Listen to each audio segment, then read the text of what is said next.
everyone! Hello!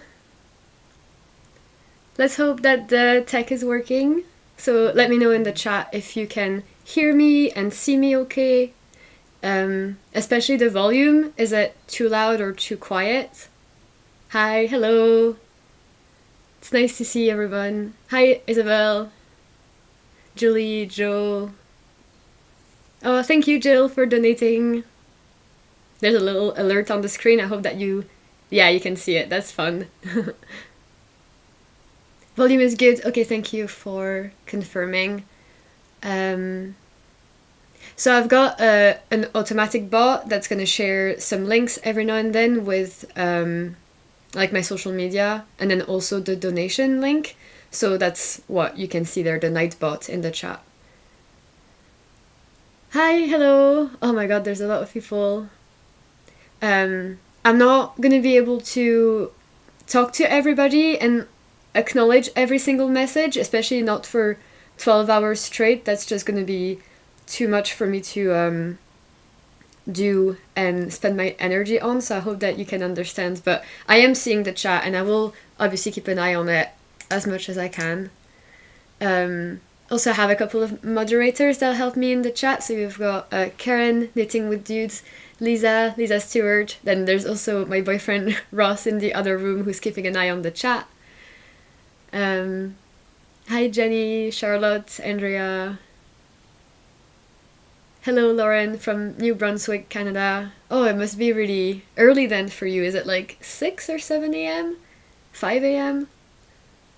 Oh, PI is also a mod. Good afternoon from the Netherlands. Yeah, it must be about lunchtime for you. I had cereal this morning for breakfast. So hopefully I'm not gonna get too hungry too soon. Hello from Patagonia. Oh, I had doubts I'd be able to join, but it worked. It was a good idea to celebrate your anniversary. Oh, thank you. Oh, hi, Dad. My dad is watching here. 8 a.m. here. Oh, okay. Hi from Denmark. Hey from Derbyshire, Essex, Germany. Oh, it's so good to hear all the different countries, because I've been keeping an eye on obviously where people are saying that they're going to be watching from, and the Woolly Worldwide thing I was doing where people could send a photo. There were, I think, 15 different countries, so I'll show that later. But that's really exciting to see all the different places. Norway, Montreal. Good to have moderators, yeah. Portugal, Delaware in the US, Belgium. Hi MB Makes. Melissa.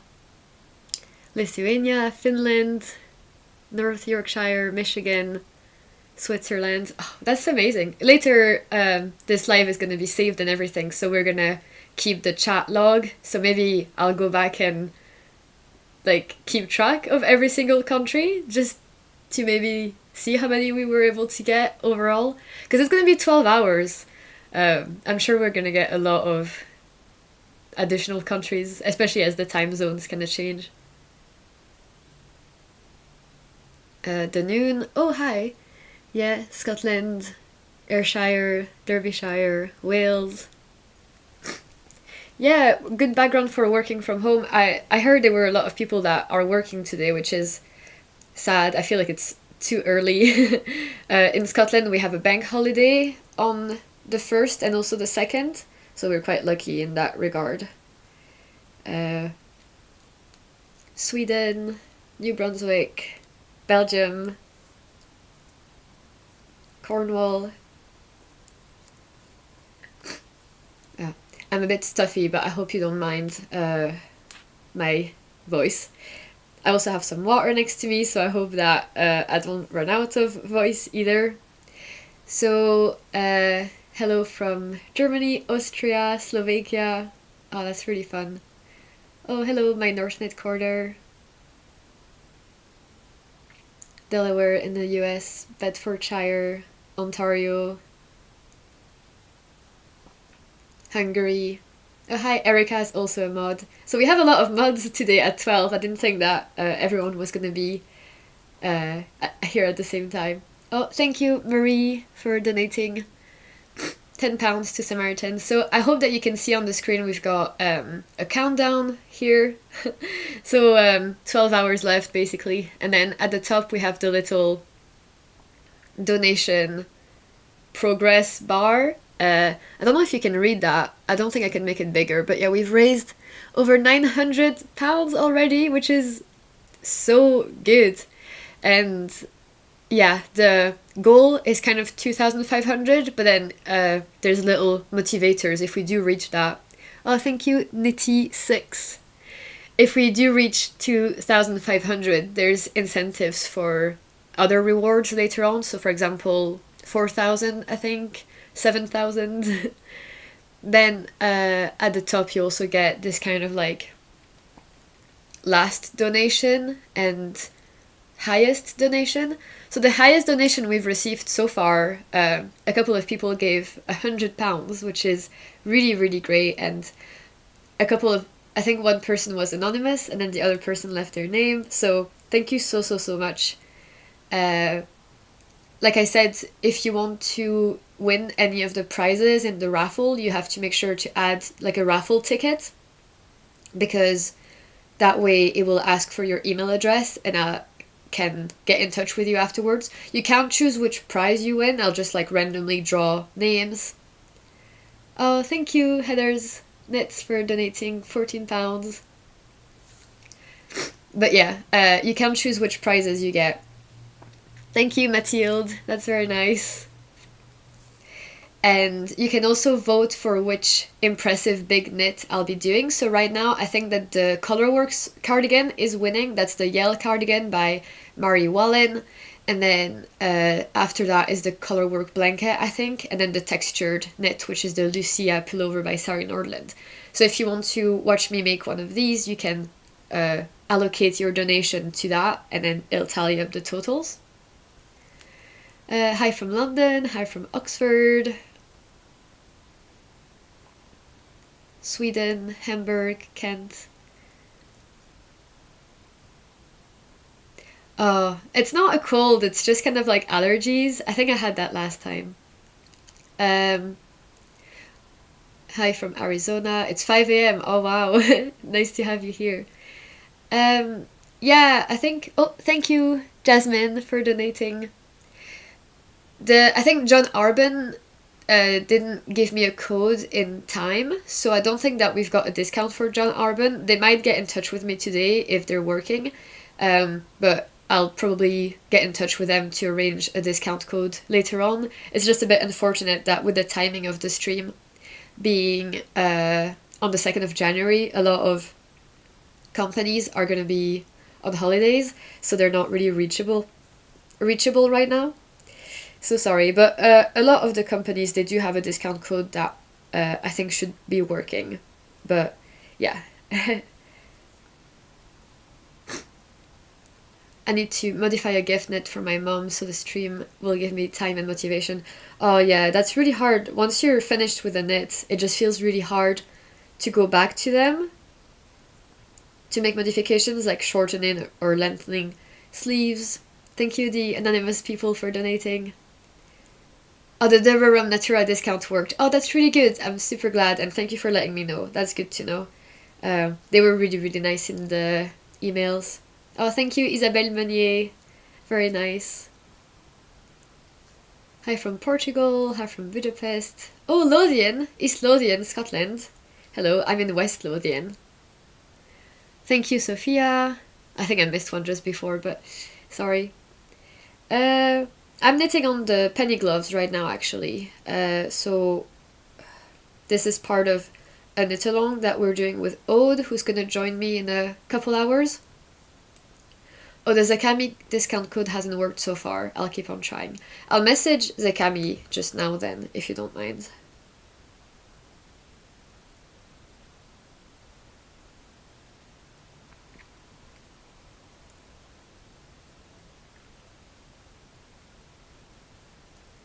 Thank you for donating. Thank you, Mike. That's very kind.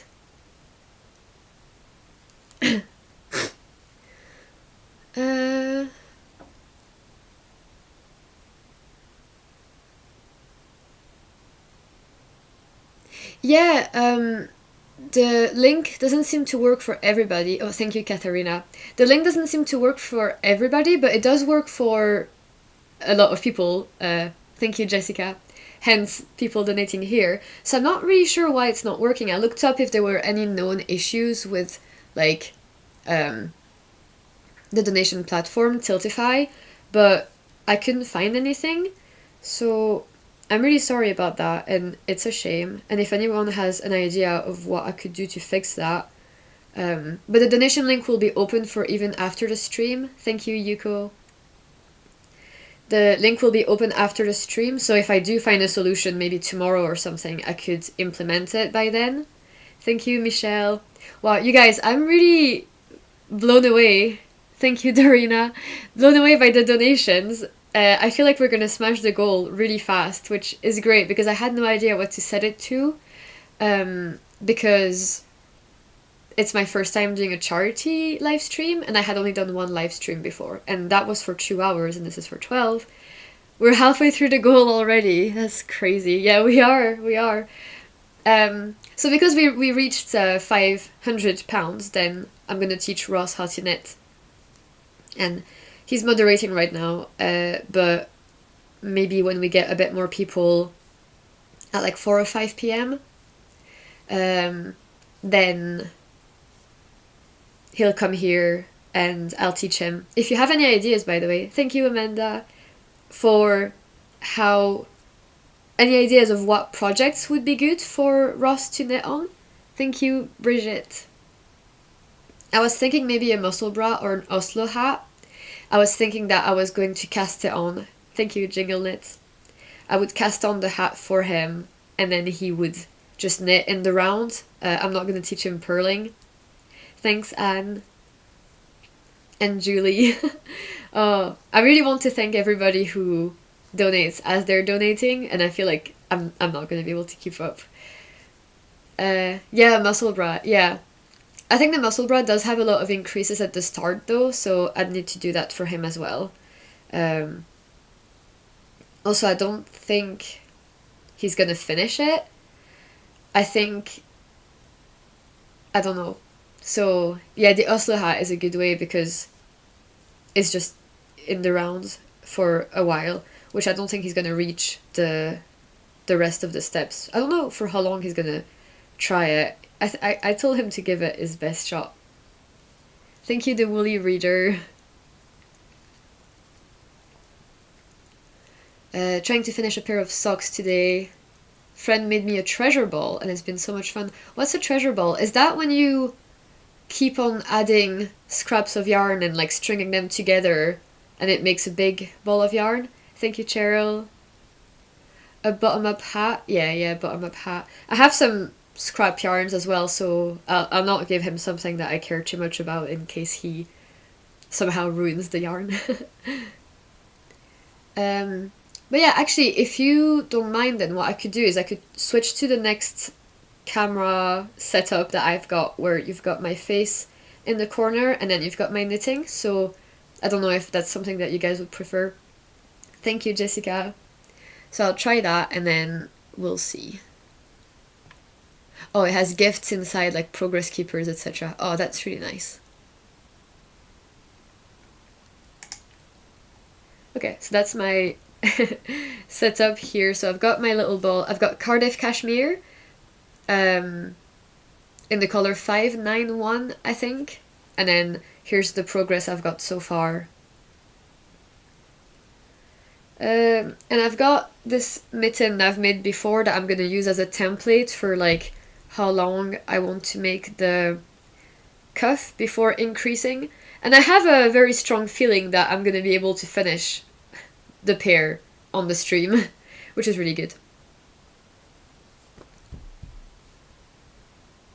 Knitting a square in garter and then sewing it in the shape of a little rabbit. Oh, that's cute. That's a good idea.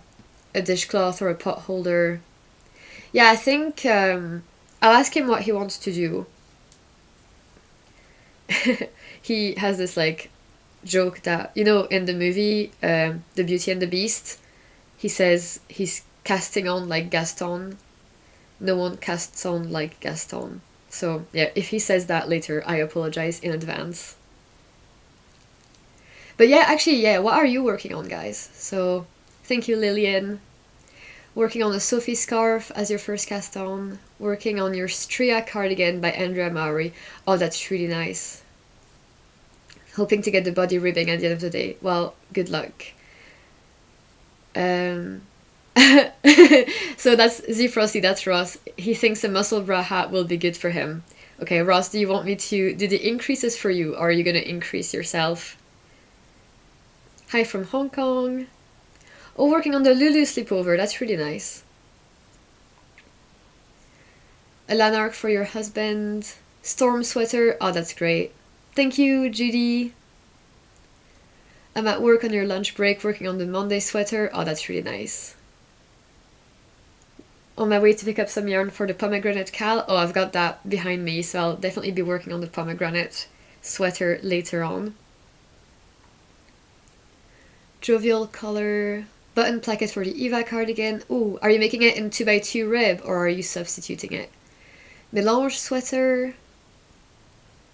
Instant crush. Oh yeah, that really blew up when it came out, didn't it?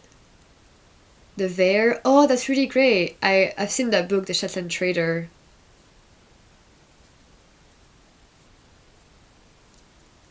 Oh, Jasmine is asking why I'm leaving a long tail yarn here and not just cutting it. And yeah, I think it's just like the fear of cutting it and then running out of yarn. But no, you're absolutely right that I'm not keeping it for any other good reason. I'll be weaving it in later. Working on the field cardigan, festive pullover, storm sweater, levitate wrap. Oh, I love my levitate wrap. Artist shawl, calmer sweater. Thank you, Pia. Very nice of you. Advent wrap, Colette pullover, zipper sweater. Agnete cardigan. Oh, that's really pretty. I love her red version. It looks really good.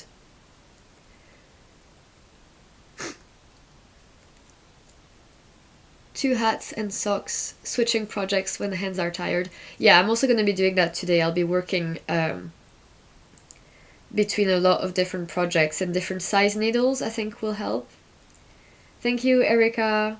Oh, you guys, we're gonna reach the goal so fast. I'm like, I don't have words for this. I don't know. It's been like 20 minutes.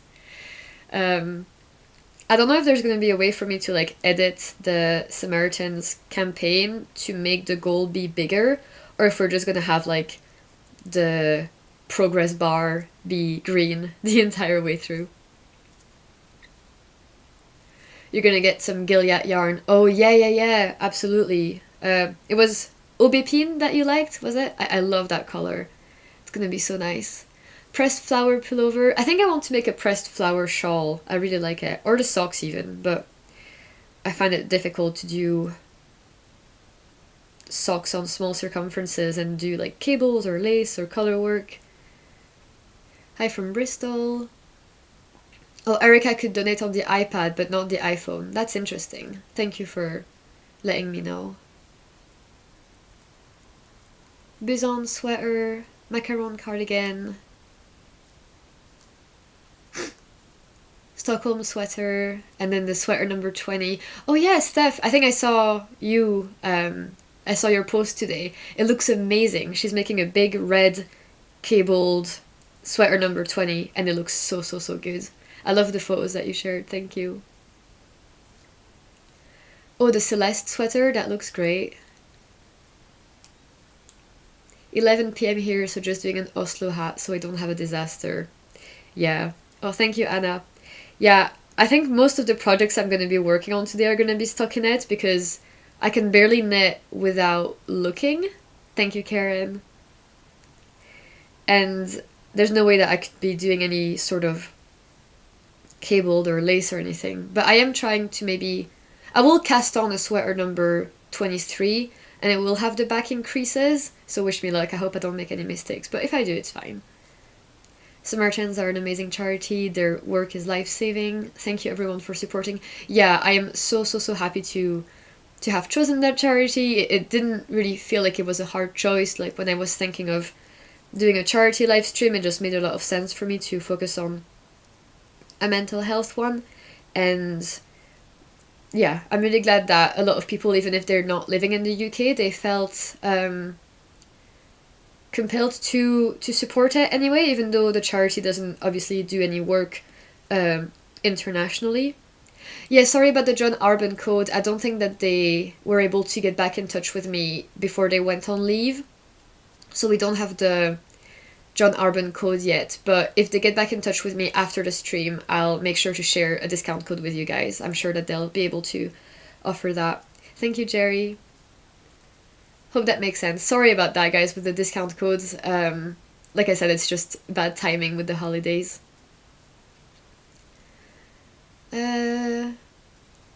Working on the jewel sweater. See, I had plans to make a jewel sweater, and I had bought yarn, and I bought it in the exact same colors, which was beige and black, and I bought the matching mohair to go with it.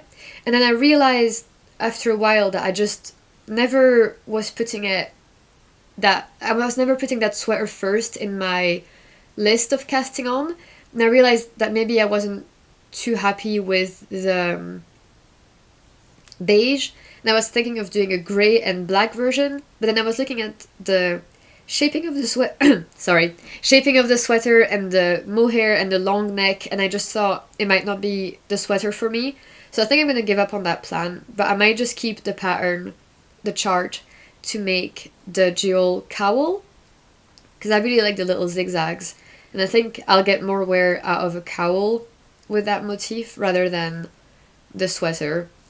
I was feeling a bit bad because I had that yarn and stash for so long and that plan for so long that I was kind of really attached to it, but then I realized the only reason I was so attached to it was just because I had set my mind on it ages ago, but my tastes had changed. Thank you so much, Anne. That's very kind. 5 skeins of Gilead should be enough for a sweater. Yeah, I think so. I have a couple of cropped sweater ideas that are using Gilead, and I bought 4 for my size, which is usually a size 2 or 3. And 4 seems to be enough. 5 is definitely a safe amount. And then maybe 6 if you were going to make a very heavily cabled sweater or a very long one. You don't mind mohair, but yeah, the neck goes quite high. I was saying that in my last video, that I feel like I really like how it looks like on Instagram, the big high tall funnel necks, but I don't think that suits me. It just makes me feel like my head is just placed on it. But I do like how it looks on photos.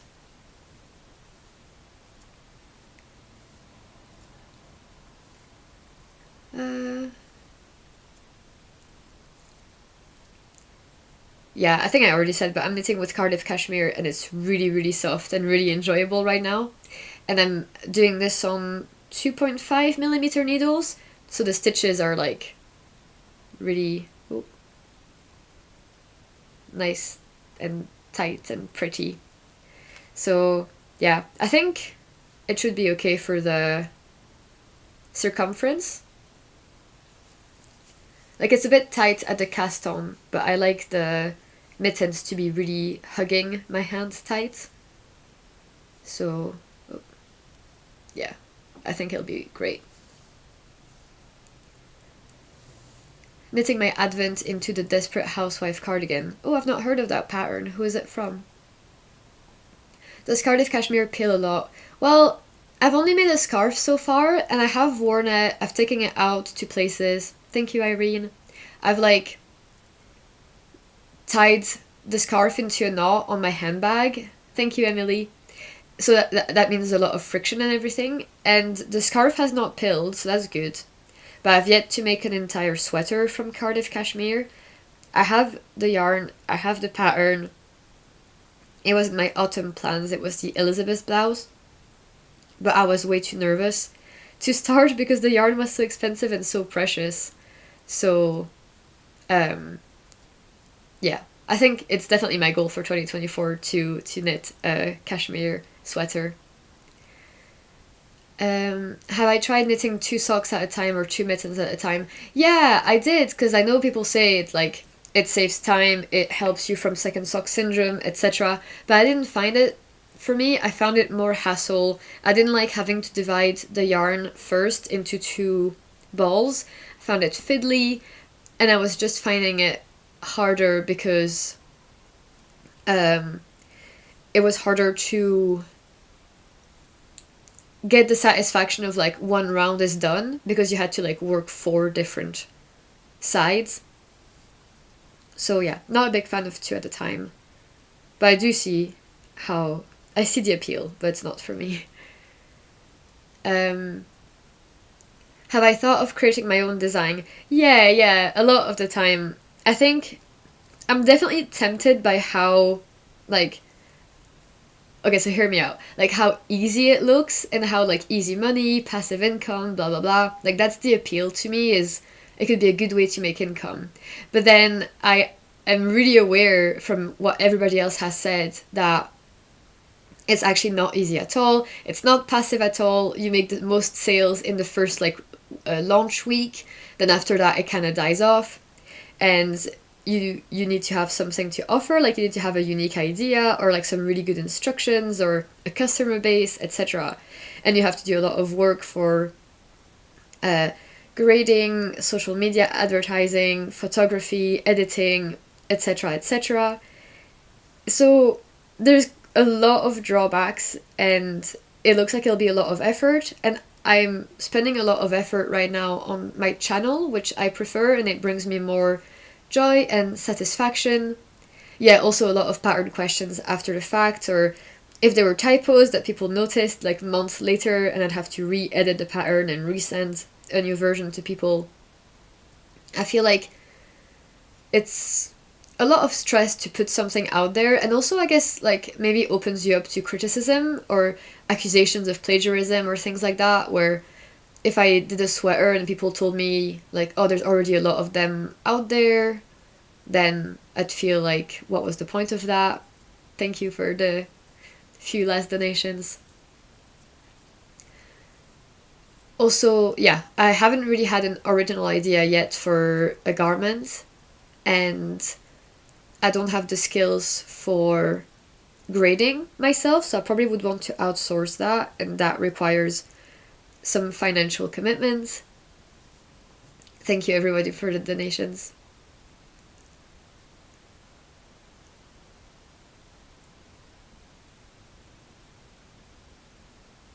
Yeah, thank you. The link is being shared. Thank you for that.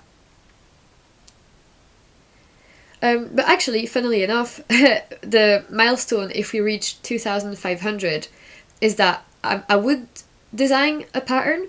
And I was actually kind of thinking of putting the question out to you, my followers and subscribers, on YouTube and on Instagram. I'm going to ask if you would rather I designed a paid-for sweater pattern and really give it my all and dip my toes in, like try it out, even just once. Or would you like me to create a free accessory pattern where I would probably just take a nice stitch pattern or color work chart that I would create or get from a book, and then I would make a scarf or a shawl or a hat and just make it for free, because it would kind of be taken from that recipe, and also it wouldn't require as much grading. So let me know what you think of that idea, and if you would prefer a paid-for garment or a free accessory from me next year. Thank you, Cassandra. Watching Between All the Things to Do from Norway. We'll cast on a blue headband for the winter set KAL later. Oh, that's good, yeah. Aude will be coming in an hour and a half.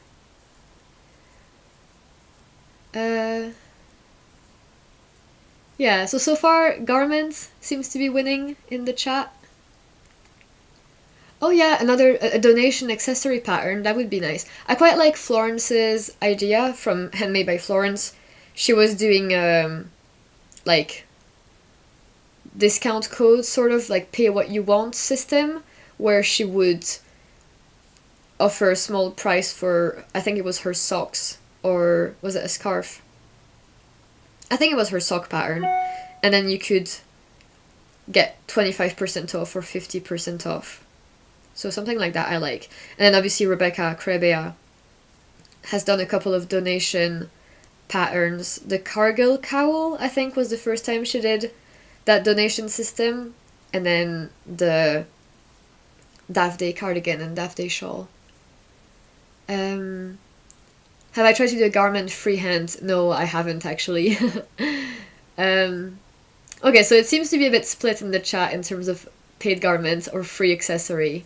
But I think someone said it's a good idea to do the accessory first to dip my toes in, understand writing and everything. I probably would get it tech edited to work with someone to get that second look on my work and my writing. I'd get it tested as well.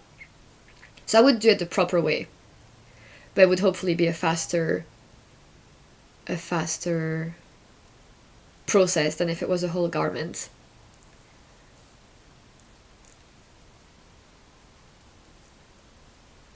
Should change the goal to 5k. Yeah, I'll see if I can do that. Spinning Shetland fiber. Oh, that's so nice that you're watching this and spinning. That sounds fun. Keeping you company while you're taking down the Christmas decorations. Yeah. We didn't have any decorations in our flat. It's a bit too small and dark. Okay, the mods can't do a poll. Let me just go and allow the mods to do a poll, and then we can do that the proper way. So I'll just go back here. Bear with me while I do this.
No, I'm not quite sure how to do this actually.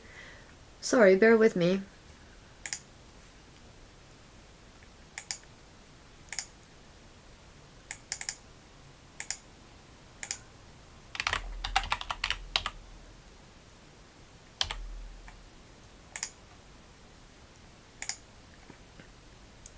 Okay, I think, Ross, if you're listening, I've made you a managing moderator. Can you try and create a poll? And then I'll, one by one, try and do the other moderators.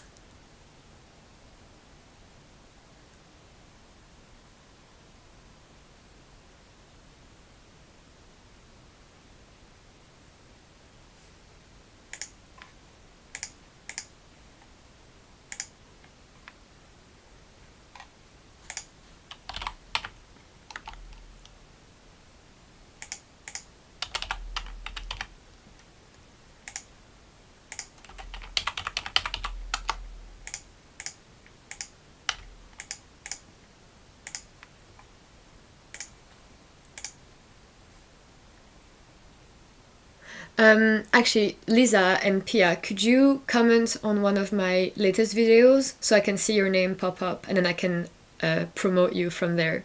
Thank you.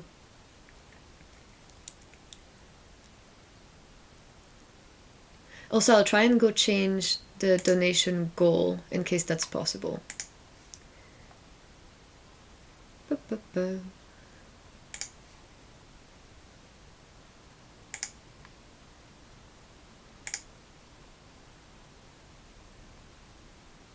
Thank you, Y-Knits.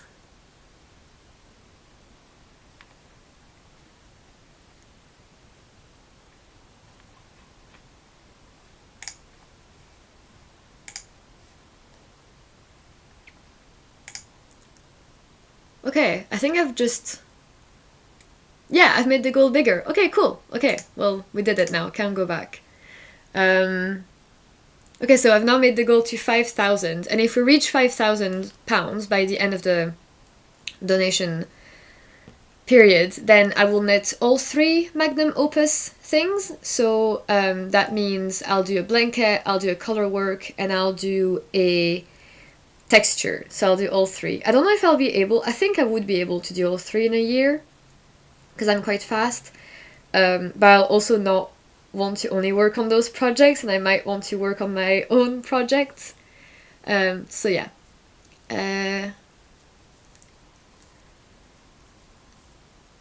Hello from France. Oh, you're discovering the channel with this live stream. That's nice. Thank you. Okay, so I'll promote you.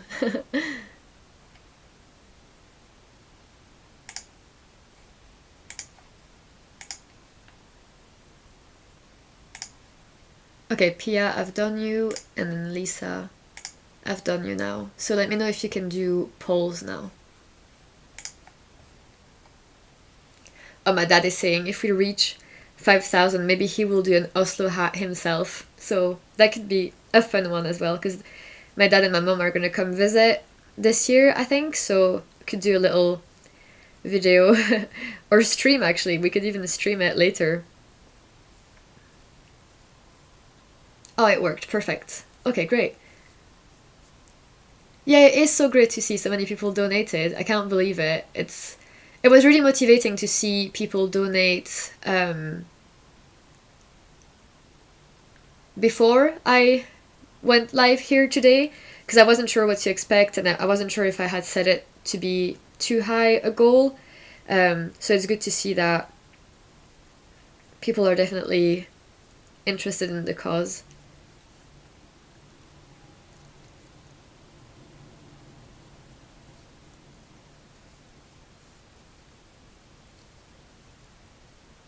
Can anybody recommend a trusty DK vanilla sock pattern? I like the Crazy Sock Lady DK vanilla sock pattern. It's free, so that's one that I would use. Or you can just use, I think Nimble Needles has a tutorial, like a written tutorial, where he tells you how to like measure your gauge, and then you build your own toe-up sock or top-down sock based on your gauge. So I think that's really helpful to be able to improvise. Yeah, lots of other recommendations for Crazy Sock Lady.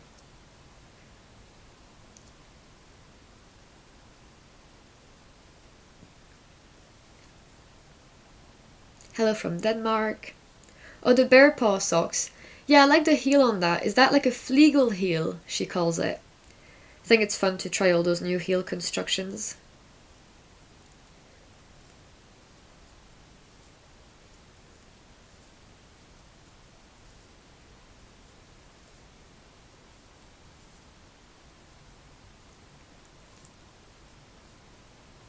Oh, okay, only editors can add polls to the chat.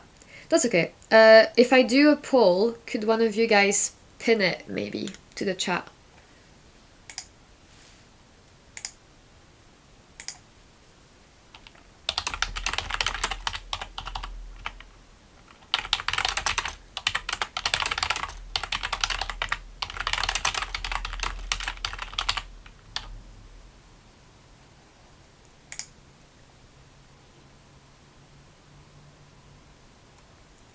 Okay, I've done the poll. Hope that turns out okay. Hello from Canada. It's a great idea. Oh, thank you. Do any people have any creative goals for 2024? Yeah, that's a really good question as well. We're definitely going to be chatting with, I think, Rebecca from Hip Knit Hooray. We'll talk about, thank you, Monica, our 2024 goals. I think I started a very small list on my phone, and I want to knit from stash. I want to find more colors that suit me and make me happy and be less influenced by trends on Instagram. And find more yarns that I find really soft. And last year I was trying a lot of yarns and that was fun, but I think it'd be okay to buy like trustworthy yarns that I've already tried and like myself, instead of always trying to find new things and again being influenced by other people. I think it would be okay to slow down and just focus on making things that I'll really keep for a while and that I know I will like, as opposed to experimenting. I feel like this year was very experimentation heavy. I'd be curious to hear people's goals as well.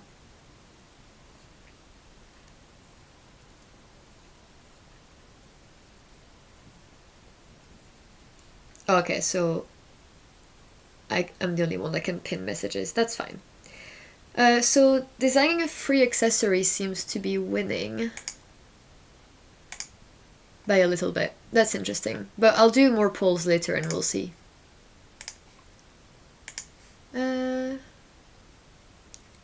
Thank you, Elisha. Yeah, YouTube moderation seems to be quite restrictive, but thank you guys for helping. Goals are to keep on learning about knitting, try color work and cables. Yeah, definitely. I don't know if I prefer color work or cables actually. I really like the look of both. I think I prefer cables because my color work is very hit or miss. I'm a very loose knitter and so a very loose color work knitter. Thank you, Jessica. So my color work can look very bumpy and loose and uneven, as opposed to some people's who look very tight and neat.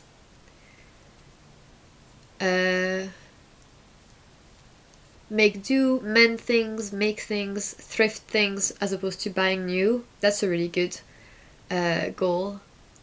12 whips in 12 weeks challenge. Oh, what is that? Thank you, Anne, so much. Trying Fair Isle and cables.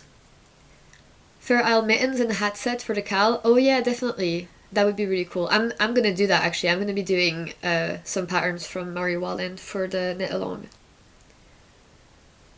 Do I think that the Alder sweater is a good sweater for color work? Well, actually no, because it's not even a color work sweater. You're never working with more than one color per round. There's a lot of slipping stitches, so it's like mosaic knitting. So it does give that effect of having two colors in one row, but it's not at all the same experience and the same skill required to do color work. So yeah, I'd recommend a different color work. I like Sari Nordland's color work patterns because she uses worsted or DK, so they're quite rewarding in that way. Trying to make more sweaters that I will actually wear, be less precious about the sweaters and just wear them. Yeah, I think that's a really good point because I care so much about my knits, but actually like I should just treat them as sweaters and just like throw one on, leave one on the chair instead of being so precious about them. Definitely relate. Hoping to learn more techniques, try brioche, knit using charts. Oh yeah, definitely. That does open up a lot of possibilities. Oh, finish 12 whips in 12 weeks, new or hibernating. That's a really good idea. I definitely am coming into 2024 with whips from the past year. It was never my goal to not do that. I kind of always knew that I'd have quite a lot left over. But it would be nice to go into 2025 with nothing from 2023. That would just be a bit too much. Knitting through stash, yeah, definitely. Use up a lot of stash, just knit on what brings you joy. Apply to test knit that you only really want to do and you would buy yourself. Yeah, definitely, absolutely same. Because sometimes you just get caught up in it and you're just like, I want to be a part of it, I want to be in the in-group. Then you're part of the in-group and you're like, I don't actually even want this pattern. And now I'm stressed. Thank you everyone for the donations. Goal is to use nice yarns instead of being scared to use them. Yeah, as you can tell from the cashmere, definitely a good thing to stop putting things on a pedestal and trying to just use them, because that's why we bought them in the first place.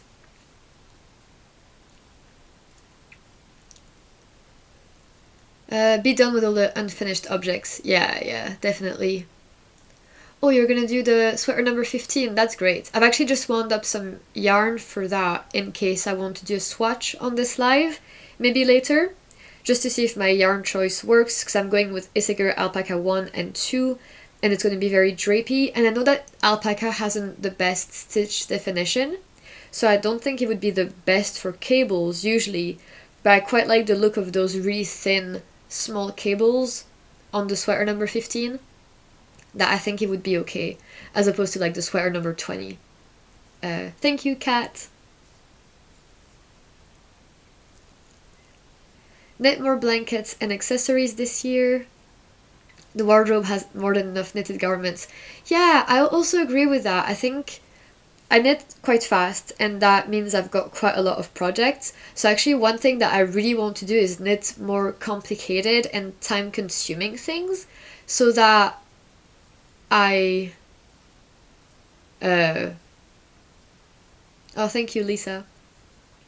So that I just knit less items, but I feel more achieved and proud of my knitting.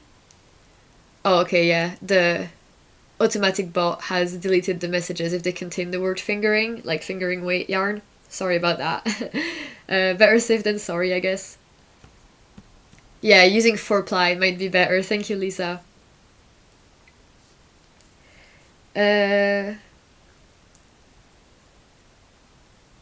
What other goals have people said?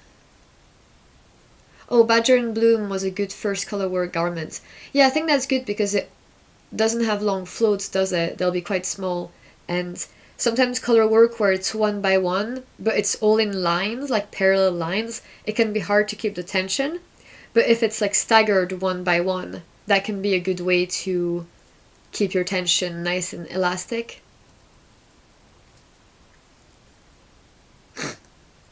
Yeah, so your goal is to knit the 4-ply colorwork sweater that you've been eyeing for ages. Thank you, Rowan. Oh, hi, Maite. Hello. Good morning from Virginia. Thank you, Silvana. Actually, one of the goals, like stretch goals, that I was thinking of doing, and then I kind of removed it because I thought it was crazy and we wouldn't reach it. But I feel like who knows now. But if we reach £10,000, I have a feeling that it's possible. I was thinking of like basically just knitting from stash the whole year, or maybe for 6 months. So no buying any new yarn for a year and using up all my sweater quantities. And I think that could be a really good way to motivate people to donate, because I bet you guys would like to see me not buy yarn anymore and just focus on the yarn I already have. And maybe I could make that, you know, like a thing. There could be like a group or a hashtag or like support group, and we could all motivate each other to not buy new yarn and just knit from stash. So if we keep on reaching those milestones and it's looking like we're gonna reach 10k, I'll definitely put that up on like in the description, or I'll update it to motivate people. But I don't know. Yeah, I think it would be a good way to motivate myself. Going to knit less. Yeah. Knit through the Stone Knits book? Oh yeah, definitely. I want to do that too. I just am never motivated to knit colorwork socks. I find them really tedious, and like I said, it's hard for me enough to do colorwork, and then doing it on small circumferences is really hard. But I really like the couple colorwork socks that I've done. I think they look really, really good. So it's just not an enjoyable process, but it's an enjoyable product to have colorwork socks. And she writes really, really nice patterns.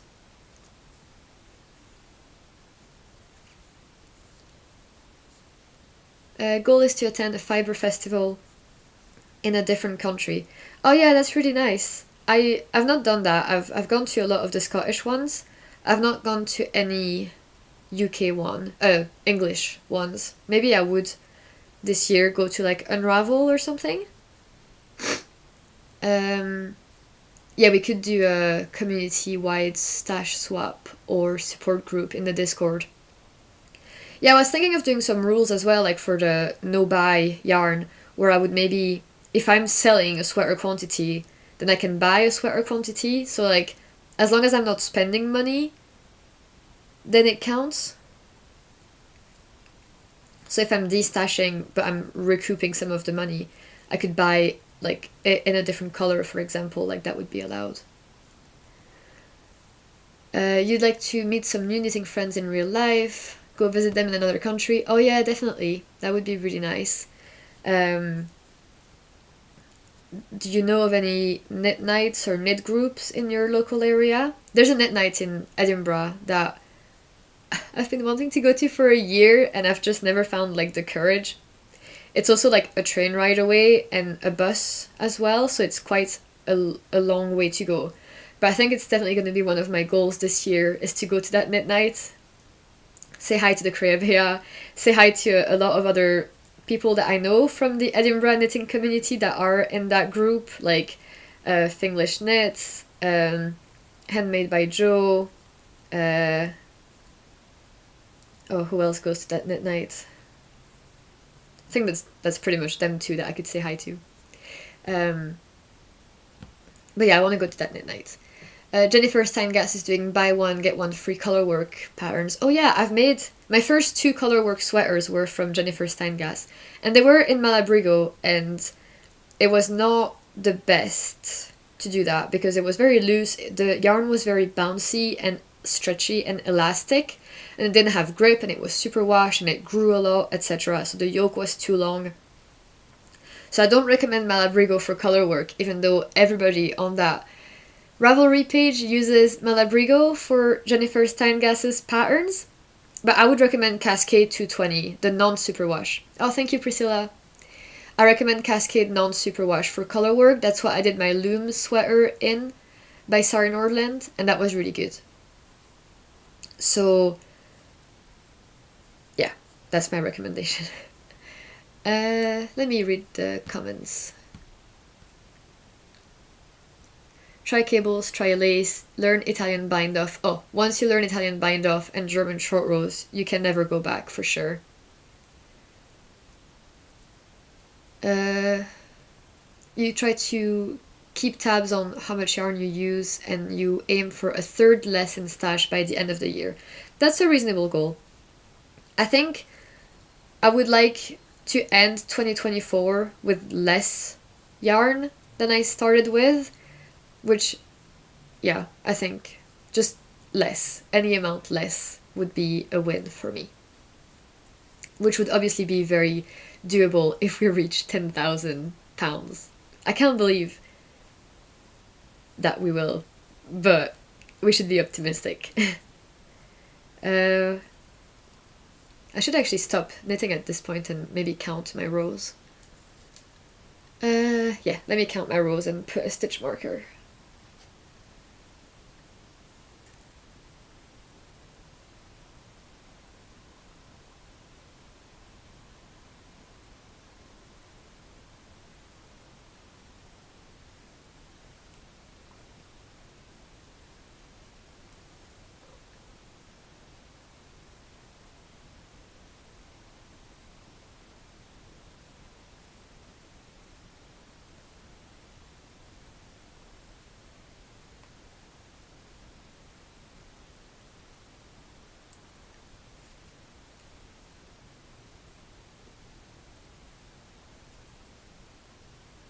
Okay, so I've done 47 rounds.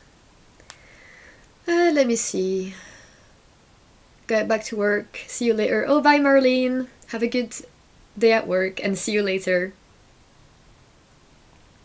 The twist loop sweater is dreamy. Oh yeah, I've got the twist loop top pattern that I really want to make this summer, but I know it's a beast and it takes a while.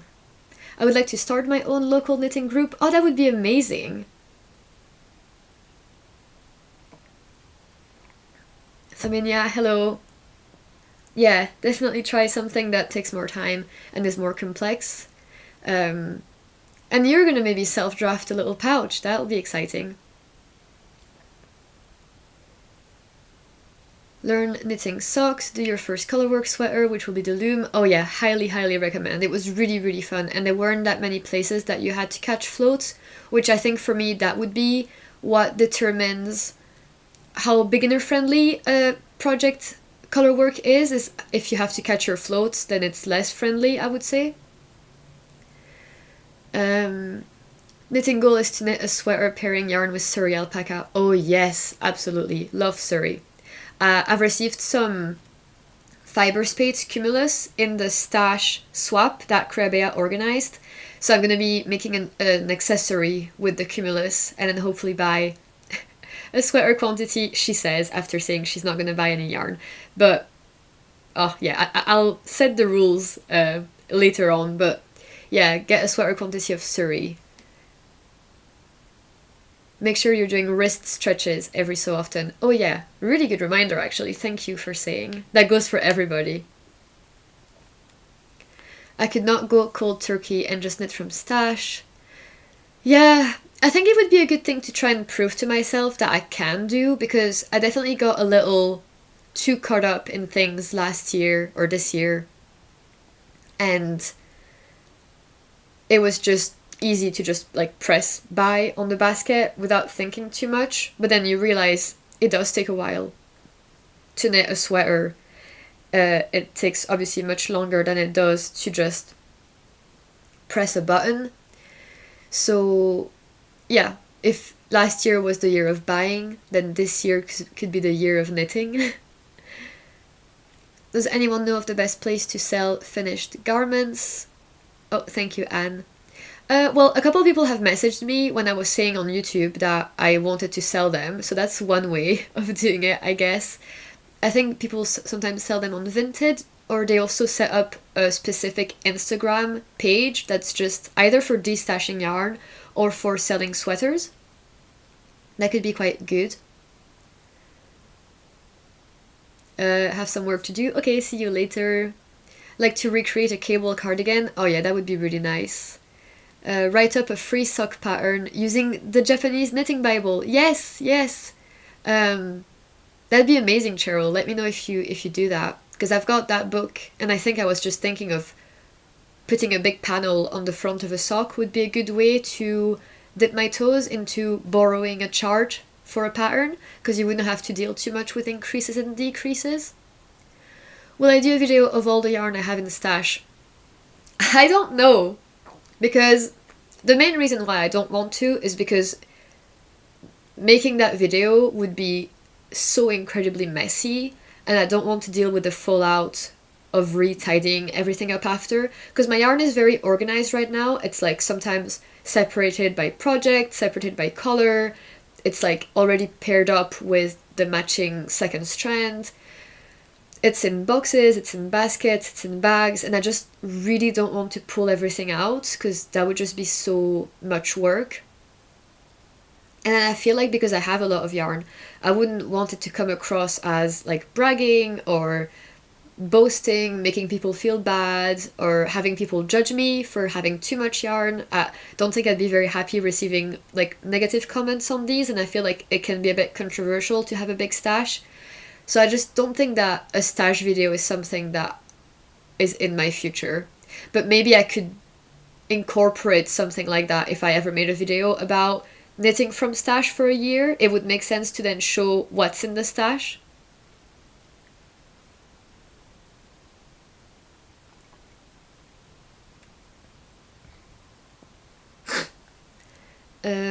You'd like to make something with a yarn you've been gifted? Yes, definitely. Oh, thank you, Fefi. Roxanne Richardson does a finish it February every year. That really helps evaluate your whips. Oh, that sounds good. I like those kind of initiatives. Gilmore Girls has so many fabulous knits. Oh, I haven't seen Gilmore Girls. Find your personal style and your color palette? Yeah, absolutely. Definitely. I've had a lot of people message me since my last video on like the knits that I don't wear. They've told me that I obviously should stay away from beige. Like that's the lesson that I've learned, and you can see from the evidence, is I should stop having beige, and be less afraid to try brighter colors or bolder colors like greens and blues and pinks. And I think I'm a spring or summer, so it would be good to try and lean in that and wear things that suit me. And the only way to do that is to kind of experiment. And I've already bought some yarns that are more towards those colors, like I've bought some pinks, which I didn't have any pink at the beginning of the year. So I want to knit those up to see if I enjoy wearing those knits. You've got single balls of sock yarn and 52 weeks of sock books, so it's a good goal to match those up. Yeah, definitely, that would be good. Knits by Mandy did a lovely Knits for Gilmore Girls video. Wow, you guys are making me want to watch Gilmore Girls now.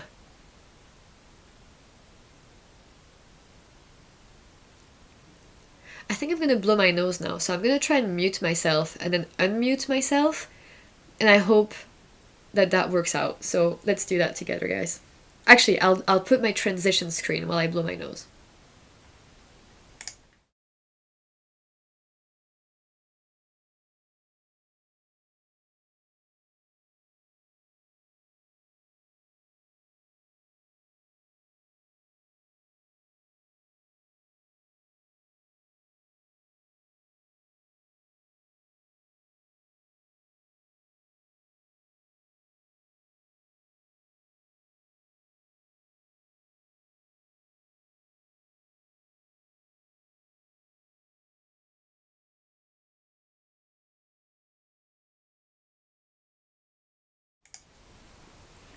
Okay, we are back. Let me know if you can hear me and everything. Like, let me know if hopefully nothing has changed.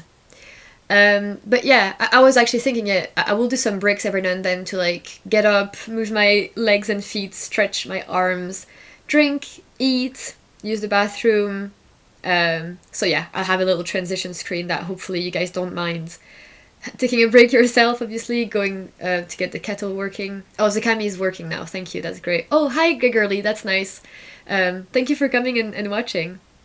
Oh, Mary donated. Thank you, Mary. That's very kind. The cognitive load of this kind of live feed. Yeah. I was thinking, because Ross was telling me as well, like, be careful. Try not to answer everybody because you won't be able to keep doing that for 12 hours. I did find at the end of my first live stream, after 2 hours, I was completely wiped. Like, it was so much mental effort. But it was good to get in the practice of doing it at least once. So yeah, I'll try and pace myself. And hopefully, thank you, Charlotte. Having the guests come up every couple hours or so in the afternoon is going to help as well with the taking the load off me. I'll close the poll now because I think people have voted. But yeah, it was kind of 45-55 then. Oh, 200 votes. Thank you, guys. Thank you. That's really valuable data. And it seems split anyway. So probably we'll do both then. I'll do a free accessory first and then a paid garment later. What are we at now? We're almost at that goal. So I'm almost going to design a pattern.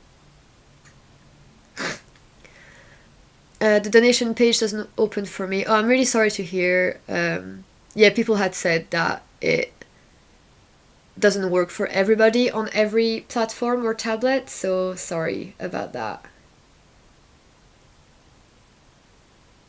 Oh, I think there's quite a big delay now in the stream, because I think you're just seeing my transition screen now, so sorry about that. Hope it's okay.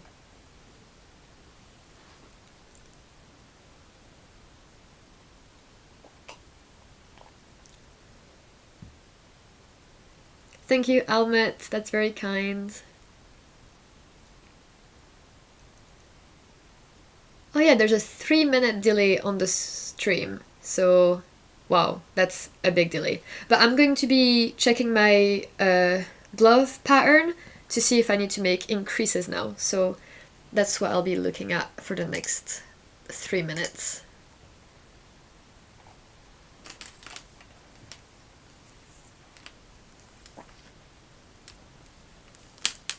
Yeah, I think actually I made them too long. I got carried away. I'm trying to make 2 gloves with only 1 ball, so I'm actually going to make them a bit smaller than the previous one. So I think I've knitted too much, and I'm going to frog some rounds. And I'll show you how I do that. Right now they're at 10 centimeters, and I think I was going to just make them 8.5. Should I do 9? Should I do 8.5? Oh, no, yeah, this is way too much. I'll make them...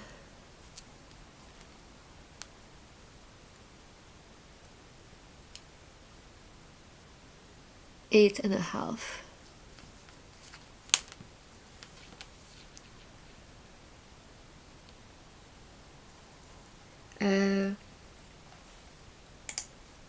Oh, I'll catch up with the chat.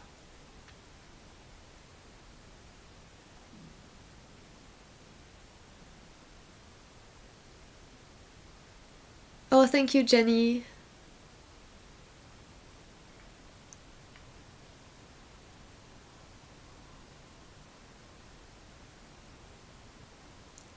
Oh, Priscilla, that's an amazing idea. During one of my breaks, I can put Ross on camera and he can share what he has learned about knitting. Absolutely.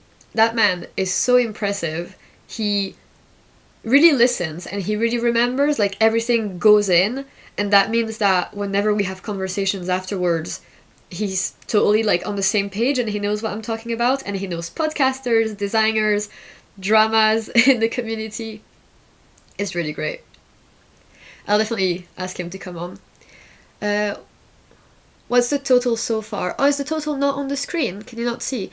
At the top corner for me it says 2,308. Hi from Vancouver. Hi from Barcelona. Okay, yeah, so I'm gonna frog this, which means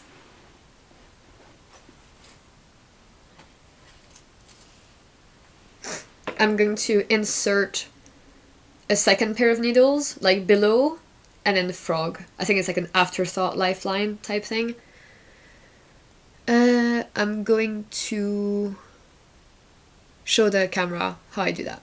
Oh, my grandma's here. Hihi, hello. Coucou Vanissia, félicitations. Merci. Merci mamie. Merci de regarder. Okay. So to do this afterthought lifeline, I run another pair of needles in the left leg of every stitch. So technically these are one size bigger, but that's fine. Yeah, let me just do this then.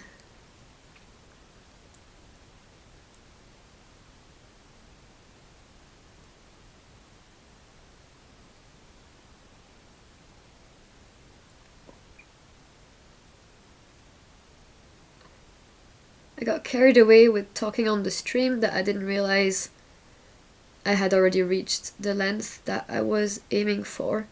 I'm also trying to use as much of the cashmere as possible, because last time when I made my Lolu shawl, I had 2 balls of cashmere and I used pretty much like 1.5, and I was like, oh, that's annoying. I wish I had made the shawl longer and then didn't have leftovers.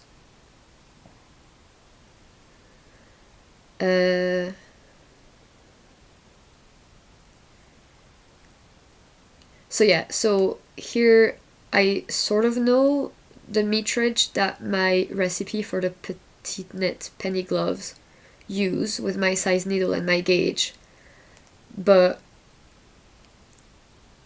I don't want to be a few rounds short, so yeah.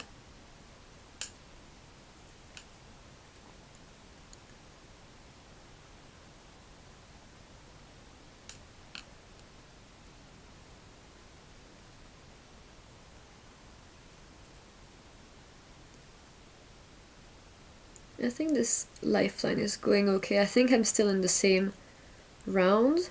I hope I didn't go up or down.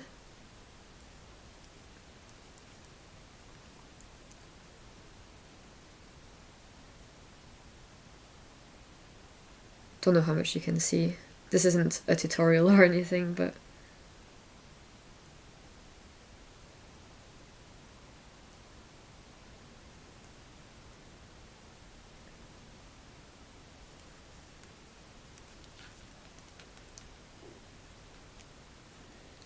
The first is always the most, like, annoying or the hardest, because you've got to figure out the length, like same as a sock. But then I quite like making the second item, because then you can just follow your own numbers. And I use stitch markers to help me count after the fact of when I changed things. Okay, I think that's all my stitches safe and secure. Let me check the chat. What is my most worn knit? I think the Levitate wrap. And it was also due to having it done relatively early this year. And I just wore it a lot, even during spring, summer, winter. Although I do find it a bit baggy at the V-neck area, so maybe if I made some kind of like snap button where it crosses over, it'd be even more wearable for me. I'm knitting the penny gloves by Petite Knits.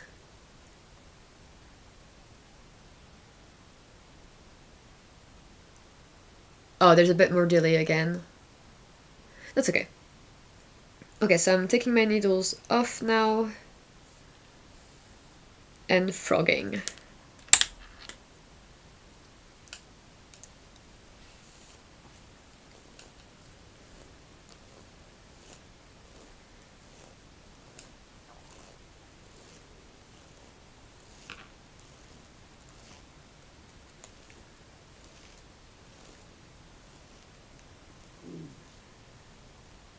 Yay, that worked.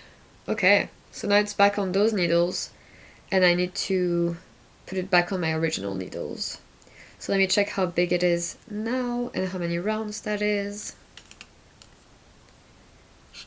Yeah, we're at 9 centimeters. I think it'll be okay if I keep that like that. I just don't want to end up with too much yarn. Like, I'd want to knit more, but I'm worried about running out of yarn. I think I'll do 2 more rounds.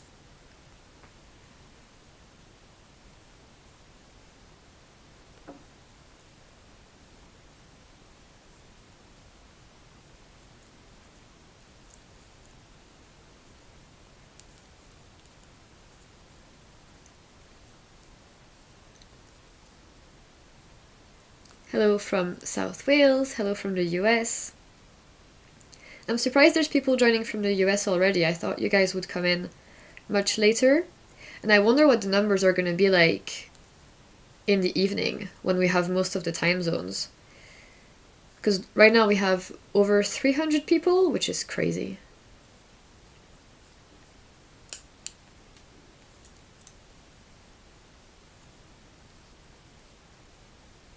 This is my 4th pair of penny gloves. I've done all the other ones in fingering, and I think Cardiff cashmere is technically sport.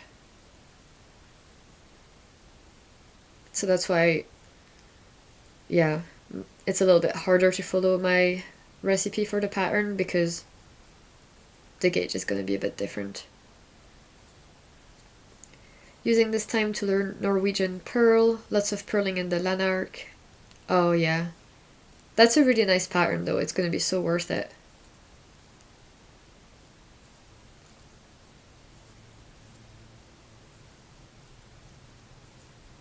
I find that I don't mind frogging, I prefer to wear an item that's near perfect as possible. Yeah, definitely. I think for me it depends on how much I've invested in the thing already. Like, if I needed to frog way too long for like one little mistake, I'll just leave the mistake in. But if I just need to frog 1 round or something, then I will go back. It's like the sunk cost fallacy, isn't it? If you guys have any ideas for polls or anything, by the way, let me know and we can do them, because I find that's quite fun. And we did that a few times when I was doing knit nights earlier this year. We did some polls, and it's always interesting to see how other people work. 3 months of work to do the lanark for your boyfriend. Oh wow, that's a lot. Glad that the stream is working well. Oh yeah, thank you. Yeah, I'm glad it's working well. I had a few worries about today, and most of them have been, like, I've been reassured and it's fine. My last worry is I hope that it works for my podcaster guests and that there's no technical difficulties. But we have tested everything, so I think it should be okay. But apart from that, everything is going well.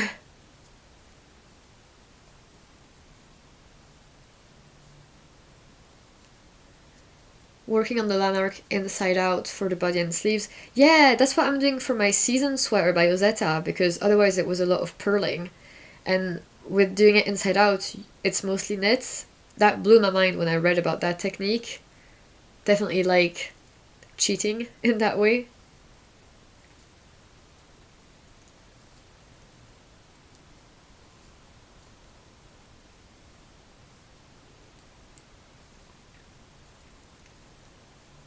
Yes, I'll do a sock pull. DPN, magic loop, or circular. That's a really good idea.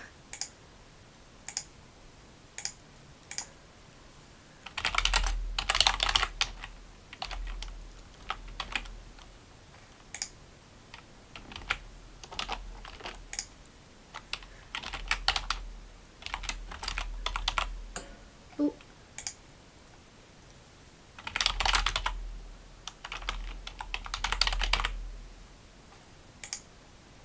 Here we go.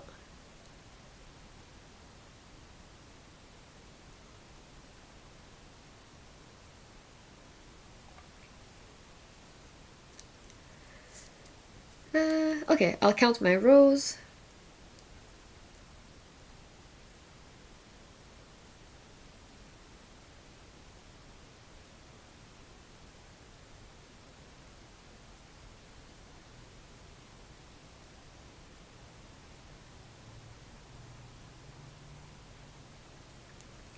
Okay, so that's 39 rounds.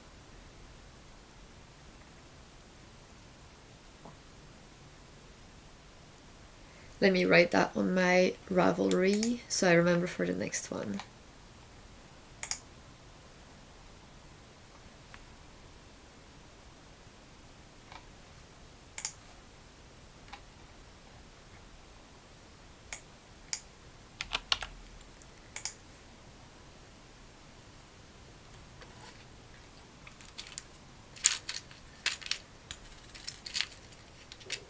Getting some stitch markers for the increases. Okay, so what is happening in the chat? Oh, so the sock pull, I can see magic loop is 51%, but I cannot see what the other options are. Thank you, Jess. Hi, Vanissia, I finally made it. Desperately trying to get a storm sweater ready for my daughter's birthday. Oh, there's a storm sweater junior, or is your daughter an adult? I don't know why I assumed that it was a baby storm sweater. Anybody else hate magic loop? No, I don't. Obviously, I love it. A poll to see which weight of yarn people like to knit with the most. Yes, really good idea. I'll see if I can do 2 at the same time. No, I can't. So let's leave a little more time for the sock one first. Lurking at work, listening but not always watching. Yeah, that's fine. So, yeah, I'll set up my increases. Last time I did penny gloves, I tried to make lifted increases to see if I liked the look of that better, and I really don't. So we're going back to make one left and make one right.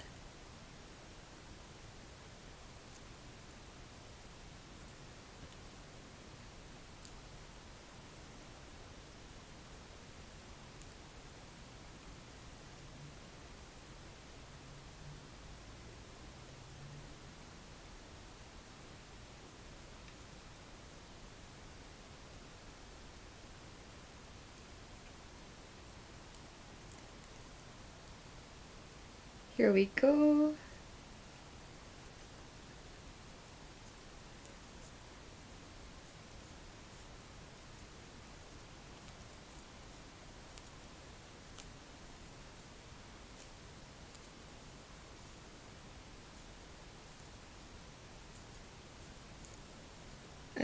Okay, sorry if I'm distracted, by the way. This is mostly stockinette, but then there's obviously some other aspects. Oh, your daughter is 43. Never mind then, it's a normal storm sweater.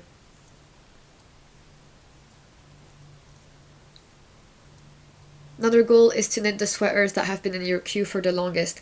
Yeah, that's a really good idea, because like I said about the Joel sweater earlier, sometimes like even just removing things from the queue if you realize that they're not for you anymore could be a good way of tidying that up and having another look at like why you added them to your queue in the first place.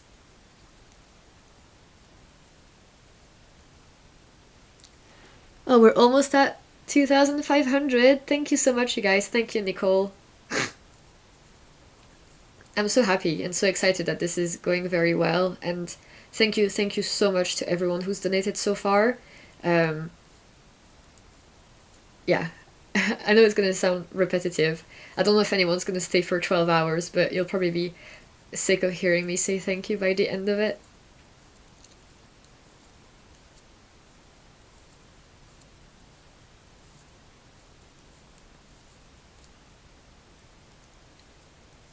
Okay, what else do we have?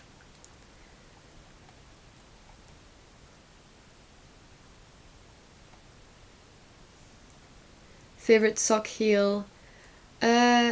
Well, I discovered a new one the other day. I kind of forgot. I think it's called a strong heel, and it's made with increases.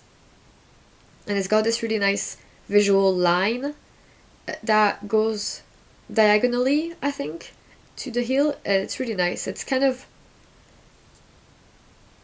a short row heel, I think. It is a variation of that.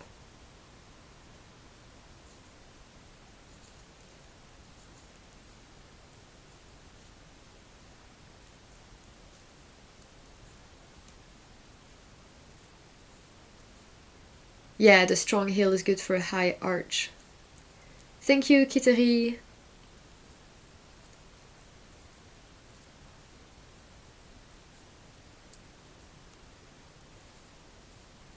Yarn type recommendation from the Roram. Well, I've tried Gilead, and I really love it. I think it works really great for like as a substitution to knitting for olive heavy merino. And I really loved Penelope.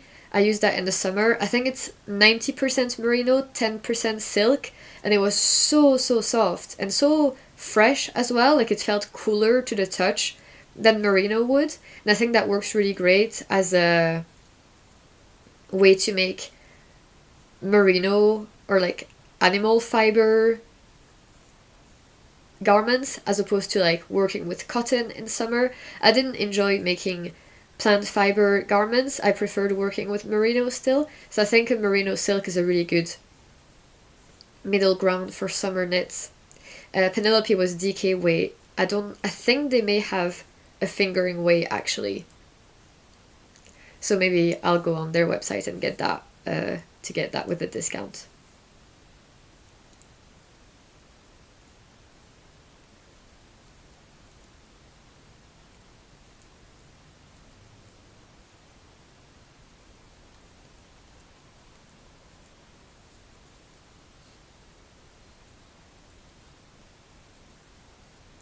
Love the heel flap and gusset and not changing if it's not broken.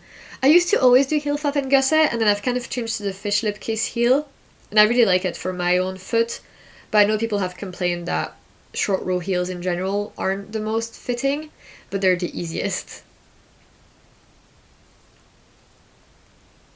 You hope to stay for the whole 12 hours. Oh, thank you. That is a lovely way to show support indeed. I'm gonna stop the poll now.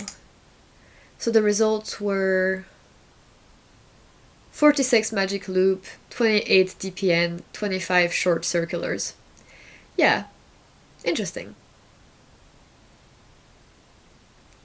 Making things from your knitting and crochet books. Yes, that's really true. Me too, actually. I've got a lot of knitting books. Actually, Ross gifted me Sari Nordland's new book for Christmas, and I was so, so, so happy. He knows that she's one of my favorite designers. So I'm definitely going to be making a cardigan from that book this year. And then hopefully, well, then I guess I'll be doing the Yale cardigan from Mary Wallen. I've got two of her books. And I really like her actually because she also sends you a digital copy if you want. And I mostly use like digital patterns on my computer as opposed to printed or paper patterns. So that's an added bonus because I have the 52 weeks of sock books, but I don't love knitting from them because of having to keep the book open and like open on the right page and everything.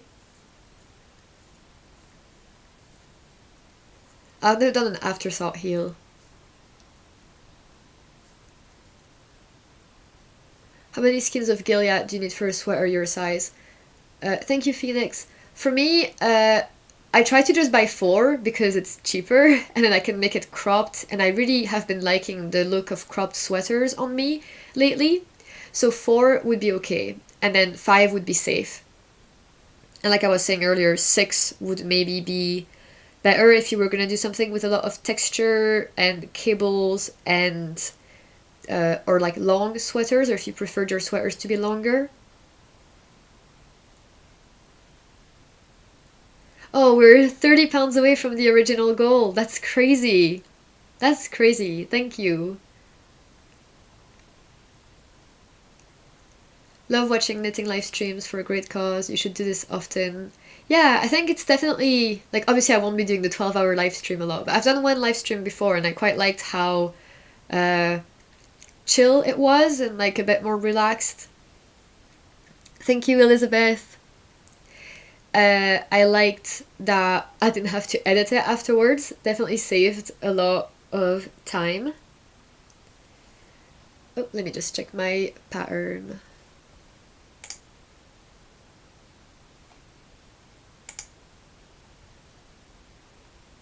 Thank you, Barbara.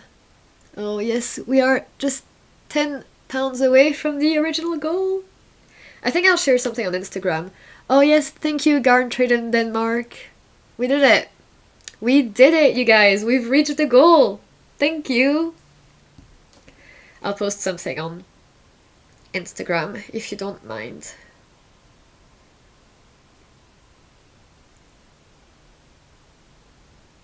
I'll take a selfie.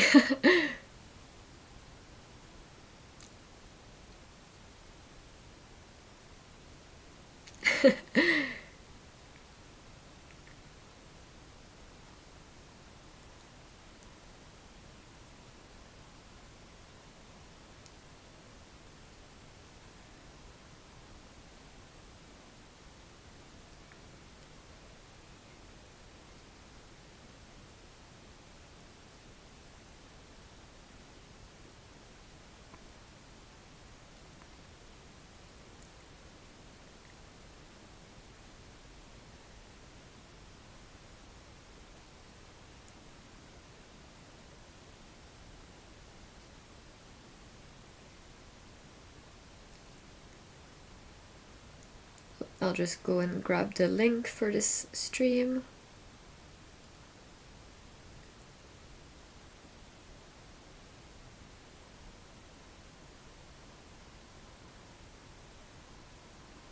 Oh, how do I do this?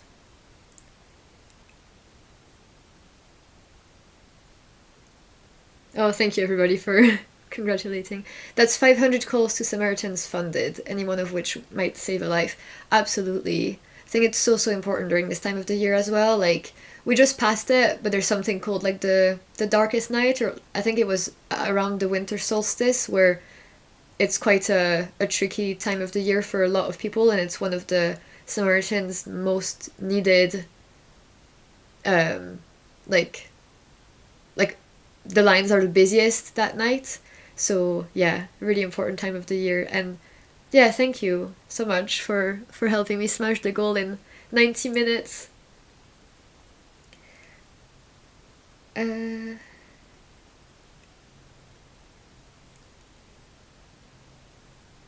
I'm still trying to go to my profile to find my link. Oh, there it is. I have found it. Thanks for bearing with.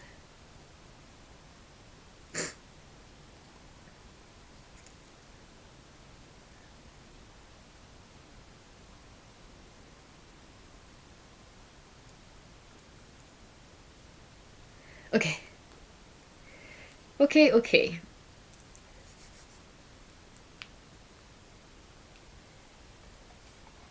Yeah, in March and April, that's when maybe the most suicides occur, but that's not necessarily related to how many calls the helpline receives.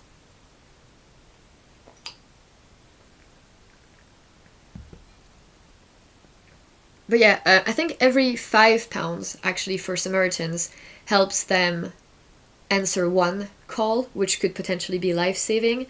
So £5 can help in that way. And then I'll pull up some stats in a bit actually, because they had a handy dandy little graphic that I'd love to share with you. I was hoping to maybe do that like later when it would be busier on the stream, because I wasn't sure how many people were going to be here in the first hour. But seeing as there's 350 people, it could be helpful to talk about that kind of stuff. So I'll just finish my increases. And also I'd like to say, obviously, like, this is a knitting live stream, and even though I'm raising money for Samaritans, which is a mental health charity, this isn't like a mental health channel or a mental health stream. So if we could try and keep this a safe space for everybody and being mindful, you know, to not talk about things that may be a bit too triggering for other people without warning, and this wouldn't be the right place, for example, to seek support if you yourself are experiencing mental health issues, or if you're having a crisis right now. Like, this really wouldn't be the place where you could get help, but the mods have some helpful links for signposting. So if you're in the UK, you could obviously call the Samaritans, and then if you're in a different country, there's also, I think, a master link that has relevant charities and organizations in your country which you can get in touch with. So let's just keep that in mind while we discuss things like the Samaritans and suicide and mental health, because obviously it's not a bad word or anything, like, we're allowed to discuss it, but let's do so in a sensitive way where we're not upsetting people here, and we're staying within the boundaries of what this stream is and what it's for. So I hope that that's okay for everybody, and yeah, the mods will help me keep this space for the purpose that it was created. So I'll try and get my stats and share that with you guys. Okay.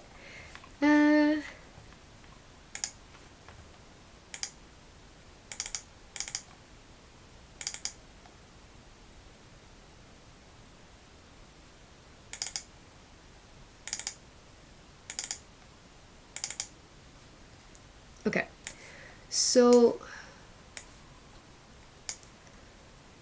Samaritan's vision is that fewer people die by suicide. They believe that suicide is preventable. The phone line is open day and night, every day of the year. You can reach out for support via email, and they've also piloted an online chat, like instant messaging. You can also write to Samaritans and send a letter in the post. They also have branches all over the UK where people can come in person, go to a private room and have a one-on-one with the volunteers there. And I used to volunteer for Samaritans, so I've basically done all of those supports. I was mostly doing the phone lines, but every now and then, if you need a bit of a break from the phones, you can go and answer emails. So that's a good way as well to help support the volunteers themselves, where it's not like a call center, and you're obviously encouraged to answer the phone calls when you get them, but you're absolutely allowed to take breaks, because after all, you're a volunteer and you can't pour from an empty cup. So it's very important for the volunteers to be supported. And that this is also why I'm vouching for Samaritans so much, is because I was there and I can say firsthand, my experience anyway, not everybody, I can say that they really listened to the concerns of the volunteers, and they appreciated them for the hard work that they were doing. So that's obviously very important for charities to do. So yeah, every 90 minutes, someone in the UK or Ireland takes their own life. Suicide is the biggest killer of men under 50 and young people aged 16 to 24. And 1 in 5 people has had suicidal thoughts. So those are kind of the key facts, and it's important to dispel any myths that people may have built or disprove any wrong ideas people have. So it is quite a bit more common than some people might think, and it can happen to everybody. So yeah, lower social classes are more likely to be affected by suicide. If you're if you're less well off and male, you're 10 times more likely to die off by suicide than higher social class men. So a lot of the time people say mental health happens because of like dysregulations in the brain, but it would be silly not to also take into account the fact that we don't live in a bubble, we live in a system. There's economy, race, gender, and all of those factors can influence our mental health the same way that they also affect a lot of other factors in our life. So key statistics for 2021. The calls are confidential, the phone numbers and email addresses are encrypted, and we don't know who callers are unless they choose to tell us. So sometimes people like say what their name is because they want to be addressed by name. Every day the Samaritan volunteers respond to 10,000 calls. More than 50,000 people signed up to use their self-help app. The volunteers responded to 3 million phone calls that year. So in 1 year, there were 3 million phone calls that were answered, which is crazy. 1 in 5 calls were about worries linked to coronavirus in 2021. So obviously it had a huge impact on people's mental health, as a lot of studies are starting to show. And 1 in 10 callers say that Samaritans is their only source of support. 7 out of 10 callers said that they still felt better a week after calling Samaritans. And they have over 16,000 trained listening volunteers, which is a really big amount. And like I said, the training was really good for Samaritans, and it took a long time because they didn't want to rush through anything, and you had like some role plays that you did before you actually went and answered the phones. So it was really helpful to kind of walk through what a call would be like from start to finish before you actually had to do it with a real person. Suicide is not the only thing that people contact Samaritans about and for. Other concerns that are included are family, isolation or loneliness, relationship problems, money worries, and just in general feeling down and low. And it's not necessarily about like crisis or suicidal thoughts. So I'll check the chat now because when I was reading that I couldn't see, so I'll see if anybody else has said anything.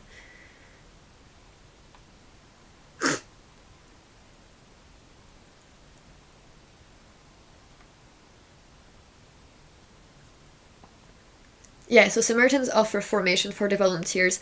I can't exactly remember how long it was. I think they had training in batches, so I think they did maybe 3 or 4 training courses over the course of a year, and it lasted for maybe 8 or 10 weeks. So you would go like once a week, every Sunday for like 3 hours. You'd go and do that volunteering training, and then you had to be approved by them before you actually started. So like they had to say whether you passed training or not.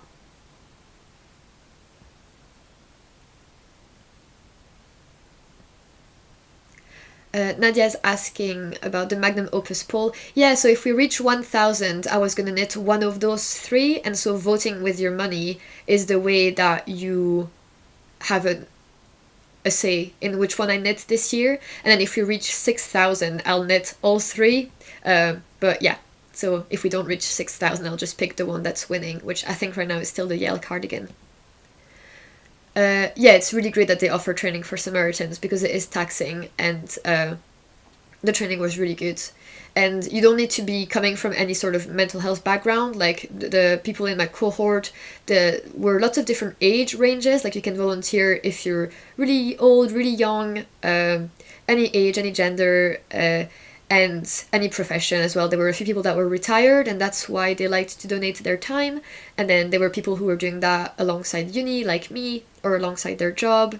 So when I was doing it, the shifts were 3 hours, and it didn't vary.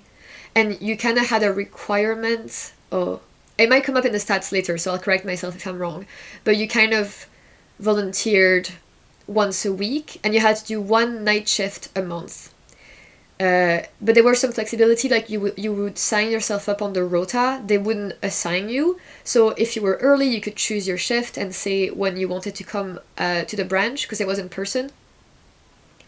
So yeah, you could kind of sign yourself up for the next 4 weeks slots on the calendar if you wanted. But then also if you left it too late and you didn't have any slots that suited you that week, you could just skip that week and come the week after. But actually, yeah, there were a few people that would come on for more than one shift. And the night shift, the night shift was 3 hours at night every other week, or you could do one 6-hour long night shift once a month. So that's what I would do. I would do a double shift. So I would just come for the whole 6 hours and then go. So yeah, I'll go back to checking the graph here for Samaritans. So yeah, I'll just quickly give a little bit more like money stats. So £5 can answer a potentially life-changing call for help. £96 can train and support an existing volunteer for a year. £200 can cover the cost of a new volunteer to train them, which I think is amazing. Like with £200 you can train a whole new person. Like I said, the training took a very long time. £500 can keep Samaritan's phone line open for an hour. £12,000 can keep Samaritan's phone line open for 24 hours. So that's like very expensive to run them for so long. They really have tried to stay open for 24 hours for like just uninterrupted for as long as possible. It cost them £74,500 per day to deliver our service through. So yeah, anyway, whether we can raise £5 or £5,000, it clearly will have an impact no matter what. And like I said, even if you're donating £5, like you were able to help answer one phone call. So it's super, super valuable. So don't feel like what you do doesn't matter, because it definitely does.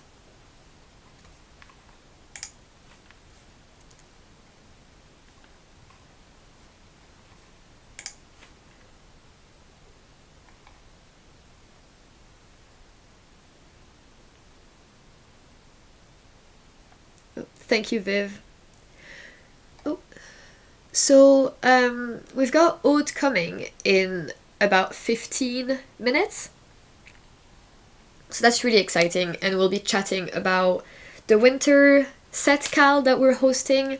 Aude, Bubbles and Berries, she's also very generous, and she has offered 2 sets of stitch markers up for grabs in the raffle ticket thing. So if you're donating, again, make sure that you're adding the raffle ticket to your basket before donating, and then you'll be entered for a chance to win one of Aude's Bubbles and Berries stitch marker sets, which are super, super lovely.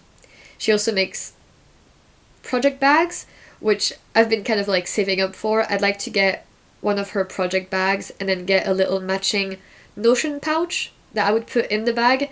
That's kind of what I'd like, and because it would be a commitment, I'm trying to maybe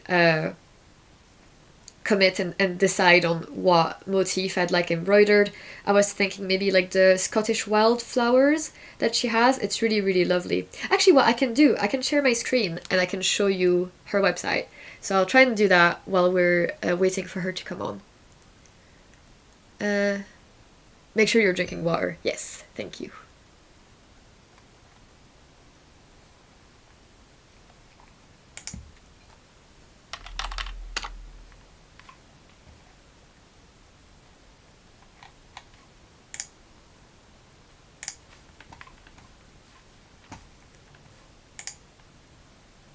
Okay, so I think you can see my screen now.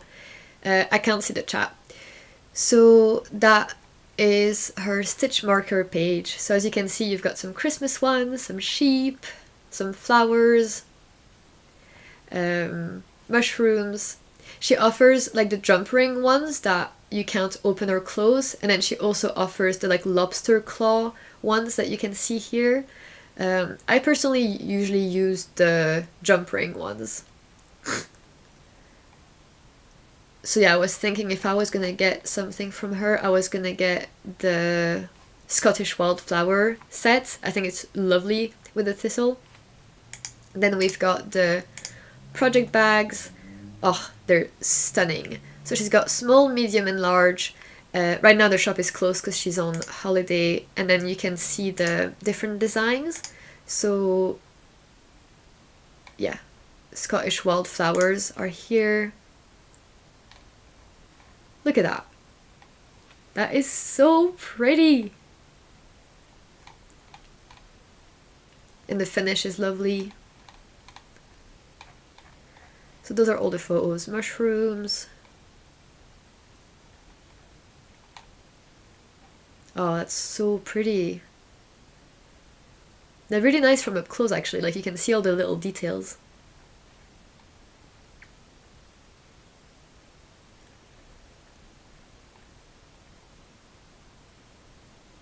So yeah. Has anybody bought from Aude before? Does anyone have stitch markers? She sells worldwide, so I know that she does quite a lot of international orders. So I wouldn't be surprised if one of you guys had purchased from her before.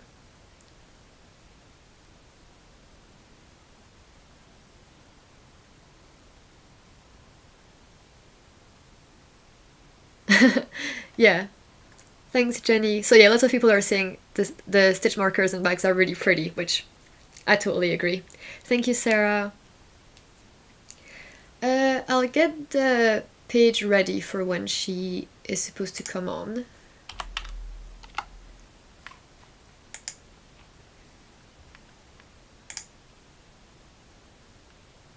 Yeah.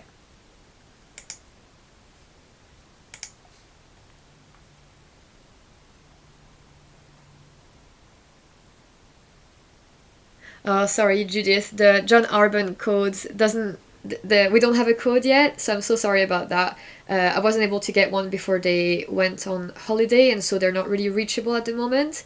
But I'll make sure to ask them for a code even after the stream is over, and then we will hopefully all be able to make use of the discount code like after the fact. I also would like to try some Appledore actually. I've seen some John Arbon yarn in person at the shop Knit with Attitude in London when I visited this summer, and it was really, really nice to see the John Arbon in person. It was so like three-dimensional. The yarn is dyed in the wool, I think, which means that it's very, very heathered, kind of like Jamison's of Shetland. So the color may seem green, but then you look closer and it has like green, yellow, orangey, rust, etc., etc. And that was really hard to capture in photographies, but it was really nice to see with your own eye in the shop. I should have taken notes actually of which colors I really liked in person, so that I would know what to buy online next time. But yeah, sorry about the John Arbon code. I'll definitely get back in touch with you guys to say what's up with that. Thank you, Anita.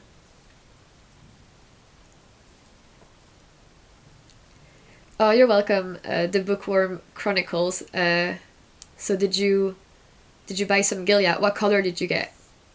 Did you get yeah, what color did you get? Oh, hi, Rachel from Team Samaritans. How are we all doing? I'm doing okay. We just talked about some stats about the Samaritans and what the money could do. So like the £5 for a call. So that was really nice to chat through. The embroidered notions and bags are stunning. That's a lot of work for her. Yeah, she's really hardworking. She's got a really nice like boundaries with work and life, and she goes for a walk in the morning and then she works in her workday in her office, and then she knits afterwards, because she's obviously like self-employed, so it requires a lot of discipline, which I really admire. But I'll stop talking for her. She can tell you that herself when she comes on in 10 minutes. Oh, you got Poivre Blanc. That's an amazing color. It was out of stock for so long everywhere, and I remember considering like buying it in a different country and pay for shipping, blah blah blah, but then I realized I can just wait for it to get back in stock. Like there's no point in me spending more than I need to, because it's not like I'm gonna be knitting it the next day anyway. And I'm glad I waited, and then one day it was in stock in a Scottish online shop, and I was able to get Poivre Blanc as well. So I felt very proud of myself for not going crazy over that one color.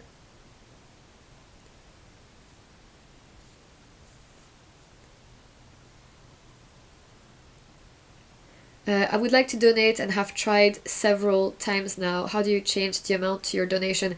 Oh yes, okay, I can demonstrate actually, so I'll just put my project down. I know it's a bit, maybe not the most intuitive way, the platform.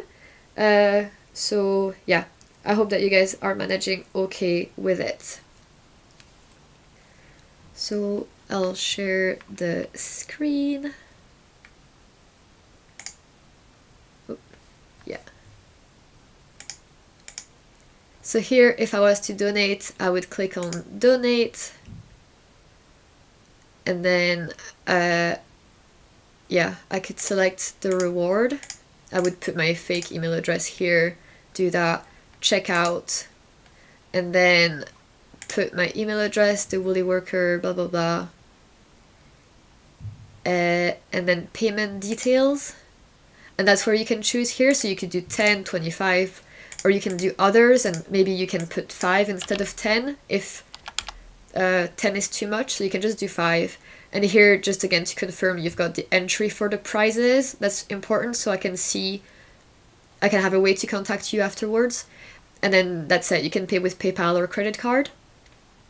So I hope that answers that question and that helps, and let me know if you have other issues. If you can access the link, that's already half the battle done, so yeah.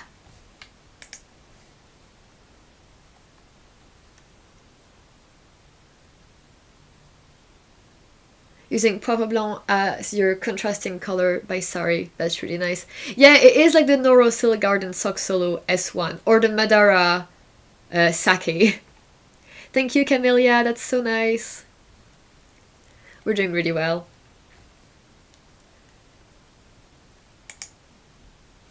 I'll see if Aude has messaged me.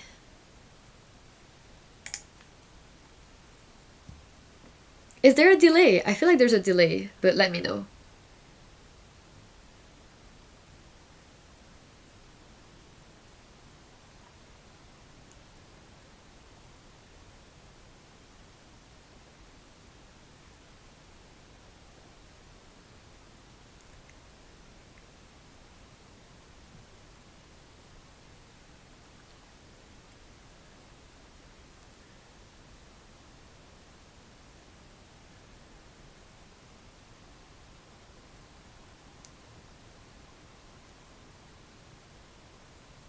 Okay, there's no delay, that's fine. Have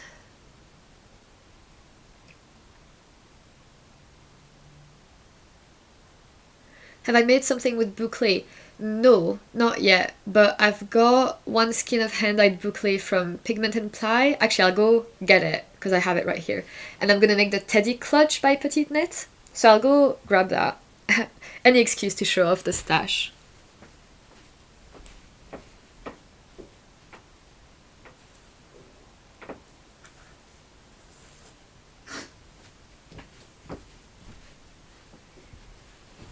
Ah, there we go. Look at that! That's so nice! Thank you, Kristen! So I think this was called Blood-Soaked Gown. So yeah, I think you just hold it single. It's a DK weight. Thank you, Cheryl. And Karen Baker. So you hold it single, and then you make the teddy clutch. I think I make the smallest size. which I should be able to do with just the one skein, because I didn't want to buy two. So I'm really excited for that, and I haven't made a bag in a very long time, so should be a quick project. I'm really bad at doing finishing touches, so if I make the bag, I hope that I can keep the motivation to line it and put a zipper on, or like a metal clasp. I'm not sure what this pattern calls for, but yeah, I've heard it's hard to knit with boucle, but I hope I don't give up for the bag, and if I like it, I would like to make a whole sweater in boucle. I've heard bad things about the drops boucle, and that it is cheap, and therefore the quality of it is not the best. So if I were to make a whole sweater in boucle, I might have to splurge for hand-dyed boucle.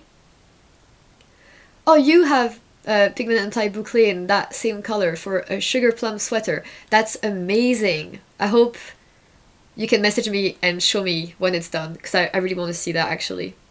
So yeah, okay. I'll go see if Aude is here in the waiting room.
Do, do, do.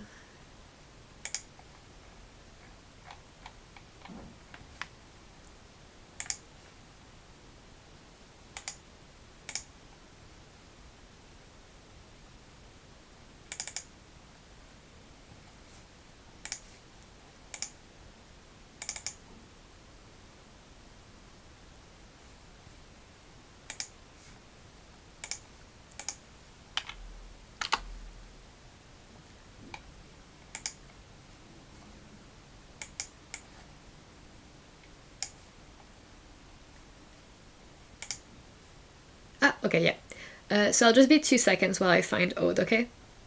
See you soon.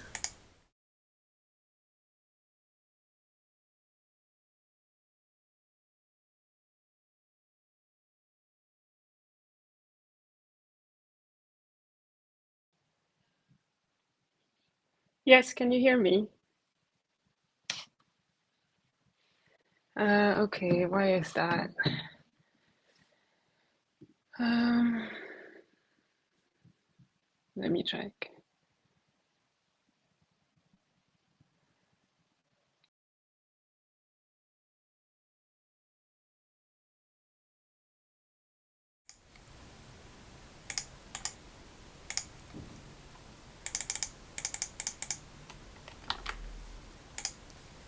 Okay, so I think I'm adding Aude now, and she should pop up in a sec.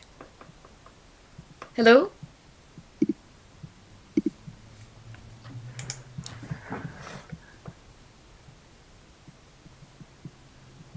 Okay. Well, so people can hear Aude, but I can't hear her. I'll get my headphones, maybe.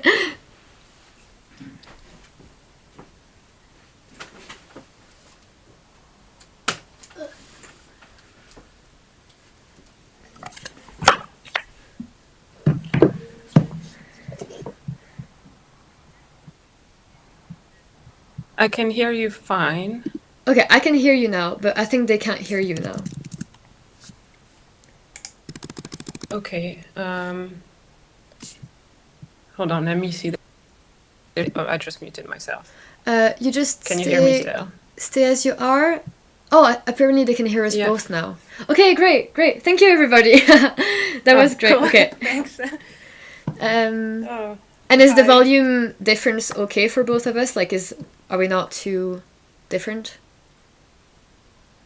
I can hear you fine. I don't know about them. Okay, I think it looks good for now. So hello, Aude, welcome. Hi, thank you. You're the first guest, so yeah, that went by quite fast, and we've already reached the donations goal. So Yeah, I saw that. That's amazing. Well done. Well done, everyone. yeah, yeah, it's nice. So I've kind of doubled it then to see if we can reach that, and then I was kind of teasing that if we reach £10,000, I would knit from stash for the entire year. Oh, that's that's a brave goal. Yeah, yeah. It's like part of me is like, Does that mean that you can't? maybe don't. Yeah. Yeah, maybe Does that mean not. that you can't buy yarn, Yeah, I think I was kind of saying like, that you unless can buy yarn, if I sell but it. you don't use it this year? No, not buying any new yarn. That's hard. Yeah, so oh, apparently Aude is a little quiet. Uh, Does that mean I have to do something? I'll make my Uh, mic less loud, and then the person can put their I can. volume higher. So yeah, be careful what you promise, Vanissia. Yeah, I know. Because I was thinking like, there's no way we can reach £10,000. Like that's a huge amount of money. But then if we do, like that would be a great way to remember the year, and uh, like it'll be a good motivator if I ever feel like I want to waver, and I'm like, but remember we raised 10,000 for charity, so it was worth it. Yeah. Oh, that would So be good if you could raise that much. yeah. So what are you wearing today? I'm wearing my that's the drop pullover. I should have worn something made this year, but I didn't. That's the drop pullover by Albiona, Yeah. and I made it in. It's a woolly knit. It's two strands of the woolly knit cones, like the British wool cones. That's the dark blue, and then the light blue, the marled one, is a lace. Like I think it was probably like an alpaca lace from Zakami, Yeah. but I don't know that she carries the base anymore. I bought Well, it a while ago. so the lace is the lighter color, isn't it? Yeah. Yeah, yeah. And it's one of those patterns that it's like a drop shoulder, but you knit it around all the time. Oh, Like really? it's, I don't, yeah. Which is kind of good because I've heard a lot of people talk about, is it the melange sweater or something, that you Yeah. knit flat first and then in the round, and that sort of messes up the marling a little bit, or the Yeah, marling yeah. doesn't look the same. Yeah. Which I guess would have been a problem if I, with this one, but it wasn't because it wasn't in around the whole time, but I yeah. like the neckline. It looks really nice. Yeah, it's a um 2 by 2. Yeah, it's a 2 by 2 folded. Although it's one, you know her pattern. I don't know if you've made her patterns before. She has like 5 million options all the time, so you could also Oh, do like I've a just roll neck made or something. um the beret, and she did offer a lot of options, but I was thinking maybe it was because it was an accessory pattern, but apparently so she does that for other. No, she does. Yeah, like usually for the necklines and then the kinds of sleeve, like if you do decreases or not, or long cuffs or not, and then she often offers as well, like at the bottom hem to have it split or not. Oh yeah. And she gives instructions for all of this. And I really like in her patterns that if you're off gauge, she tells you what to do rather than Oh, okay. Uh-huh. like if you're in no not if you're off gauge, but like if you're in between sizes, then she's going to tell you, well, knit this size at this gauge, which is Yeah. like slightly different from the main gauge, so that you can have like Yeah, she did that for the the right fit for you. beret too, actually. She was like, she gave a Yeah. calculation rate of like divide this number by this number, and that's Yeah, I think it's really really nice. cool. It's very adjustable. Yeah. I like her Yeah. patterns for that. It's kind of like Isolda, who has like the muscle bra, which is like plug your numbers and follow the recipe. Yeah. Yeah, I did the Porty hat by Isolda, which is the 1 by 1 rib, and it's the same. It's when you start at the crown and then, Yeah. like you knit a bit, measure, and continue. I think No, I think Isolda it's really is good. coming up with a muscle bra sweater, and she was kind of saying she was hoping to do it as well, where it would be a gauge swatchless, no gauge swatch sweater. So, Yeah. wondering if she would also have some kind of. Because I know Isolda has been even more and more adding customization options in her patterns for like the fit and like bust sizes. And so I think Yeah, the muscle that breast must be sweater is going to hard. be like a beast of a like 50-page pattern. Like, Yeah. It must be hard as a designer to be able to think about that because like a hat is a hat, yeah, but then like a sweater you have to grade it as well, I'm assuming, like a lot more than a hat. And yeah, then yeah. Well, good for her if she does that. Really good. yeah. So can you see the chat right now?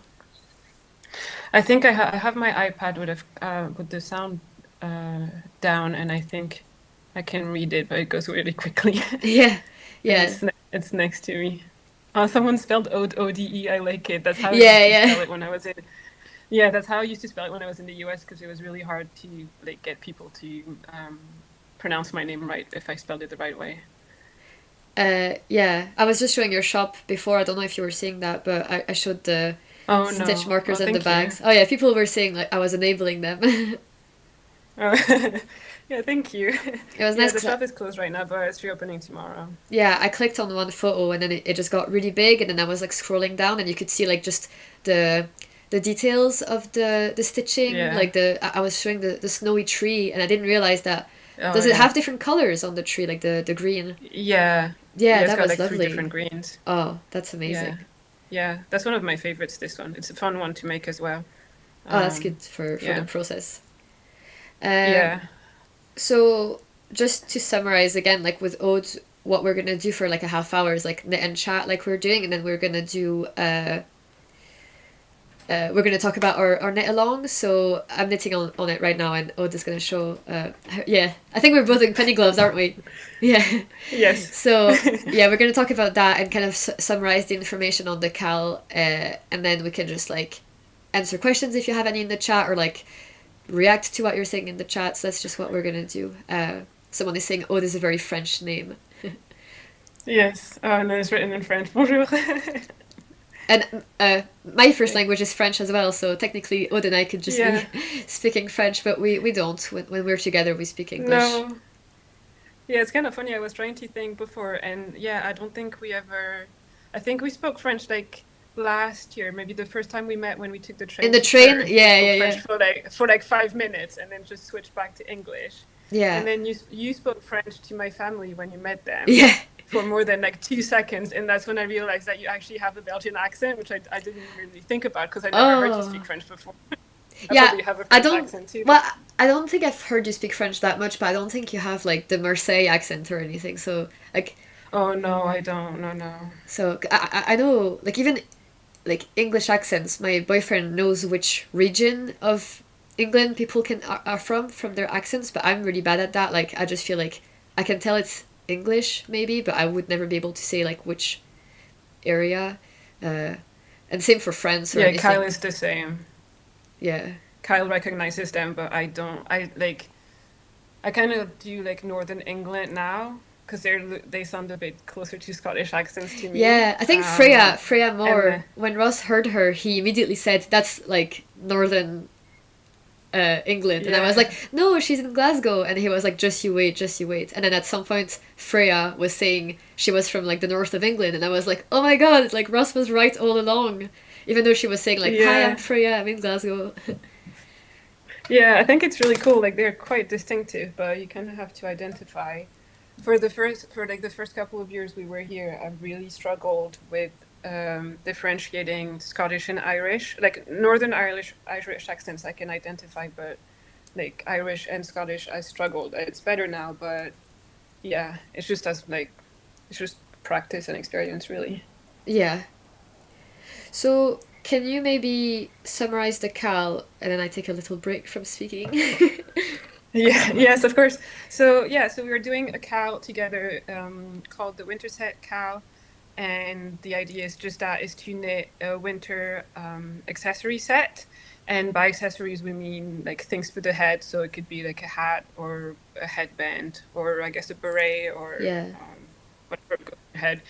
And then you can have like a cowl or a scarf. I saw someone on Instagram is doing the poncho by Amy Yeah, Paco, and yeah. then she's gonna make like hats or mittens, and then for the hands you can do like mittens, gloves, whatever. And the idea is to make a set, so at least two pieces, that would count for one entry. It can be the whole set as your entry, or it can be like, if you already have a cowl, for example, then you can make a pair of mittens to go with this cowl, and that would be half an entry. And so then if you have another completely different hat and you want to make a pair of mittens to go with that hat, that would be like a full entry because you would have two pieces.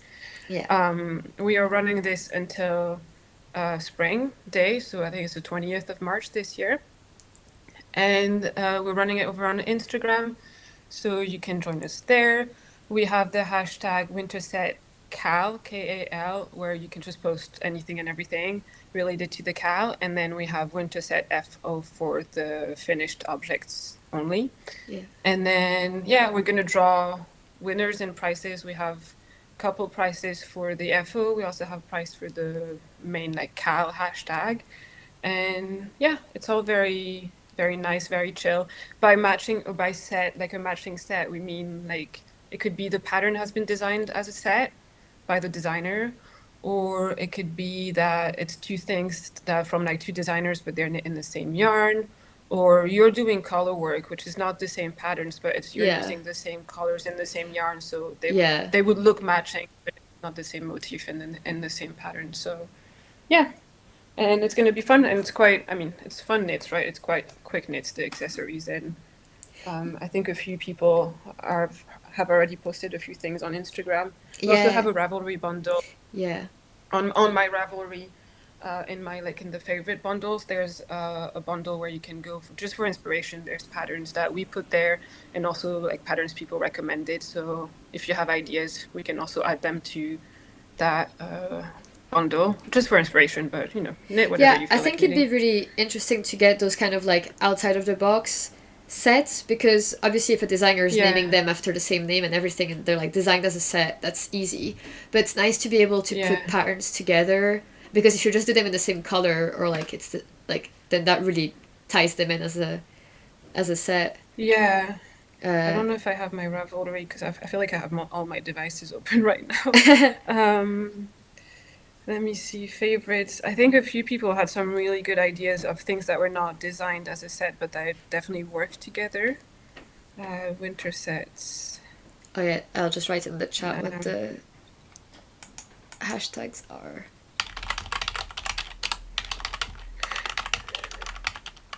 yeah, someone was talking about a hat called the Magic Brioche, and then the other is called the Elementary Cow, and they're both brioche patterns. They're not by the same designer. They're not the same like brioche motif, Oh yeah. but if you did it in like similar or like same colored yarn or same yarn, they would definitely work together. So just Yeah, things like I that. was thinking actually lately about how like I feel like color in my mind is the most like it screams Yeah, set to me as opposed to texture because if they have the same texture and they're in a different color, I feel like visually I wouldn't necessarily put them together. I'm not saying that as like a rule because obviously you guys can do what you want, but for me personally, like I feel like anything if you just make it in the same color, it's gonna look like it was on purpose. yeah, no, definitely. I'm trying to see. I think some people have. Yeah, someone is saying like, I hope to make a muscle bra hat and some fingerless mittens. And yeah, if it's all like, that's sort of what we're doing. That's what you did with your red set. It's the Yeah, penny because glove and basically the it's muscle bra hat. stockinette is Yeah, like just there's so many accessories that like technically would have the same look if you made them in the same yeah, color. I know like the tin can knit simplest mittens could also be a something to go with the muscle bra. yeah. It's funny, someone wrote, I can only use Swedish for some subjects after 30 years. I can't remember the English word, so I'm assuming English is your first language. And yeah, it's the same. Like, I learned to knit in English, and I can't speak knitting in French at all because I don't Yeah, know all the words. Yeah, no, me neither. I mean, sometimes when I'm reading Ravelry notes and someone has made them in the French, I can follow along, but I yeah. couldn't write my own knitting notes on Ravelry in French. No. Or even, do you know, along avec Anna, she has like the patterns in two languages all the time. She has it in Yeah. French and English. And even then, I always use the English patterns when I knit her things. Oh, let me just I did check. the Twin Falls mitts and then adapted the cable pattern to a baby. Oh, that's really cool. Yeah, just taking a cable from mittens and then putting them on the hat. That's a really good idea. Even if Yeah, the pattern of the hat doesn't really exist. definitely.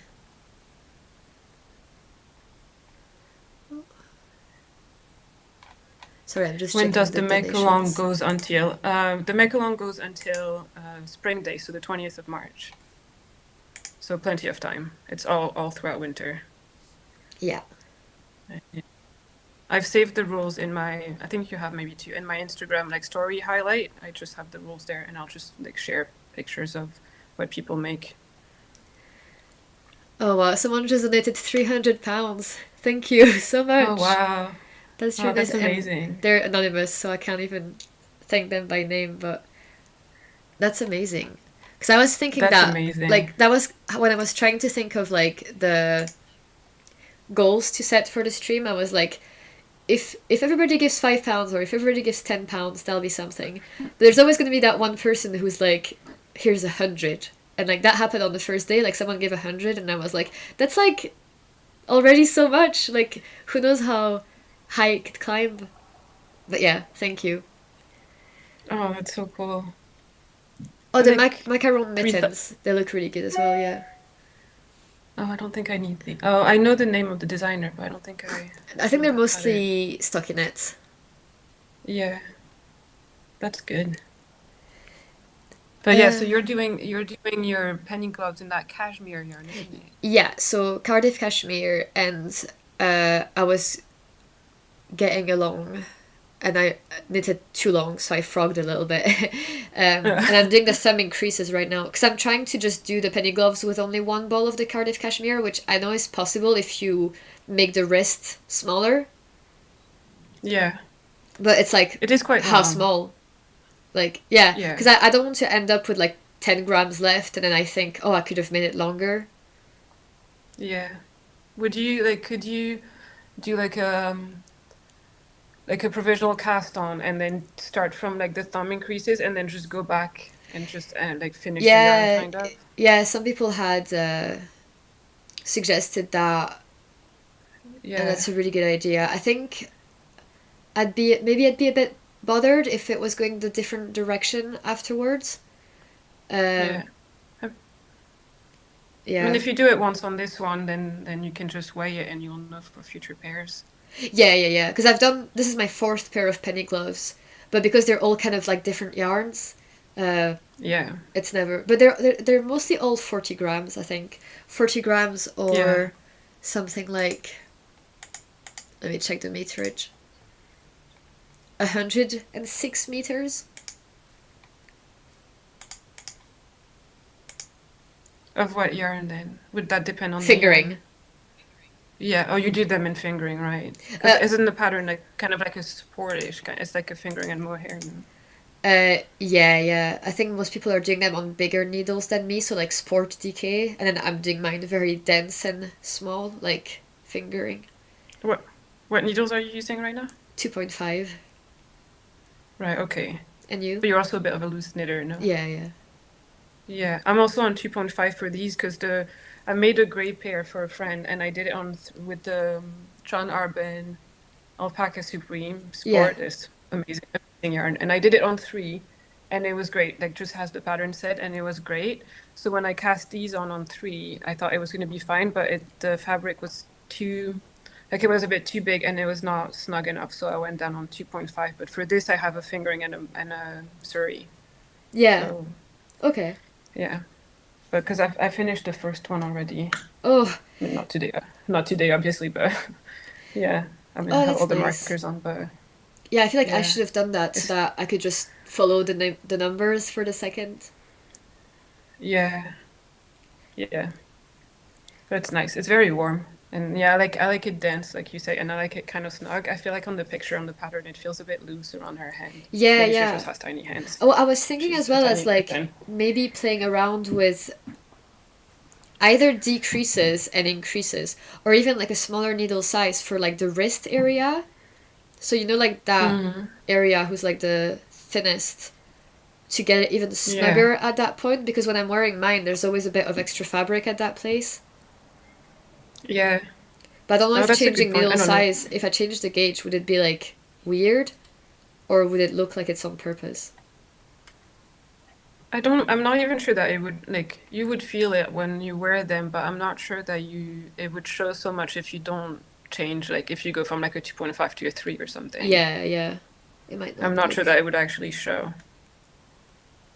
And then it's likely that where you're going to change is going to be like covered by your sweater sleeves or Yeah, yeah, whatever, that's true. you know. Well, right now I just realized I made a What? mistake in an increase. I did like a make one left instead of a make one right, but I'm just gonna keep it because I'm not gonna lather down.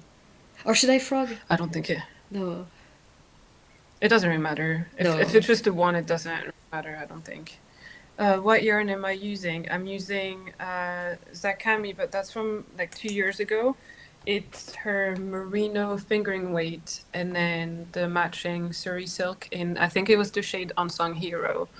Um, they might have it in dye to order. I'm not really sure. It was from 2 years ago. I'd made a hat with it, but the gauge was too loose and it was too big, so I frogged it and I'm making this now.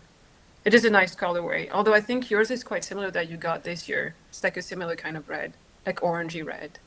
I think. Well, For your set? no, I think it's mine is more bright and yours is more muted. Oh, maybe. Like that's mine. Oh, yeah. Yeah. I mean, I guess we have different nights as well, but yeah. Yeah, No, that's you're true. right. But They, actually, they might have it in their dye to order uh, options. someone has asked to see the hedgehog fiber skein, and like here's Oh, the. yes. So that's it. That's And so to nice. get it, you add the raffle ticket to the donation, and then if you get chosen as like a winner, it'll be randomly allocated, so you might get that. But yeah, it's really soft. Like it feels like it has cashmere in it, but it doesn't. What is it made of? It says 90% merino and 10% nylon.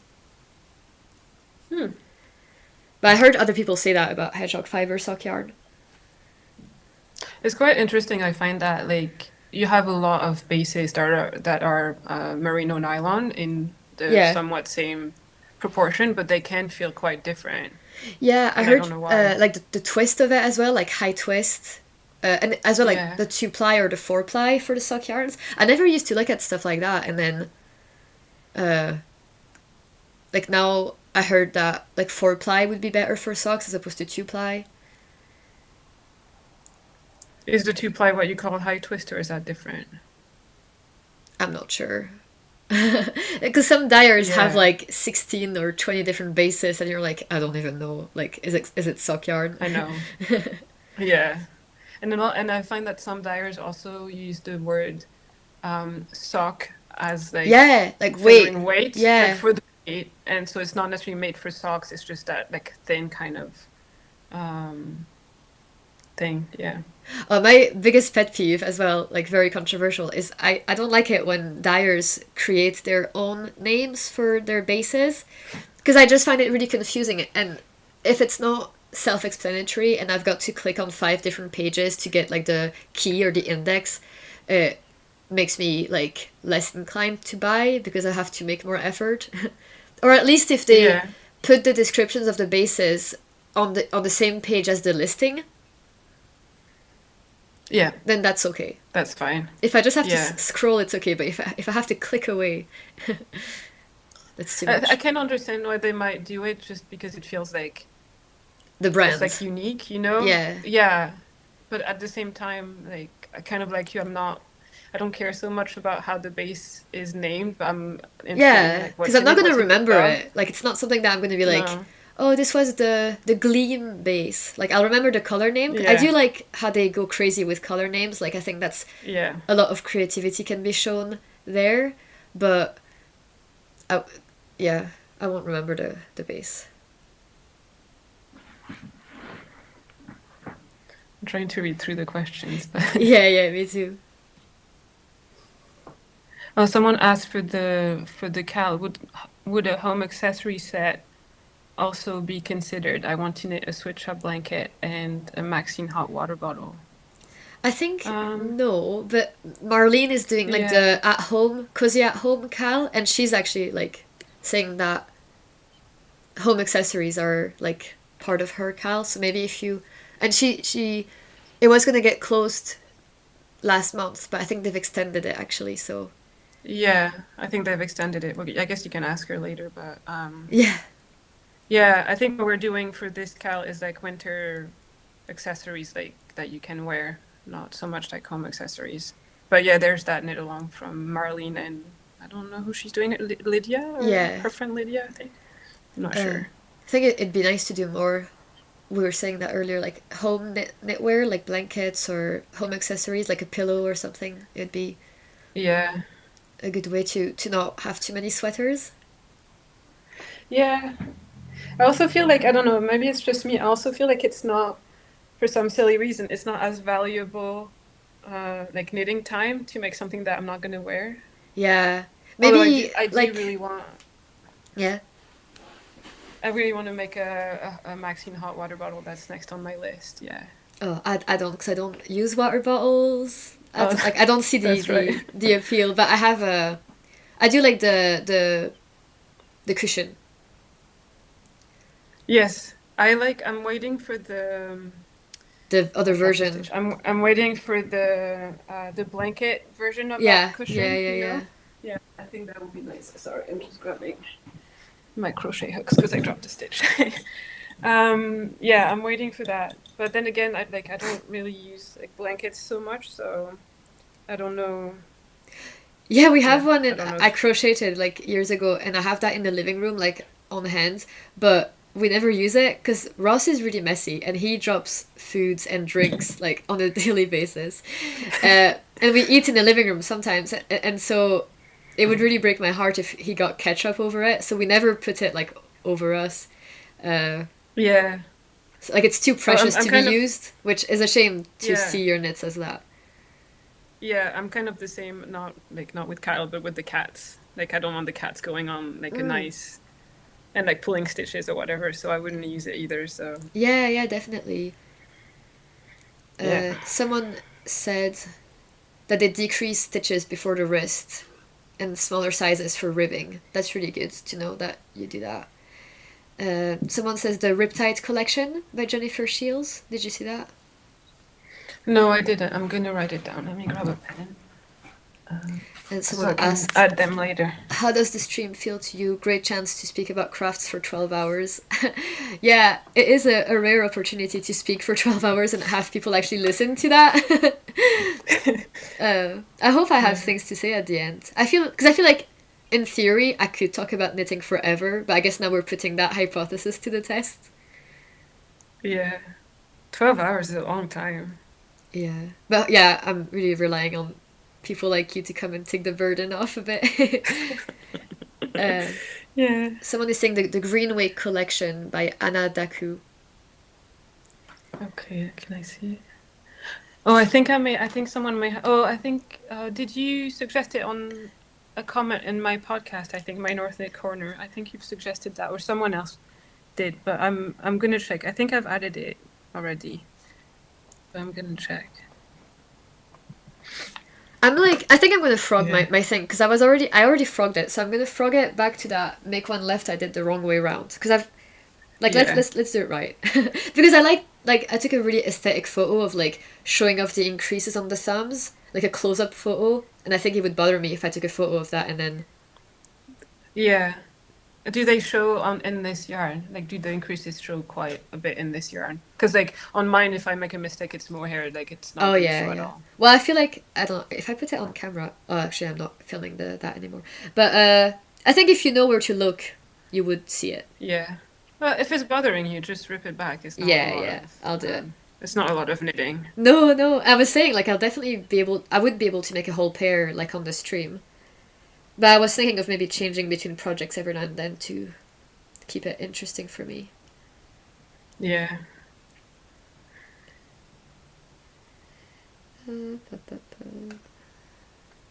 Oh, that's a good idea. Someone's doing a Oslo hat and penny gloves. That would look very Oh nice yeah, as a yeah. set. Or a scrappy scarf and penny gloves. Yeah. I like the penny gloves a lot. They're quite. And I find that like for the longest time I was like, oh, I don't understand the point of fingerless mitts because it's my fingers that actually get really cold when I get cold outside. Yeah. But actually I find that if my wrists are warm, then my hands tend to be warm. Yeah, yeah. So I think I'm fine with it. It's like even for like I found out this year that like I've just after the summer ended, I just kept running in shorts like I'd done in the Oh summer, yeah. and I realized that if I had like tall socks that covered my ankle, I can go and run in shorts even if it's like 3 degrees outside because Wow. my legs are not cold. So I think it's like your ankles and your wrists play a very important part in how cold or warm your feet and hands are. Yeah. Yeah, it can be a bit counterintuitive as like if you keep that thing covered, you'll feel warmer. I think, for Yeah, example, my heated blanket, I sit on it as opposed to having it on top of me, and it does feel yeah. like that's enough to keep my whole body warm, even though I'm not like wrapped in the blanket. Oh, someone from the Samaritans said, just a quick update together, you've raised the equivalent of helping answer 666 potentially life-changing calls. That's Oh, wonderful. yeah, that's That's so amazing. good. Thank you Oh, for that's so saying that. great. Uh, Someone said that they're actually listening to me. If I run out of topics, I could share knitting stories and what I like about the craft. Yeah, I feel like something that I don't have is like the knitting origin story. Like a lot of people are like, "Oh, my grandma taught me, my mom taught me," and it's like, no, I just watched YouTube because I Me too. wanted Me too. to. Like it's not romantic or. Yeah. This is how I learned too. Yeah, I just learned from YouTube. I learned from, I guess it's a story. I learned from the crazy sock lady. That's how I learned to knit. Because my first thing that I made was a vanilla sock from the crazy sock lady. Oh, a So sock was yeah, your first project. yeah. That's cool. I think Just a sock because, is underrated for like teaching you a lot of things that will be handy in sweater construction afterwards, like picking up stitches and like in the round and stuff like it's yeah. it shouldn't be too hard to graduate from sock to sweater. No, I think maybe the only thing is that like you're on, well, depending on how you knit, like knitting small circular is maybe a bit trickier, but I don't know because I figured I don't know anything else anyway, so Oh yeah, we you did know. a poll earlier actually about a preferred way of sock knitting, and it was like 50% was magic loop, and then 25-25 Okay. approximately for DPNs and mini circulars. Right. Do you do magic loop Yeah, for your socks? Yeah. yeah, Yeah, yeah. yeah. I I, know you do mini I do the circulars. small circulars. Yeah. Yeah, I feel like because I am a loose knitter, I usually have very small needles and very small stitch counts. So actually, a lot of the Yeah. time they just don't even fit on the small needles. Yeah. Yeah, I do mittens on magic loop because for that reason, usually mittens have less stitches Yeah, yeah. than like these are like 40 something, and so they just don't it doesn't fit on a small circular. Yeah. Okay, Are you all right? Did you manage to fix it? I'm unraveling now. Nice. Oh wait, I failed. Oh no. Oh no. Okay, it's okay. Uh, I was saying Let as me well. see. So if we reached 2,500, I was going to design a pattern, and then I put a poll if people wanted me to do like a free accessory or a paid for garment, and it was very much 50-50, and it like accessory first, then garment probably. So I was thinking I could even do like a matching set. Because it wouldn't be Yeah. too hard. I feel like if you find like a good idea for mittens, then you could kind of make a matching hat that goes with them, and it like doesn't seem like it would be too hard to grade a hat. I feel like a lot of designers start with like a like an accessory of some sort. Yeah, Just because you don't have to deal with the grading yeah, just yet, or like it's not as intense. Although I say that, but Rebecca is doing the Irene sweater. I think that's her first. yeah, yeah, yeah. Yeah, I guess it's also like what you're used to knitting and knowing. You know, if you're a garment knitter and you know that best, then Yeah, although I've knitted so uh, many sweaters, but I still feel nowhere near ready to grade them. Because it was never yeah, something that I've like focused on as like a skill I wanted to develop. Because I know some people like they're like I'm gonna self draft, like I really haven't had that thought many times in a year. No, I really me like neither. following instructions. Me too. And yeah, I think like although I think like grading, a lot of people get like a professional I grader would to do do that that. because Yeah, I that's know it's a just cost, but I feel like because of YouTube, yeah. At I'd least have that kind of like technically like I could have the money up front, and then if I don't make it back, then like that's fine. It would have been an interesting experience. yeah, and I feel like that's maybe something that you want to have someone do first on your first pattern, so you learn Yeah. from them, and then if you want to do it yourself in the future or try and do it, then you've learned the good basis, like you've got a good basis to work from.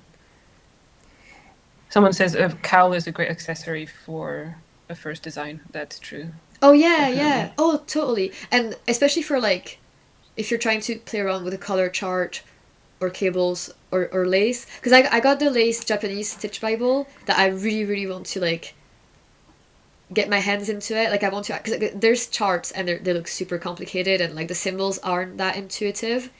There's a key at the very end, and I feel like I'm going to be flipping pages for like ages. But I think maybe if I made a cowl with a Japanese design, that could be fun. Yeah, Although I don't know what yeah, yarn I that would could be use for really that. nice. It depends on what you want the end result to be, I guess. Because The I feel drape like or lace, something. yeah, I exactly. don't know. Like lace is quite drapey, I feel, but a cowl, maybe you want it to be a bit more structured. Yeah.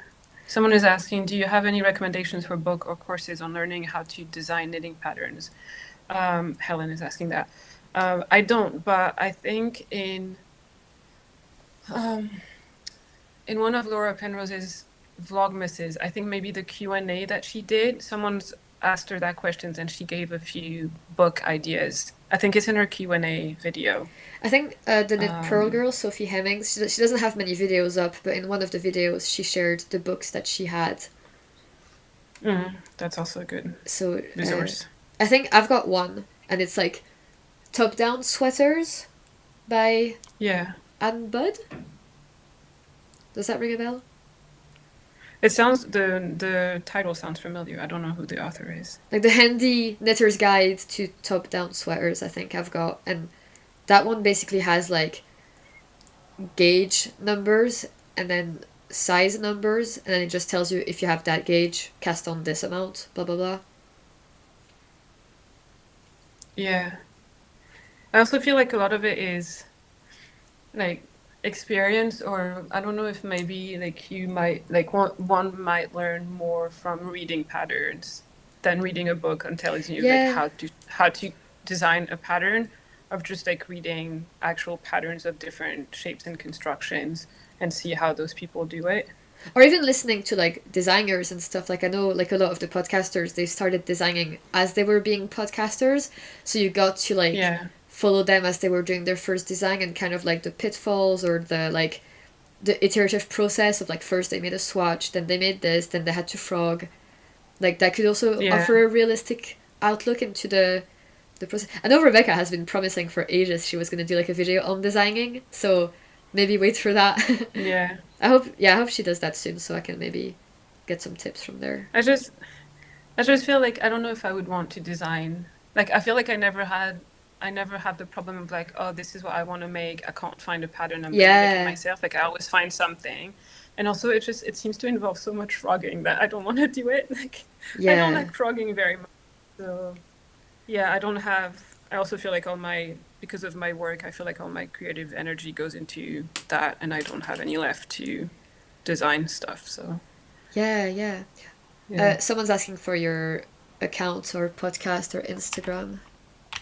Oh, it's bubbles and berries everywhere. Hold on. Are you typing it in, or do you want me to type it Yeah, in? but it's not becoming a link. So if there's any mod right now, could you do that, please?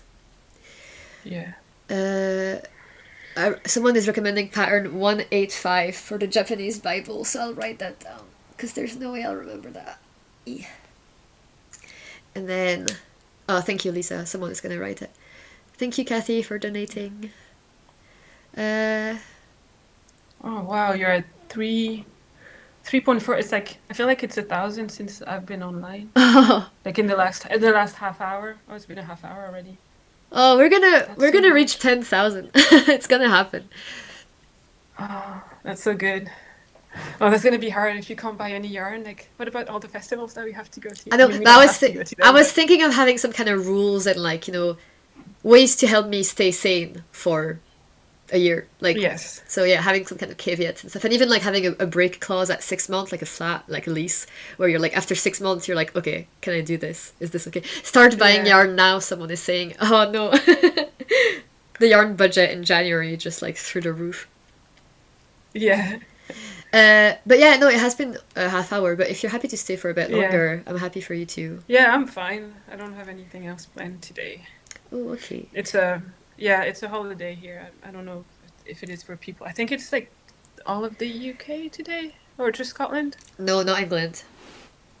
Okay, so it's yeah, Scotland is off today, but I know a lot of people are working, um, which is good on you. Yeah, yeah. One of the guests, Rebecca from Hypnot Hooray, she's coming in at 5, and she is joining from her lunch break at work. No, that's really nice of her. Yeah, yeah, yeah. That was I just handy. started watching her podcast. I really like it. Yeah, she's so analytical. Like I love that about podcasts. Yeah, there's a lot. I find like I feel like January is the nice time of year to find new podcasters because everyone does those like what I knit last year or what I'm planning to knit, and so you get a really good sense of sort of their style and the kind like whatever like the yarn they like to use or the patterns Yeah, they like to knit. And so it's if it's like something that you like, then you can subscribe. Like it's an easy way to get to know someone's knitting, and yeah, it's been really fun watching those. Are you making one later in the month? One of those videos? uh, I'm in two minds about it because I feel like personally, I don't think I'm gonna watch that much.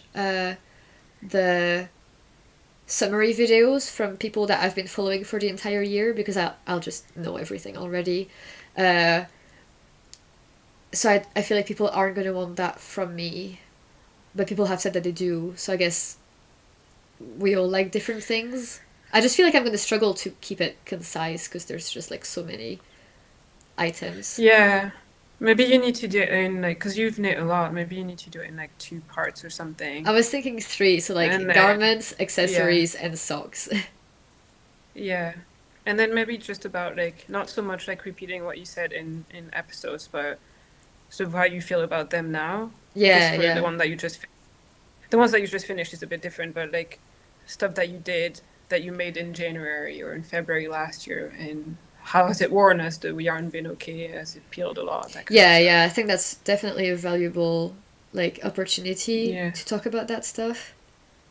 yeah, Uh, but I was thinking as well, like I quite like the idea of talking about stats. So, like I don't know if you've seen Rebecca's latest video, like Hip Knit Hooray, where she was like the most knit designer, the most used yarn. oh, that's cool. That's a good idea. I haven't Yeah, seen it yet. No. because I have those stats handy already, and I could say like yeah, like which brand I use the most, which designer I use the most, which needle size I use the most, like those kind of things. I feel like would be nice, but I feel like that's quite a lot of work to plan it, and I feel like by the time I'm gonna be done prepping that video, it'll be like February or March. But I mean, it doesn't. Yeah, It could still be good. that still be interesting. Yeah, it's not. I think January is just. It feels like a naturally good time for like a Summary. roundup, but it doesn't have Yeah. to be that way. Yeah, it doesn't have to. Which yarn do you think you use the most off of the top of your head? Uh, if it's brand, I think. Well, by in terms of grams or in terms of like times used. No, in terms of I guess in terms of like times used, like which one do you go back to for new projects? I think Sindisgarn or Isiger. Yeah, I have like expensive taste. the scanty yarn. Yeah, yeah.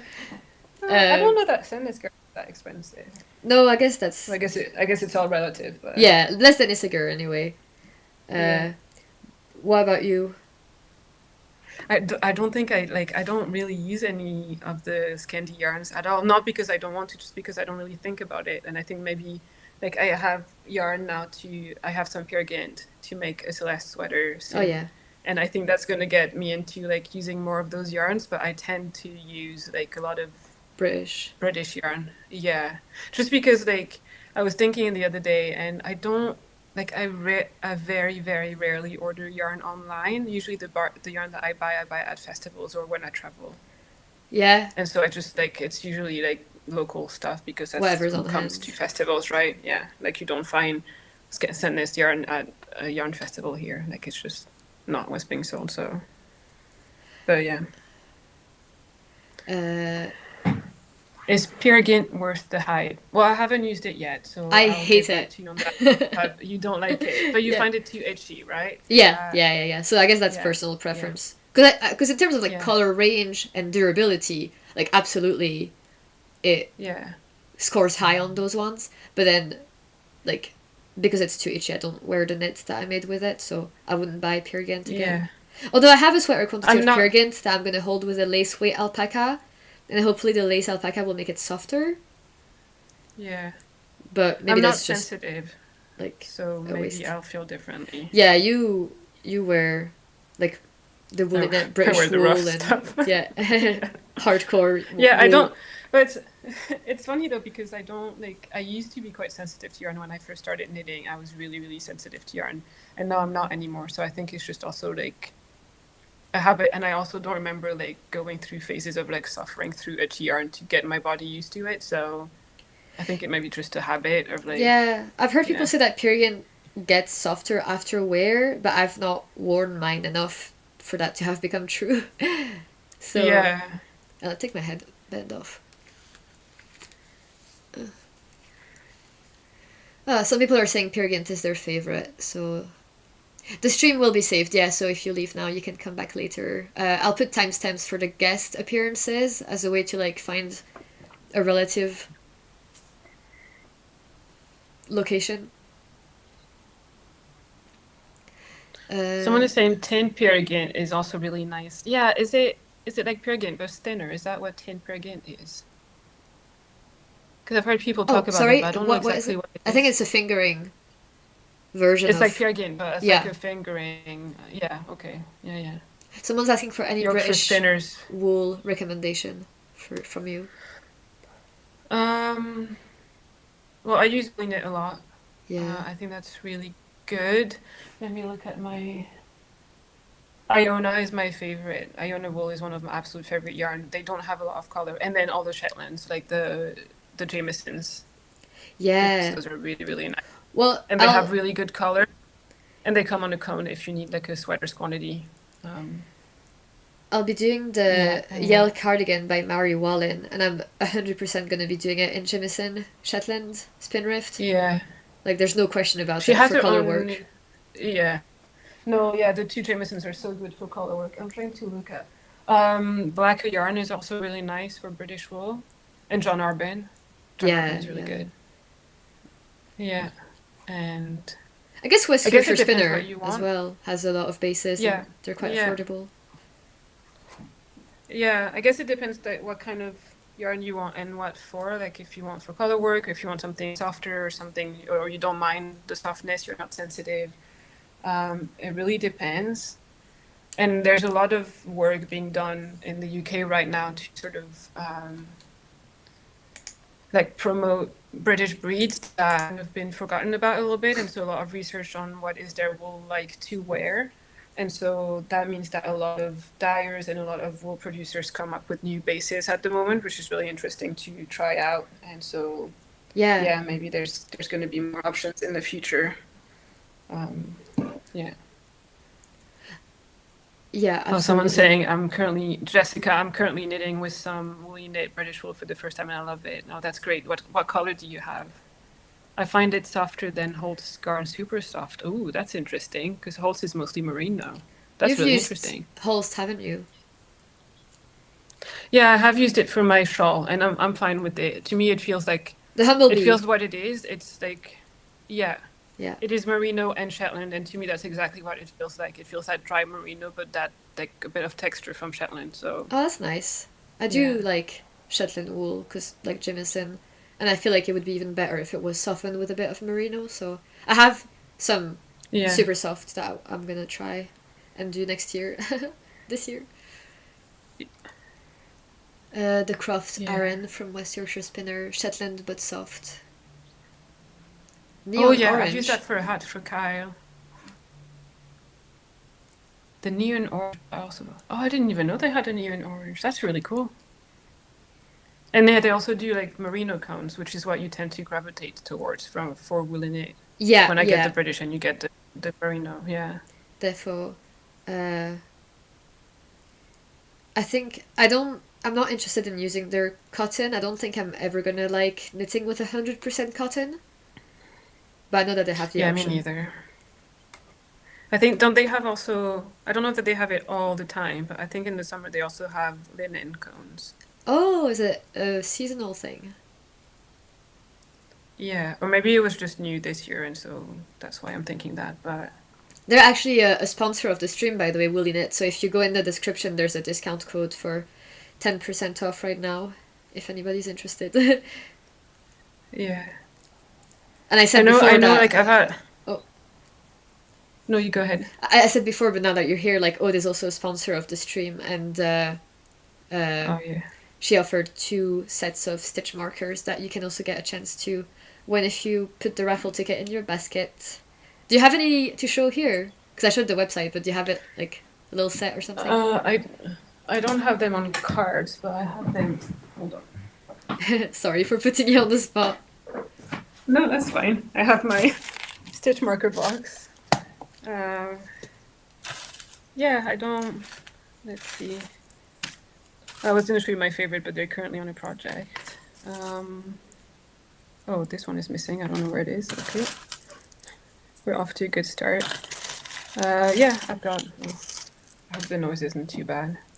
Got these. I guess I can show. I don't know if it's going to show well on the camera, but Oh, the that's like pink nice. flowers.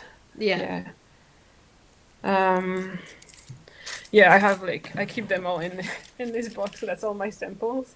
Oh, yeah. And Which to then, be fair, I'm realizing now that like the more I make them, like I make them and make them for orders, and then I go back to use my own for my samples. I'm like, oh, that's the first one. It doesn't look as good as like the new ones that I made for orders, just because I have more practice. oh, yeah, yeah. Um, but yeah, this one is kind of fun as well. Um, with the oops, Oh, yeah, like the yeah. hat and The the winter set, the yeah. matching winter set. Oh, there you go. Yeah, actually, yeah. Oh, that's actually that. So there you go. If you want to get this one, and yeah, the really popular one is the sheep one. Yeah, they're so Um, cute. yeah, but yeah, there's plenty, and they're like all of them are always on the website except the like the seasonal ones. I'm gonna at the end of the week. So I guess today is Tuesday. So at the end of the week, I'm gonna remove the Christmas one and just bring them back next year. Oh, yeah, yeah. Um, just I don't know. It just feels right, and yeah, this is what I do. There.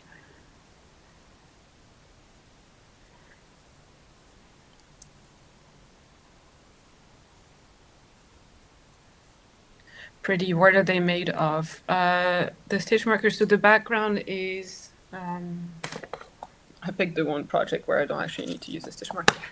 Um, the background is felt, like a natural beige color felt, like so wool, and then the embroidery thread that I use is cotton, and then the metal bits are stainless steel, so they don't actually like Rust? change. Yeah, they don't rust or tarnish or anything. I've used mine on like some projects where the wool was still quite oily and it didn't really do anything to the stitch marker, which was quite nice. And even like your And hands oils. Like, I'm sorry. even like your hands or fingers might be oily over time, so that's good that they're protected from Yeah, being manipulated. yeah. So I'm assuming that it's what the stainless steel does. And yeah, they're quite like why I like them or what I started making them for myself, I guess, is because they're quite lightweight. I find that a lot of stitch markers, when there's like beads and things, even though they're very pretty, they're a bit heavy, and I'm always worried that it's gonna pull on the stitches, which maybe it doesn't. I don't know, but yeah, that was my concern. I didn't So actually yeah, know that felt was wool. So it's really cool actually that you have wool in your wool bag. yeah. I think you can probably find like polyester felt, but the one I get is the wool from like a British like wool felt Oh. company. Yeah, and it's on the one that I use the most is undyed. It's like a natural beige, but they also have some dyed ones. So yeah, how's your mitten going? Have you Uh, sorted it out? yeah, but I'm finding it really harder than I thought it would be to like doing creases and talk and stuff at the same time. Like I was like, oh, it's just increases. Like surely I can multitask, but I can't. But I've got a few other projects like behind me. Like when you leave, I'll probably switch to a different project, and that will really just be stuck in it in the round. Yeah, Uh, I'm trying to finish. I mean, I'm not going to finish it today, but I've done the mittens first because then I want to do a hat with the rest of the yarn that I have. yeah, And yeah, my idea was to do a mouse wilbur hat, but I don't think you'll have enough. I'll have enough. So I was thinking either I start a mouse wilbur hat, and then when I reach like a certain point, I'd start doing ribbing and use the rest and have like a ribbed hem. Oh yeah, Or I saw that she has the fourth hat pattern, oh yeah. which is Okay, like, which is kind of like, it's one of her like any gauge pattern for yeah, like a ribbed, like a stockinette and then ribbed brim beanie. So that's also an option. yeah. But yeah, we'll see. We'll see. Or you could. Anyone care to share any crafty gifts received over the holiday? I bought myself the Knitting for Olive book, arriving today. Oh, that sounds lovely. I've seen like pictures of it. It looks really nice. Yeah, yeah. The Knitting for Olive book. You got the Sarah Norland book. Yeah, yeah, yeah. I was just saying actually that like one of the resolution was to knit from my books more. I know you've got a ton Yeah, of books as well, so and I'm gonna make one of yeah. Sarah's patterns. I've never knit any of her patterns. Can you believe it? I don't know What? why. She's like my I most know. like knitted designer this year, I I know, think. and every time I see like you or other podcasters be like, "Oh, this isn't Sarah Norland," I'm like, "This is such a nice pattern," and I don't know why I haven't. But she I has want to so make the much. She same has that you're. so much. Like she has I know. every texture, every lace, and like she does cables and she does lace and she does any type of garment or accessory. Like she, I know. I know. oh So I'm like, why has like it's yeah, like you almost have to like used to purposely. knit the Yeah, pattern, yeah. not to, Is which that what you're is not what doing? I'm doing. No, I want to make the same that you bought yarn for just recently. Foxberry, or No, the Levi pullover. oh yeah. Oh, actually, I've casted this on if anybody wants to see. Oh, cool. Yes, yes. It is very fun actually because I was getting the color work like bug and I was like wanting to do like a nice worsted weight one, blah blah blah. So here is the yoke. Ah, Oh, it looks so nice. And you're yeah, doing with Peruvian Highland wool. Is that what you're doing? yeah. And I was using Florence's colors, so it's like quite a low contrast. And there's some pearl stitches, so you can't see it too much, but there's gonna be some It's uh, gonna show not just a bump or something. yeah, like oh, this is really bad from up close. But there are bumps on purpose. I don't know. Yeah, it's really nice. It looks I good think from it's a far really away. nice. It So really does. yeah, yeah, I like I that. might make it. I might make it. I mean, I want to make it. I might go through like Ravelry or Instagram to see people's color palettes. Yeah, yeah, because a lot of them are like monochrome, but because it's quite an easy one to pick colors for because you just need like three tones, like medium, and then a lighter one, and then a darker one. So it should be okay to like be Yeah, creative. yeah, The discount code should be on for the 12 hours of the stream, normally, for Woolynet you're asking, so grab it while you can. Uh, yeah. and then someone got I know Fable some people Knitwear's have book. said. Oh, Oh, that's nice. Yeah, I know some people have said like abroad, like in the US or something, that they really want to try. Oh, excuse me, just a second. That no worries, that I'll was see the chat. Someone is intimidated by the patterns from Sari. Oh, but she's really good at writing them. Like I feel like if anything, they're a bit overly wordy for me. So she really covers all the bases. Yeah. Yeah, I was gonna say, like, I think some people in the US really want to try the woolly knit, but shipping is a bit expensive. But I Yeah. know that they sometimes, like, I remember they did like a collaboration with Marlene, and during that time they had like a flat shipping rate for international orders or something. Oh. So I maybe didn't realize that was that's the how to promo. keep track of it. Yeah. I think that's what it was. But yeah. Uh, okay, thank you, Lisa, for being here until now. That's really nice. I think Ross is gonna come on at 4 to knit, Oh, so it's gonna be I so need to. much fun. He doesn't think so. I need to cast on a hat for him because he doesn't. He just needs to do the knit stitch. Uh, I'm just trying to read the rest. Oh, sorry, doesn't do far enough with the positivities. Oh, that's a shame. Doesn't do what with the It doesn't have positivities? enough positivities. Doesn't go far Oh, enough. okay. Even if right, even if you go like up a size or something, which it's not ideal not to do the size that you want, but And then someone got Elizabeth Zimmerman's Knitting Without Tears. Oh, I heard that was a really good book actually. Like, they talk about her all the time. oh, I haven't heard of her. I don't think. Oh, really? Like, she's really good for like old school type of like pattern writing. Like, just if you read her, then you can self draft and you can adapt as well. Because I think someone was kind of talking about how like if you're always reliant on patterns, then you can't improvise as much. But if you learn how to adapt knit to your own body, like, oh, I have a bigger bust, so I need to do short rows, or like, I have short arms, so I shorten my arms.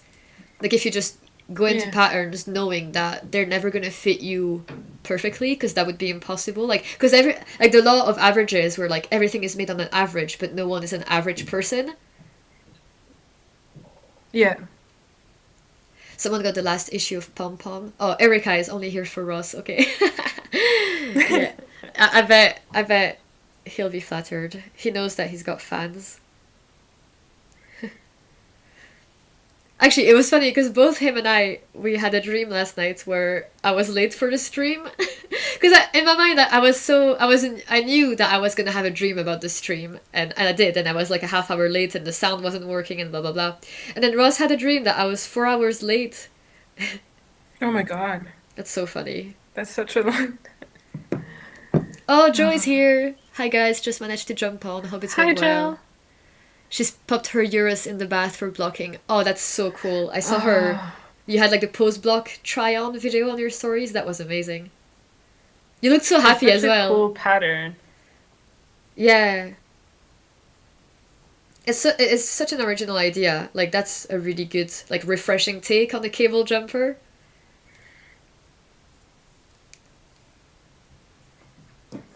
Yeah. I got my woolly knit order shipped to the US for £15. That's not so bad, I guess, for international shipping. Yeah. Someone is saying, I don't know. how many cones from woolly knit is a sweater's quantity? One. Oh, yeah, I guess. Hmm.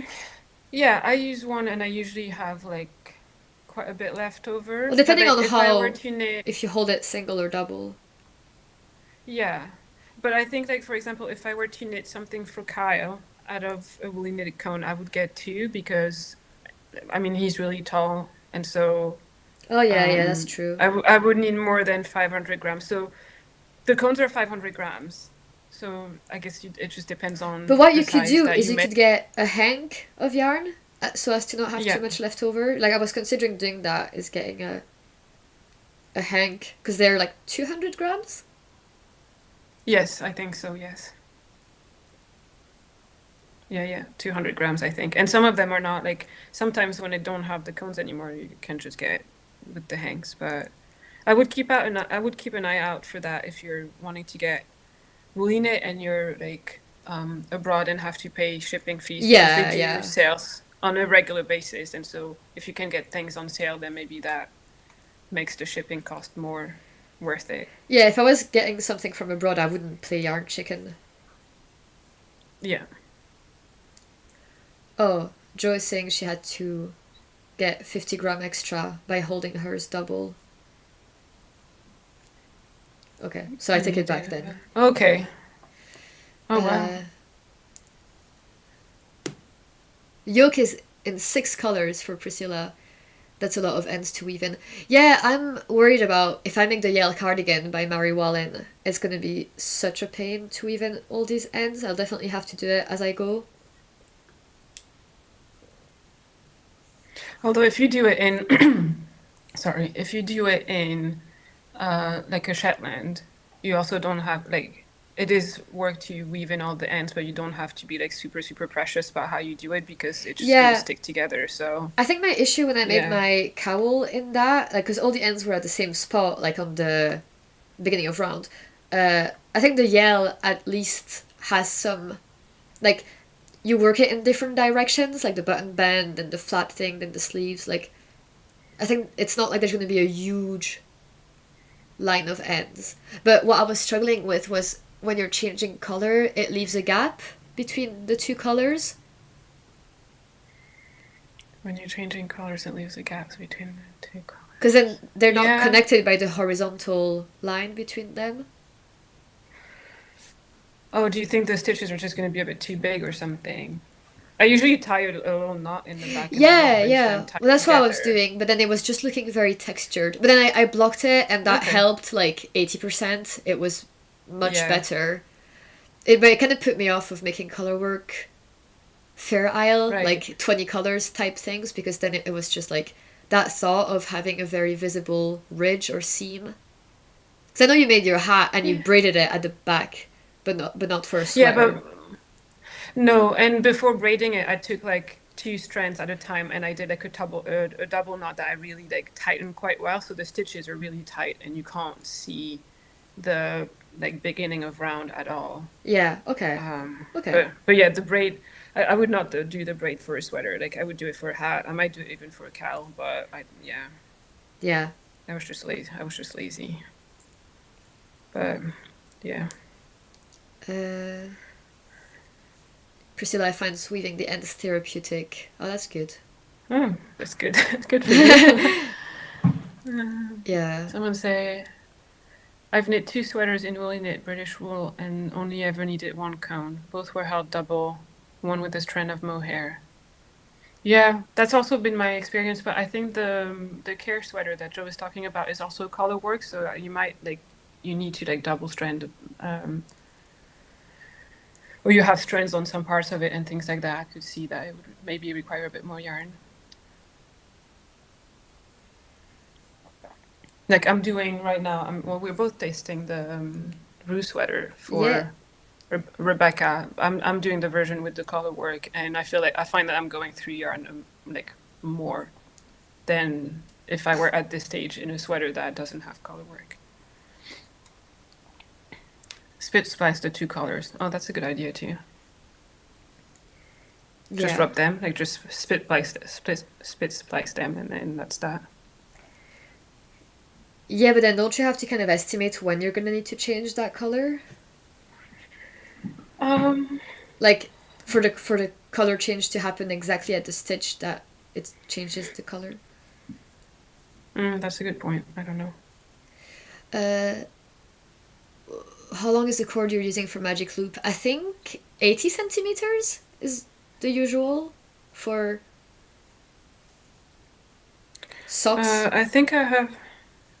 Does it say on the needles? Uh, Because I have fixed ones for now. I don't know. It doesn't say. Hold yeah, on. I oh, have a measuring tape. no, it just says it's 2.5. Yeah. Oh, I guess I could Let me measure see. it. I'm good. So I'm measuring from the tip of the needles to the loop, and it's 29 centimeters, whatever that is in inches. Yeah, mine is 80 Is centimeters. it like a? Yeah. So you got the wrong one. Oh, someone I don't says know. 10 stitches before the next color change, or you like knit it up, then rip it back to like you estimate it. That's good advice. Okay. Maybe I'll try it when I do a Yeah. swatch or something. Yeah. I guess you can try it like a couple of times to figure out at your gauge and whatever how much you need, and then for all the subsequent and how much you need to, like when you need to start split splicing. Yeah, yeah. Yeah. Oh, that's a good idea. It's a very good idea.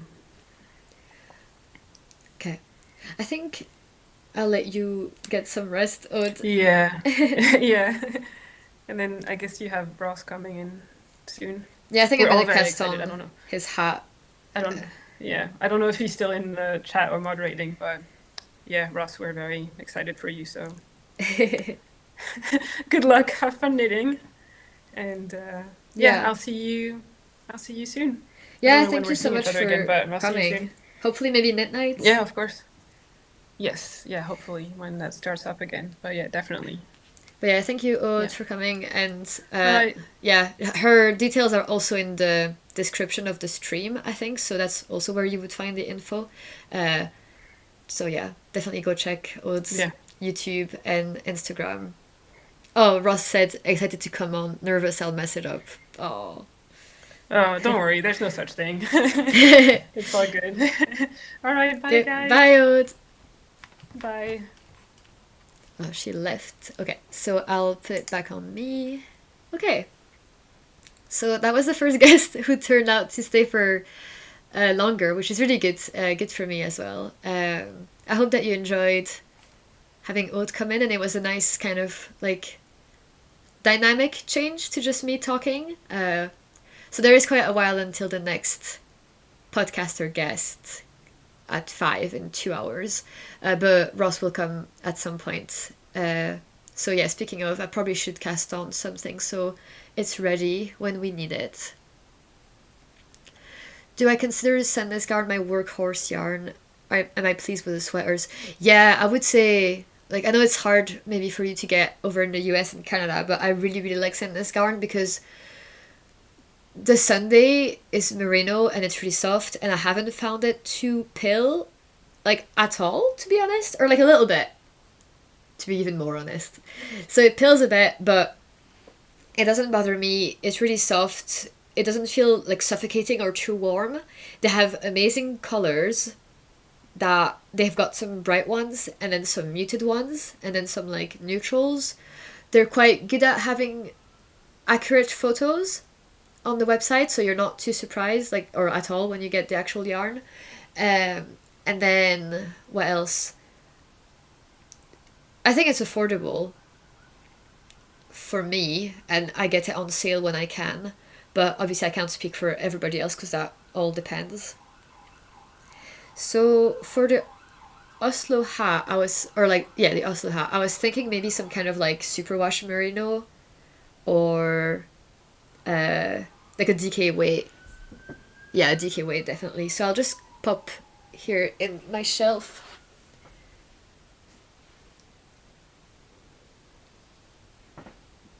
Actually, I'll stretch my legs and everything, so I'll take a little like 2 minute break. Yeah, so you guys can also take a little break if you've been here for a while.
Hello, hello, I am back. Um, yeah, I got some chocolate, got some water, talked to Ross. We picked some yarn. So we've got this little ball of zakami. I can't remember the color of this, but I used this in my Northwood V-neck by Jessie Maid. So I'm not, I don't think he'll be enough for the entire hat, but I don't think we're worried about that. I think it's more about like learning how to knit. I don't think he'll be too sad if he doesn't have a finished item by the end of it. Uh, so I think it'll just be a good yarn to learn how to make stitches with, and if not, I've got a backup as well, so that's fine. Also, a hand-dyed yarn from Nervous Fiber. I just made a beret with it, and it was really nice to work with. So those are the two yarns that I'll have. They're both DK, and I'm just gonna look for some needles that I can use. They're all kind of in use right now, but I'm trying to find my like hat circumference things. Thank you, Aude, for coming. It was really nice to have you here. And it was really helpful and nice to have like someone to let my voice rest a little bit. Maisie, yeah, no, that's a good question. So what pattern do I want to do if I'm gonna design? So I'm gonna make a free accessory pattern first, probably, and then maybe design a sweater down the line or like a garment.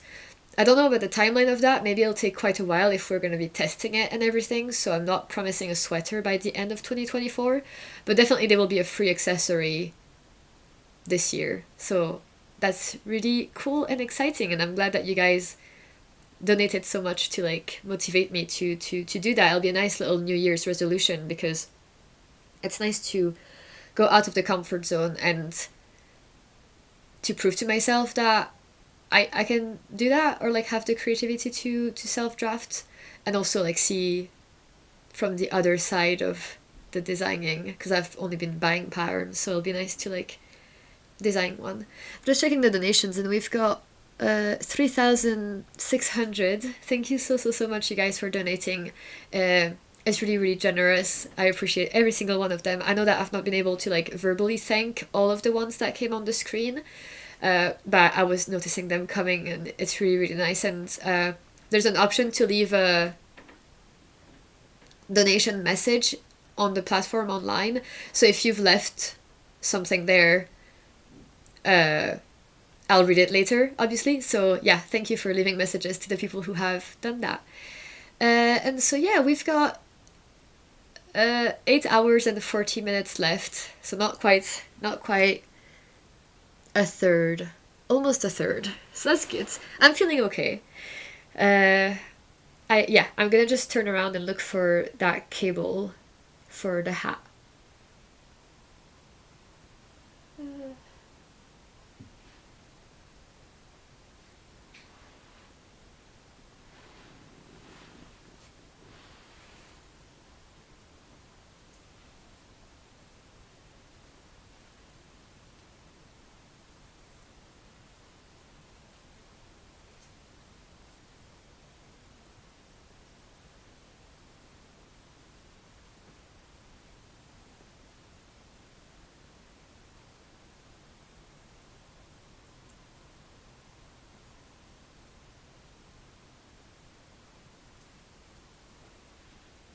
Okay, so I got it.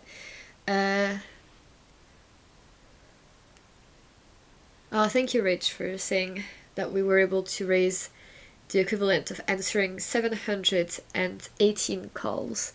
That's really encouraging and nice to hear. I guess I could do a little poll and I'm gonna ask you guys what weight of yarn you prefer using. So I'll put that right now.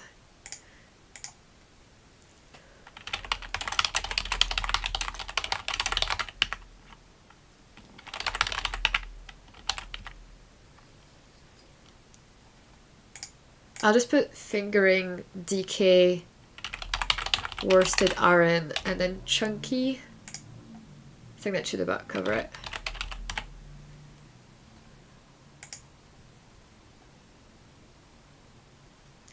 Okay. I'll have a bit of chocolate. Oops. Oh, sport. I forgot to add sport.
Maisie is asking a very important question. What chocolate? Well, my boyfriend went to the shop this morning and he got me... Oh, hold on. Some Ferrero Rocher milk chocolate bar. So it's really good. And it's got like hazelnuts in it. So yeah, very happy about that. And it's a nice little sugar boost. I don't know what the etiquette is or like procedures are for eating and taking breaks and everything, so I'll probably have a break tonight when I'm having dinner. But yeah. Belgian chocolate. Is Ferrero Belgium? I think it might be. So just joining, how do I make a donation that will be included in your effort?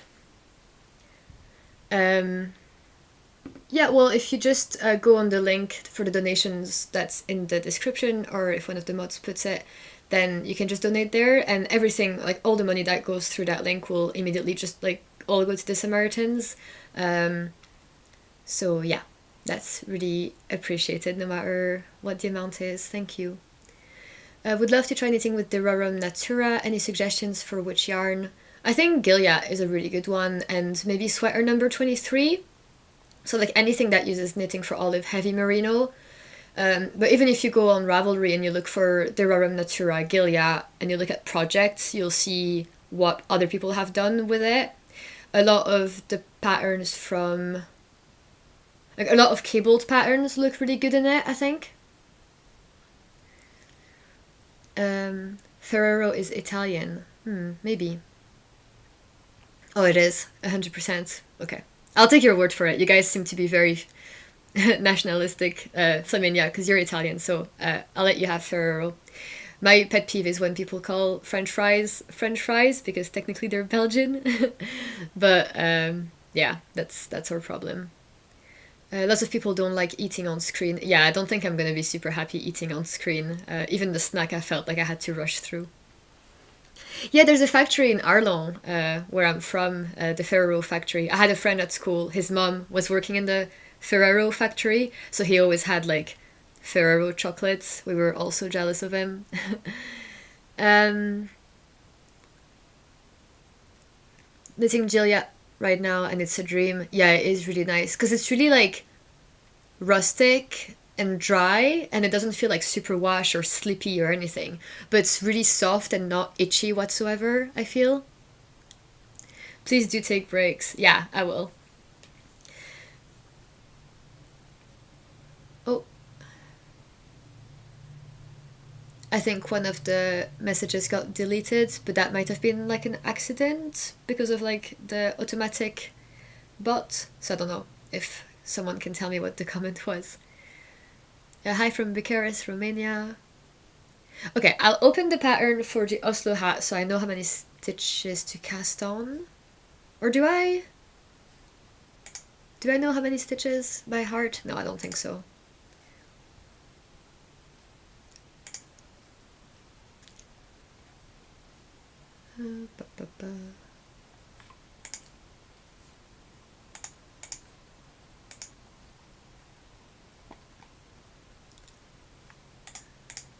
I should by now, because I've made 3.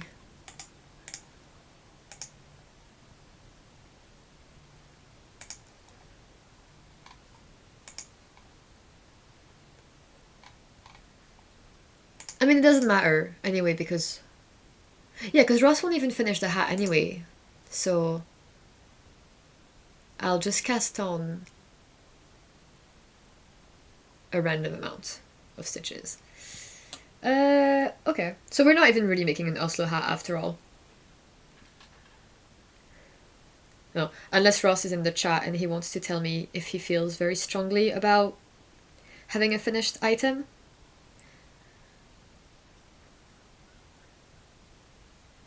Just finished the tubular bind off for the stripe hype, 1 more sleeve to go and 1,000,000 ends to weave in. Oh yeah, I can imagine, that's quite a lot. So yeah, I'm gonna do the long tail cast on. I'll maybe just do 100 stitches. Or 110.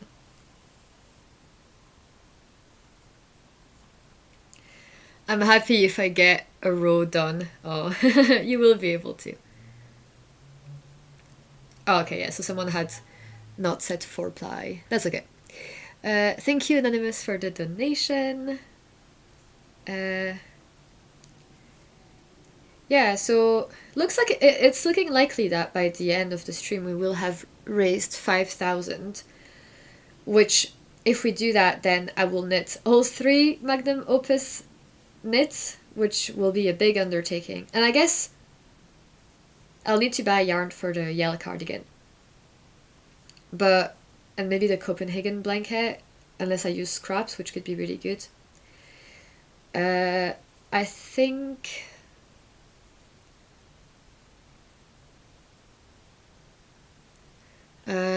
toddler size hat. Ross will be an expert next year. Cast on a smaller amount of stitches to make it easier. Well, I do want it to be like in the small circular, like as if it was like... Because I don't want to do magic loop or anything, and I think on his hands it'll be better to just have a hat circumference. Can you do a toddler size on the small needles? Like, what are they called? Is it 16 inch? No, it's 8 inches.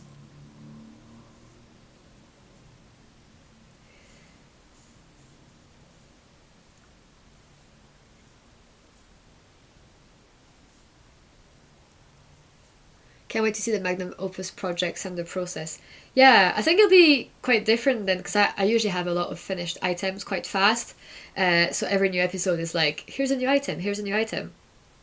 But for the Magnum Opus, it's definitely going to be a take your time type thing, and hopefully won't be too boring for you. I'll definitely try and make it interesting for me and like work on some of my projects at the same time as well.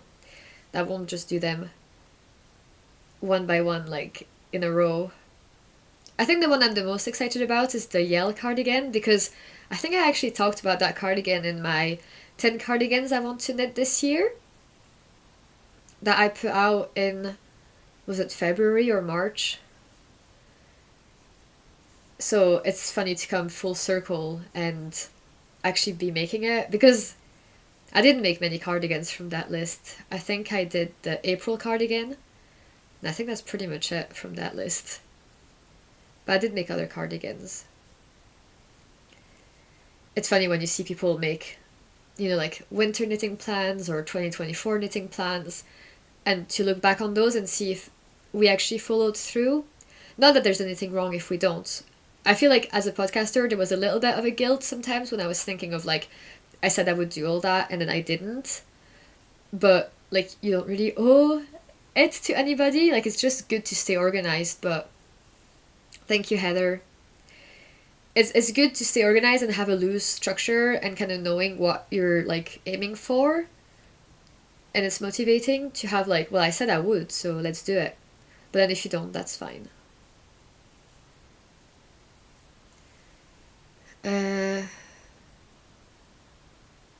Casting on the clay sweater. Oh, is that by Ozetta? Yeah. We'll give Gilead a go. Love trying out new yarns. The Copenhagen blanket looks like a work of art. It really does. I think actually there's some people who have made like a pillow version of it. I'm not going to do both. I'll probably be sick of that blanket by the end of it. But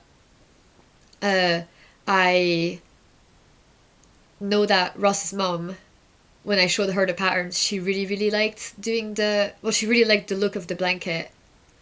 And she liked the pillows. So anyway, what I'm trying to say is maybe one day I could maybe make one of those pillows for Ross's mom, but we'll see.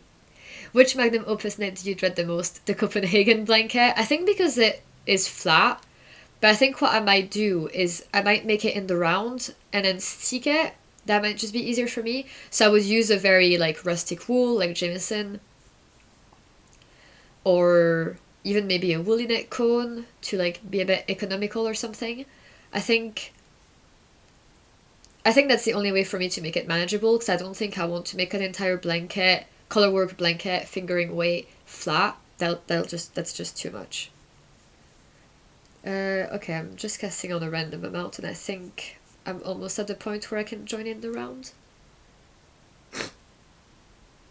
Or garter stitch knitting flat. That could also be fine. I think I like the look of stockinette more, and maybe he'll be more able to read his stitches if it's stockinette, because garter can be a bit confusing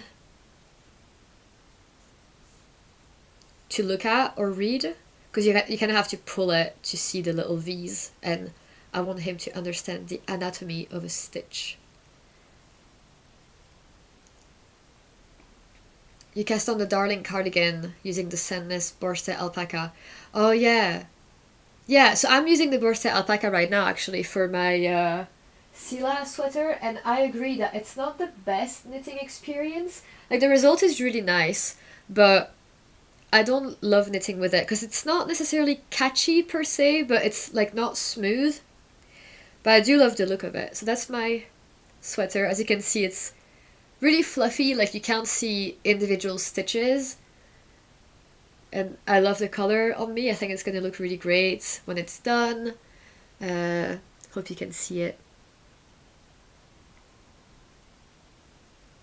And the line Borsted alpaca has really, really nice colors. I was actually almost going to buy some in Knit's sale last week, but she was out of stock in the pink. I really liked one of the bubblegum pinks. I think it would have been great for the Darling cardigan that you're talking about. What color are you making yours in? But yeah, I think in the Sila sweater, which is using that yarn, they recommend when you're blocking it to like, so you wet it, and then when it's wet and drying, you like fluff it up by rubbing your hands on it. That's what they described as a way to get it to like really get the full experience of being all fluffy. I'm looking forward to that, because right now you can still see some of the individual stitches. So yeah, let me join in the round. I hope it's not going to be too tight. Let's make sure we're not twisting the stitches.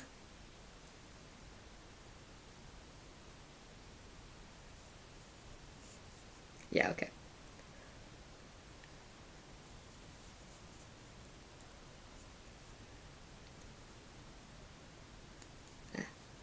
So I'll knit maybe a few rounds, but not too much, because it's all gonna get frogged anyway.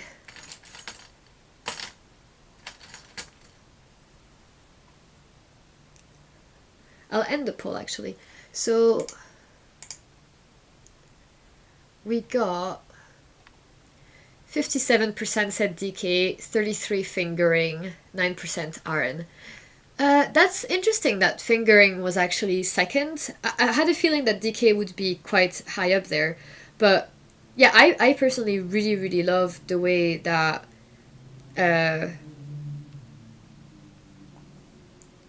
fingering sweaters feel. Like the fabric, the drape, everything is unmatched. But it obviously takes a lot of effort and time. And I thought that there would be more people who would be wanting faster results with the Aran or worsted. So we've got someone from Spain, someone from New Mexico.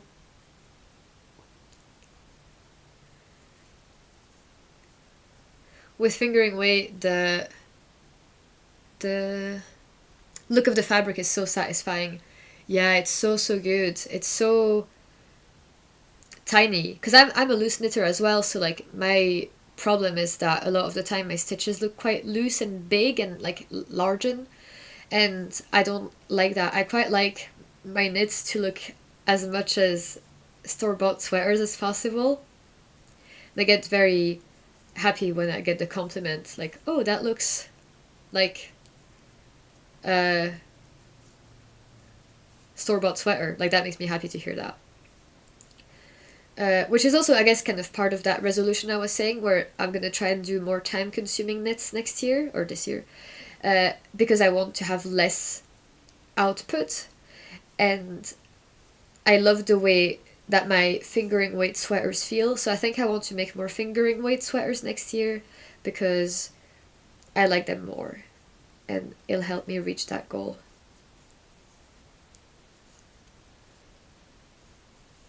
Have I tried knitting with unspun?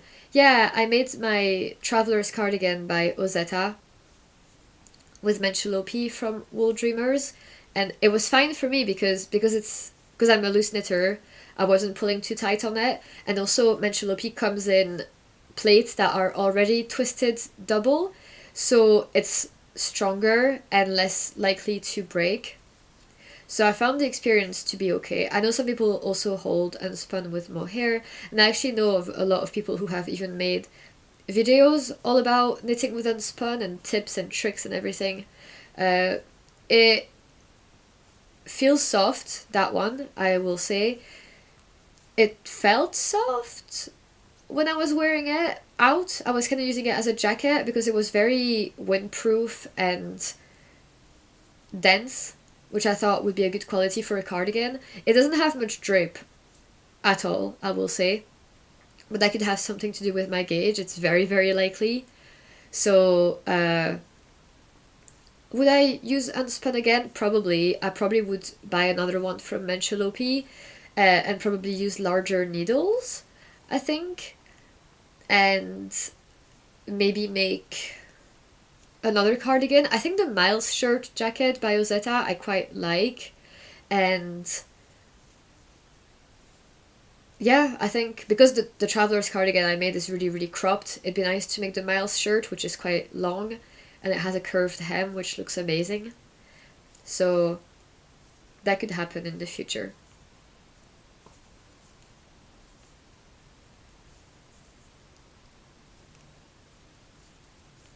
Okay, maybe now I'm regretting casting on so many stitches, because he won't see his progress. Knitting the penny gloves by Petite Knit. You much prefer digital patterns. Knitting from a hardcover book is a hassle, especially with charts. Yeah, that's true actually. Definitely, if there's charts, that's quite annoying. I also prefer digital patterns.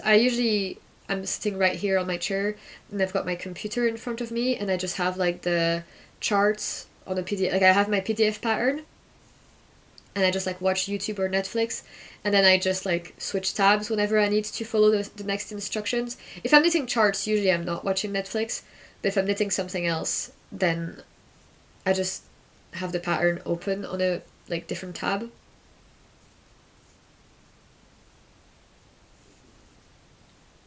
I don't really have patterns on my phone, but I've heard of people kind of talking about the accessibility issues sometimes where PDFs don't look that good on phones, or like people have to think about how the PDFs will look like if they get printed, so like not putting too many images on them, for example.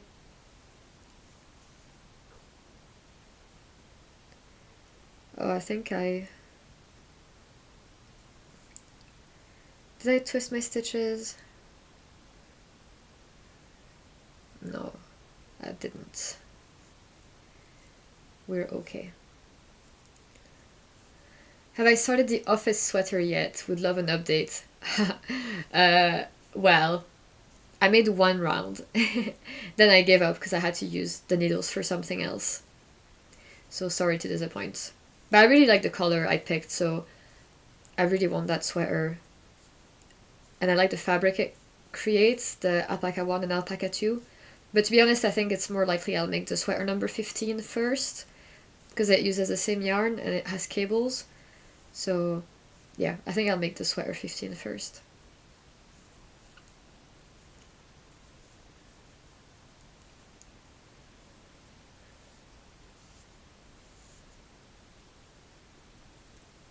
I screenshot the chart and have it open on my mobile phone. Yeah, that's definitely a good idea, especially if you're like traveling. Instead of having the book open, like I just take photos of it and then I have that on my phone.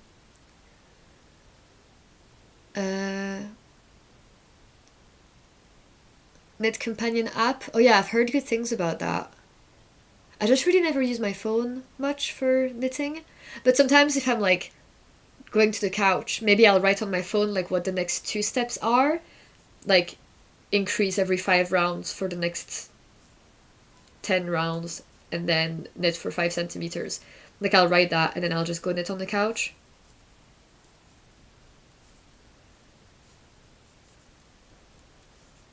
Someone is starting their temperature blanket. That's a really good idea. I was kind of wanting to do something different, like not a temperature blanket, but some other type of tracking. So like maybe tracking uh silly things. I was thinking of really, really silly things to track, but I don't know. I mean, temperature is a really good one, obviously, but I don't know. Like a mood blanket, I think that would be really fun to do. But I think I get a bit too bogged down on like what number to pick or like what mood to pick for the day, because I go through lots of different moods per day usually, so I wouldn't necessarily know like what the final thing would be. Whereas temperature, like there is a right and a wrong answer, like it either is or isn't. But yeah, good luck on your temperature blanket. I think it's really fun to do something like that, like 1 line a day. I've seen people do like an embroidery journal where they have a big piece of fabric and then every day they embroider a little drawing or symbol of something that represents that day. I think that's really, really cute. Use PDF patterns on my iPad. Game changer with charted knits. It's easy to write in the pattern.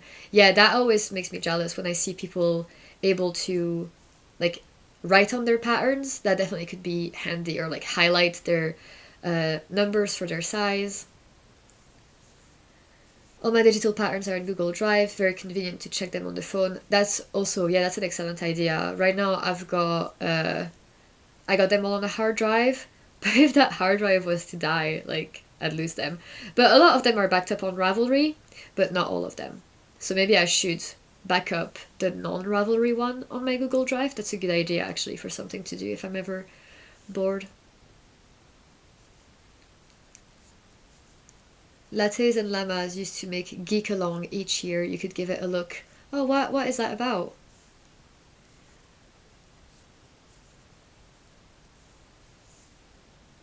Remarkable or pocket knitting or other recommendations people are giving. If you take photos of patterns from your books, you can save as a PDF. That's good.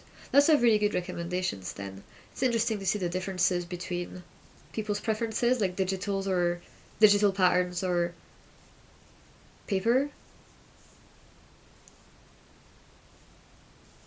Going to Sweden next week, haven't been able to sleep properly because you're thinking of all the yarn.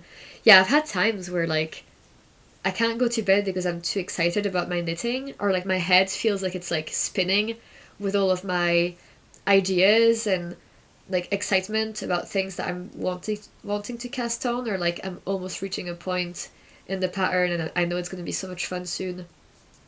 It's crazy the effect that this hobby can have on us. How early is it dark outside? It's getting dark here. It's 4 p.m., which is pretty much sunset here. It's been quite cloudy all day. Right now my big light is on actually, so I've already given up on natural lighting. Uh, it's a shame that for the 12 hours of the stream, the majority is going to happen in the dark. And I feel like it'll be a bit harder for me as well. Like I'm going to start feeling like it's bedtime in a few hours. I'm like I'm really in tune with the like the circadian rhythm. I am awake when it's light and I am tired when it's dark. Like it's like clockwork. So yeah, I struggle in winter. Another poll is coming. Oh yeah, should the poll be like, do you prefer printing out the patterns, paper patterns, or digital patterns? I'll do phone as well, like phone, tablet, computer. I'll do a poll like that. I think the polls are really fun. I'm glad we're doing that.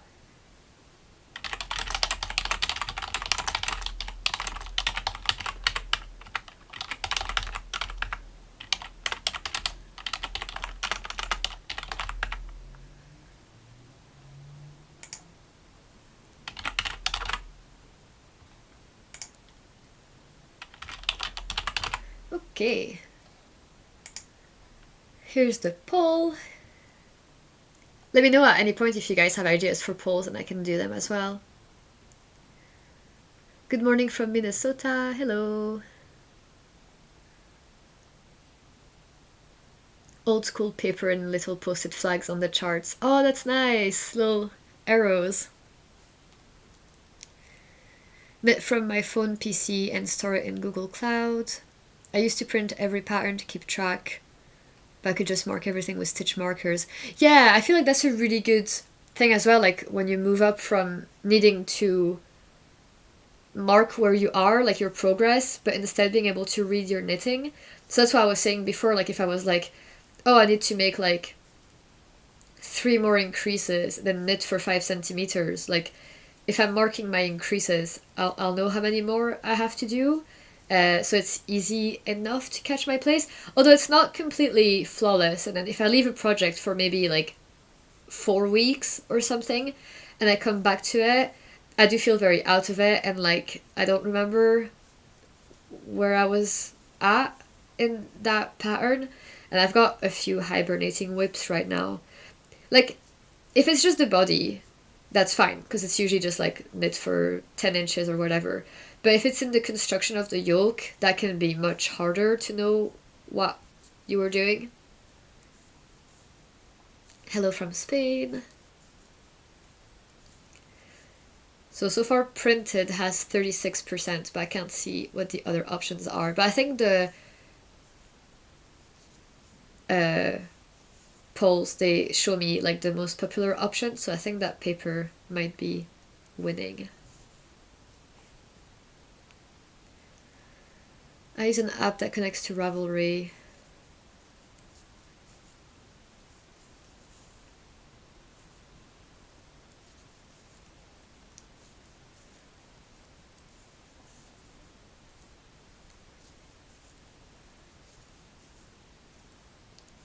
Oh no, this isn't my full-time job. I'm off work today, and until the end of the week. So I took 2 weeks off work for Christmas and New Year, which I feel was nice and needed for like truly checking out and like relaxing. And I didn't want to like have to go back to work after the stream because I know that this is going to be quite draining mentally. But we've got a date planned tomorrow with Ross, so that'll be nice and exciting. And then the Thursday we're gonna clean the flat, which is less exciting.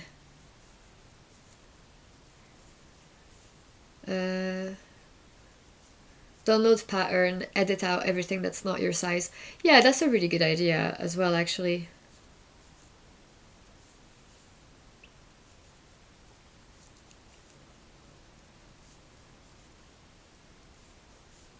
wow, thank you for saying. So print 37, phone 21, tablet 27, computer 15. Ooh, so I am in the minority on my computer. I do everything on my computer though. Like I live at my desk. Uh, if I had a tablet, maybe, well, which is like the second to last most popular option, but yeah, a tablet might be good for. I just feel like the phone is just too small for reading patterns, even if it wasn't charts, but just like text. It's just not enough screen real estate.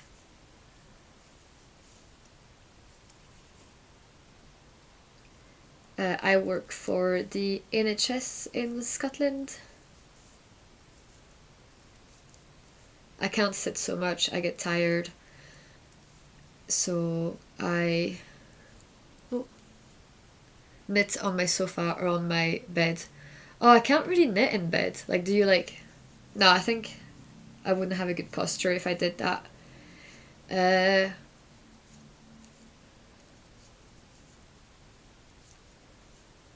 but yeah, I think maybe when the stream is over, I'll come back to this section of us talking about this, and then I'll maybe try out some of those techniques you guys are talking about with, like, in terms of uh, how to organize your patterns and like your ways of writing on them. I think it would be nice to get a system of how to edit my patterns to write on them. So yeah. Okay, I think I've done a good setup round here for Ross. We've got like 3 rounds of stockinette. And it's 4 p.m., so it's time for him to come, actually. So we'll do that. And then at 5 p.m., we've got Rebecca from Hip Knit Hooray, which is exciting.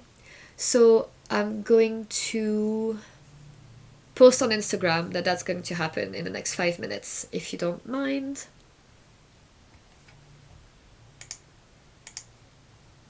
I'm gonna put some lip balm on as well.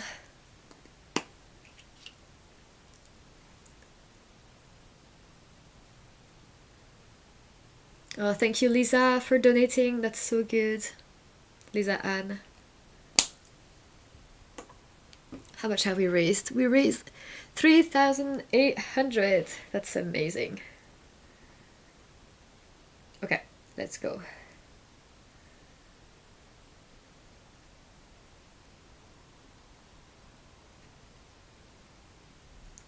This is so weird doing like a selfie on camera.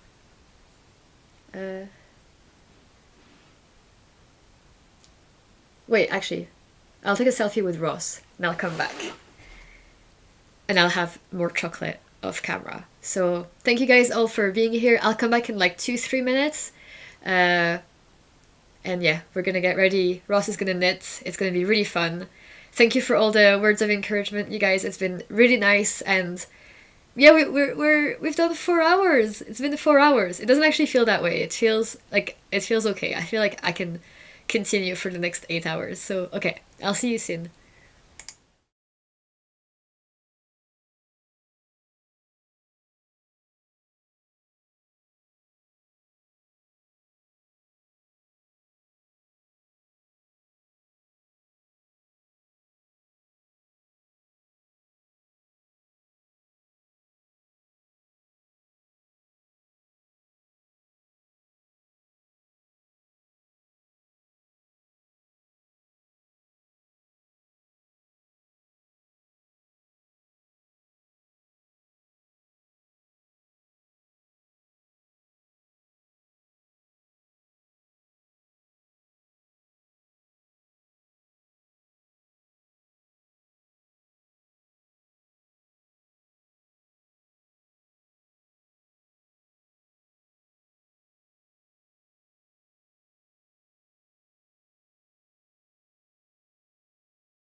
Okay.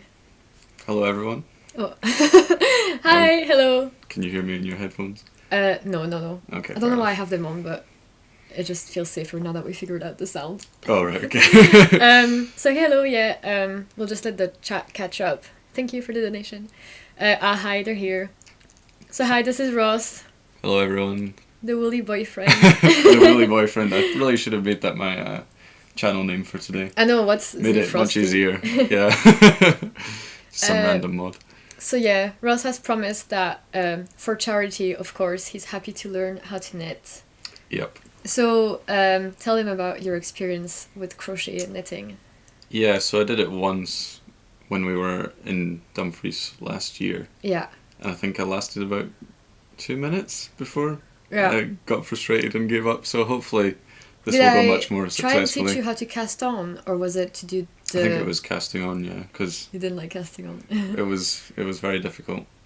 Yeah, I think it was just like because there was a lot to think of at the time. Yeah. It was pretty hard to. I think one of the hardest things is to like learn the muscle memory, so everything is just going to feel super unnatural at first. Yeah. What are you wearing, Yes, Ross? I'm wearing the single malt, Oh yes, look at that. Looks and if you go to the Ravelry page for it, I am on there. I Yeah, am Max on the there. Knitter. Because you get a notification on Ravelry. Max has asked me, "Can I feature your photo on the page?" And I was like, "Oh, why, yes, of course." Yes, I will be a My model. model. Thank you very much. But yeah, but he's been wearing this a fair amount. So actually, we can even show. So it's Yeah. in Cascade 220, non-superwash, and it has felted a little bit on. Yeah, there's a little bit on the. Show up. Yeah. You can see the little fluff. Yeah. It's not too much though. It still looks intact, but Yeah, I think your yeah. little pilling. Yeah, and I bought a Device. D-pillar, so it was actually something I wanted to maybe like record like a little before and after of like shaving off the excess fabric. Ross, the knitting podcaster. Yeah. Yeah. Yeah, no. Yeah, it is a really good pattern. I think it suits me pretty well. And I wear it to work. Yeah. Sometimes, and I work 12-hour shifts, so it doesn't feel like itchy afterwards No, or and anything you've like got that. a So it's t-shirt pretty good. underneath. Yeah. It's got quite a high neckline, and we were saying that if I was to make a second sweater for Ross, he wanted maybe something a bit more open for a change. Yeah. But I'm wary of having something that's like way too like boat necky. So yeah. Aude knit that sweater for her husband, so we should get them all together for a photo. I think absolutely. And you guys live like not too far, so we should go on a double date with the single malts. It does seem like a very popular like. It's like the knitting number for the one pattern. like boyfriend husband sweater. Like Yeah, everybody yeah. has done it. Someone asked, "Can you tell how you guys met?" Well, Yeah. we met playing Pokemon Go in Edinburgh Yeah. years ago.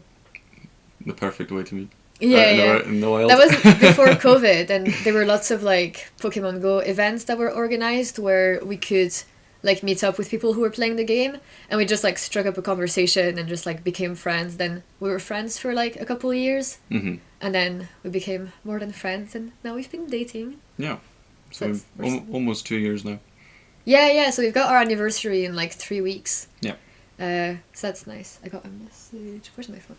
I think it should be up there. Yeah.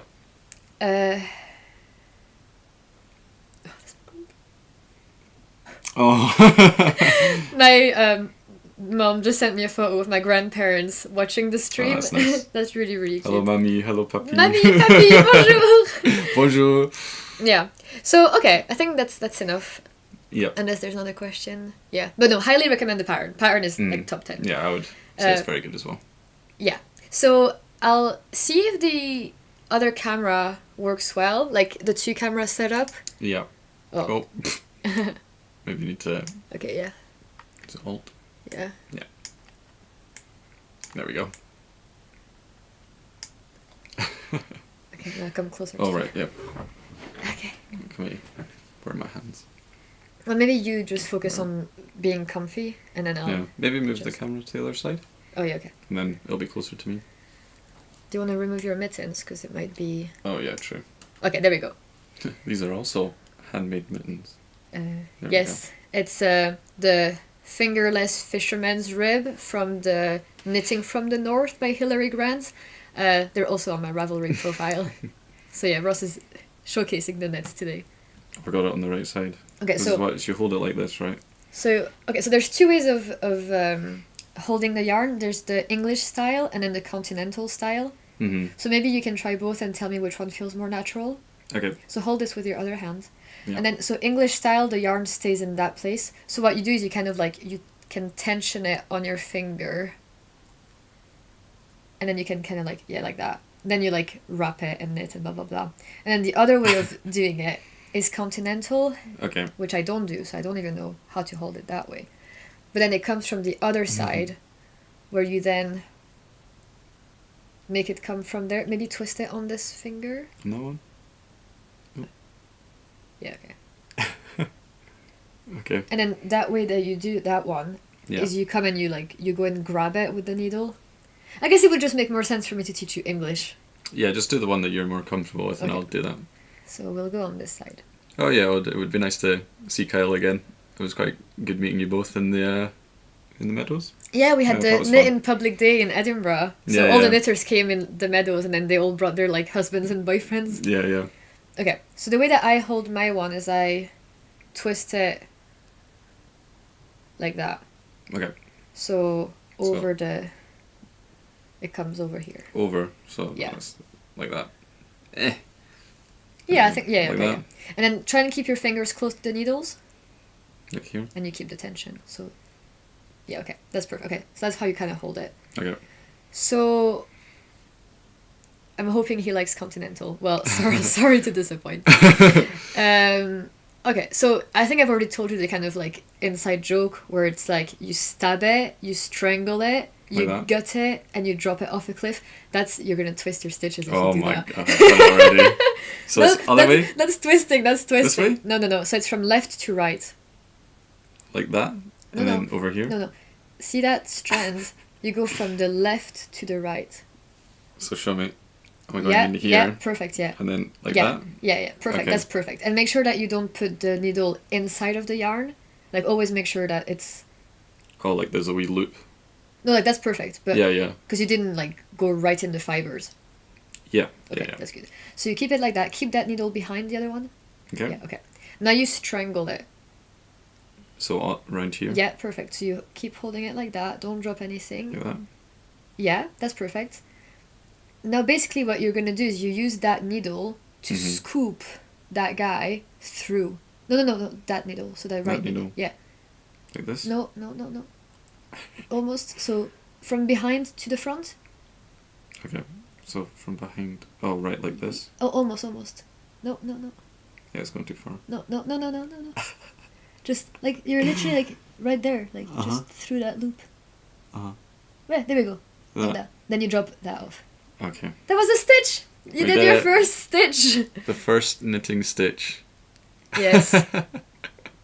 Oh yeah. Actually, that's a really good idea. I can show you on my project. Oh, yeah. Beautiful So idea. it was left to right. So like that. Yeah. Like that.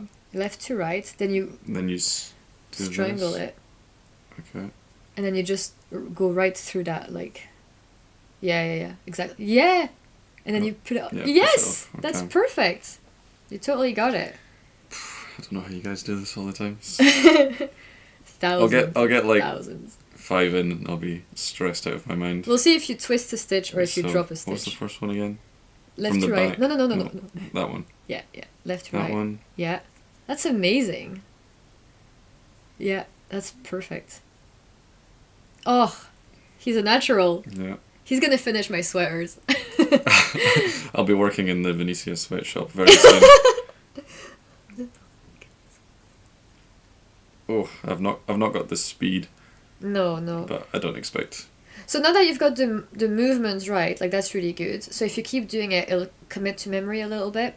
Then what you can focus on is like the tension. So that's like how you're holding the yarn and is it consistent across the stitches? Hmm. So I'm a very loose knitter. Sometimes beginner knitters have a tendency to like strangle everything and be super tight because they're afraid Yeah. the yarn will get away from them. So it was that, wasn't it? Yeah. This. Okay, cool. 'Cause Yeah. You're seeming quite loose. Oh wait. Oh no, yeah, that's good. I'm not twisting, am No, you're good. It's just because it's stuck in it rolls. I? Okay. Perfect. You're so good. And I'm not even saying that in a condescending way, but I really thought you were going to struggle more with the... I think this is easier than when I tried the crocheting. I feel like Yeah. that was, I don't know, my brain just couldn't quite See yeah where yeah the hook like was going. But technically you can kind of see your needle is like a hook in a way, like you're using the point of the needle to get the yarn to go through the loop that you want it to go through. Okay. Like even though it's straight, Oh, you're using it to pull. not giving myself much room to work with here. Okay, let me see the comments. He picked it up quick, and just like that, a new knitters is created. He's calling us. He's done this before. I've been practicing for months just for this moment. Well done, Ross. Thank Oh, you, people thank are you, very everyone. proud of you. Yeah. Cherry popped. My knitting cherry. Everyone got to see it live on stream. He's really Oh. good. I tried to show Oh my shit, I boyfriend. dropped one. Oh, okay. No, So I need to... I'll pick it up if you want. No. Okay. I need to learn from my mistakes. You go from front to back on that one. Oh. Is it almost lost? I've lost it. Oh, it was a disaster. It's okay. There we go. That? Uh, Or have I got it the wrong way I'll around? just check if you split the yarn. Yeah. I'll read the comments for a second. Yeah, you split the yarn a little bit. Okay, you're good. Just relax. There we go. We'll bear witness to the cherry pop. Yeah, my boyfriend did one stitch and was like, "Yep, I'm bored. I don't want to continue." That was Ross when he was doing crochet. He Yeah, was like, yeah. "I hated that, and don't ever ask me to do it. Don't ask me to do Yeah. this ever again." No, the crocheting was not for me. Oh, have I done? No, So I think, yeah, Ross should continue doing at least one round so that he gets, like, the movement a bit more natural to him, and also to see if he makes any mistakes. Like, he just dropped a stitch, but he picked it back up. Then let's see if he twists a stitch. Nice hearing a Scottish accent. Yes. I don't think he has too strong an accent. No, it's definitely not as strong as some people. Yeah, some big donations. It still comes through on camera, I feel like. Yeah, because I'm used to it. Yeah.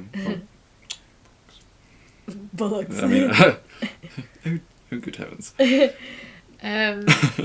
You're lucky you got that far. My boyfriend saw me do it and was like, "Nope, never." I think it's everybody's dream, isn't it? Is like, I'm gonna teach my boyfriend how to knit, and then we'll both knit together on the couch, and we'll be like a knitting couple. Okay, I think maybe they can't see that much, so I'll put the camera back on. Oh, okay. Fair enough. Because if anything, you're being quite close to your body, Yeah, so this yeah. works. There we I go. feel like because it kind of like tries to curl round, it makes it a bit harder to see where I'm going. Oh yeah, okay. And what do you feel about like that weight of yarn versus like that small? Do you feel like it's like a comfortable?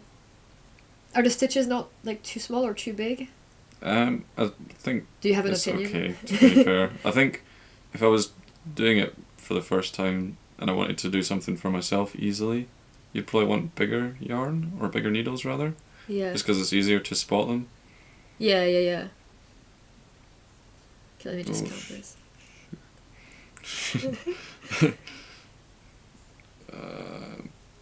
Okay, I've Oh got my any. god, I just dropped 5 in a row. See, because every now and then, like, I'm doing stitches, and maybe I'm putting, like, a stitch holder cord, and then I, like, yank all the stitches. Then obviously the cord detaches itself from the needle, so I lose everything. And I just can't help but, like, scream a little bit and be like, "Ah!" And then Ross asked me from the other room, "Are you okay?" And I was like, "Yeah, just being dramatic. I just lost all my stitches, and it Yeah. felt like my life was..." Oh, did you put them back on? Yeah, I got it. Are they twisted?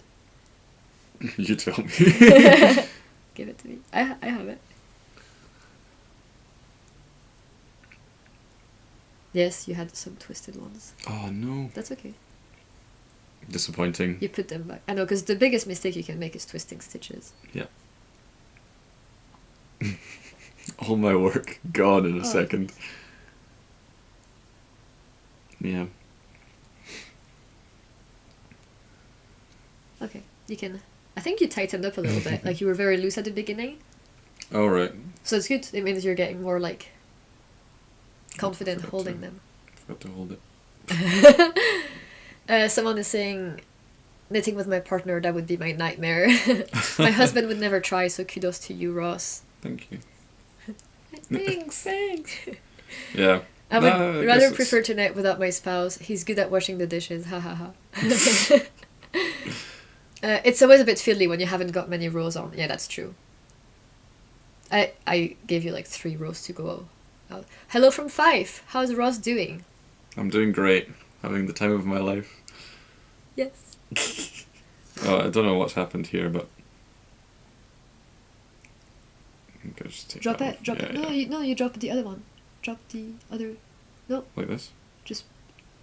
I think you had already done all the motions except the last one. Oh, like that? Yeah. Oh, okay. Okay. Yeah, there we go. There you go. I think people were saying actually that if I need a break, maybe when I'm having dinner, Mhm. you could go on camera and talk a little bit about what you've learned about knitting. Yeah. I could do. I mean, I feel like I'll be very out of my depth. I feel like when you mention something, I'm okay at, like... Understanding. Yeah, yeah. But I don't feel like it's, like, in the forefront of my memory. Like, I can get it out of context. It's kind of like speaking French with me, to be fair. Yeah, yeah. Like, if someone says something, there's a chance I'll know what they're saying, but... yeah. The Duolingo owl. Yeah. I'm going to the airport. Why does the Duolingo owl need to go to the airport so much? We will never know. Nearly £4,000 for this cause. Oh yes, we are so excellent. close. Like 10 more pounds. Really? Yeah. Wow. You're blind. Yeah. Have to like put Look my at the face right green into bar. the... Yeah, yeah. I was just trying to see how much exactly it was. You're doing great, Ross. What a natural. He is a natural. I can't believe he just smoothly got all the steps together. And I'll see your tension in a bit. Yeah, it's going to be all over the place. But the fact that they're actually coming together is more than enough. Here in Denmark, everyone learns to knit in school. Even my dad knows how to knit. You said your mum learned at school. Yeah, yeah. It used to be like instead of doing cooking, Home there ec? was like, yeah, like knitting and sewing and all that kind of stuff as well. But the Okay. men didn't. I think they just did football or something like that, let's be honest. The two genders. The two genders. Football and knitting. Yeah.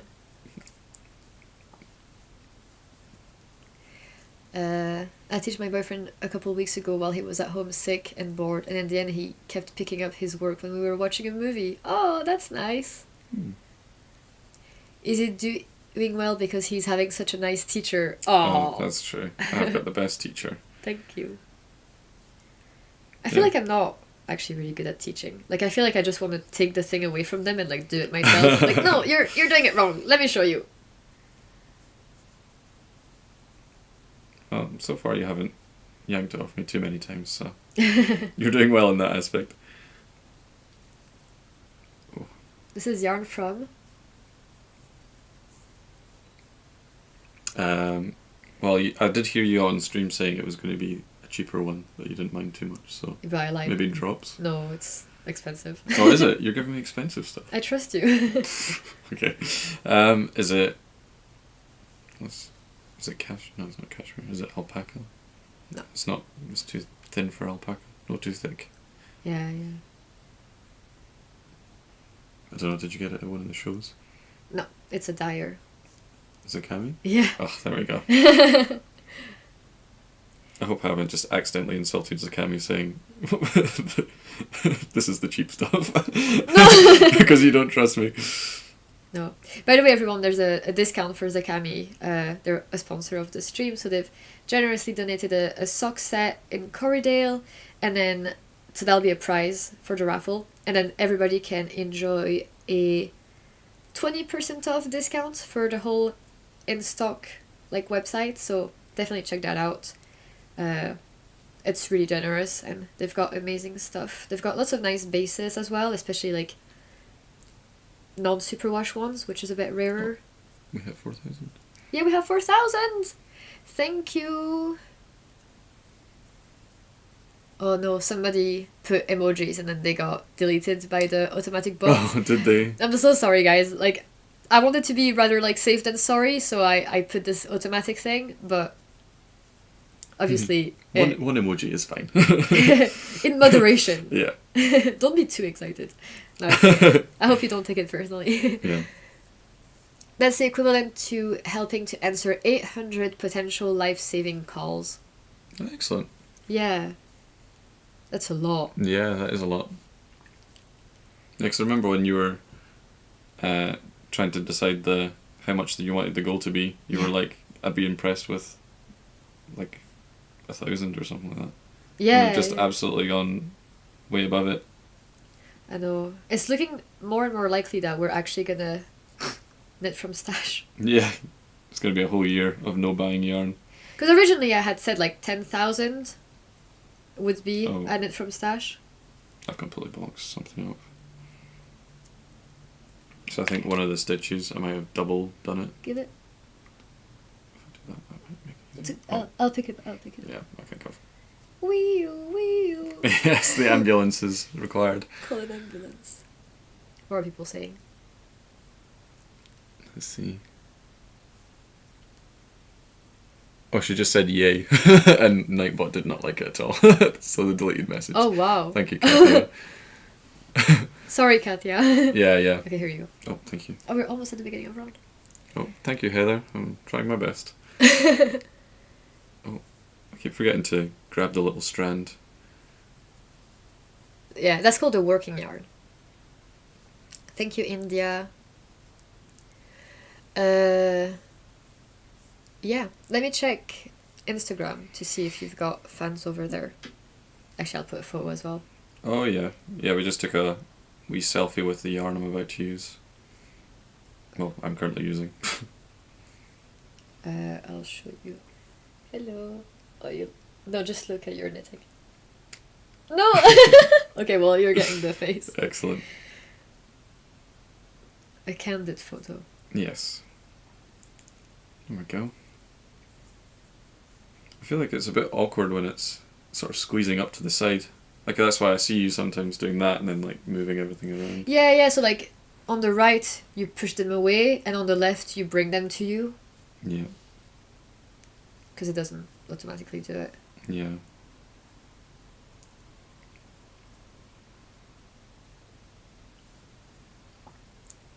Oh. He picked it up so fast. Is it satisfying? Are you getting some kind of, like...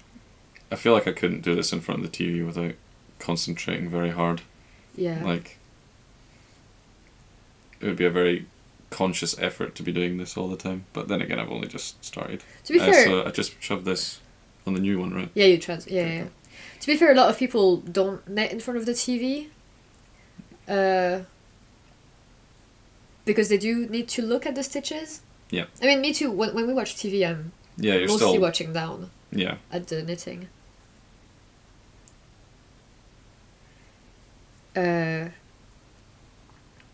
Yeah.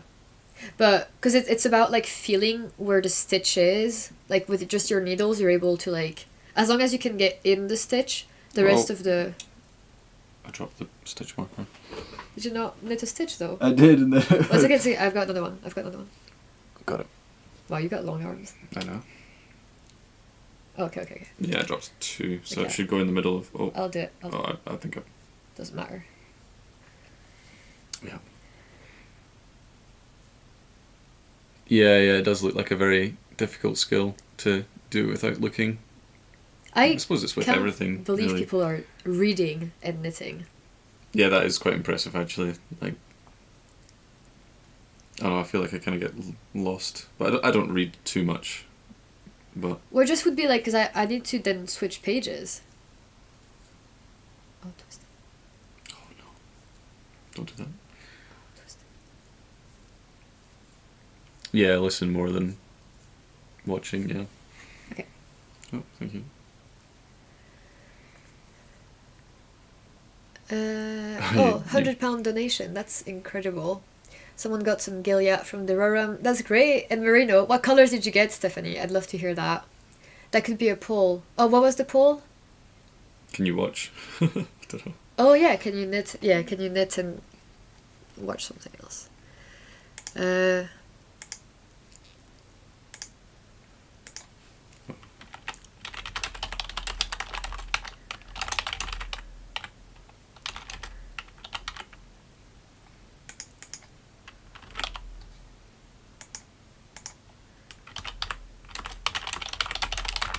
feel like my face is very serious right now. I'm Oh just yeah, the staring resting knitting face is a staring thing. intensely at it. Because, for example, some people knit at the cinema where there's not even the backup option of looking down. Oh, imagine if you dropped your stitch marker in the cinema, Yeah, yeah. covered in popcorn.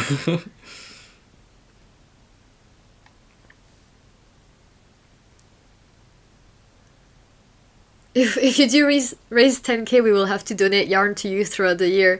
Yes, please. No. That'd be really nice. There's no buying. That means no donating yarn either. There are loopholes. We're gonna put some loopholes. Both of you got such nice calming energies to you. Ross, you're doing great. I think Ross is doing 90% of the calming energy. Like in the relationship, I'm like the like. What was it? When we left my mum's yesterday. Yeah. Yeah, that was funny. Yeah, I was really tired yesterday, and like we were saying goodbye to his family, and I was really cold because the door was open. Like we were like in the transition thing of like we're leaving the house, and Ross was saying goodbye to his like mother, sister. Oh, the hugs. Oh, goodbye. We live like 2 streets away. Yeah. We can go and see them at any given time. And Ross was like, Vanessa, can you hold these bottles? And that was like the breaking point for me. I was like, no. And then there was like the moment of, watch where you are. Yeah, like you can't just. We need to get back home. You can't have a tantrum. Like, oops, sorry. But yeah, you're calm in 99% of the time, and then every now and then you freak out about something, and it's like, oh my god, if Ross is freaking out, something bad must something happen. is happening, and usually it's because I freaked you out. Sometimes. We need to do all the chores. I feel like I'm twisting them. No, you're not. Show me. Is that okay? Well, I don't know. No, they're good. Look They're at good. those stitches. Look at all these chickens. They're so good. Good. I can show you. Do you want to twist a stitch intentionally? No. I'll never be able to. I'll never be able to Okay, undo yeah, it. I will not Like, teach this you. is... But I can show you. I can show you what it would look like. No, that's fine. Oh, because you already know what they look like. I showed you on Reddit. I think so. Yeah. Yeah, you beginner. Yeah. Anyway, yes. Let me catch up with the chat. Okay. Oh, it's over.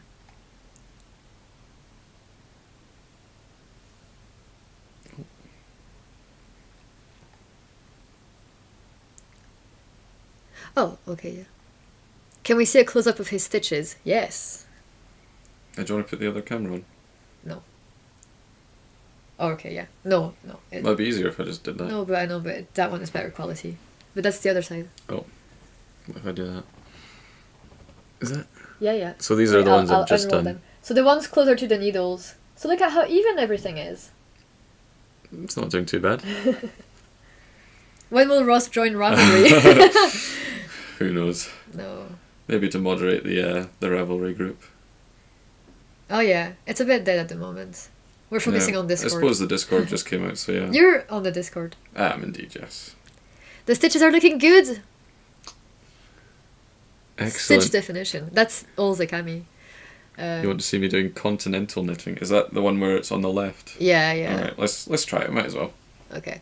Someone donated because it was like 0.83 and it was bothering them. Thank you. I will give you exactly 17 pennies. Yeah, I suppose if there's like the currency translations, maybe, or is it all in pounds? Don't know what would happen if it's on a different. It's country. showing pounds, but if people donate dollars, they'll like convert. Yeah. The Gilia is in cypress. Oh, that's pretty. And the merino are off-white and pink. The off-white is going to be a holly sweater. Oh, yes. That's a good sweater. Highly recommend. Good to have the yarn early then. Okay, I think, yeah, the odd numbers are conversion rates. The Woolly Boyfriend's Woolly Adventures channel coming soon. Great. Yeah, people are impressed with your stitch definition. Okay, I'll give it to me so I know how to continental knit. Oh. Yeah, no, you got it. Just push it off. Yeah. Okay. Because as you can probably tell, like the hard thing is you need to push those closer to you. That's a loose stitch right there. Because you can just. Oh. So, go. because you have to push those to be closer to you. Yeah. But then remember, you like kept on losing them. Yeah. So yeah, it's about the right balance. So continental. So you hold it on the other hand. I do it on my pinky that I tension it. It's kind of like crochet actually, which people say normally if you learn crochet first, That maybe was easier. well, maybe you'll be tempted to do that one next because like it'll make more sense to you. But I just watched the video and she was doing it English style, so I just Oh, copied right, it. okay, fair enough. So you do the exact same thing where like you go inside and you just like Oh, okay.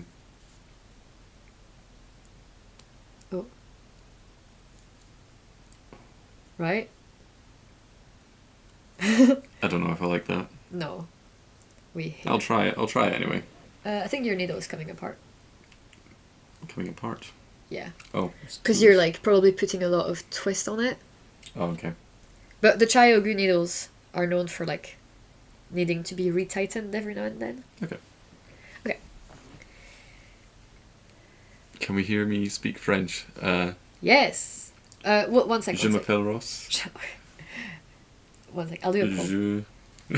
Je. Je. You just think. You just think. Je. Okay, so the poll people are saying that knit and watch stuff.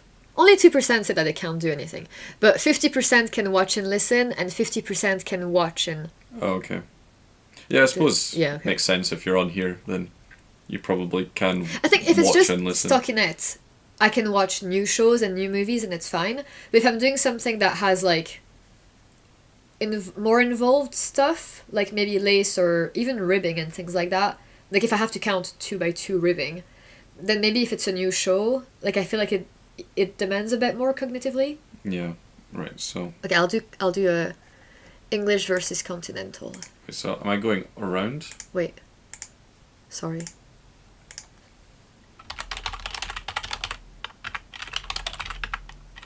Oh, never mind. I got it. Oh.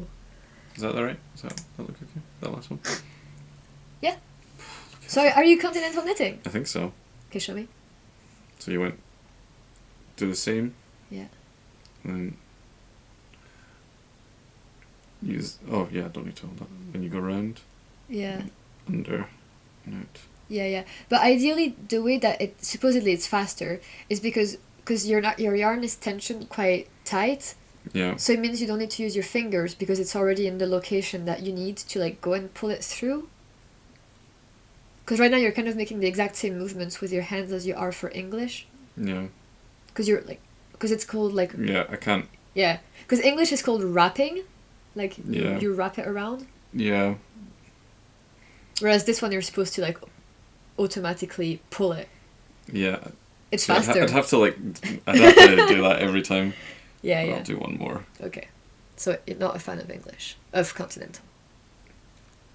I think I can see where it makes sense, but I've got used to the English one already. Good. Oh yeah, so French. Yeah. Bonjour. Bonjour. Ça va? Oui, ça va très bien. Ah, très bien. Je. Et toi, comment ça va? Et toi, comment ça va? C'est pas vrai. C'est pas vrai? Yeah. It's not true. Oh no, it's not true. I'm not doing anything. Tu tricotes? Tricote. Tu fais du tricot? Am I enjoying? Knitting. Am I knitting? Oh, is that what it is? Tricot. Tricot. Tricoter. Oui, c'est. Oh, je suis tricot. Je tricote. Je tricote. Are you knitting? I am knitting. I am. Yeah. As you can tell, I'm not very good. Despite my efforts of learning French, I've never been very good at it. But, God, it's like, I suppose I haven't done the Duolingo for a wee while, Yeah. and it all just immediately goes out my brain. I don't know. I was terrible at it in school as well. Yeah, it's a shame that it wasn't forced upon you for 6 years. Yeah, I think because it was like, The cat were year ones is like, when you're learning English, you learn how to speak it properly, Yeah. rather than just some random phrases. Vocabulary or And it's only yeah. if you take it, At higher level. yeah, where you learn like properly. Because obviously Helen, my sister, did languages at uni and stuff like that, and she did it the last 2 years of school. Well, I guess last year that she was at. It was definitely seemed like it was more involved than just. What is your name? How do you feel? But even then, all of that is just gone right out in the window for me. Which is a shame. Someone said, "Look at you two. Look at us. Look at us. Who Who would would have have thought? thought?" Not me. Yeah, no, you're doing great. You've got that down, and you can even talk while doing it. That's true. Look at that. We're having a conversation. Yeah. Someone said, "Plus de français." Plus de français. From Quebec. Ah. Bonjour. If that's J'habite not en couple Écosse. goals, I don't know what is.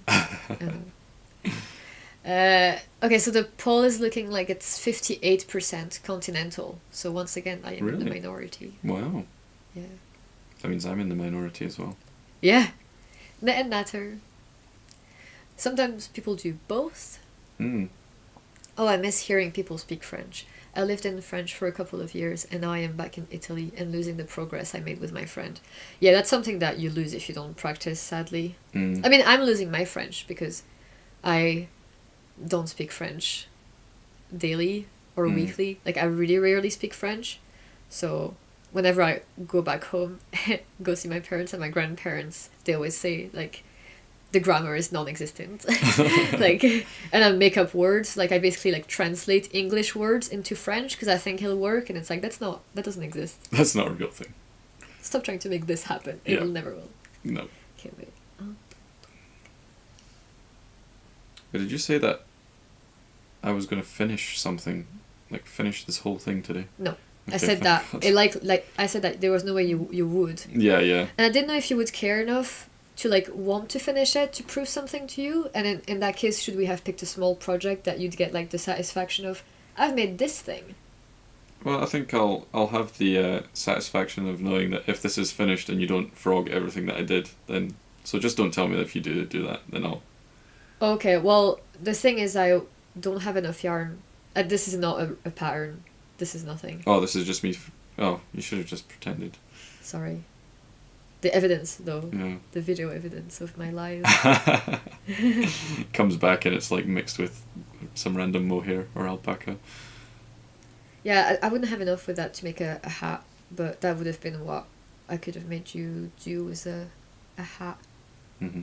But that's only if you, like, actually cared about wanting a finished item. Because beginners always ask, like, what should be my first project? And I don't think a scarf is a good idea because it's so long. Like, you might lose interest by the time. Like, if you're not seeing fast progress, it might be demotivating. Mm-hmm. So people sometimes start by making dishcloth. Oh, yeah. So, like, it's just a square, yeah. Like, it's just a square, yeah. Then you get, like, an item, a unit, which is a good way to, like, cool, now what's my next one? Yeah. Whereas that other beginner is still doing his scarf for, like, 5 months. Yeah, I guess you want, like, the short payoff to Yeah. feel like you're progressing. Aude was saying she learned how to do socks first, so that's also not too time consuming. Like, you'd be able to do one in a week or something if you were, like, Cool. practicing every day.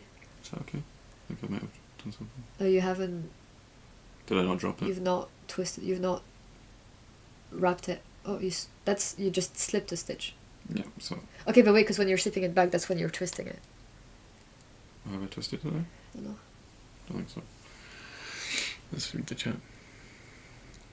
Oh, you're losing Italian. Yeah, you've twisted it now. Oh, okay. Okay, because right now, if you were to do what you usually do and you put it in, Yeah. look at the legs. Oh, yeah. They're crossed, right, at the bottom here. One yarn over the other yarn. But when it's not a twisted stitch and you go in, you open it. Oh, okay. Like, there's a lot, like, you can go in. Yeah. So yeah, that's the difference. Okay. I'll check the chat. Tu viens juste de compter tes mailles en français. Oui, so I count in French still. Yes, you do. That's something that never got switched in my brain. Especially if I'm trying to count fast, like 1, 2, 3, 4, 5, 6, 7. Like, I'll just do it in French immediately. So, when I'm counting stitches in French and rounds and everything, I do it in French. Yeah, you do.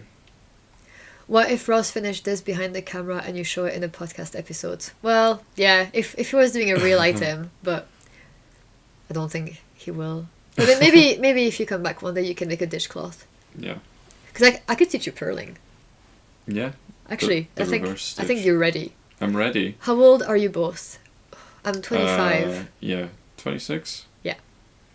It's a rough question to ask because I can never remember. I have to count back from the year I was born. I always just forget what age I am. So yeah, 26, and then you're 25. Yeah, 25. The poor man. Someone said... It's a copyright strike there, actually. Oh no. Pattern suggestions for Gilead. Anything that uses heavy merino. So sweater number 23 is my favorite for that. But I would just recommend on going on Ravelry and checking Gilead projects and like organizing it by most favorites and then going from there.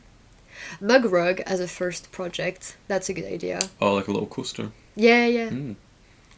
Next, we had some of them, don't we? Or did we all just use those? Yeah, I crocheted some coasters, but we never used them. Yeah, they were too precious. They're too precious. You can't use anything I've knitted. No. Pareil pour moi, je compte toujours en français. Ah, that's good to know. Interesting to know that from another knitter. Could be a headband. Ooh, yes.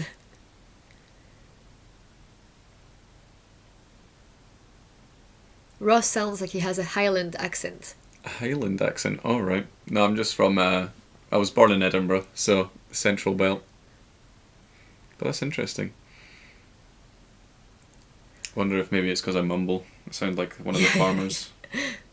Make sure you're drinking water, guys. Thank you. Oh, Actually, I don't have any water. I'll put some, and I'll eat some more chocolates off camera.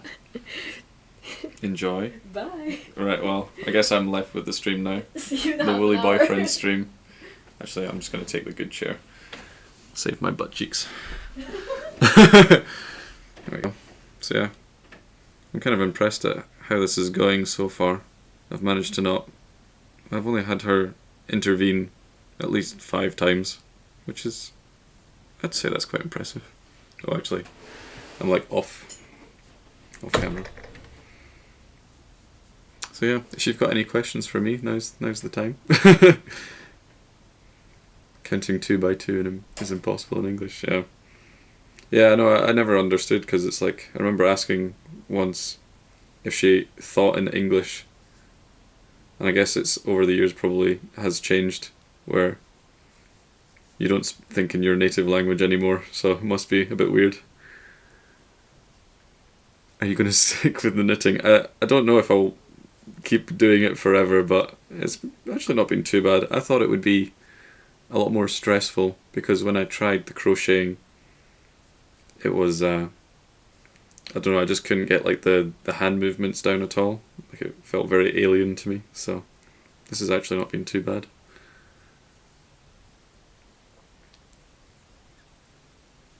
Oh, you're from the Highlands and people think you're from Edinburgh.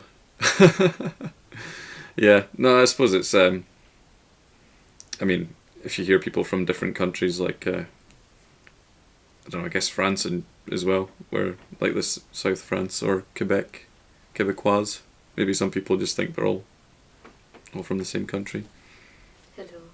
Hello. I do IT support overnight for work, so. Not always. No, not always. Sometimes I'll do it during the day. If I'm feeling wild. Oh, I think I might have knocked something. Your hubris. My hubris. I'm getting too confident.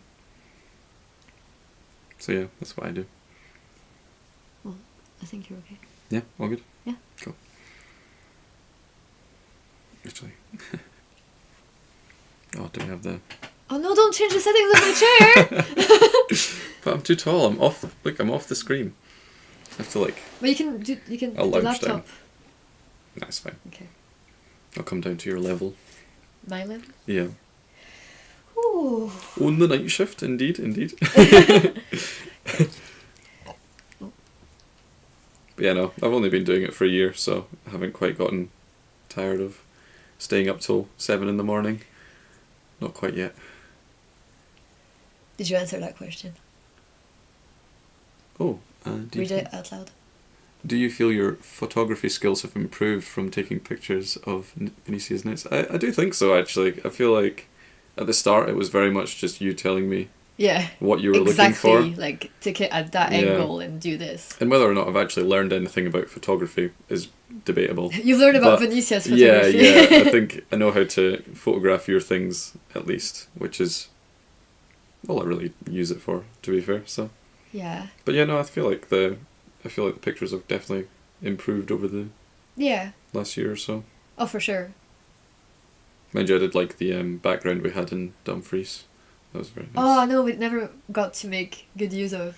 Yeah, we got It's like one or two photo shoots. shoots, yeah. We got some petite knit, like Marseille, no, the Louvre sweater, and the Sycamore sweater, and the Stockholm slipover.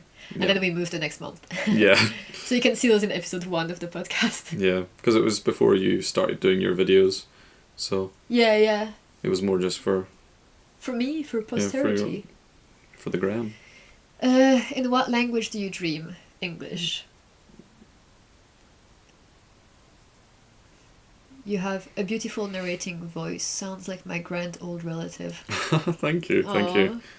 Yeah, I mean it's a bit nerdy, but I used to commentate some games for like this so I play online games, but I used to do like the commentary for when they were doing the live matches, and I don't do it anymore, but people always said I was quite good at that. I always feel like my voice is a bit shaky, but it Yeah. doesn't really come across on video that much, to be fair. Actually, really good question. We've got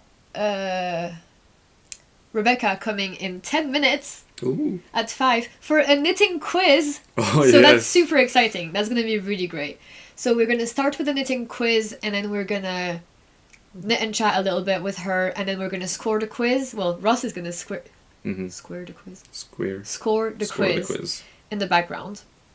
Yeah. So that's going to be super exciting. I hope that everything works out. Like, we've planned some really cool questions, and it'll be cool to have another guest. It was nice to have Ross keep me company and take care of you guys while I Always a pleasure, never a drank chore. water. and I can't believe how well Ross did. That was amazing. Like, he had the will and he has the skill. Yeah, I think I've done a round because the little stitch marker is now pretty much back where it started. So, yeah. Yeah, and so English style is the way to go. Oh, thank you, Ruby. I tried my best. Have to read the comments out. She said, fair play to me, impressive skills, and hello from Fife. Hello from Linlithgow, Yeah. West Lothian. Do you guys want to live in Edinburgh for the foreseeable future, or would you consider moving abroad?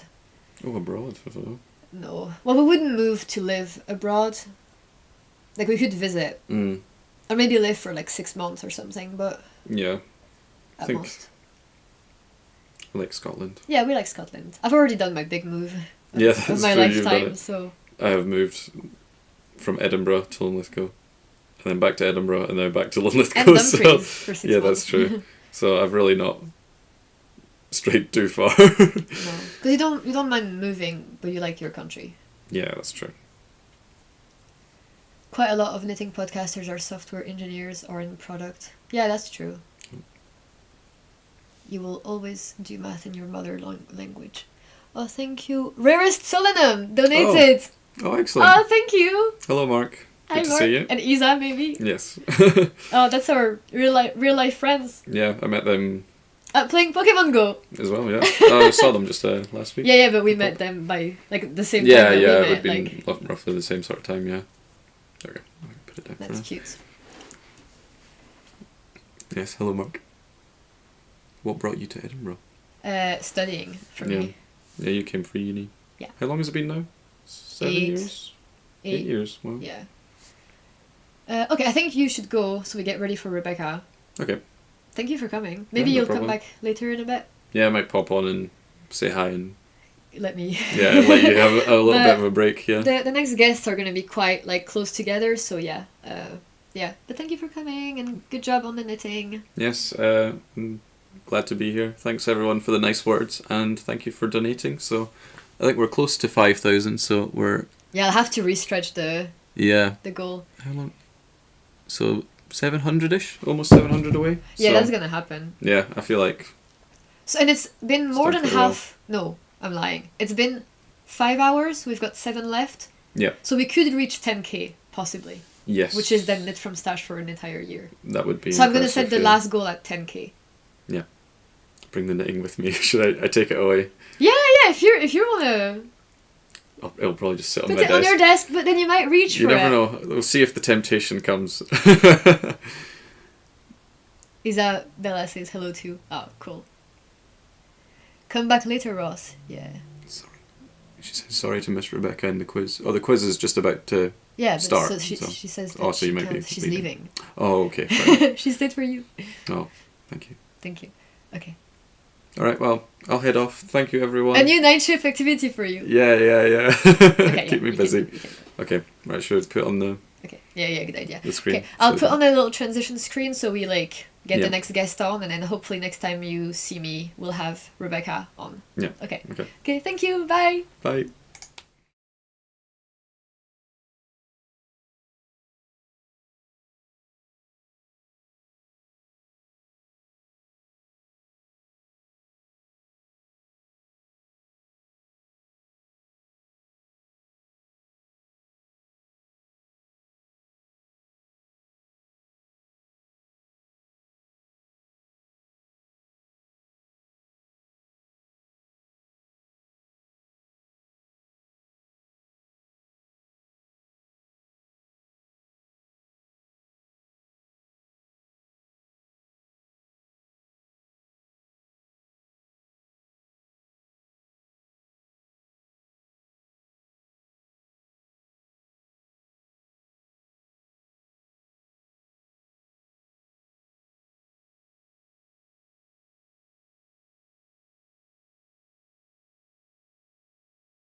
Okay, guys, so I am back and I'm gonna bring Rebecca, and I hope it works. So it would be really helpful again if you could tell me in the stream if you can hear both of us okay, if you can see her, and if our voices are at a matched volume.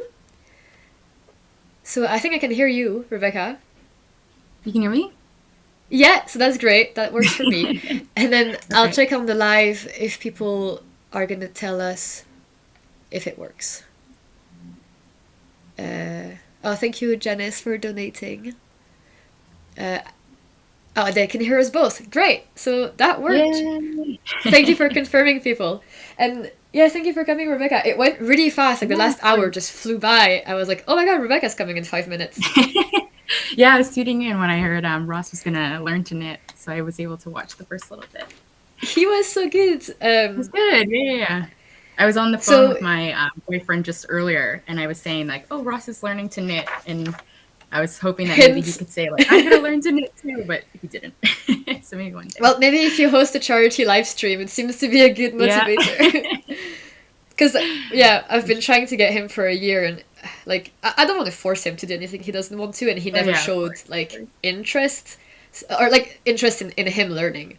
But that was a nice Mhm. little milestone to do, and I'm so glad and so grateful that we totally smashed that goal, so we can I know. now focus on the other milestones that are going to happen. But let's talk about the quiz because we don't have time to waste Yes. because you're on your lunch break. Time So can you talk about it while I check the chat and everything? Yeah, for sure. So I put the instructions on a slide, so maybe I'll share it so it's easier for everyone to see. And then, are we able to add the Google form into the chat? Yeah, if you add that, Now? can you? Or if you send it to me, I can do it. Yeah, I can send it to you because I can't do it from this. Okay. Right Just now. do it on Discord and then I'll pin it. Okay. I was hoping think it that would be moderators good. could pin messages, but it turns out it's just me. Oh, okay. I'm just gonna try and pull it up now. I'm trying to do this from my phone. Oh, no worries.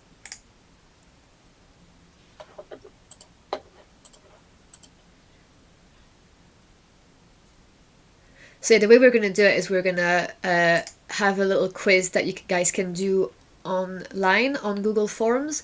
In your own time, it's going to be quite a fast one.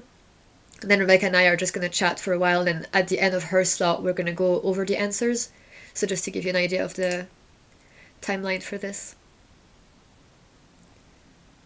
Yes. If I share the link, Vanissia, to our Google form, it should be okay, right?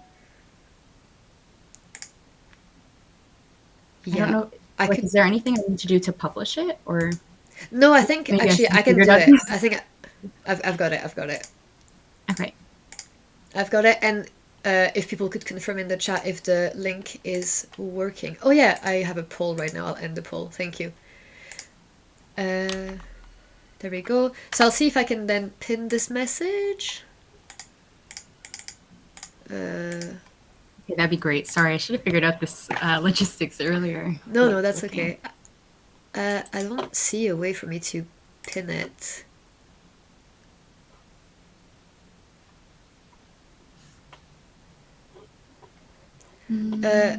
Can someone copy and paste the link I just posted and then I'll pin their message?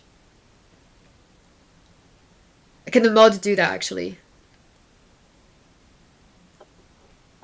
And then yeah, keep sharing if people miss it. Okay, so Rebecca, you can give the instructions then. Are you gonna share your screen? Yeah, I'm gonna share it Okay, now. I'll do that here. Okay, is that working? Not yet.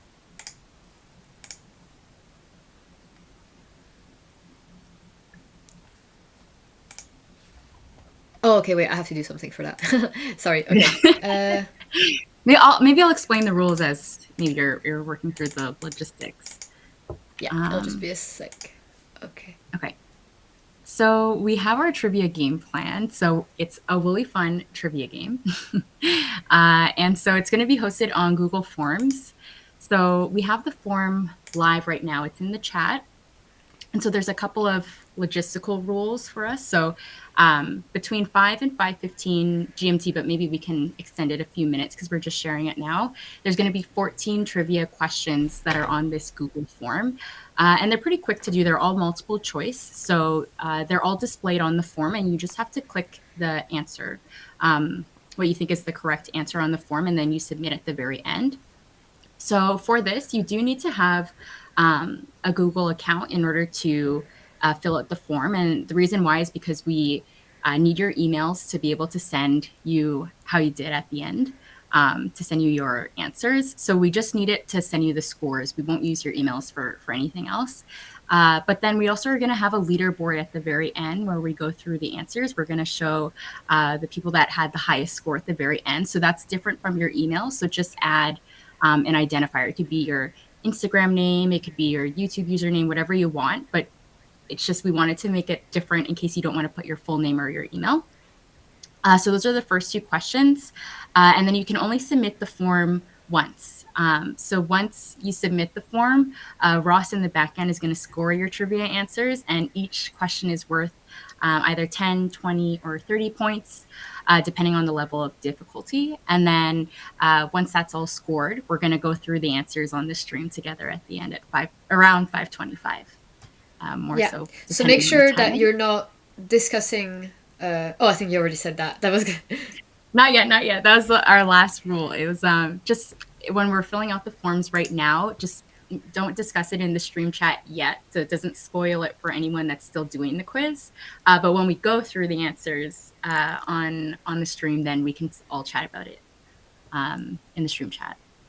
Yeah, and I guess if you're gonna put your name, if you've got a common name, maybe put something that you'll know it's you. Like for example, if your name is Emma, it might not be that obvious that you won. So just make it recognizable to you, so you have the knowledge that you were at the top leaderboard. Mm-hmm. So this is all going to go in the back end. We were just thinking that people could do it on their own time, but yeah, if you could do it any time before 5:25. Or sorry, 5:15. Yeah, at 5:20. Yeah, at 5:15 or 5:20, depending. I'll tell Ross to stop accepting answers on the quiz, and then it won't be possible anymore. So just make sure that you answer the questions now in the next 10-15 minutes. It should be quite fast because they're short and sweet. Mm-hmm. Yeah, we tried. So someone was literally typing in Emma. Yeah, no. But yeah, we tried to make the questions not too easy, not too hard. So hopefully it should be a good enough, challenging but not depressing quiz. Yeah, we were hopefully people aren't going to give up through the quiz, but yeah. Least, so should we stop sharing the rules now? Yeah, for sure. Okay, I'll put you back on this vision. Okay, great. So perfect. So now it's just us two. I've got my knitting with me. I've switched projects because my penny gloves were too challenging to keep track of increases. So I'm just doing stockinette in the round on a test knit. Ooh. Can you say what the test knit is? Yeah, so it's the Rue sweater by Crea Bea. It's my second test knit for her, and I was such a diva. I was like, okay, I'll do it, but I'm not gonna do any of the color work because I just found the fit. And then because I'm off gauge, I'm doing it it'll be oversized. And she was like, yeah, it's fine. We've got lots of testers, so she's happy for me to show a different way of the pattern, what it can look like, because for the actual color work instructions, she'll have feedback from other people. So it's kind of a relaxed test knit for me. Yeah, I was watching, was it your winter knitting plans where you showed that you're accepted into the... Yeah. Okay. In live, yeah. It's funny. Very nice. What about you? Are you at work now? Yeah, well, no, I'm working from home today, so I have my hour right now. But I'm going to be working on 2 different projects. I'm going to be swatching. So hopefully it's not going to be too challenging. I just wanted to, since we're going to be talking about our knitting plans, I thought it was fitting that maybe I try and start a new project right now. So what I'll do is, maybe if you want to talk a little bit about your plans, and I think I'm going to go and update the threshold for raising in case we pass it. Oh, okay, for sure, yeah. Okay, so I'll just go do that, but you can go talk. Yeah, for sure. So I'm casting on my cognac sweater, which is a test knit for Atelier Castin. See, it's knit pretty large gauge. It's fingering and mohair held together on 6mm needles. So hopefully I can achieve gauge at the first go. It's 16 stitches, so we'll see. See the chat. But for my knitting plans, I'm still trying to think of what I want to do. I want to create a Make 9. I don't know if others have started creating their Make 9s yet for 2024, but I'm kind of in progress because I have some loose categories or themes of things that I want to make. but I don't know Okay. yet. Like I want to knit. I haven't knit a pair of socks before, so I really want to You've try not? knitting that this year. I have never knit a pair of socks Oh, that's yet. surprising. Yeah, I don't know what it is. I have some sort of like mental block against socks. To me, I think it's a bit Do you think challenging. you're So I gonna just be the type of person that does like a lot of like self-patterning, self-striping stockinette socks, or are you gonna go like Florence and do like mm, the yucca, like very complicated yeah, cables yeah. and Japanese lace? I have no idea yet. I got this book for my Secret Santa, the Charming Oh Colorwork yes, socks. yeah, yeah, yeah. I asked for it, but I haven't knit a pair of socks. I just really liked all the designs on it, so I'm hoping that I am a colorwork sock knitter because then I put Yeah. the to use. Did you But see she came up with a second one? I saw the announcement. I was like, I need That's to so at least knit like exciting. a pair or two from this book before I get this one, Yeah. hopefully. So someone's asking what's a make nine. Do you want to say Oh yeah, that? yeah, for sure. So Make Nine, I think it originated through Instagram. It's I think a Uh, hashtag that people do at the beginning of the year, and it's kind of like a grid post. So there, it's like 3 by 3, and you show 9 projects that you want to make. And people tend to do it at the beginning of the year, kind of as they're knitting New Year's resolutions. So it's just projects, patterns, things that you want to make throughout the year. So I did one last year, and it's kind of just loose goals. Like it's something to inspire you. Like for my Make Nine of 2023, I only made one item from it. and you frogged One it. of the I'm going to frog. Yeah, it's like it's right up there. It was the teddy pillow by Petite Knit, but I just don't really use it. It's like a bolster shape. It's like right there, and I just don't really use it. So I'm thinking of frogging it, yeah, and turning it into maybe another homeware piece, but like a square pillow. Yeah. I So was that just might be new. thinking, like, make nine. I don't think I'm gonna make one because I just feel like it's too restrictive for me to only think of 9 things and to think of so far ahead in like summer and next winter. I feel like I'm Mm, still very much like in my current winter plans, which I have already set. And it was already hard to bring those down, like from the 23 favorites. So I feel yeah, like yeah. I quite like my format of now doing it seasonally, like my season knitting plans. Last year I did 10 sweaters I want to do in 2023. Mm, And I included the Christmas jumper, so I was already seeing far ahead in December. That worked out. But true. yeah, I think it's too hard for me to think through the whole year at this point. I feel like it'll be a commitment that I wouldn't follow through on. Yeah, definitely. The way I'm kind of approaching it, I think, is it's kind of like your Magnum Opus projects. It's like things that are going to be like big ticket items or Oh, large okay, projects that yeah. I want to make throughout the year, or like things that I haven't knit before. Like I was thinking I could have a category of socks and then maybe two Yeah. socks that I want to make, or another one I'm thinking of is like color work. I haven't really done a ton of Yeah. color work, so I'm going to maybe include like 1 or 2 sweaters in color work. Are But you thinking of any homeware or just I garments? am. Yeah. I think I'm gonna do I have just one kind of on my to do right now, which is the Stella quilt cushion by Laura Yeah. Penrose. We were just saying Yeah, that I I'm thinking think of doing with that. maybe Aude. I think we're both waiting for the other one, like the other motif that Blanket? she designed. Well, I Oh, think she's gonna put the blanket pattern on the cushion pattern. oh, really? Okay, that's good to know. Yeah. Or vice Yeah. versa, or maybe the pillow one on the blanket. I can't. I think Oh, something okay. like that. So waiting Yeah. for I that. mean, there must be a way for you to like kind of, Yeah, I guess, yeah. I think hack it if Freya you by do have one Freya Moore. there. You follow her. I think so. Yeah. She did she improvised a bit of the blanket to make it like that. Like Oh, okay. she could do it. So that was inspiring. Yeah, I'm just so intrigued by the construction, so I want to give it a go. I Yeah, have yeah. the pattern, but I haven't read it yet. Okay. So I need to see the techniques a little bit closely first. Uh, so yeah, what other patterns are you hoping to maybe tackle this year? I don't know, like just going back to socks, is there, because you've knit quite a few socks, and I don't know if others in the chat have, like, is there a Yeah. good beginner sock pattern that you'd recommend that I make? I think I'm pretty flexible. Like I could do fingering weight. I know like DK or worsted would be quicker to work up. My first socks were from the 52 Weeks of Sock book, and it was like Oh the yeah. Vervain. No, actually, no, I'm lying. It was the Sunday Socks by Petite Knit. Then Oh. after that, it was like Vervain, and it was like a shorty sock, so that was super rewarding. Oh, okay. It was Okay. fingering, and then it had a lace panel on one side. Like the lace panel was maybe like 12 or 15 stitches, and the rest was stockinette. So it was quite a nice Mm, like little bit extra bit of okay. less Yeah, boring it's like work. And then more learning about the engaging. sock construction, it had a sock heel flap and gusset.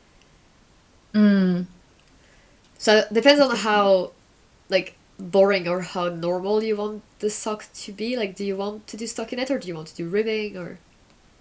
I feel like I would like boring socks. Like I know I just showed the colorwork socks, but I really like the look of like speckled or like tonal yarn Yeah, yeah, in sock form. I think it looks really beautiful. But I think I would give lace knitting or lace sock knitting a try. Maybe not right away.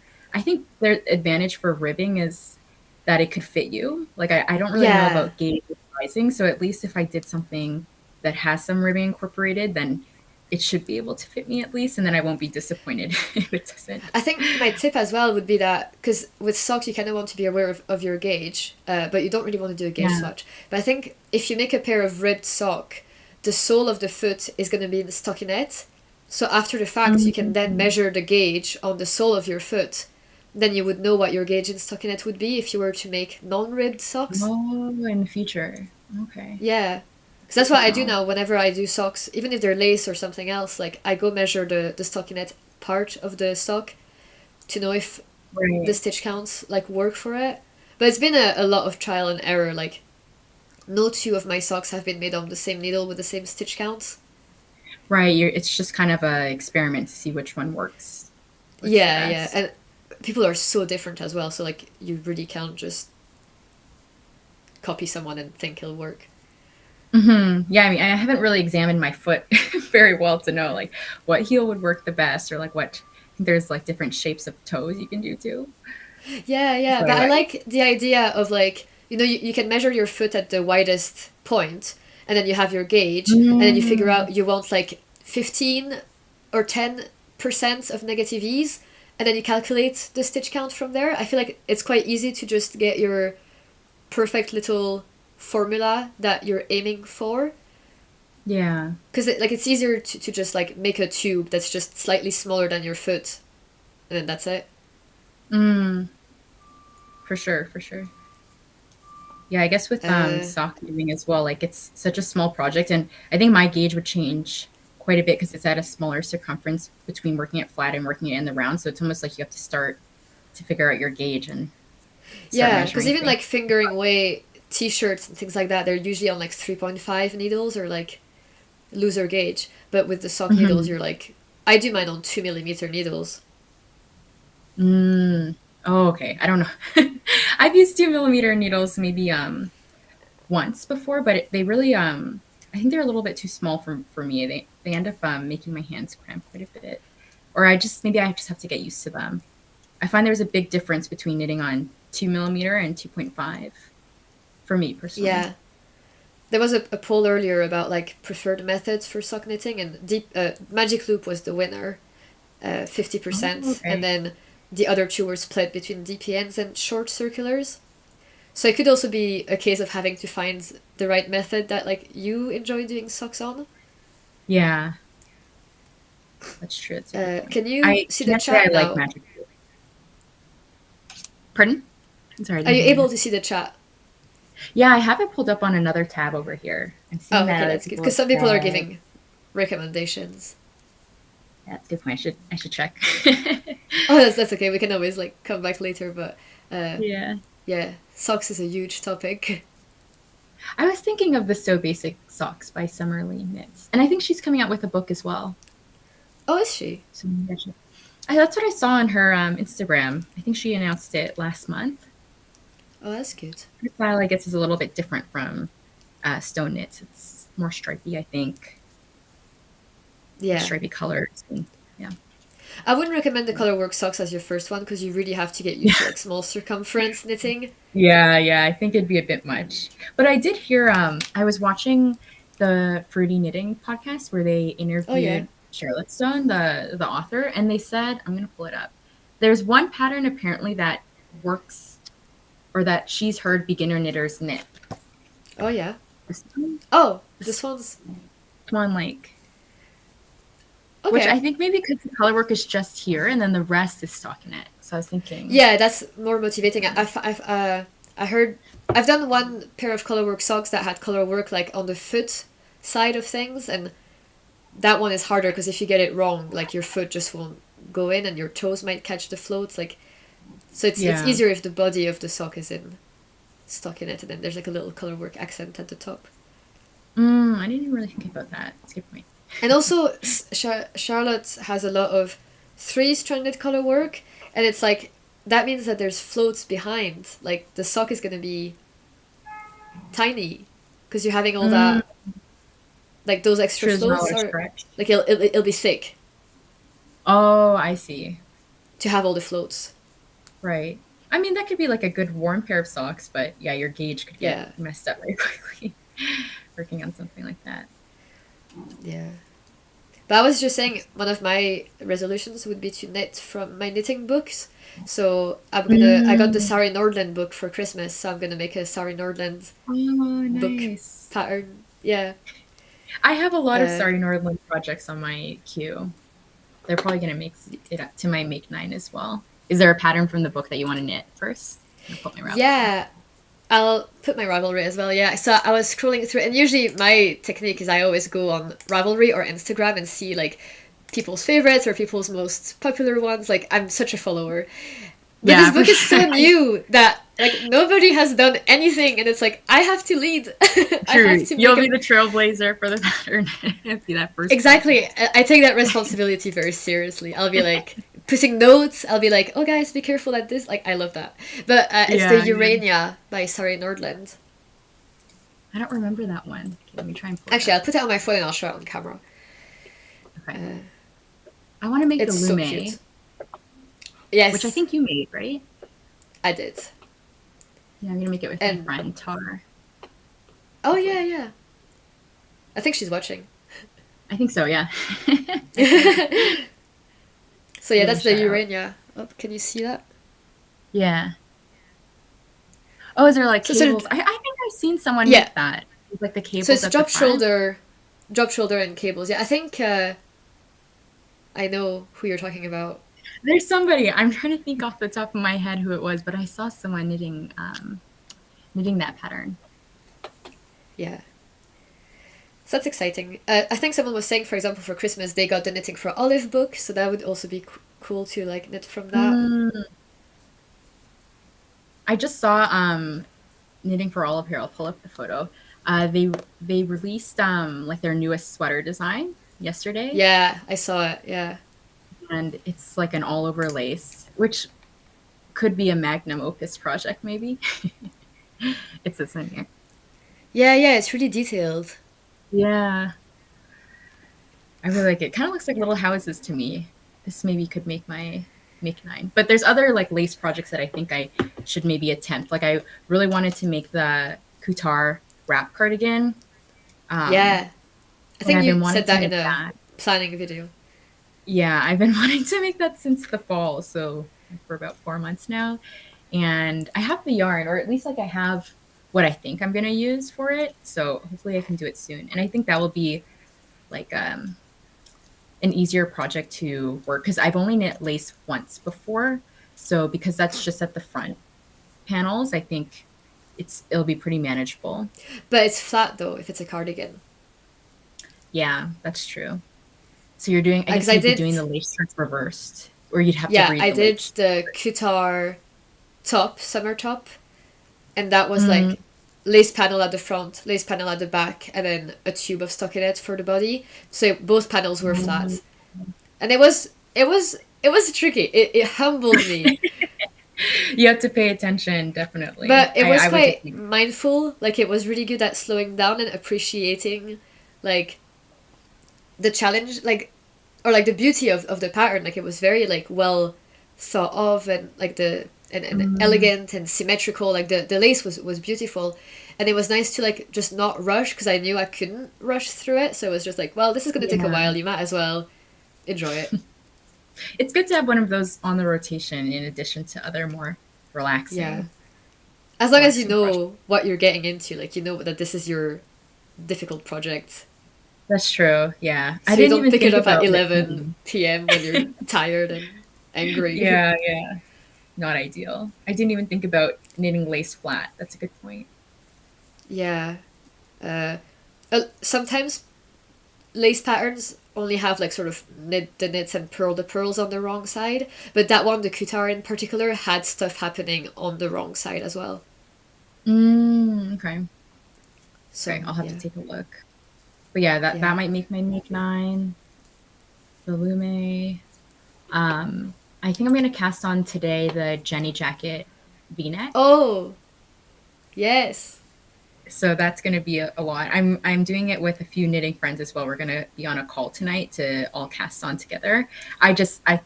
I say I think I'm casting it on because I haven't done my gauge swatch yet. So pending that the yarn is gonna work, I'll be able Yeah, to cast on the jacket. that was gonna maybe be a Magnum Opus one, like that was I in the running saw, for yeah. it. How did it do uh, with the voting? yeah, it was good. So in the Did end, what do you mean, actually, what's your question? it make it to like how many rounds did it get to? Like I saw the Oh finalists. yeah. I don't remember. I can go check this. What was it called? The Jenny. It Jenny was, jacket. yeah. It made it to round two, yeah, and then it lost to the Eurus. Oh. Mm, But I it want to was make quite that close. too. So many of these. Maybe we have a similar taste, Vanissia, but I really want to make the Eurus. If I'm saying that right. Yeah, yeah, But I want to make the I saw that the designer came out with the slip over, which I think might be oh, a little bit more manageable yeah, because I worry about the sideways construction. yeah. I don't know. I I worry haven't about made the it. drape of it. That's true. Yeah, Like, will it just be it does like, have a lot of like, structure to it. yeah, yeah. But I'm just Mm. thinking, should we stop the quiz now? Yeah, I can. Let me see if I can close the form, or maybe Ross can download the Yeah, yeah. Russ will do the. linked. Actually, linked yeah, I'll text him. So far, we have 169 responses. Oh, great! Thank you, guys. That's Yeah. great. And from the answers, people seem to be saying it was quite a hard quiz. So my worry was that everybody was going to be like a winner, but I don't think that's going to have happened. Yeah. I mean, I learned a lot while thinking of the questions when we were coming up with Yeah. them. There were a lot of things that I had no idea. So So hopefully should people so can learn. we can go in screen sharing mode. You can share your presentation and go through the Mhm. answers, and then Ross will text me the winners. Okay. Okay. Uh, I'll add that on now. Let's see. okay.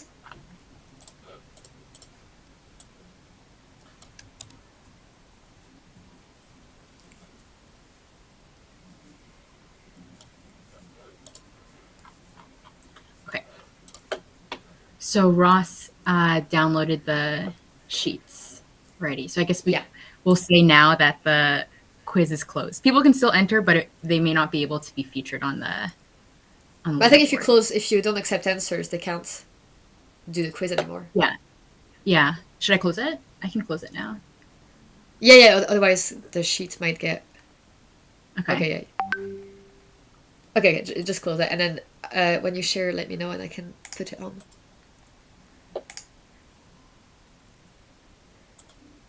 Oh, apparently we have one perfect score. Oh yeah. Yeah. Okay. Let's present.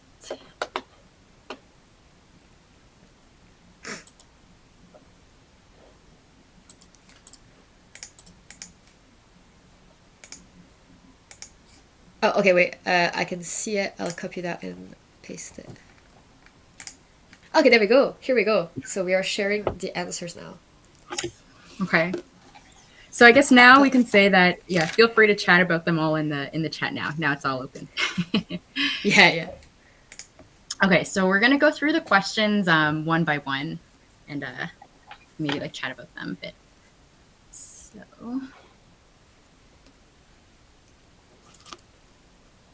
oh, sorry, I advanced too quickly. So sorry.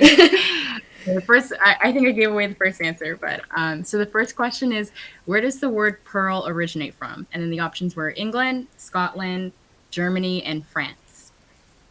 And the correct answer is Scotland. So the word pearl, I was reading, came from the Scottish term pearl, P-I-R-L, and it means to twist. So that was something new. Interesting. Yeah. I think it actually wasn't originally like to describe the pearl stitch for knitting. It was for like some sort of decorative or intricate design work that's made with metallic thread. And I think they like twisted. That's why the term was called pearl. And then it, I guess, just evolved to become a term for us knitters. Oh, that's interesting. Mm-hmm. What two brands of interchangeable needle sets can use the same cable between those options? And I don't remember. So it's Yiqi and Knit Pro, which I do not own. So that's probably why it never commits to my memory. I just like don't know this information. Well, we were talking about it like a few days ago, and there's like a few other brands that I think also use the same cable. Or at least I think they do. Like the needles I'm using now are Knit Picks, and Yeah. I'm pretty sure that they use the same cables as Wicca and Knit Pro as well. Or there's also like Knitter's Pride, I think we were saying. So there may be more options than these ones. I wonder if the other brands... For someone is saying for Chayogu you can't use the same cable for metal or bamboo needles. I use that interchangeably. So I don't know. Within the same Chaogu brand. Yeah. They have their own separate, I guess. No. Well, they have a red one and then one that's like transparent and it like spins, but they're connectable to both. Oh, interesting. Maybe it's the different sizes. Like that's what I heard about Chaogu. Yeah, they've got the minis. They're like the small mini, and large. Small, yeah, something like that. Yeah. Okay, next. All right. What is it? Oh, you did. And question 3. What is the Guinness World Record for most number of people knitting in a single location? And then these were the options. And then the correct answer was 3,083. And that was in May 2012 at Royal Albert Hall in London, UK. Ooh. And it was run by I wrote it down just so I remember I say it correctly, the National Federation of Women's Institute. And they all gathered in Royal Albert Hall. That's really cool. Yeah, I can't even imagine staring at it and seeing 382 other people knitting. Yeah. Which pattern has the most number of projects on Ravelry? That was a really interesting one. So, yeah. It's the Hermione's Everyday Socks by Erika Luder, and I think it's because it's free. Like, that helps with so being high up the list. Suggested it in the chat. Yeah, it's been talked about. So I should give it a try. There's definitely a lot of examples that I can look at. Yeah, it's been on my list, but it never got at the top. Because it has a texture at the front, I feel like you can't really use any yarn that's too variegated or self-striping, because it'll interfere with that. Oh, apparently it's also the oldest pattern. So yeah, obviously Sophie's Scarf, even though you couldn't escape it, it's still relatively quite new. I actually initially the Muscle Bra is that. Also quite old. Yeah. Did you? I initially thought it was going to be the Muscle Bra. It's quite high on the list, yeah. Mm-hmm. And then the Ranunculus is always on the hot right now, but I don't think it's... I think the Muscle Bra is higher than Ranunculus. Interesting. I mean, all things... I've only knit one thing out of this list. I got a ways to go. Oh, yeah. Okay, let's do it. All right. The knitting technique, which involves knitting small rectangles using short rows to create a diagonal basket weave pattern, is known as entrelac knitting. And then this is a photo of the technique. I Yeah. first came across this through, I think it was a hat design. And I didn't know that that's how it was achieved with short rows. But it makes me want to try it out. It looks really cool in different colors like this. Yeah, I've seen someone from like the Tribe Yarns, the shop owner. She was doing a knit along, doing a whole sweater like that on Instagram. So I was seeing that progress for like throughout the year. Oh, interesting. Yeah, but yeah, I don't. It looks impressive, but I don't think I'd want to do it. I Okay. think it'd be kind of cool for like homeware or something. Oh yeah, yeah. Which one of these is not a color produced by knitting for Olive? That was such a fun question to do. Like, I had to come up with a fake one, and it was like, oh. Yeah. So I wonder how And many the people were correct- able to, like, because we'll get the stats afterwards, actually, so I can see how many people got that one right. That's But true, yeah. yeah. I mean, all of these sound correct to me when I was looking at it. Yeah, yeah, yeah. So it's dusty clay does not exist. Clay is one, I think. Or rose clay? There's one that's called rose clay. And then they have so many that are Oh. called dusty. So I was like, that's it. That's gonna trick people. Very well could be a new colorway in the future, I'm sure, Yeah. that name.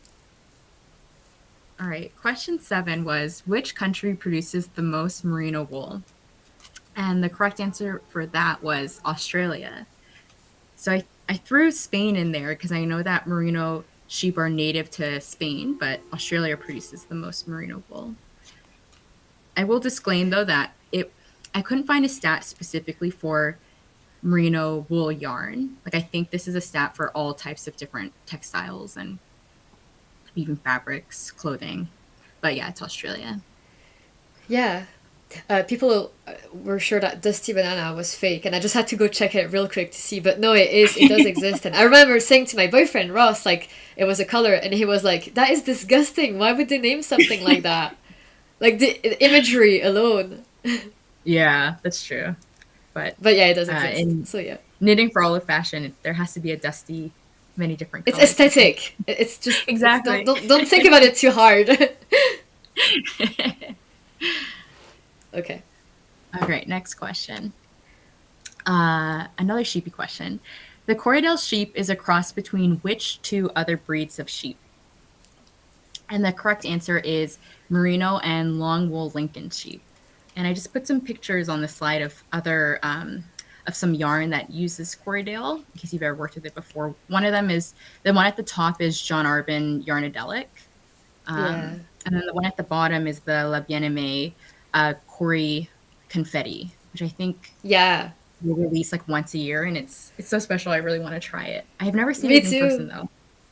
I think And then I Loop saw it earlier London, as a the comedy. UK store, stocks it. Yes, Zakami do Corriedale. It's also fun, right? Yeah, hopefully I'll get a chance to try the. Well, I'm intrigued now that I know. I've knitted with it and I love it, love it, love it. Oh yeah, what does it compare to? Is it like rustic? I was reading online that it has like a sheen. Like I wasn't sure if it It's was a like little. alpaca. Well, I used hand dyed one, so maybe that affects it. But like, it's a little fuzzy, like alpaca is. Like not a halo, but a bit fuzzy. But it does have like the memory and elasticity as wool does, and like the structure of it. Like wool, it's not as drapey as alpaca, and the stitches are very uneven at first. Then you block it, and it becomes really nice. Oh, okay, that's good to know. Yeah. Okay. And then the next question. When writing a pattern, it is considered industry standard to list abbreviations at the beginning of the pattern. This one I actually didn't know. Oh yeah, yeah. So yeah, yeah. I think it's good to have this kind of standard. Like it's Yeah. the way you could get it the most consistent across patterns, and you know where to look. Like if you're just looking to like increase, and you're like, well, it's I at the top. Mm-hmm. Yeah, for sure. I always thought it was just in the order that they appear in the pattern, but it makes sense why it's alphabetical because then it's definitely standardized.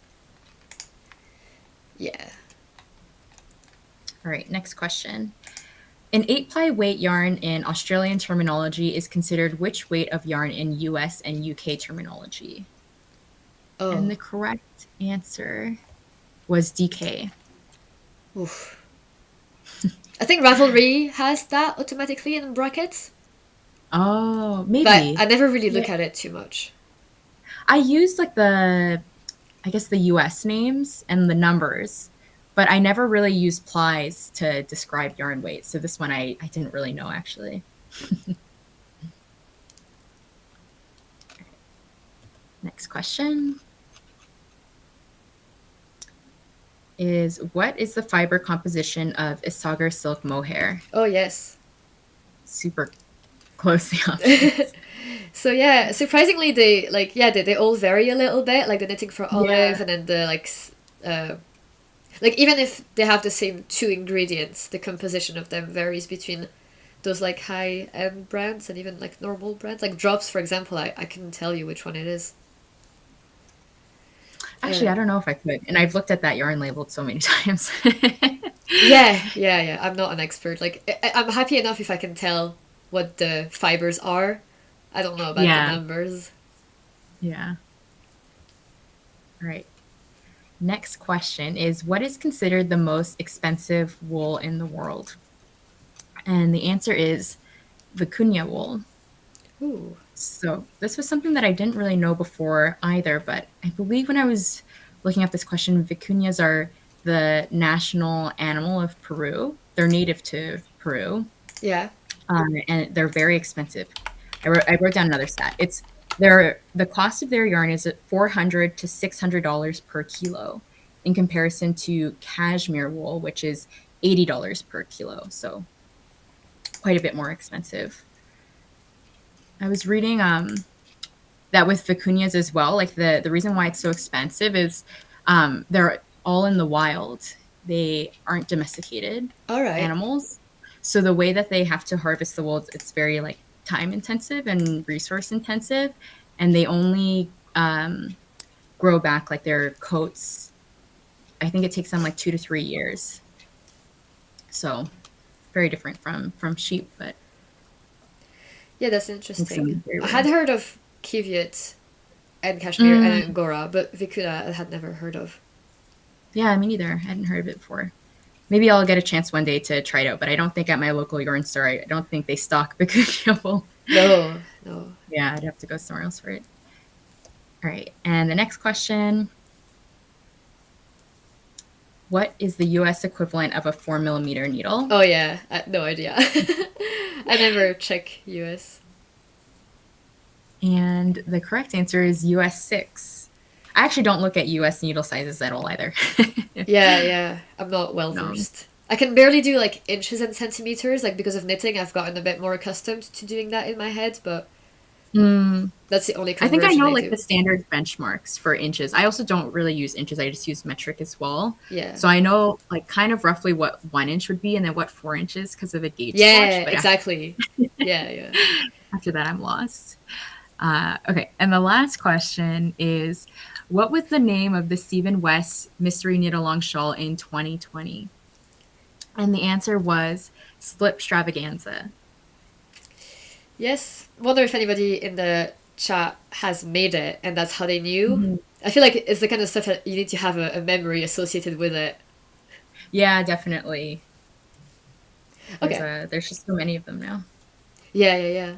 So Ross has very helpfully scored up the answers, and there's actually quite a few people tied for first place, and then a few people tied for second place. So well done to everybody who did a really high score. So first place we have Allison, and that's all there is. So hopefully you know who you are.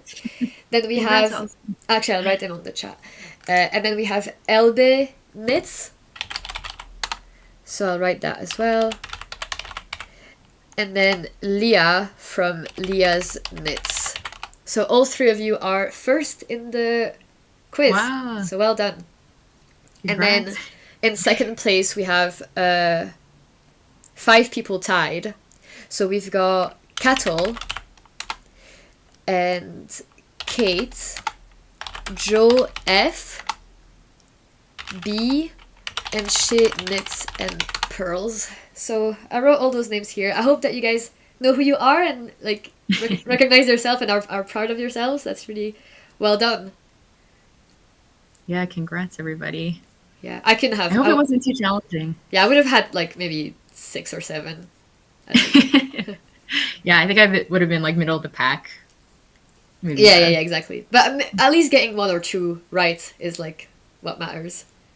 Yeah, for sure. Okay, so I'll put you back in. So yeah, are you gonna go back to work, or do you have a bit more time, or? I can stay on for a little bit longer. Okay, that's cool. Yeah, you're not too in a rush. Yeah, because you said it's a holiday, right? And that's why you have the second In off, is Scotland, that yeah. right? Oh, okay. So there's a few people who are in the UK who are like either at work or working tomorrow and stuff. But yeah. Mhm. But yeah, I was I've happy managed that you were coming in at 5 for us, because a lot of the US and Canadian ones, they were only available like in the afternoon, like, so for me it would be in the evening. And it was like, no, Right. I need someone to be in earlier. Yeah, it's always funny. I had to make sure, like, once I told you at the times where I was like, wait, I should have double or triple checked that because of the time zone difference. I always have to Oh, I was so paranoid about the time zones. Even when Yeah, I'm me sharing the too. posts online, I'm like, oh, but even with the stream being 12 hours, it's like, well, people can't miss it. Like, they'll catch, even if they get the That'll day be wrong. something, yeah. Yeah. But yeah. Yeah, for sure. But thank you everybody for coming and participating in the quiz, and for saying hi to Rebecca. It was so great to have like so many people do the quiz, and we're glad that you enjoyed the questions. Mm-hmm. Yeah, I had a lot of fun with creating the questions. Learned Yeah. a lot. Thank you for all the work that you did with the like organization side of things. No worries. It's always a bit tough with tech, like through a stream format. Yeah. So I was gonna ask you actually, in terms of like knitting plans, do you have any sort of like knitting resolutions or like abstract goals that aren't like this project? I do. Should I? I know Tara's here because I think we have the same goal because we've been doing this together. But we're both on like a low buy Oh, for yarn because I'm trying to I'm going to try and use. I don't know if it's too ambitious, but maybe like half of my yarn stash by the end of the year. At least that's my goal. So that's why I've been trying to, I guess, be a bit more mindful of that lately. Like my latest 2 like seasonal planning yeah. exercises have been like just solely using stash yarn. Knitting output like doesn't really match my plan, so it's always a bit tough. But yeah, I want to try and use like about half of my yarn. And right now we are accountability partners, Tara and I. So Yeah. we are not buying any yarn until we use a certain amount. So we have to knit 2 sweaters before purchasing a sweater quantity, or 3 accessories before purchasing an accessory quantity. Oh, But that's I'm also great. yeah, it's like I think it's a nice balance Yeah, to yeah, like yeah. not. I think that if you have a very strict rule, then it's a bit hard to keep to that without feeling unmotivated. Yeah. But then we're going to try not to purchase anything and just use from stash until May because there's a knitting event or convention, I guess, coming to Toronto in May, Knit City. And it's the first, Yeah. I want to say it's the first year in a while that it's coming to the city. Like it's usually only in Vancouver and Montreal, like 2 other cities in Canada. And they haven't really done one in Toronto before, but I don't know if they've had it in the past and they just stopped. But this is the first year, at least that I've started knitting, that I'll be able to go. So I'm trying to wait until that to maybe bring more yarn into my stash, make some Yeah. purchases. So that's also one. And then also just like focusing on more, I guess, techniques that I've never really done before. Like I really want to start getting into the color work and the lace. Yeah. Lace knitting. So we'll see. Hopefully, maybe like 1 or 2 projects in both categories, and I'd be happy. Yeah, like garments or even like accessories or socks. It could be both, I think. I feel like I'm more of a garment knitter. Like I do like accessories. When I do knit accessories, though, I find more often than not I gift them Oh yeah. to other people. Yeah. So maybe I could do like a few gift knits. Though I don't know if I want my first projects in that technique to be a gift in case they don't turn out. But Oh, I feel like I'm sure. by the end of the shawl or something, like because I did the Lolu scarf by Sarah Nordland, and it's like a little like a little Mm, triangle, and you do the first few rounds, and then like by the like get the it's hang of really it. yeah, like the whole scarf looks great. I feel like I kind of like just underestimate myself maybe. I always think that you can't do something and then you end up trying the technique and you're like, wow, that was actually a lot simpler than I. Yeah, because I know like the difference between knitting and crochet is like knitting is technically just like one or two stitches and like just a thousand variations of that, like or different ways of using Mm, your knit stitches. Like color work is just knit stitches, right. and cables is just knit stitches but in a different order. Like as opposed to crochet, which is like you have to do different. Like you, there's like stitch dictionaries where you've got to learn like all the different crochet Yeah, each stitches, which stitch is yeah there's a worked lot more technical differently. like, details. Yeah, yeah. That's a So good so point. knitting is just like the thing that you've been doing all along, just like slightly differently. Yeah. Yeah, for sure. There's a lot of like just basics to the techniques and once you have that down, it's kind of limitless after that. Yeah. Trying to find the end of this yarn. Do you have any resolutions this year? Uh, yeah. I can't remember where I wrote them down. I think. Oh well. So yeah. I don't know if yeah. I was kind of saying if we raised £10,000, I was gonna knit from stash. Yeah, I Uh, heard. so which I was kind of saying almost like as a joke, like £10,000. Like that's just Yeah. such a huge amount of money, and it's like, oh, what if we actually do that? Uh, I but I think but that it could happen. Like right yeah, now, I'm looking we're almost at like 5,000. almost at 5. But Yeah. I wouldn't have said it. I wouldn't have committed to it if I didn't like want to. Like it's definitely something that Yeah. I Yeah. love the ethos of, and like you, it's like a good thing to like motivate myself and think about like just like help me stop for a minute instead of getting all swept up in like buy. It's like just like wait Yeah. a minute. You have a lot already. Uh, Yeah, that's a good point. so yeah, and even if we don't raise 10,000, like I'll definitely try and do some kind of like you say, like maybe some little rules for myself or like a a monthly like ban or something, like 1 month off, 1 month on or something, or like 2 months off. Uh, True. but yeah, so be more mindful of that. Knit from my books. Uh, maybe I want to like spend more time doing all the finishing touches or like going back to mend some knits. Like knitting less, spending less time on just knitting the next new thing and spending more time on making sure that the knits are like perfect. Mm, Uh, that's a good point. and then not do beige anymore. Gray is fine. Gray is my color. But I want to try to Mm. be more daring with my colors and do stuff that I think would like look nice on me, like pinks and greens and blues. So like Oh, okay. colors. Yeah, yeah. It's Uh, so funny that you mentioned that because both of my cast ons right now are beige. But it's mainly because I don't have any beige actually. When I'm looking back, like most of my color palette is like very cool toned. It's mainly like grays, blues, like yeah, whites, like essentially what I'm wearing right now. yeah, And so I'm trying to venture more into like that warmer color palette. And I think that like a good way to dip my toes in is beige, like a neutral. yeah. I think because I don't know if you saw my last video on like the knits that I don't wear, but there's just like such a common thread between them where it's like you see something you like on Instagram and then you copy it and then you're like this isn't me. Like you Yeah, get I'm attached to a guilty of that photo too. like because they sell you those kind of like photographies and aesthetics like someone's profile you're like oh that's great but it's like that's not what you look like. Yeah, yeah, that's true. And there's only, I feel like there's only so much that like when I see things on Instagram, I really like them, but I don't really think of that like practical everyday. Oh yeah, You especially for actually wear summer that knits. color. uh that Yeah. was a huge like eye-opening thing where everybody was making all those like lacy tops at the front like or lace Mm. all over and it's like what do you wear with that? I agree with that with like camisoles. Like I don't mind knitting them because they're really fast and like they are a way for me to be more creative with color. But I find that like I don't really wear knit camisoles very much. Like summer knitting projects. I don't know what I'm gonna do this year because it's true I don't really find them as practical. But they are fun to knit. Just Yeah. I never wear them or I never reach for them. Yeah, I think that's also what I'm mindful of because I knit quite fast, so I do have a lot of like output, and it's like Mm, I'm knitting both for pleasure and also for like having stuff to wear. Like it is a mix of both.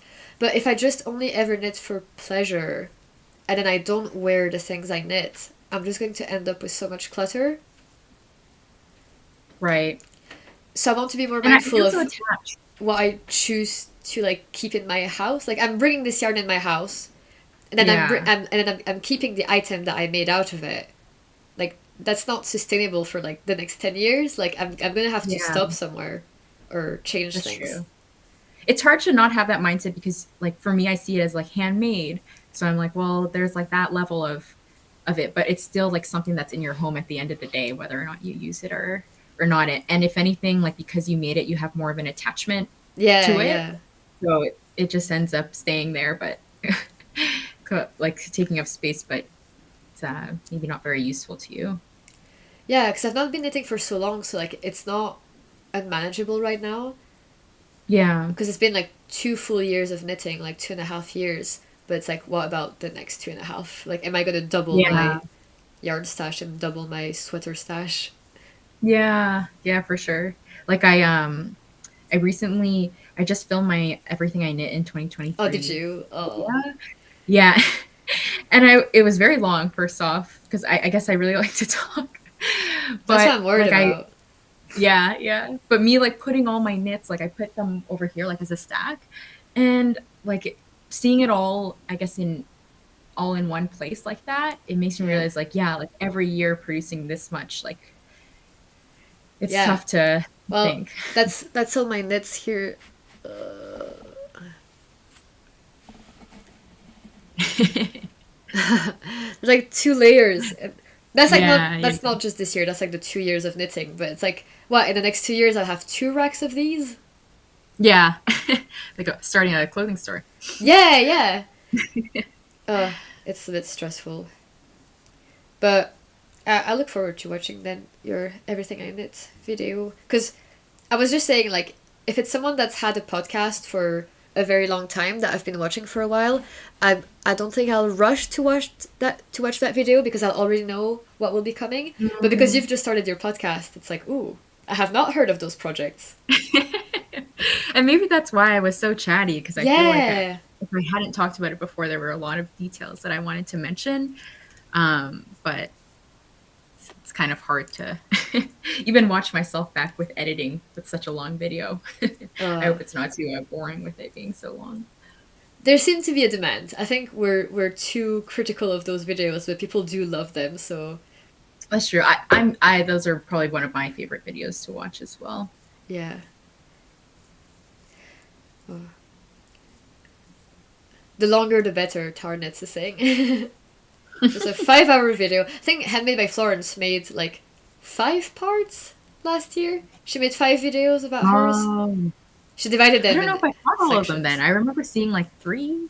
Oh, maybe Maybe I'm there are more. exaggerating. No, Maybe I'm four. sure she knits a lot. Yeah, yeah.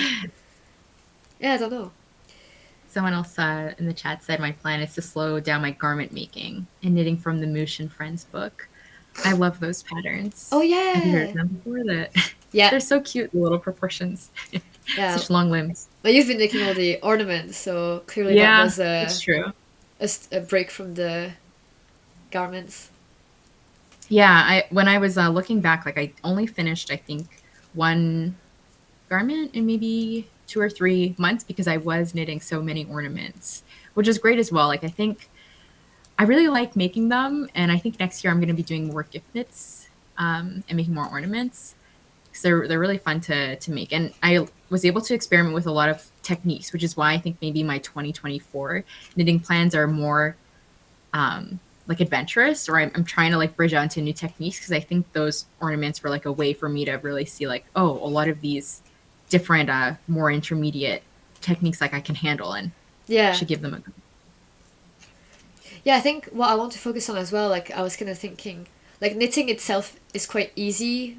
Like again, it's just like the knit stitch over and over, and then if you're just following a well written pattern, and it's just like increase and then knit in the round, and then that's it. But what's quite hard is like making modifications to make it fit your own body, choosing things that suit you, like whether it's shape, fit, style, color.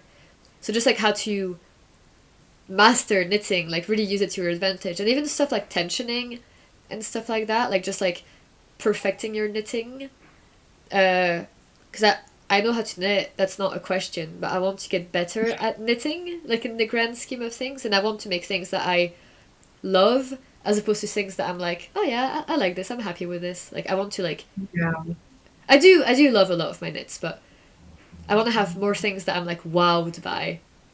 Right. Like Right. my Kutar tub by Sarah Nordland, I love that thing because the lace, Japanese lace, is beautiful, and then it's like pure silk. There's a folded hem. It's in fingering weight. There's like I-cord edgings. Like it is a work of art. It feels like, and I feel like I was quite good at like not getting sloppy or like rushing through. Like I was quite good at like yeah, keep your consistency.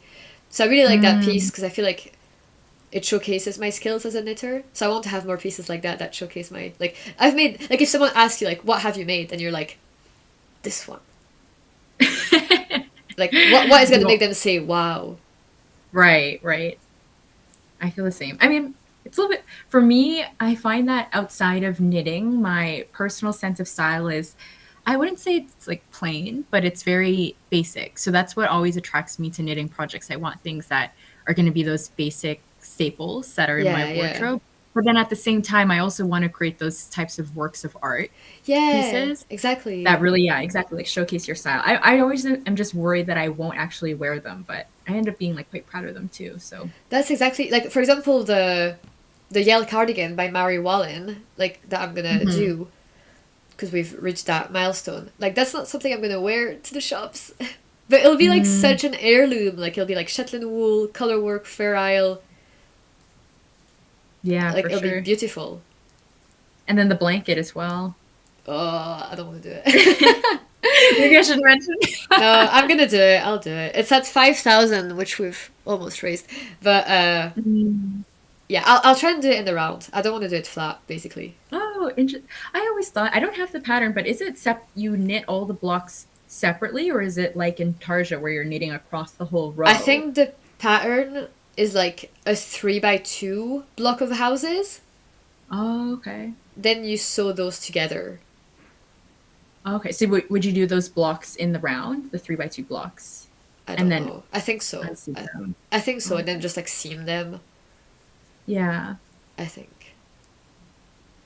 Oh, Marlene, hello. Hi again. Marlene is Hey. coming at 8 p.m., so Ichi's coming first, and then Marlene will be there. Oh, I can stop pinning the poll, actually, the post from the quiz. Oh, the question. Yeah, the Nightbot is a bit too restrictive, and yeah, don't know what the Nightbot is doing. Sorry about that. We're Yeah, halfway even I through. can Oh, see. 6 hours. Ah! Oh, very nice. Okay, I am feeling it though now. I was okay like at 4 hours, but now it's been like 6 and it's like, oh. Have That's you taken okay. a break to eat yet? To what? To eat?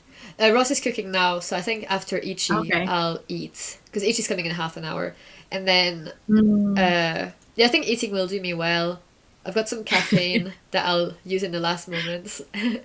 Yeah, yeah, definitely. But my voice is not doing bad. Someone has been really kindly reminding me to drink water every now and then, and it's like, oh, yes, thank you, I forgot. Yeah, it's a good reminder. Actually, it's a good reminder right now. Oh, no. Okay. Hydration break. I can stay on for another little bit. Maybe I'll finish this swatch. And then I'll Yeah. have to- So, is that the Atelier Castel one?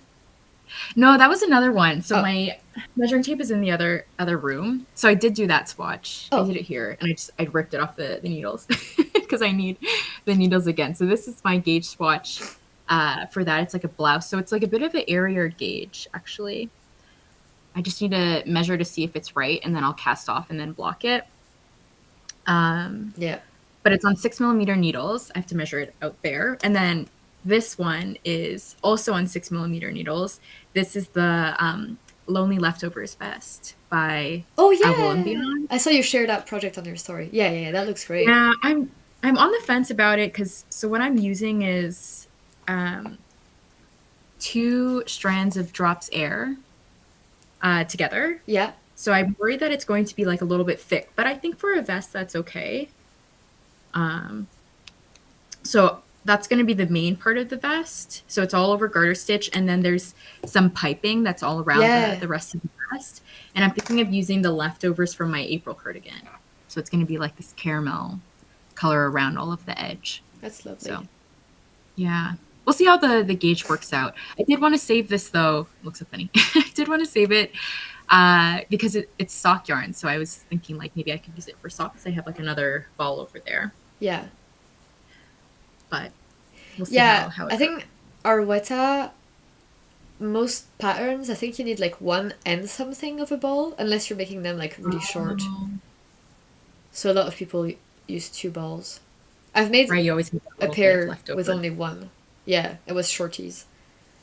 Okay, that's good to know. Because this is I always wonder if it's the same composition as the Filcolana wool.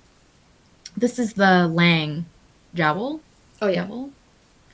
And it looks to be the same composition, but it's really hard to get Filcolana here in Canada. Yeah. I can order it online, but there isn't any at like my local yarn stores to me. So I do want to try it, but I'll have to order it to see. That's why I usually don't watch podcasters from like the other continents, because I don't want to be tempted by yarns that I have no way of acquiring. Yeah, that's true. I've never placed an order to the US. Like, I've been tempted by like Pearl Soho and sometimes like Explore Knits and Fibers. I'm like, oh, do I do it? But it's like, no, it's not. You can't justify paying It's so so hard, much for yeah, shipping when it's like justify. you can get something that's virtually the same thing where you are. Like, personally, is like a boundary I've set myself, is like, you can get stuff here. Yeah. I mean, it's good that there's like multiple options everywhere. You can always find that alternative, but it's so tempting. I actually when I went to New York earlier this year, I thought I got really excited because I thought I could go check out the Pearl Soho store. Yeah. Because they used to have a storefront. But then I think that during COVID, they had closed it. Yeah. Closed it down.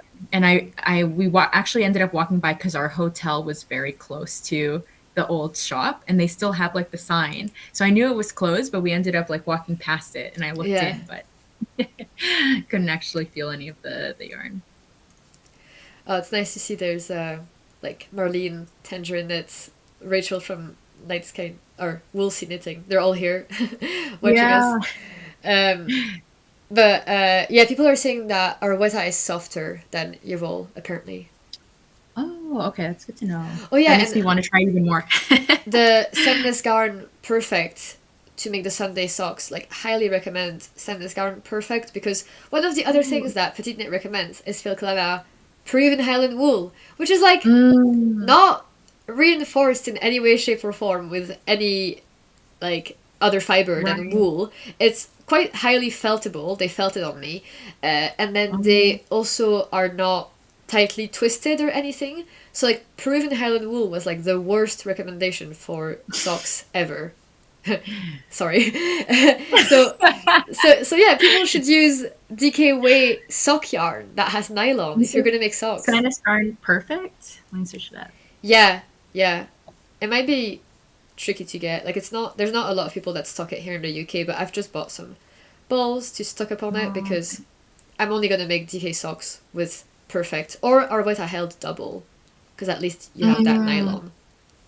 Oh, Marlene made 5 pairs of Sunday socks with Perfect, so that's a good recommendation. I wonder if you could use like the Filcolana Peruvian Highland Wool. Could you hold it with like a thinner sock yarn, maybe that has nylon, or maybe that wouldn't. Maybe a mohair. Oh, okay, yeah, that's people true. have said that for socks. Or if I was thinking.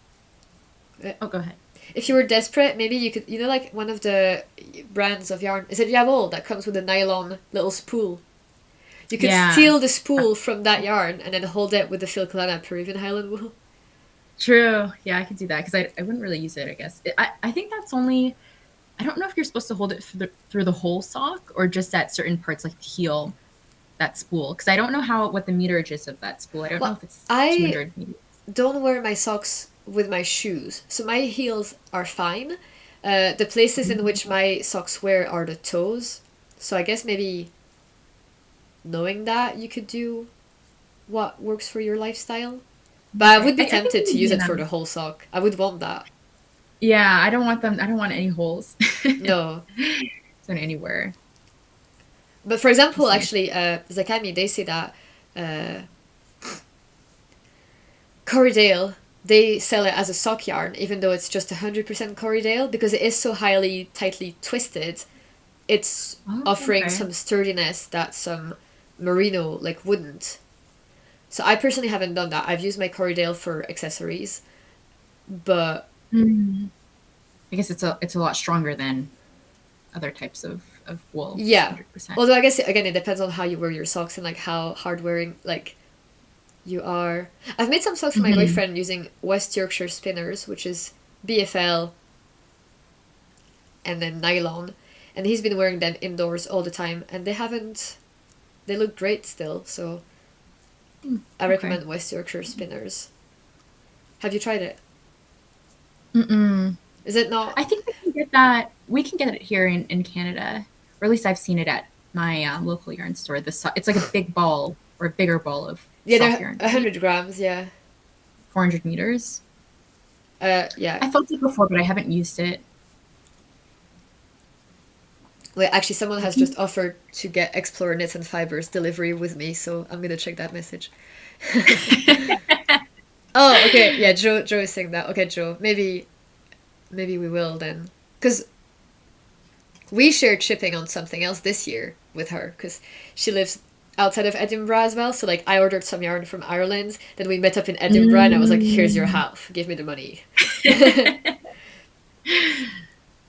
That's So it's funny. good to have knitty friends. Yeah, yeah, for sure. I feel like Canada, like there are a decent amount of options. I just find there are there's a lot of Canadian wool brands, I would say, but there's certain, I guess, fibers that wouldn't be produced here, or it's not as common unless it's an indie dyer, like mohair, Yeah,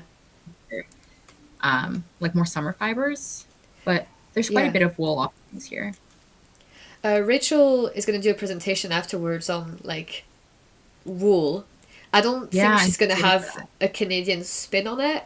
She can correct me if I'm wrong, but she definitely talks a lot about Canadian wools in her podcast. And I find that so interesting because I feel like when I go to all my UK yarn festivals, like I hear all about British breeds. Like I feel like I'm quite well versed now with like secondhand knowledge on UK wool. But it's really nice Hmm. to then hear about other countries and like their relationship with wool and like Spanish. Spain has quite like a history with wool, and then Yeah. obviously the Nordic countries. So it's nice to expand your horizons and hear about them. Even though I wouldn't again like go out of my way to buy Canadian wool because like I don't Shipping. Yeah. I don't That's think tough. I don't think I've ever seen it stocked at UK shops. The biggest one I think that comes to mind is Briggs and Little. Okay. It's a bit more rustic though. Yeah. I think you and I are like a bit more similar. Like I'm quite sensitive to like rustic wool, Yeah. unless it's like a vest or something. So that's like a maybe one that they would stock internationally. Yeah. I know Rachel was doing a knit along. I think it just ended, the Yeah. Great Canadian Yeah. knit I along. participated, so I hope I win. Putting it out there in the universe. Yeah. I guess in other ways, yeah, I think the way you participated through like knitting a Canadian designer. Yeah. Yeah. Oh, okay. Using a very handy dandy feature on Ravelry where you could like sort by country, filter by country. Oh. So Oh, that's cool. yeah, I didn't know yeah, that was a setting. yeah. It's like down low, like at the bottom of the page, like you can be like, show me a French designer. It's really cool. Mm.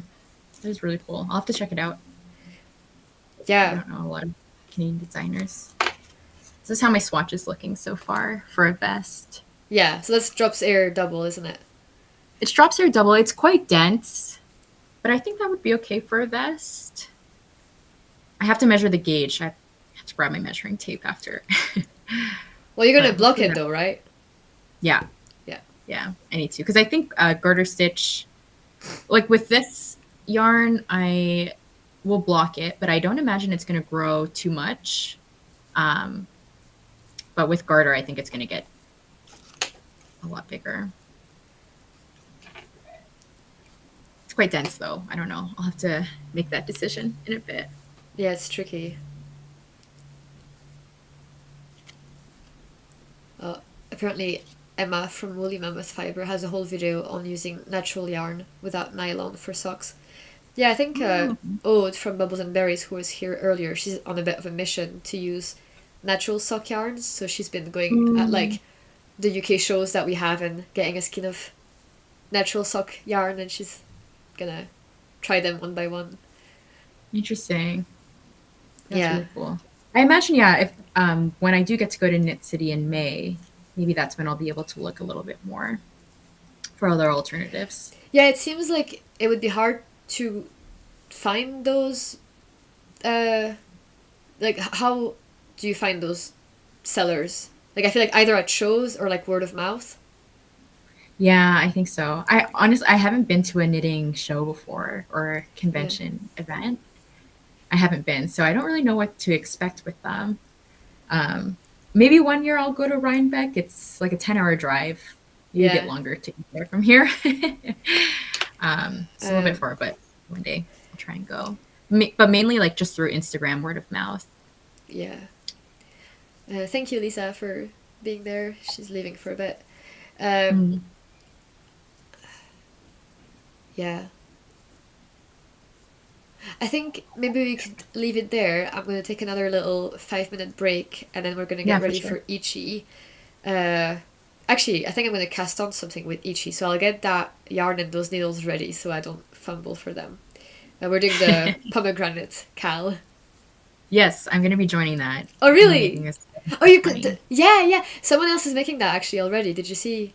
Oh, yeah? No, I haven't seen in the Discord. Yeah, if you check the Discord and the hashtag on Instagram, she's also like using that. So I think she was in the chat earlier. I forgot. I think Stephanie is her name. So okay, I'll look out for so it. if you want to see what your one is going to look like. I know. Yeah, mine's a bright red, so I think still pomegranate-y. Oh yeah, that's fine. But yeah, thank you so much for coming. That was so much fun. I'm so glad the quiz was like a success. Yeah, I hope so. I hope everyone had fun with the quiz.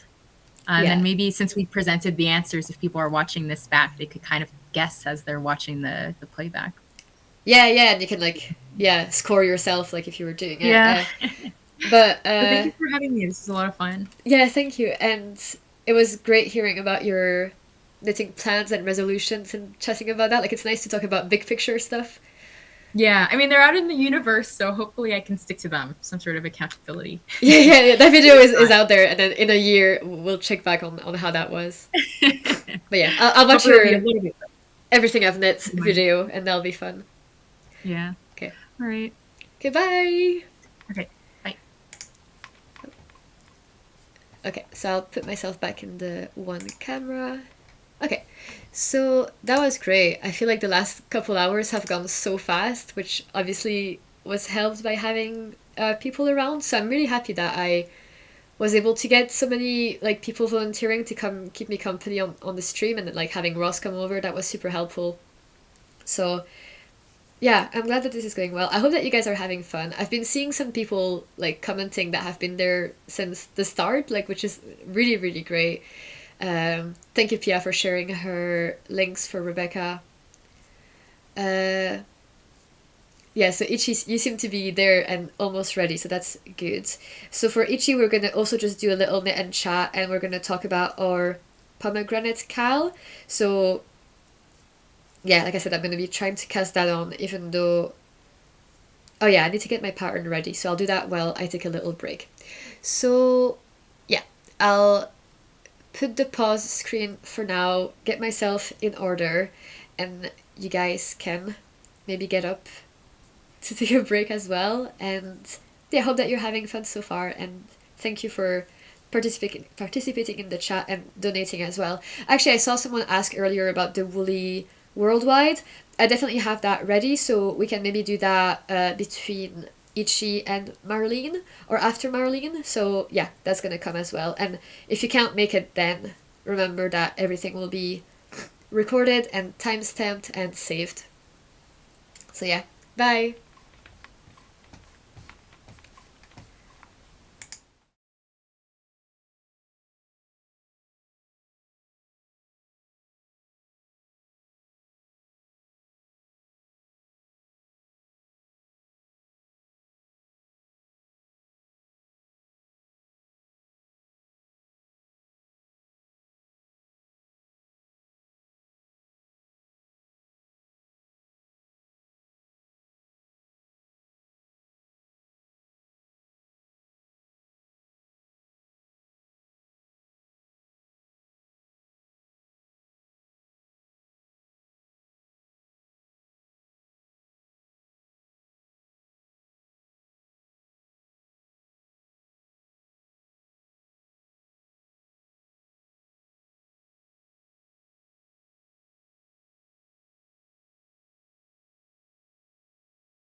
Hi guys, I am back. I hope that you can hear and see me okay.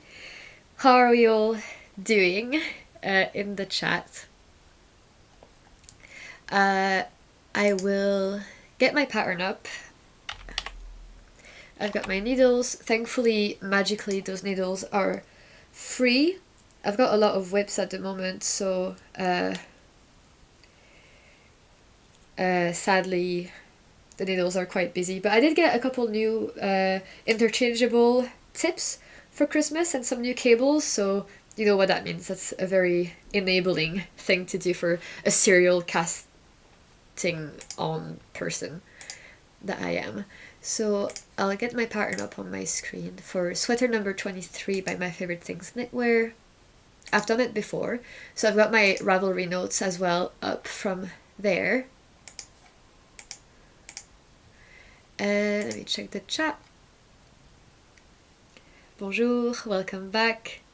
Thank you, Steph. So yeah, actually I'll put on the Discord right now that we're live with Yiqi, so that people can join if they forgot. I'll get a link to the live stream as well.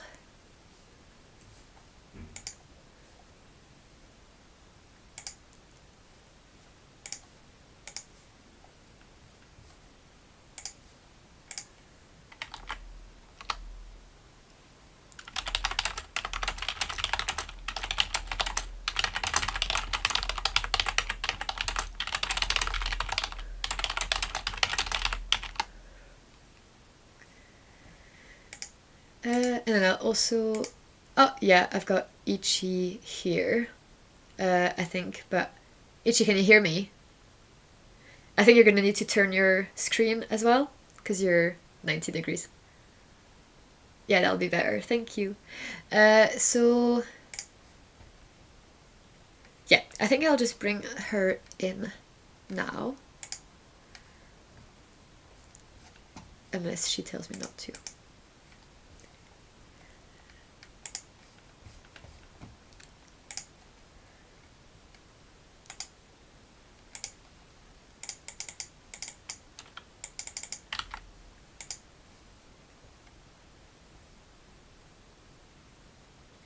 Hello?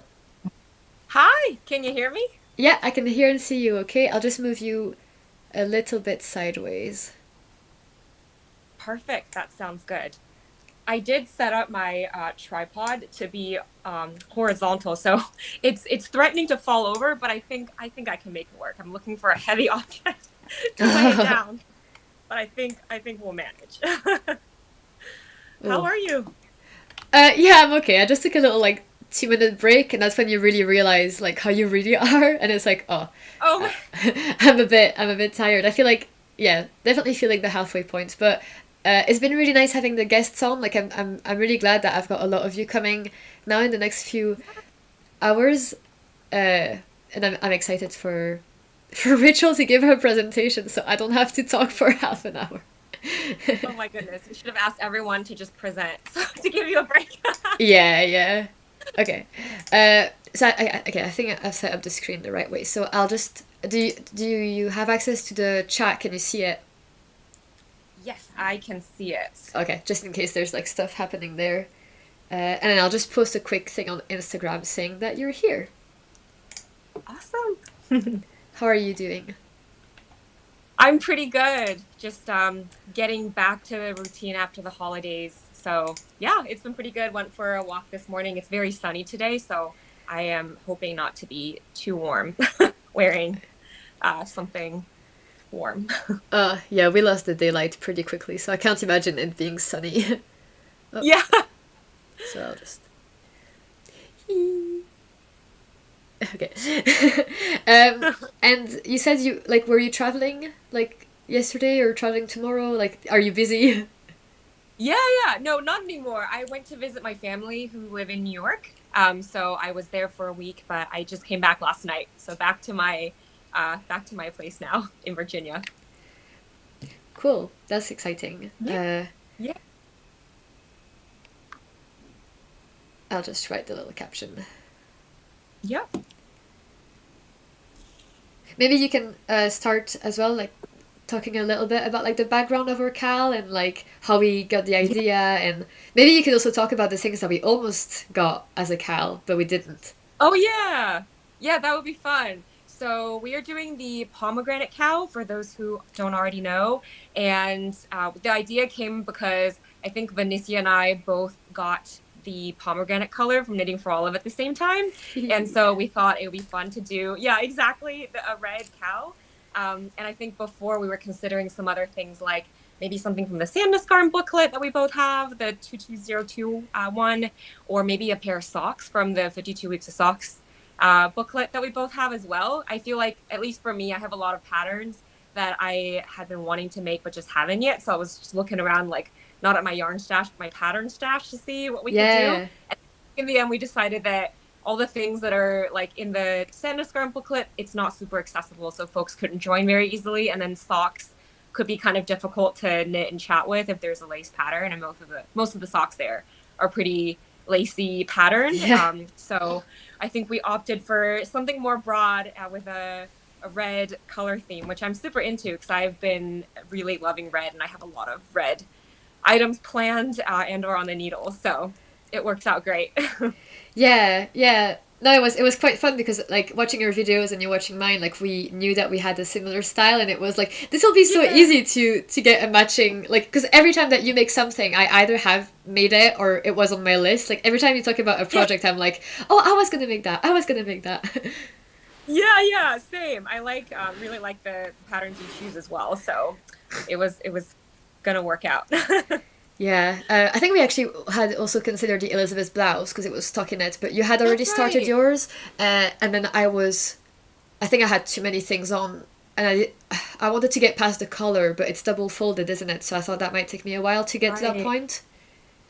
Understandable. And honestly, my Elizabeth blouse isn't working out super great. I may need to frog it anyway, so I think it was good we didn't choose it. Yeah, I used a different yarn. I think my row gauge came out like super short, so I think the whole yoke depth would have been off. So I would need to change up needles or add another strand or something. So it's not a big deal. It was not like a thing I really needed to have. It was just something to knit on with some yarn I got on sale. So it's all right. We'll figure it out. Yeah.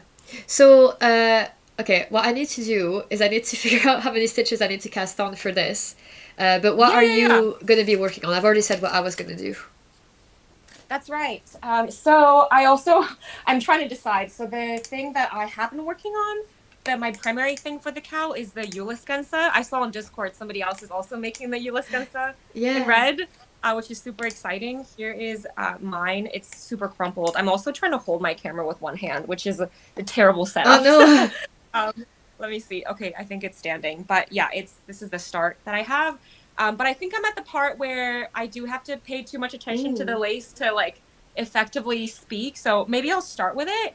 And if all else fails, I'm going to cast on some mittens with this. So I will decide. I'll start with this and we'll see how it goes. Yeah, it's harder than it looks. Like I thought I was going to be okay with the penny gloves because they only have like a few increases, and I was like fighting for my life. Oh my goodness. Yeah, I totally can relate. It's just like whenever you have to think about one thing, it's hard to talk at the same time. Otherwise, patterns going out the window. So, yeah. Let me just check. Okay.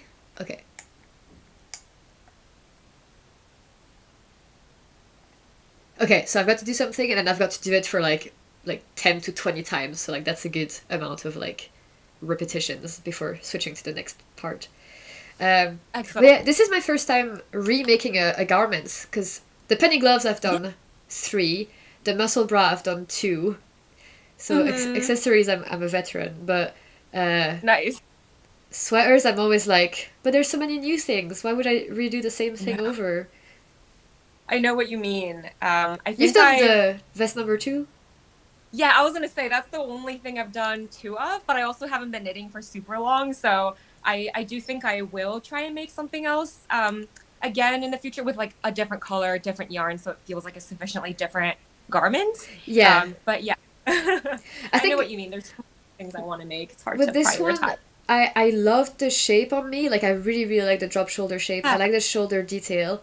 And I did Mhm. notice kind of one thing that I remember thinking, if I were to do this again, I would change that. So like that's a good opportunity. Yeah. And it was I used double Sunday without any mohair, which is kind of a DK, and the sweater was more Okay. of a worsted weight, so it left a bit of like it was the fabric is very, very drapey. And if I'm Mm. not wearing anything underneath or like a camisole, at the shoulder you can see my skin through, Oh, okay. I like a little see. bit, a tiny bit. Yeah, But yeah. yeah, I just want the fabric to be denser, basically. So either I should have gone down a needle size, or I should have used a thicker yarn. So I'm using a thicker Mhm. yarn on the same needles, Nice. That's a and good idea. It's kind of nice you get a second chance to like do it yeah, again and do it better since you've already done it once and know what the deal is. So yeah. that's 'Cause gonna be fun, I think. I feel like as podcasters, maybe we take like we it's more of a second nature for us to like be analytical and think about like what would I do if I were to do this again, what would I do differently? I feel like a lot of us ask Yeah. that. So it's Mhm. good to actually put that into practice for once because, and also every time I Yeah. buy a pattern, I'm like, oh, it's not too expensive because I can remake it infinity. Right. It's like, yeah, but will you? Exactly. Will you take like the whole, I don't know, month or whatever it takes to remake something? That's so true. Yeah, that's like I think something nice about making something again because I feel like now that I've tried more patterns, like in the beginning I really wanted to just experience different construction techniques and like different designer styles, but now I kind of have a better sense of what I like. So at this point I feel like okay, I'm not really like missing out by not trying something new because I know I really liked this and I think it's going to work out well. So I think Yeah. that's something I'm starting to feel with I more think experience. I was thinking that as well about like the previous year being like quite experimental for like the same things that you've Yeah. mentioned and like color choices or yarn brands and stuff like that, like not just designers but like the yarns. And then now it's like, well, Yeah. now that I know what I like, time to Mhm. like put it in practice.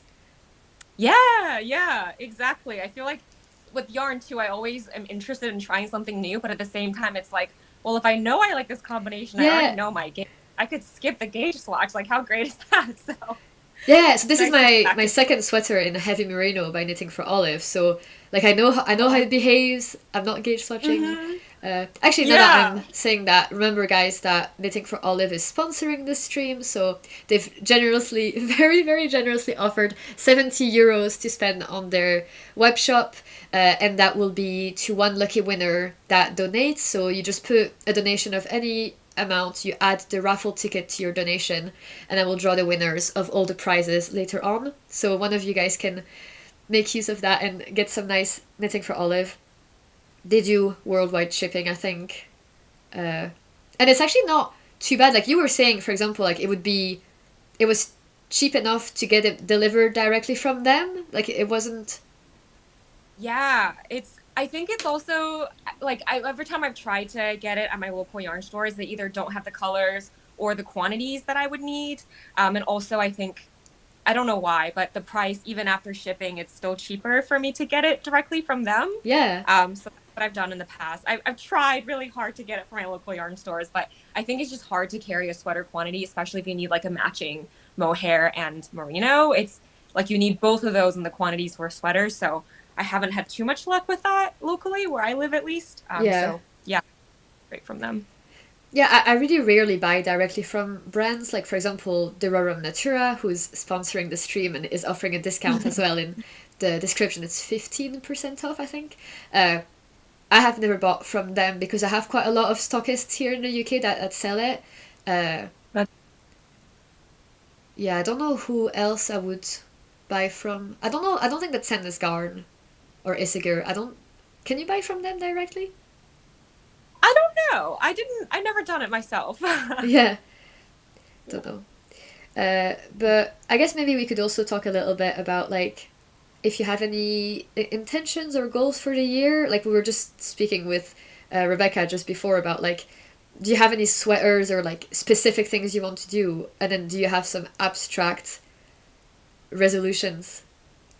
Yeah, I watched the second part of that. I was able to tune into the stream, and I really enjoyed listening to that conversation about how, you know, like after I feel like when, at least for me, when I first started knitting, I was like, I just want like more garments to Yeah. like add to my hand knitted wardrobe. And now I have enough. I can really think about like more intentionally about what I want versus like, I want a really easy to throw on sweater because I have plenty of those now.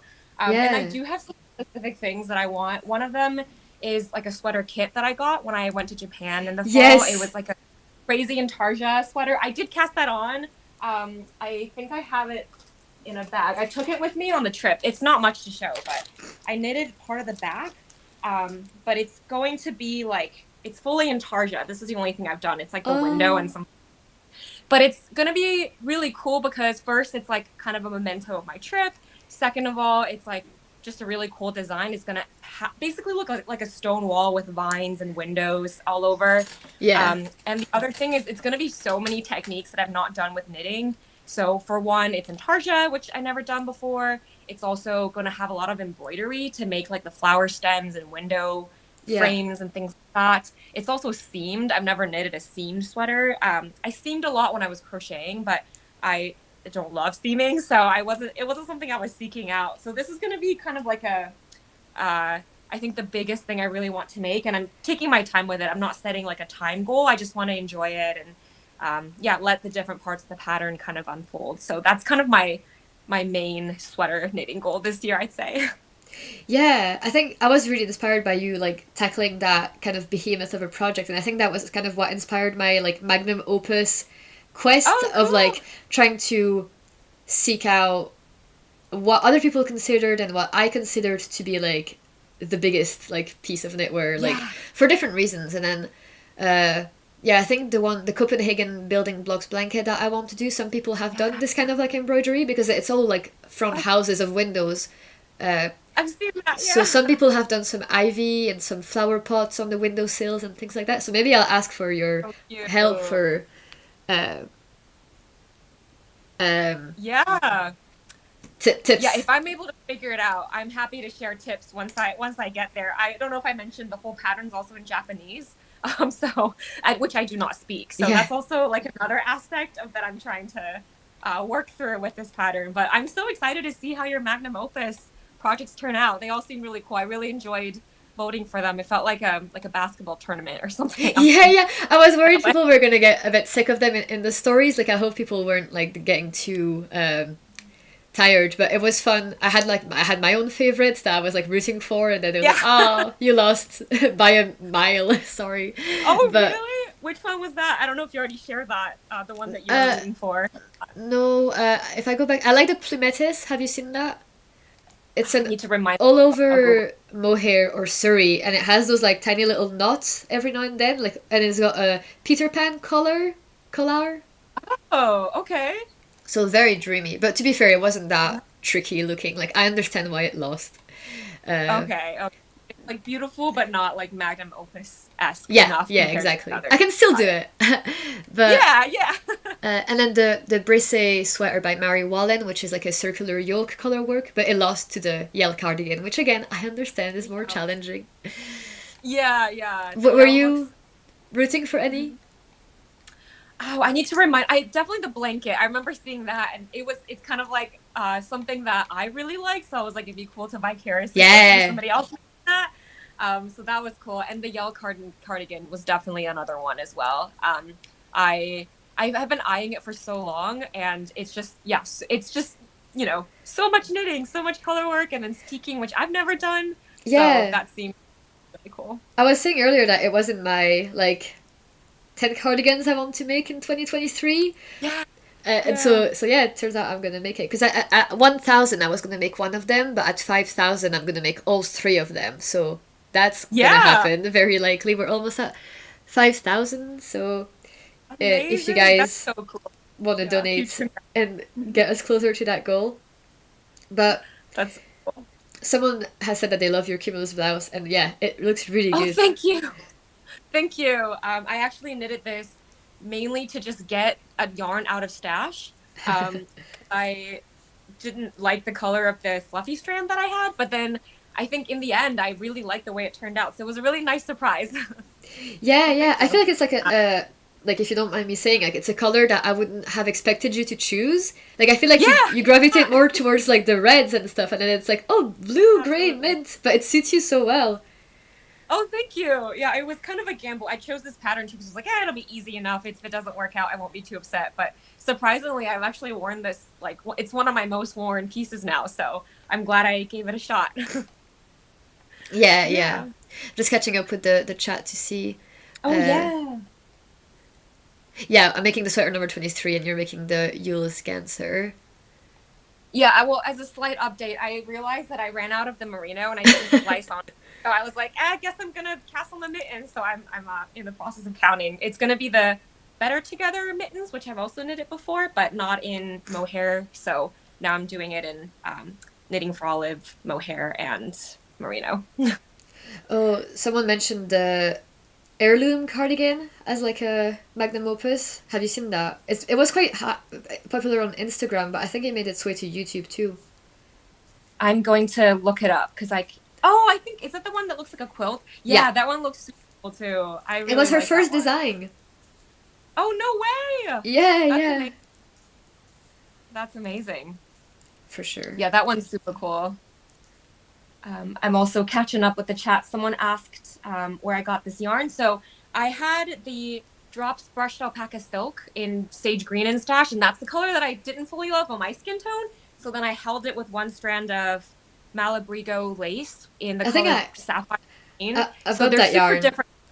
The Sage Brushed Alpaca. So maybe I'll copy you to get the exact same cumulus. We know this color looks great on you, so I think it'll definitely work out. But yeah, the two colors are super different. I don't know if you can see when it's held together, but I just really wanted the Sage Green to be a shade darker, so that it doesn't wash me out as much. And then yeah, that's the yarn that I use. They're both relatively affordable yarns too. So you're like a wizard of experimenting with yarns. I feel like you're always like either marling things or substituting or changing your gauge. Like you're always like, I have an idea and I'm gonna change everything to make my idea work. Yeah, I do go rogue a lot. I think it just really stems from, oh, I have this yarn already and I really want to use it, or oh, I really like this yarn, so I really want to use it and make this pattern work. So I think that's kind of why I always end up doing it. Definitely involves a lot more trial and error. I frog a lot, but I'm okay with it, I guess. So yeah, I do end up doing that a lot. In fact, for the Euless Ganser, I'm also going very rogue. I think the pattern calls for one strand of mohair, which looks stunning. It's like a just beautiful. I feel like it probably weighs nothing, but I ended up just wanting to make it a little bit more substantial. So I'm doing one strand of lace plus one strand of mohair. So I'm doing the one strand of Ling Merino 400. It's like a lace weight merino plus the Knitting for Olive mohair in red. And so I ended up not being able to get the measurements I need because my gauge is too much bigger. So I ended up like taking a couple of repeats out of the circular yoke repeats. I did some quick Excel maths and so far it's been matching up. So hopefully it'll work out okay. That's very impressive. Because it's a like magazine booklet thing. It's like I'm a bit daunted about using those books from Sandnes Garden. You've made the Amy slipover. I did. Also off gauge. Yeah, I don't know why. I can't follow directions. So rebellious. I know, I guess so. I was like, well, I really like this color and I didn't want mohair for this. So what else am I supposed to do if I wanted this vest? I like wanted it so badly, but I didn't want so much mohair next to my neck. So I think that's why I decided. It was funny seeing your evolution between like, oh, I'm really sensitive, I can't use mohair. Okay, so I'm gonna try knitting for olive mohair. Oh, okay, I love this, so I'm gonna use mohair all the time. I love it so much. It's crazy. I know. I feel like I still can't tolerate all mohairs. Like whenever I go to a yarn store, I like to like take the ball of mohair and just like touch it on my neck, gently, because I feel like that's where I'm most sensitive, and that's where I can tell like if there's a little bit of prickle, then it's not for me. And I still feel like the majority of mohairs I've tried to like feel a little bit prickly, but the Knitting for Olive I think works for me, and I know everyone's skin's different, so I just love the way it looks. I can't help it. So yeah. Oh, someone. Okay, I think I'm gonna move us around because sometimes when we get donations, they hide you. So Oh no, that's that was very dramatic. no! Yeah. Okay, so I'll just do that. So the screen might be a bit weird. Oh no. Okay.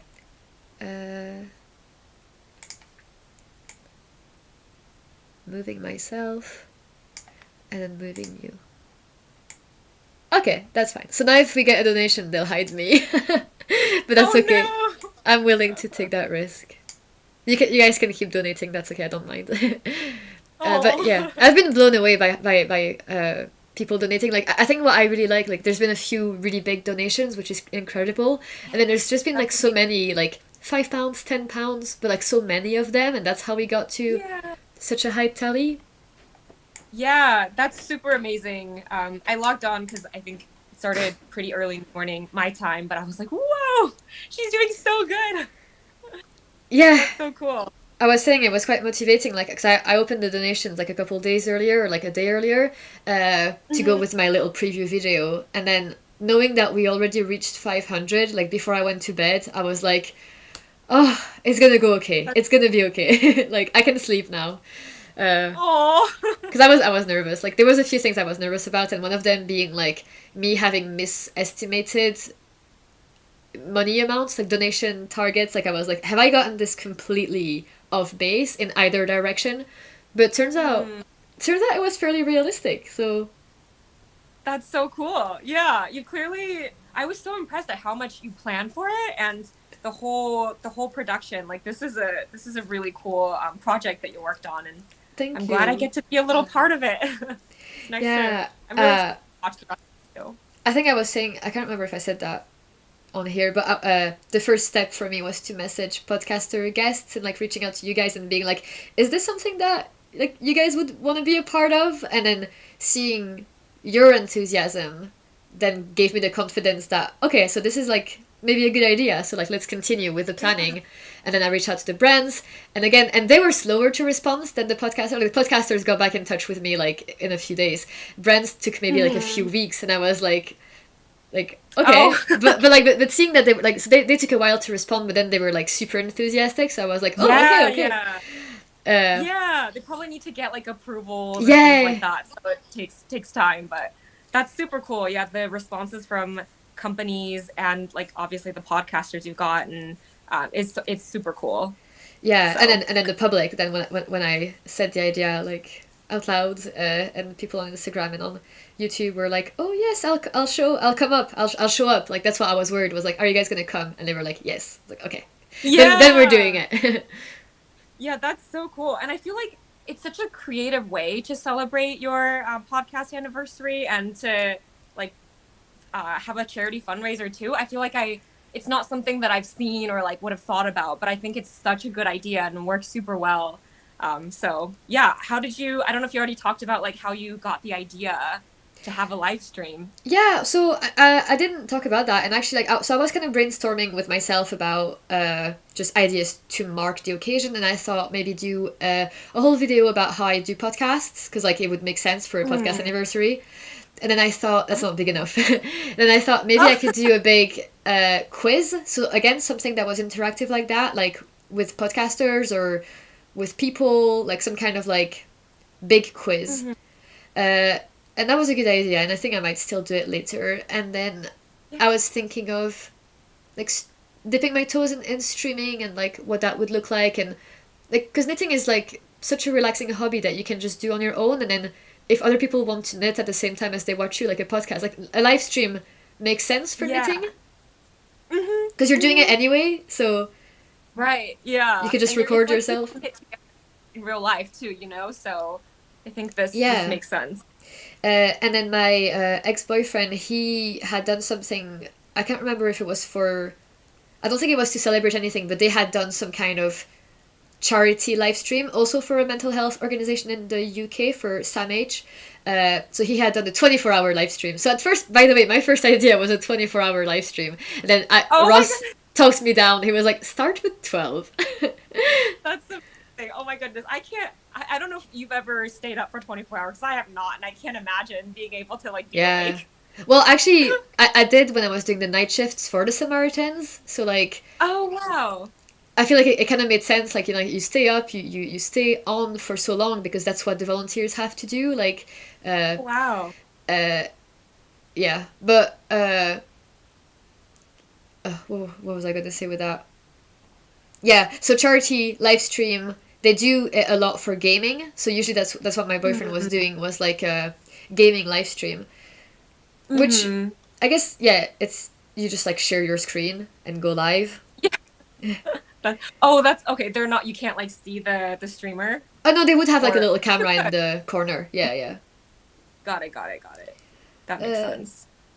Let me just check this increase. Um, Yeah. but yeah, no, I'm glad, and yeah, I don't know. I'll so far it's been going really well, and I'll see how it goes. But who knows? Maybe next year we could do it again. 24 hours.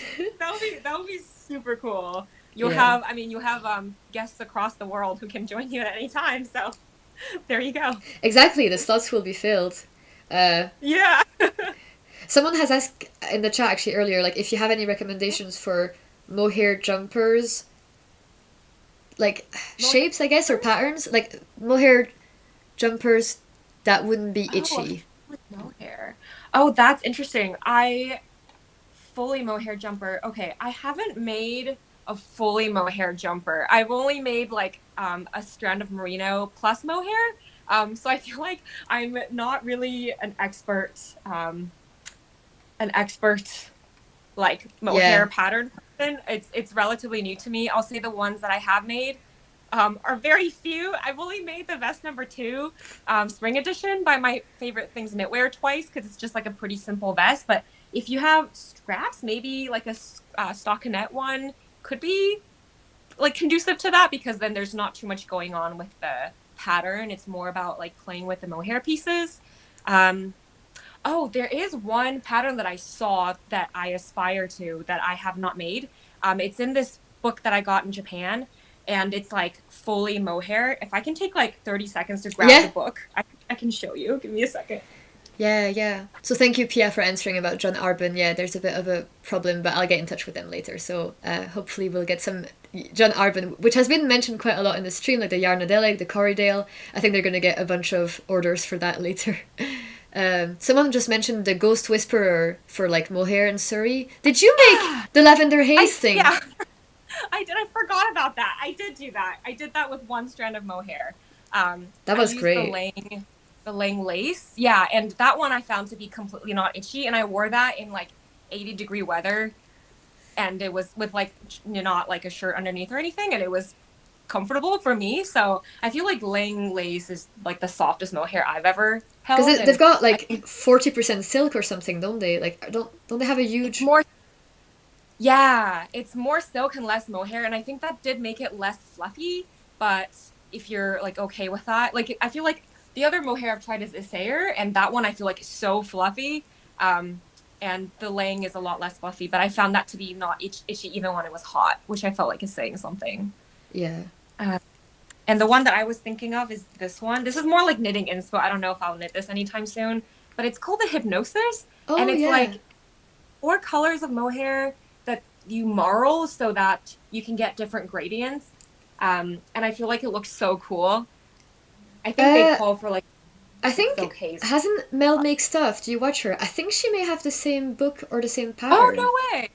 Oh, that's super cool. I haven't seen anybody make this, so I would love to check that out and see what they ended up doing because Yeah, that's a this is sounding beautiful. familiar to me. Like this kind of like grade, like all different. I think so. Maybe someone might confirm in the chat, but Oh, someone is that's super saying cool. Ito Sensai also has 40% silk, so that would be the same as Langley's. Yeah, that one is super soft too. I have felt that one at a store, but I haven't tried it Oh. myself.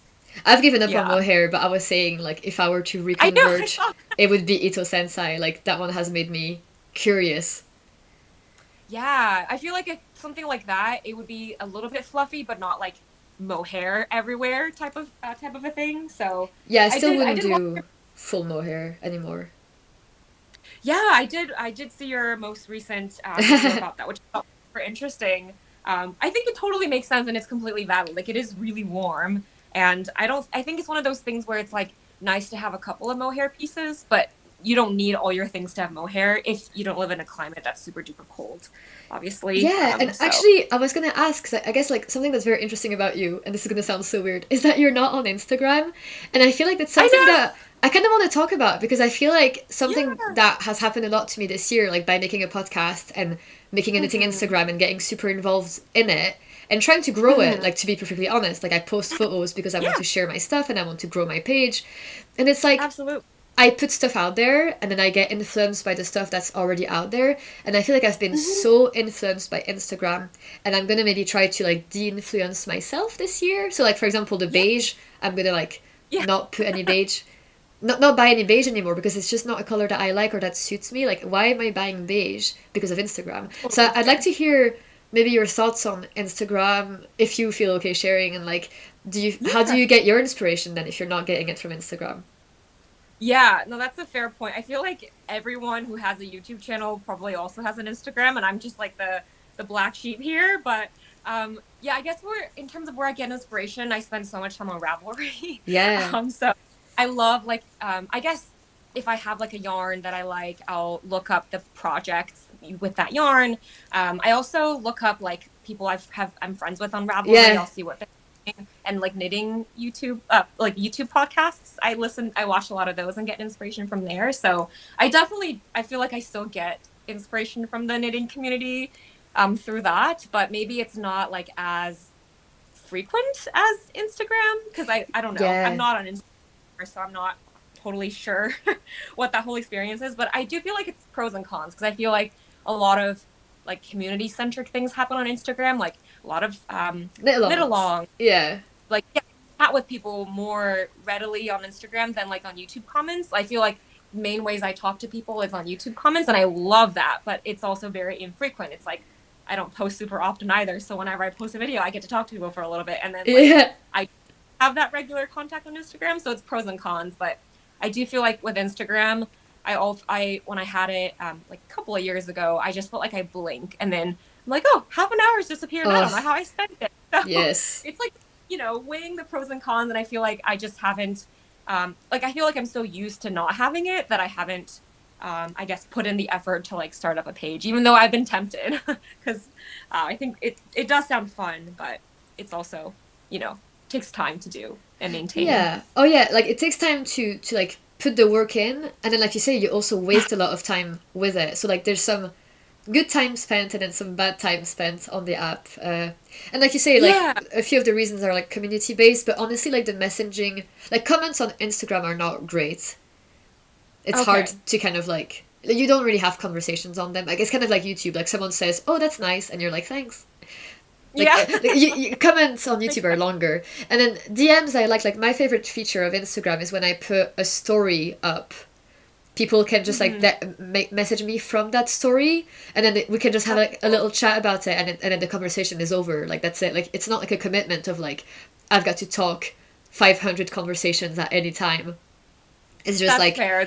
I share something and then someone is like, "Ooh, I've not tried that pattern. Do you recommend it?" And I'm like, "Oh yeah, it reminds me of this pattern." And then, "Oh, I've done that." And then that's it. That was a nice little nice interaction Yeah. that was contained. That's super nice. I feel like those types of things are super fun to like feel like connected to other people who knit also. Yeah. So I definitely see there's like definitely pros and cons, and that's why I'm kind of like on the fence. Like, oh, should I make an Instagram? So TBD. Maybe that'll happen in 2024. I think but- I might take a break in 2024. I'll do the opposite. Yeah. I'll come off. Yeah, that's also a good idea to like take a break and go back. I think one of the books that I read a couple of years ago that kind of prompted me to try not having Instagram, because I had one that just as like a person Yeah. posting random things, and then I took a break from it after I read this book, and then I decided, oh, actually, like I don't need it, and that's when I decided to leave it. But I read this book called Digital Minimalism by Cal Newport, and he kind of was like, just do a detox, do a 30-day, like no any social media at all, and then decide like, oh, what was I missing and what I want to Oh. add back.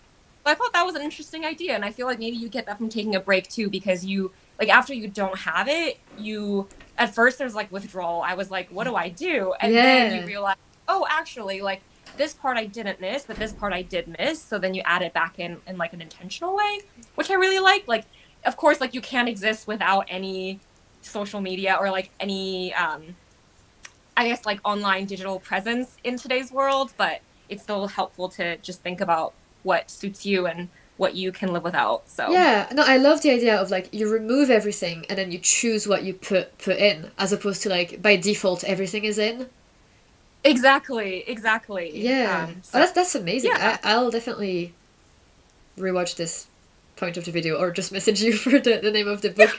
Uh, Yeah. that's great. And I think there's a few comments then about Instagram, so I'll just check if anybody is saying their opinions.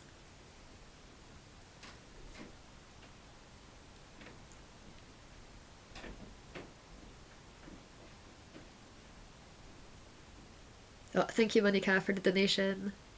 Someone deleted TikTok over the Christmas break, and it's been kind of nice.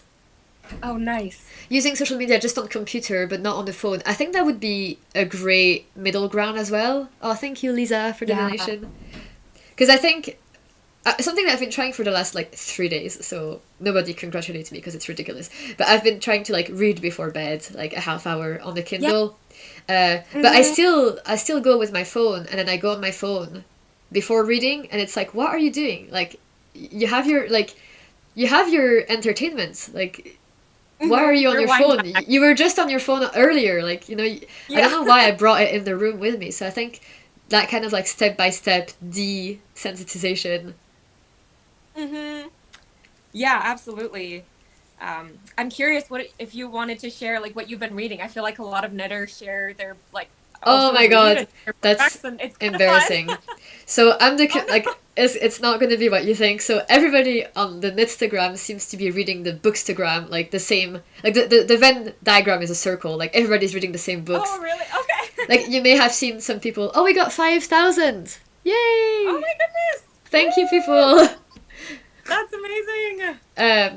But yeah, you may have seen people on YouTube like at the end of their podcast they recommend like a book or something. But yeah, I don't like fantasy. I don't Okay. like I just don't like fantasy basically, or like Hmm. unrealistic stuff. I like dystopian stuff sometimes, and I like Cool. horror. So my favorite books are Stephen King, just anything that he Nice. writes. And then recently I've started rereading Twilight. So I've Oh, been, which is fun. I guess fantasy, but I've been kind of Yeah. like wanting to put myself in my young adult like reading one book a day age, like because those books were just so engrossing. So I want to reread Hunger Games. Oh, nice. So just like those things that were captivating me when I was younger, I feel like they're still gonna captivate me now. So I'll just reread everything. Yeah. I love that. I actually this year I reread the whole Harry Potter series. I Oh, didn't mean, but I was like, I'll just start reading one because I think I was like waiting for another book to be available at the library, and the first Harry Potter book was. So I was like, why not? And then I was like, okay, well, you can't just not continue. So I thought it yeah. was like interesting to read it from the perspective of an adult. So I think it's a really cool idea to reread your childhood favorites. Yeah, and I feel like as well, like, and this is gonna sound maybe lazy, but like, I feel like they're just written in like an easy way to read. Like, because I Yeah. did a psychology degree where I've had to read so many academic texts, and I've had to Yeah. write academically for so long, and it's just so nice to just have like a hobby reading type of Yeah. like you're not even needing to read every word. Like you can like skip ahead a little bit. Like you're just kind of Right. like it doesn't even feel like reading. It feels like you're watching the book because it's Yeah. just Yeah. you're not taking too much headspace processing it. So that's been nice. Although I have a few books that I liked. I've never finished, but they're kind of like they're not self-help, but they're like non-fiction. So I had one that was about kind of feminist statistics. So Oh, it was about, for example, the fact that like the way that they designed car seatbelts was based on the average male body, and so that led to a lot of females like getting more injured in car crashes until they started to care about that issue.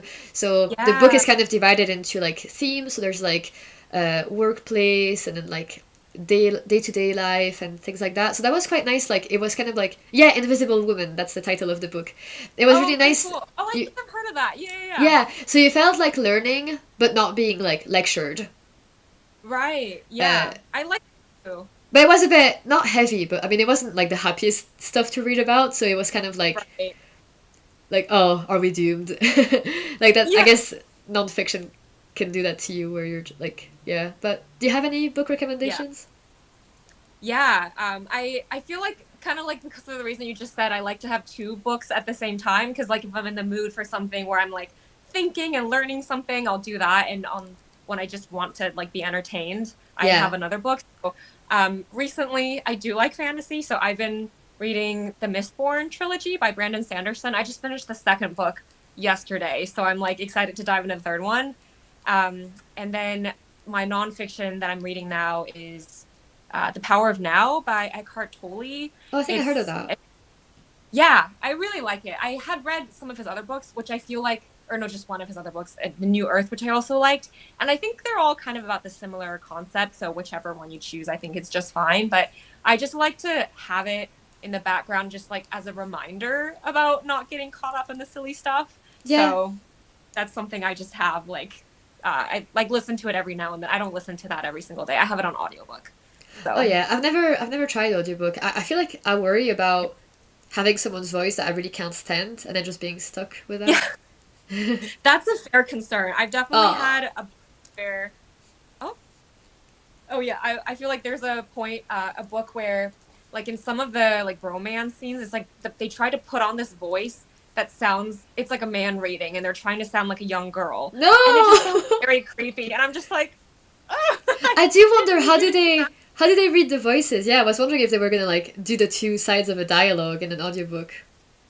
Yeah, I feel like typically if they try to have deeper voices for men and then higher voices for women, but depending on the author, the reader, Yeah. it's better or worse. Like sometimes, actually, the Harry Potter audiobook reader, I think his name is Jim Dale. He has like the most varied voices ever. Like for all the people who speak, he has a different voice, and it's very, very cool. And then for generally, I think most people, even like female, like for female narrators too, they will just put on a deeper voice when it's a man and go like kind of falsetto for a female voice, so you can kind of tell. Yeah. But that's a. Let me check the comments. People are giving some really nice book recommendations. Someone said like the Nice. Janet McCurdy, I'm Glad My Mom Died. It's like a autobiography. Oh, cool. Yeah, I've been seeing that a lot. I haven't read it. I'll definitely look into it. yeah. Oh, you can try the Audible audio voices before buying. That's really good to know. Oh, nice. Yeah. 2x speed. Yeah, I think I put mine on 1.25 speed, but I agree with the speeding up. Oh, I do that with some podcasters sometimes. Oh. Oh, I always put podcasts on 2x speed. But that's funny because someone just said like when we just got on like now people were like, oh, Yiqi and Vanissia are both very fast podcasters. This should be interesting. Oh, that's so funny. Yeah. Yeah, I typically put podcasts on 2x speed, but there are certain people where I'm like, no, I can't do that. It's already fast enough. So. Yeah, I've never put anybody on 2. I've put like 1.5 or something. Okay. But I know Rebecca does the opposite, where she like Rebecca. She says, if you guys don't understand me, you can like put me slower if that helps. And it's like, oh, okay, yeah, that's a good idea. Oh yeah, it's nice to have the options. The technology is there. Exactly, I love it. Oh, I see someone saying up for reading text rather than listening. Yeah, I agree. Sometimes I feel like I have to be in the right mindset to be listening to an audiobook where I'm like not doing anything else that requires me doing any like I can knit and listen to an audiobook and I can like do the dishes. But if I'm doing other things, I stop listening and I'm like, what happened? Yeah. Someone here is putting something about Instagram that I totally value. It's about having an Instagram and trying to grow it to be able to ask questions and get answers, like tips. I think that's so valid. Like, I cool. have asked... My favorite thing to do is polls on Instagram. I'm the most indecisive person ever, especially if the decision isn't that big. So I've asked people, like, what do I cast on first? Or, like, which color do I buy? Or, like, which stripe, like, combination? And, I mean, sometimes it hinders me more than it helps me, but... And other times I've asked for like an open question box where you're like, do you have any pattern recommendations for this? Or, and other times I've just literally just said like, I'm really struggling with this pattern. Has anybody done it? Can you take my hand and tell me it's going to be okay? And then that has garnered results. So I feel like That's amazing. That's a good place to be at, and I feel lucky and grateful to have like a little audience that if I shout something in the void, like somebody will answer, because That's so cool. like at the beginning I didn't have that, and I was the person who would like help other people by answering their questions, but now people are Yeah. helping me, so Mm-hmm. Yeah, that's super cool. I feel like that's one of the aspects that are really nice about like being on Instagram, being able to like have a little community that you can chat with and like help them answer their questions and things like that. So you that's can do awesome. on YouTube too as well. Yeah. I have gotten some nice help like from YouTube as well. I think the most useful one that I can remember is like somebody introducing me to traveling loop when knitting Oh as an yeah. alternative to like what is it called, magic loop, because I just never heard of it before, and I looked it up and I was like, oh my goodness, like this is great. So that was Yeah. really cool. Oh, I can't remember for me what would be like my biggest like, oh, thank you for saying that. I think I liked someone messaging, like commenting to say that like my coloring seemed to be like a light summer, uh, Oh yeah. which was good because I know you can do those tests online and stuff, but I feel like maybe you're biased, or like maybe you want it to be a certain way, but like having people Yeah. perceive you and then tell you what they see you as, and it's like that's really good to have that Mhm. like third perspective. And then when they said that, that was a really helpful starting point for then me to do my own research on that. Yeah.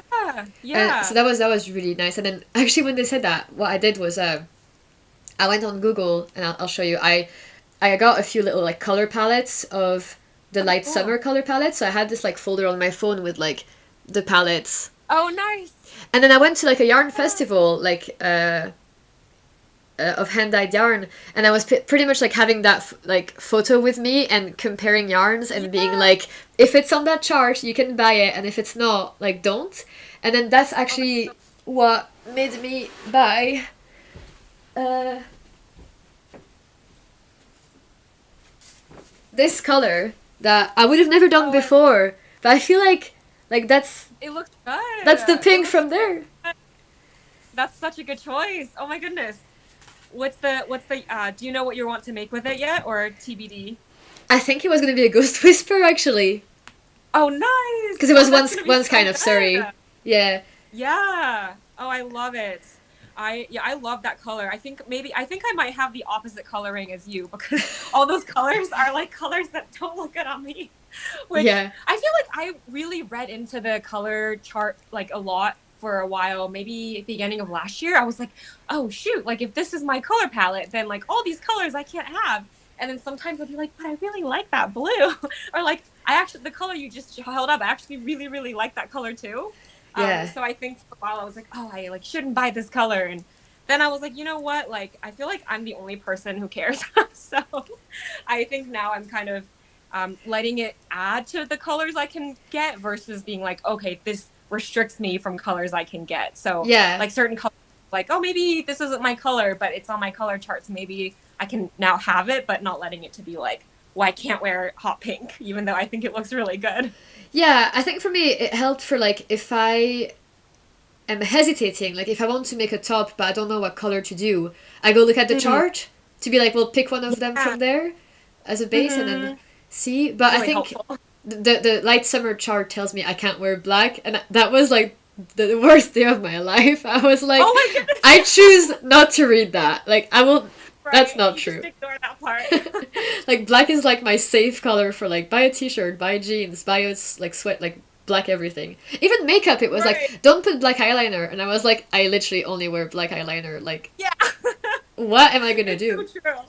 Yeah, some of the things are just like, I don't need to know that. Like I'm okay. I'm okay with I'm okay with my choices.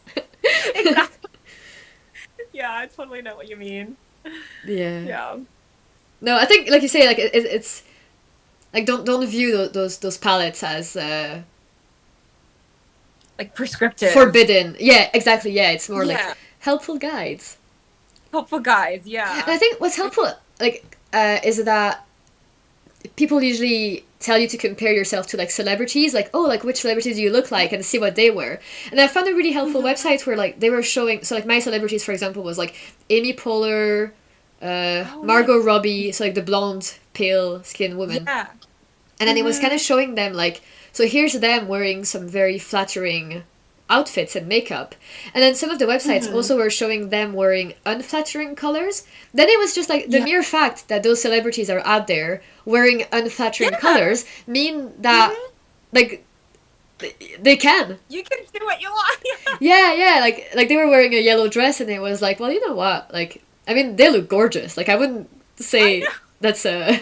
But I did agree that, like, some of the other colors were uplifting, like, colors made them look amazing, and some other colors just, like, they weren't doing much for them. Yeah. I know what you mean. I was actually going to say the same thing, because I was looking up, like, a celebrity that has the same coloring as me, and they'd be like, she doesn't look good in pink. And I was like, actually? Who are you? Yeah. So, yeah, but it's true. Like, certain colors are like, wow, that really does make their skin pop. So, yeah, it's totally fair. I feel like the color analysis thing, maybe it's always been a thing, but I feel like recently it's really come into the collective conscious. I feel like everyone's talking about it. Yeah. Yeah, I think it's interesting as well because I used to draw a lot, like with colored pencils, cool. and I never got any like art training or went to uni or classes or anything. But I know that a lot of people would then talk about color theory in terms of colored pencils and getting like the nice amount of contrast and getting the nice amount of complementing colors and what to put next to each other and like the different effects that you could achieve with the color pairings. And I feel like it was something that I so wish I had been formally taught how to do that, because with my coloring pencils it was just then trying things out, and sometimes the drawing wouldn't look like I wanted, and it was like, oh, I guess I chose the wrong colors for it. But some people just had so much color theory knowledge, and I was like, wow, I love that you know that, guys. Like, teach me. But also, I don't want to pay for that teaching. Yeah, that's so true. I feel like that's something I would be interested in as well. And it could apply here for knitting as well. Like, so yeah, I guess color theory is something that's kind of nagging me. Like, it's like, maybe you should look into this. Oh yeah, I wonder if there's like videos or books or like courses online too for stuff like that. Yeah. It'd be nice to have a knitted one though. Like, imagine if someone made a course for picking colors for your knitting. Oh yeah, sounds like you need to become an expert on this so you can make the course for yes, for everyone. I'm gonna fill the market gap that I have, that I yearn for content. Exactly. Yeah, I would totally be into that, because I feel like a lot of times like combining colors, like combining like mohair's not really your thing anymore, but like if you wanted to combine a mohair with a merino, like you want to, and you don't want to just, there's no like directly matching color. It's helpful to know what type of colors go well together, you know? So yeah, definitely. And the whole thing with like playing around with like, do you want the mohair to be darker or lighter than your main color? Like, what are you looking for? A marl that will be visible, like the melange sweater, or more for something like yours where it's like tuning down a color or uplifting a color? Like, it's I think I really liked one day, I think it was High Fiber Knits, she made her Tolsta tea. I was mesmerized by it. She paired a variegated yarn with a solid color that was kind of like a dominant color from the variegation of the yarn, and I just loved that she thought of doing that. Like, it was such a genius thing of like, you have your... That's so cool. For example, I've got this skein of yarn which is like, I don't know how it's going to show on camera, but it's like different beiges and browns and greens, and it's like, if you looked at that and you thought like, what's the main color from this skein, and then you had a single strand of that color then. Yeah, that's super cool. That's a really, like, it's always exciting to see yarn being combined in a way that comes out to be something that you totally don't think it is. Because like, yarn is like paint, you know, like obviously you can mix paint and it becomes a color, but with yarn, sometimes the way the colors mix together, to me, it seems like unexpected and unintuitive, you know? And I feel like a lot of times I can't predict that until I swatch. Like, sometimes I don't marled or more unified. So. And I think what we're saying now is kind of a really good, like, way of we're highlighting the benefits of having two strands, because people ask that sometimes, like, what's the point of holding two strands of yarn? And I feel like one of the answers for that is like, you get some coloring effects that you wouldn't be able to get otherwise. Yeah, exactly. I think that's a really good point. And it's like, I feel like a lot of times, the product can be really unique too, and that you can't find in like a single yarn. So that could be that could be really exciting. And then the other aspect of color theory, since we're on the topic, is like I really wanted to make another color yoke sweater, but like pick the colors, and I feel like that's something that I always have a hard time with. Like if you're picking more than just 2 colors, like, you know, a color and a white, I can do that. But like if you want like a color and some other colors mixed I think together, the Birkin could be a good one because it has, I think, like it could have up to like 5 or 6 different colors. Yeah. So and it has a lot of other people who have done it, so you could like either confirm, like, well, either like you do it before looking at them or you take inspiration from them, but like because people have done a monochrome version, and some people have done like 6 different colors for each of the flower rows. And oh, that's super cool. That's a good idea. Like looking at a project with a pattern with a lot of projects, you can see some inspo. Because yeah, I feel like I wish I had like the ability to just be like, I know that these colors are gonna look good, and I feel confident in knitting a sweater in these colors before. I know. Out, but it's a skill. It's a skill. Yeah, it would be very cool. I'll check the comments. Some people have said like kind of what we're saying with like the color theory, where some people just like don't get it or like don't think about that. Like just wear what you want. Yeah, I love that. Let's see. Oh yeah, so many good book recommendations. I will have to like go back and copy these down afterwards. Yeah. I'm excited to put the video up afterwards to see like maybe comments from people who weren't here, who have something to add to the conversation afterwards. Oh yeah, lots of good points on colors. That's true. Color theory has been around for a long time. Yeah. It's cool. How's your sweater coming along? Well, not made any mistakes, but I am worried that the gauge is still a bit too open and gapey, and am I going to regret this? Oh no. I feel like sometimes it's hard to tell unless you have a bit of fabric, because like the cord itself and the needles can kind of make it stretch when it's a thin strip. So, like, don't know, because you can see through, like I can see, like you can and that was the reason why I'm redoing this one over, because I didn't like how the other one looked. I think what I'll do is I'll do a bit of the back yoke and then I'll block it to see if it flops up. Yeah, that's a good idea. I feel like I block so often mid-project. Yeah. And I'm washing my yarn this often, but oh well. Oh, you were the one asking about, like, do you use wool wash every time you block? Yeah, because I feel like I do so many mid-project blocks that I feel like, you know, like, I don't think you're supposed to wash your wool that frequently, right? So then maybe I should just soak it in water. Because, like, I actually don't know why you have to use wool wash when you're just blocking. Like, when your wool is not dirty, you're just blocking it. I think because it smells nice, but to be honest, I don't smell my wool wash on my knits. Me either. Yeah, me either. Apparently the Surella wool wash is very, I don't think pungent is the word I'm looking for, but strong? Fragrant. Yeah. So not in a bad way is what I'm saying. Yeah. But I'm using a Eucalin. I use that one too. Eucalin. I don't know how you say that. Yeah. I use it too. I actually am not a huge like scented detergent person. I know that's kind of in the minority, but I don't really use scents on my detergent anyway, so I don't really mind that I can't smell it. It smells nice in the bottle though. Yeah. How's your mitten going along? It's good. I mean, just knitting the twisted rib. So this is how far I've gotten. It's not a lot to look at, but I have a hat in this color already, so I'm knitting the mitts now. Ooh, you can participate in our winter accessories. I know. Kyle. I think this is going to be a half. It'll count as a half entry because I think I already finished the hat by the time the Cal was announced. I'll need to think of something.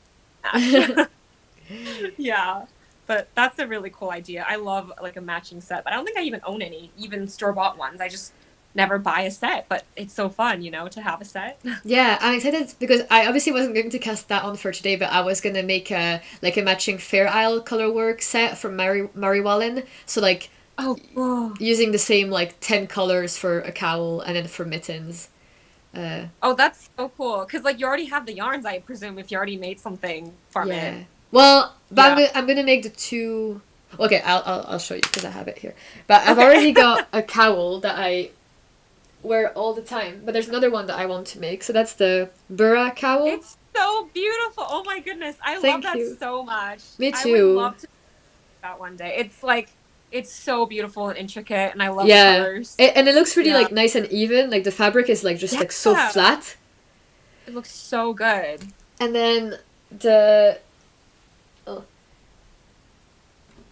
this is why I don't want to make a stash video. I don't want to take yarn out of my stash. Oh, I've got the loveliest little basket. Whew. That was a workout. It's like, look at that! Ah! Oh, that's so fun. I love It's like when yarns the in a same box colors. like that. Yeah, yeah. Yeah. Oh, that's gonna be so exciting. You said, what did you say it was gonna be? Another cowl? Yeah, so I think the cowl is called the Nelly cowl, and then the mittens are called the Scary's mitten by Murray Oh, Wallen. okay. Got it. Okay. Cool. That's so fun. Yeah. Yeah, I've been color work lately. I definitely, maybe I'll do more color work next year because it just seems really fun. Yeah, because you did your Loomis sweater. Have you done any other ones in color work? No, I don't have another color work sweater. I think I have some color work socks, but that's really Oh about yeah, it. the Ovis. Mhm. And you struggled, Yeah, didn't you? Like with the tension.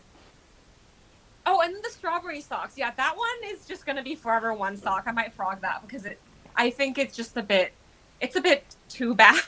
I just don't really like it. So I think I might make another one.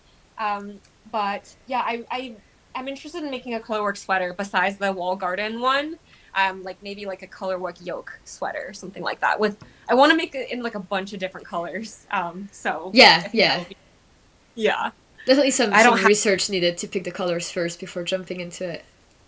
Exactly. Yeah, I need to brainstorm on that. I don't have any like yarn or like patterns in mind just yet. So yeah, I think I'll work on that. I feel like last year at this time I like knew exactly what I wanted to make next year. I had like all my plans all like ready to go, but this year I'm kind of like I don't have like exactly an idea of what I want to make next year just yet, which I think could be kind of nice to leave it open, but I definitely want to think more about it. Yeah, I was saying earlier that the way I'm thinking about it is in like quarters and seasons. Oh yeah. I think that helps me more than thinking ahead too far in advance. That's true. That's a good point. Because, like, honestly, like, a year is such a long time. I know. It's hard to predict what you want to make, especially, like, new patterns are going to come out and new yarns that you want to try. Yeah, I so- keep on saying like, okay, I know which 20 patterns I want to do as long as nobody comes out with a new pattern ever. Yeah, exactly. Nothing else to tempt you. Yeah, can every designer just like stop for a year, take a break, just relax? Oh my goodness. Take some time off. You deserve it. Yeah. Oh, but actually, because we reached the original goal of 2,500, I'm gonna design an accessory. Oh, fun! Yeah, that's Yeah. great. So it'll be a nice way to like dip my toes into it, see what the process is like. It's not that I want to become a designer, it's just like I want to like tick it off my list of like, I have designed a pattern. Yeah. But I need Cool. inspiration to strike. Yeah, that's a really fun goal to have. Yeah, I feel like 'Cause I do you- a lot of. Modifications. Yeah, I was gonna say, I feel like I'm like I don't know if it's kind of like grading. Like a lot of times it's like, oh, the gauge is off, so I have to make a new, like grade it for another size. Like I haven't made any like innovative designs, but I'm always just, making modifications. I think the sweater for my boyfriend is one that I made like the most drastic number of Yeah, modifications. yeah. And it was like a lot of thinking and like a lot of trial and error. I think I probably knitted like the sweater twice by the end of it all, but it was like kind of interesting. It's more kind of like almost like construction or like engineering-y, where you're just trying to make math work out than to like have a idea in mind. So it's an interesting experience. I kind of liked it though. Yeah, I guess, like, what do people like about self-drafting? Is it about having a very creative idea and then having to do the math to get to that idea? Or is it about doing the math and getting something to fit you just right. Like, Yeah. I feel like I'm more of a I'd want to outsource the grading. I would get someone to do that for me. So it's more about me having this like vision of like, here's what I want the final Yeah. product to be like. How do I get there? As opposed to focusing on fit per se. Like, Yeah. it's too Yeah. technical for me. Like, I'm not. I don't understand enough about shaping and construction to make something that would be very like. Yeah. Yeah, no, that's totally fair. It is very different. I feel like it's not maybe as creative as the like designing the look as much as like making it all work out. Yeah. It I feel like I've done it so far more by like necessity. I mean, obviously it's not a necessity, but more by like, well, I really want the fit to be this certain way, and more by like, well, my yarn won't achieve gauge, so I have to change. So yeah, it's kind of nice though. It gives you more flexibility for sure, which can be nice. Yeah, yeah. Because I'm struggling with gauge at the moment for a cardigan, and I was thinking, like, if it was you, you'd probably would just recalculate everything. Maybe, yeah. Sometimes it may not be successful, but I guess the more you do it, the more you're like, okay, like I can do this. So yeah, like for my Elizabeth blouse, the gauge is too small. I think if I did it again, I probably have to like change the raglan rate of increases so that I can get a yoke depth that's normal Yeah. with my tiny row gauge. But it's like a lot of thinking for sure. I feel like it takes a lot of brain power, and sometimes it's like, well, you could have avoided all of that if you just got the right yarn. But it's kind of how you choose to approach it. Different ways to address the same problem. Yeah. Someone just asked me where I got the Novita yarn, because it's Finland. I got it on Lovecraft, actually, so Oh, nice. yeah. Apparently, they've not heard people knitting with Finnish yarns in the knitting podcasts.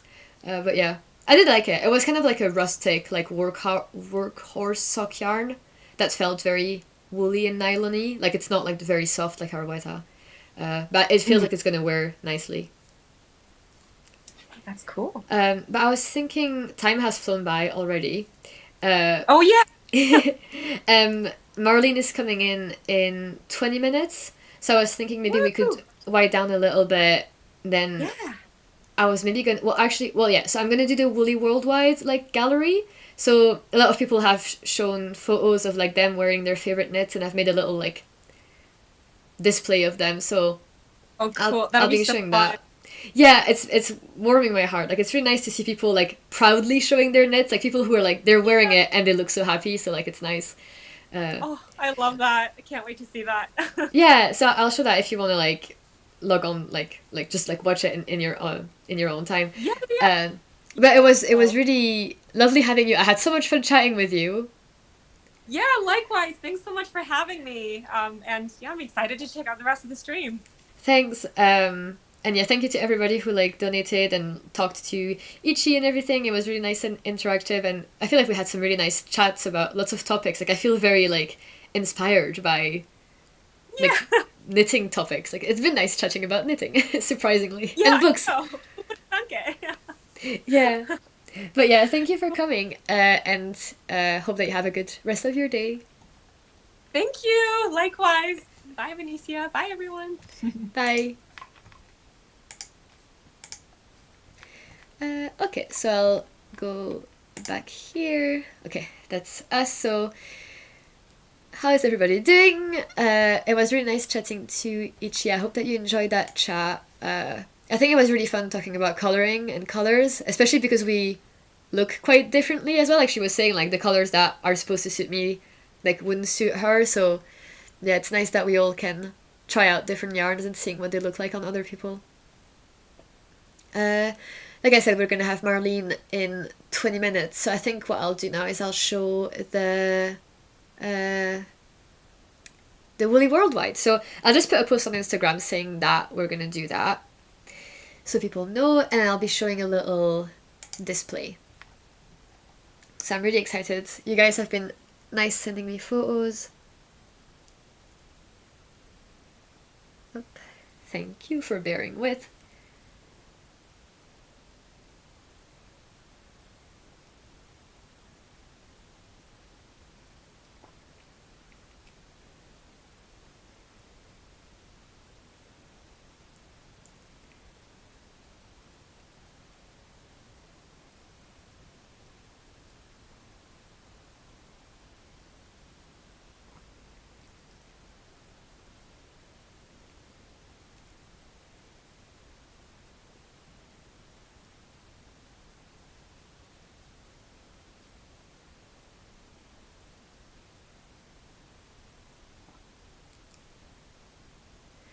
Okay, so I think I'll just share my... I don't know if I can do a slideshow and then you guys can see it happen. We could try. I'll see if that works. Oh yeah, there we go. That's perfect. So I can't see the chat though. Oh, thank you, Rowena. It's a shame I can't see the chat. Maybe I'll go on the live stream on my phone so I can see it happen, because if you guys are saying nice things, I would like to see that. So one of the people in this cover photo is related to me. Full disclosure. Yeah, reminder to drink water. I will do that.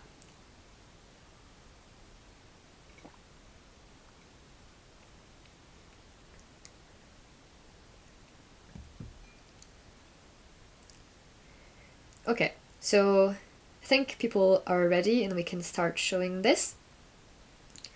So I think they're just going to be in alphabetical order. So just as a reminder, I asked people if they were happy to send me a photo of them wearing their favorite knits in their favorite place, and then I would showcase this, because I think it's really nice to see people in lots of different parts of the world and seeing the different patterns that they choose to do, and what they consider to be like a big success, and maybe seeing some nice landscapes and seeing where my followers are from. So that was kind of the thought behind that.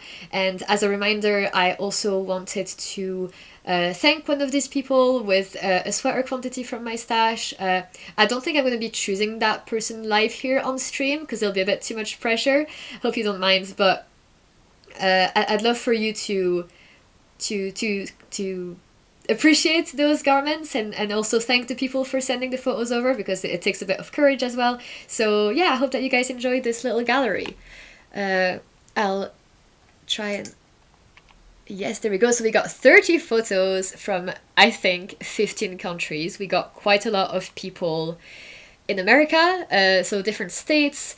I'm really sorry in advance if I forgot anyone. I got messages kind of over lots of different platforms, so unfortunately it's possible I missed someone, and I'm really sorry if I did. But yeah, let's just get into it. So that's Alice. She's wearing the Lily sweater. I think it's from Mary Wallen, and it's in Seattle.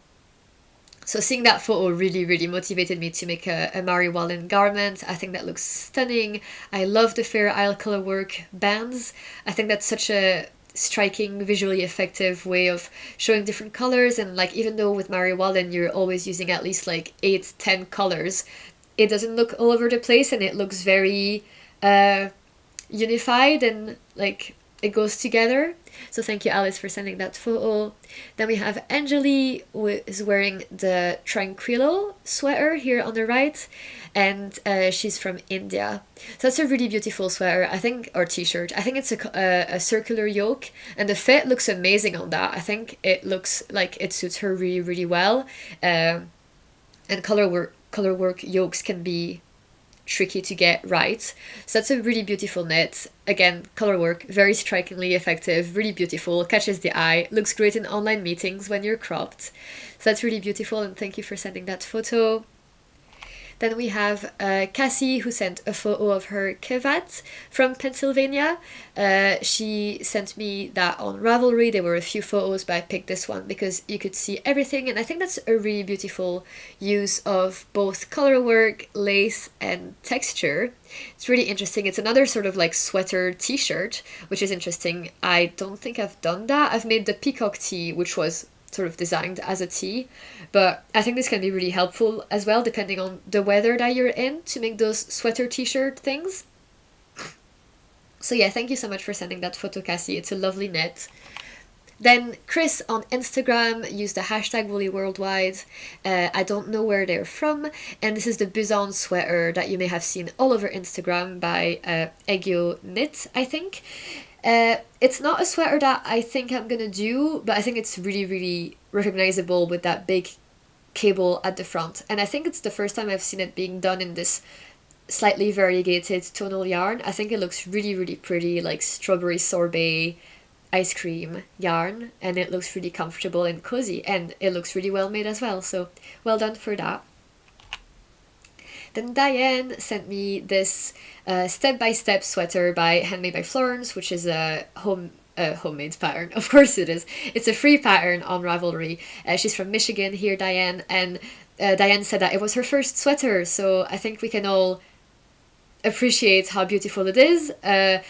I think a lot of people use the step-by-step to make their first sweater, and I think Florence was very generous to the knitting community to offer that for free and give a lot of people the opportunity to make a sweater that they're very happy with. Diane seems really happy with her sweater, so that's really, really great. And yeah, I think that's a beautiful photo, beautiful smile. I love the petrol color, and I like the little grey stripe. I think it's really a nice touch. I think it looks beautiful. Then Erica is wearing the Coma V-neck by Anne Wenzel, I think, and this beautiful, beautiful navy color. So you maybe can't see, I hope that you can, but it's got like some lace or texture details. And this was in the Wisley Gardens in the UK. Erica has been a long time viewer, and it made me really, really happy when she sent over that photo. The garden looks really, really pretty. There's a lot of national parks in the UK that you can go see and spend time in. I think I'd like to do that more in Scotland to see more of what it has to offer, but I think Erica looks stunning in that blouse. I think I really like the shape of it. Like the V-neck is really effective, and then I like the little balloon sleeves, and the tunic length I think is usually not what I would go for, but seeing her model that's making me want to give the pattern a second look to see if I would want it for myself. So yeah, that's a beautiful, beautiful sweater. I'm really glad that Erica sent that over because it put that pattern on my radar, and that's how we get inspired, isn't it?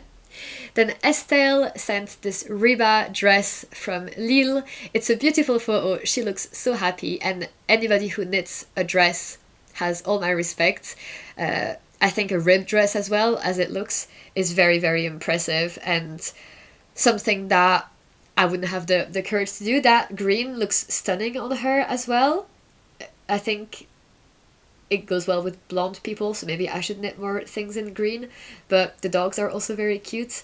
And the dress looks really, really nice and fitting. Like, obviously with rib, you're going to get a bit of negative ease. The little t-shirt sleeves are beautiful. And yeah, congratulations, Estelle. That's absolutely stunning. Then we have a Forestland. I don't think I got the name of this person, unfortunately, from Toronto. And I've made the Forestland. It was my second colorwork sweater, and it is really, really pretty. I love how even the colorwork looks on this. The neckline is looking great as well. The yoke doesn't look too deep. It looks like just a very effective sweater. And it's an easy pattern. I would recommend it to people. And I think she's executed it really well. It's a lovely pattern and a lovely color as well, that deep burgundy. So well done for making that sweater, and thank you for sending it to me. I'm sorry I didn't catch your name. Then Jill has made the Cumulus tee. It looks like not the blouse, the tee, and it's in Argyll in Scotland. So thank you so much, Jill, for sending that over. It looks really, really good. I love the stripes. They look really, really good. I feel like with stripes, you're always at the mercy of the circumference of your knitting. So like, would the sleeves look odd? But they don't. You've done an amazing job at matching the sleeves. You look really, really happy. It's a beautiful landscape. I like the neckline on that. Like, it seems like a really good, not too low, not too high, like good fit, good sleeves. And yeah, it suits you really well. And I'm happy that you are happy with your knit. It seems to be the blouse of the summer. Everybody was making one. So yeah. Then Helen has sent a photo of her Maresia cardigan from Staten Island. That's an amazing pattern from Verton Rose. It's on my radar as well. I'd like to maybe make it with a mohair. The faux cables are so good and so effective. You get the raglan increases that are made with that faux cable, which looks really, really great. The buttons are really beautiful, and the stitch definition that you've shown here is stunning, and the fit looks great. The balloon sleeves are nice. The cropped length is good. And the colour is also really pretty. It's not something that I think would suit me, but it looks really great with your skin tone. And thank you so much for sending the photo. I think it was on Ravelry, so there were a few more photos as well. Then we have Inka, who made the Windermere from, I think she said, the Finland countryside. And that is a beautiful colorwork sweater in beautiful snow. I'm so jealous of your snow. I think it looks like you're wearing hand-knit socks as well. Your hair looks really beautiful. The sweater looks really beautiful. I love the way that you styled it with the black skirt. That is so, so, so pretty. And I hadn't heard of that pattern before. I don't know if you've used some kind of self-gradient yarn or if you've used different colors, but that contrast with the white looks so good, and definitely want to look into that or choosing those colors for me. And I think everybody's going to agree that this is a beautiful piece. Then Isabelle from Woolly Waffle, no, absolutely not. Isabelle from Montreal made the Woolly Waffle shawl or scarf or cowl, some kind of neckwear accessory, and she looks really cute showing that with her hat in the same color. It looks really cozy, really warm. I like the colors with the green and the pinks, and it looks like it would be a very fun project to do. So yeah, thank you so much for sending that. Then we have Jeanne from Jan, she's from France, but she did a trip to Edinburgh, and that's where the photo was taken. And she's wearing the Marseille sweater by Petite Knit. That was one of my first sweaters, so I really hold this sweater dearly in my heart. The photo is really, really beautiful. I think you said it was on Calton Hill, which is a place that I've been to and I also really like. So I really love this photo. You look really happy in golden hour. You did the Marseille in the very classic colors of like the beige and the navy, or cream and navy, and yeah, you look very comfortable, and the neckline as well. I really like the neckline of the Marseille. And then this is my grandmother, guys. Can we all please appreciate how beautiful she looks? I was so shocked when my mom said that she was going to send one over, or my dad said that my grandma was going to send one over. So this is my grandma Jenny in her garden, in beautiful garden in Belgium, and she didn't have a pattern. This was self-drafted. Back in the days, and you know, she understood the instructions. It was wear your favorite knit in your favorite place, and she loves her garden and her house, as she should. And she's wearing her nice jewelry, and I think I'm just so touched. And even though she didn't teach me how to knit, she's been asking to see my knitting, and I've been showing it to her, and she's always very impressed. I know she was watching my stream earlier, so yeah, this is so emotional. Everybody's saying hi to Jenny in the colors. The color is amazing, isn't it? Like, that color was made for her, and I hope for me as well. Like, I'd love to knit some stuff like that to reminisce. And yeah, I was just so happy. I could talk about my grandma for hours, but we've got to get moving. So yeah, that was just the highlight of my week, was knowing that my grandma was going to send a photo. So I hope that you guys liked it. Then Jo made the Great Love cardigan for her partner in Scotland, and she said that the yarn was really good for that stitch definition detail. She kindly sent over like some close-up shots, so that looks really, really good. And it looks like the fit is perfect. I love the shawl color. I think that looks extremely cozy, and I would maybe like to make something like that for myself. The rib detail looks really great. The stitch definition is great. The styling is good with the shirt. I really like that photo. I like the Great Love cardigan pattern. I know a lot of people have heard of it, and it looks like a nice pattern to make for male loved ones. So yeah. And Karen has sent the Antlers and Acorns pattern from Vernon. I think that's all I wrote. That's all I wrote is Vernon. So I'm sorry if I got that wrong. But yeah, beautiful colorwork yoke, beautiful turtleneck. You look really, really happy as well in your sweater with the sleeves, who look to be at a really good length, and the sweater as well. It's beautiful in that winter background, and the colors are very like wintry as well. So yeah, everything looks really great together, and it's not a pattern that I knew of, but you can see obviously the antlers at the front, and that looks really, really great, and it suits you a lot. Then another Karen has sent this crochet dress. It didn't have a pattern, I don't think, from Missouri. And again, someone who makes a dress, they deserve all the points in my book. That's so amazing. You look really, really happy in it as well. And as you should, because it looks amazing. I like that you styled it with like some black undergarment as well. Vernon is in Canada, West Coast. Thank you for saying. So yeah, thank you for sending that photo over, Karen. Then I didn't get a name, but this is the Clint sweater, and it's in Somerset. I think it's a gorgeous photo.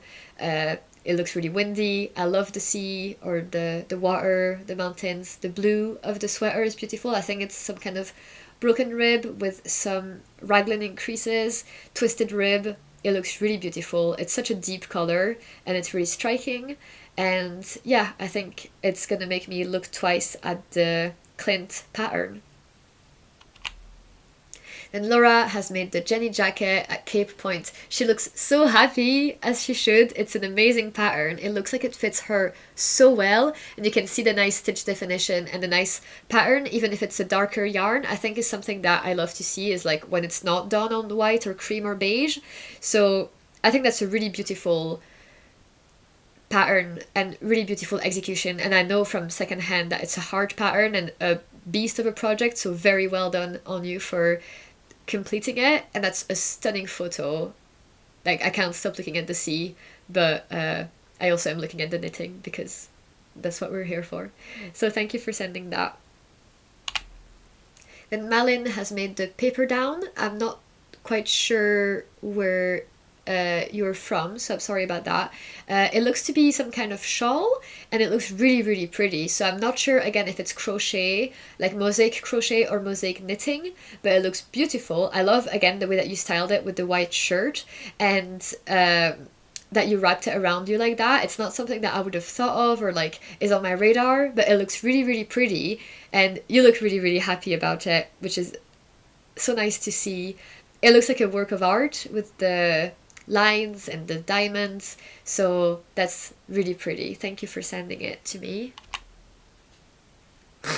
Then Maria, or Marija, I think Maria, has made some kind of granny square blanket. She said it was granny squares, and it's in Latvia.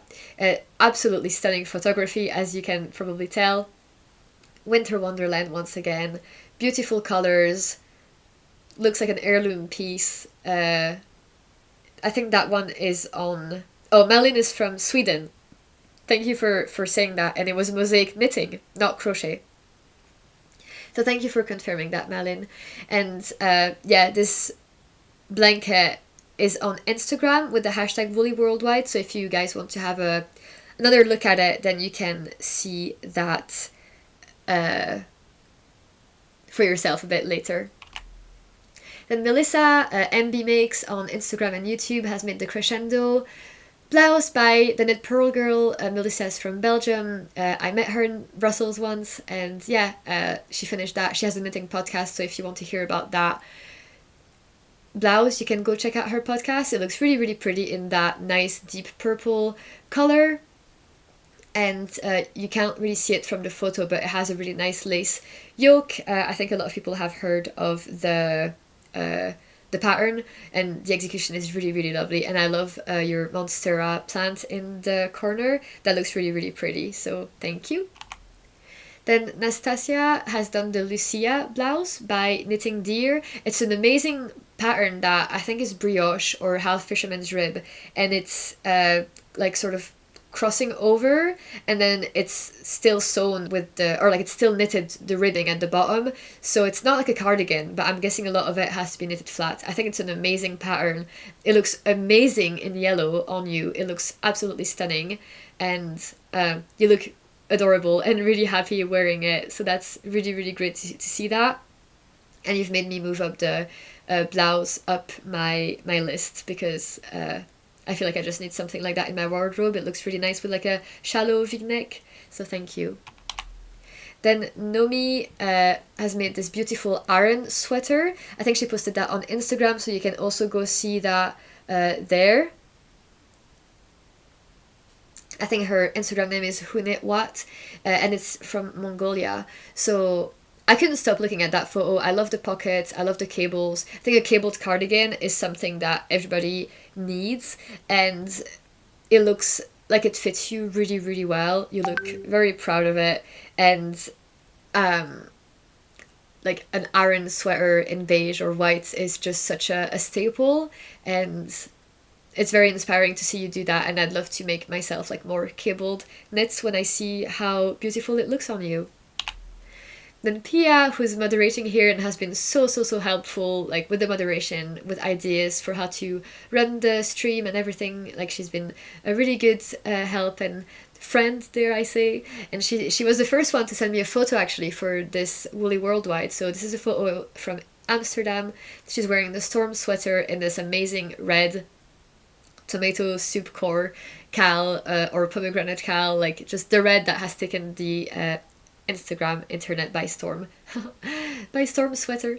So yeah, she's stunning in that sweater. It looks amazing. I love that you can see all the textures like in all the different stripes. It's a really beautiful picture. It fits her really well, and yeah, it's just again such a visually striking photo that I just like could stare at for such a long time. And yeah, people are saying in the comments that they do think that it's a really stunning sweater, and yeah, it couldn't be improved on. Like, this is perfection. Then Priscilla, who was also in the stream earlier, thank you for saying hi. This is the forager sweater, I can't remember from whom, and the photo was taken in Western Massachusetts. So again, very visually striking photo. People are so good at finding the right backgrounds and finding the right colors. That green is super pretty. I love it with the blue jeans and the brown boots, and you look really happy in it.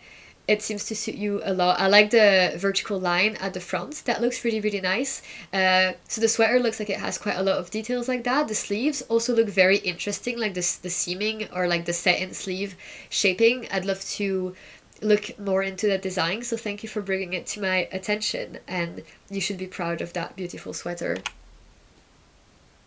Then Ruth has made the Stratton Drick in Nova Scotia. So first of all, that's a little corgi dog, and he looks so cute. But then the cardigan looks amazing. I am mesmerized. So much color work, and it also almost looks like it's a self-gradient with the blues and the reds.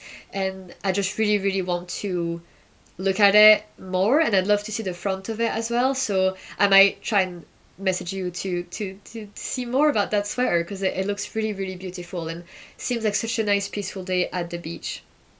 So well done for that. It looks like such a beast, and you've done an amazing job.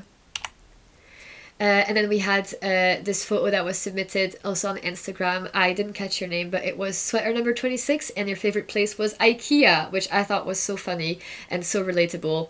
It's a beautiful photo. Like, it looks really nice and professional. The sweater number 26 looks so great on you. It's like oversized, but not like swallowing you.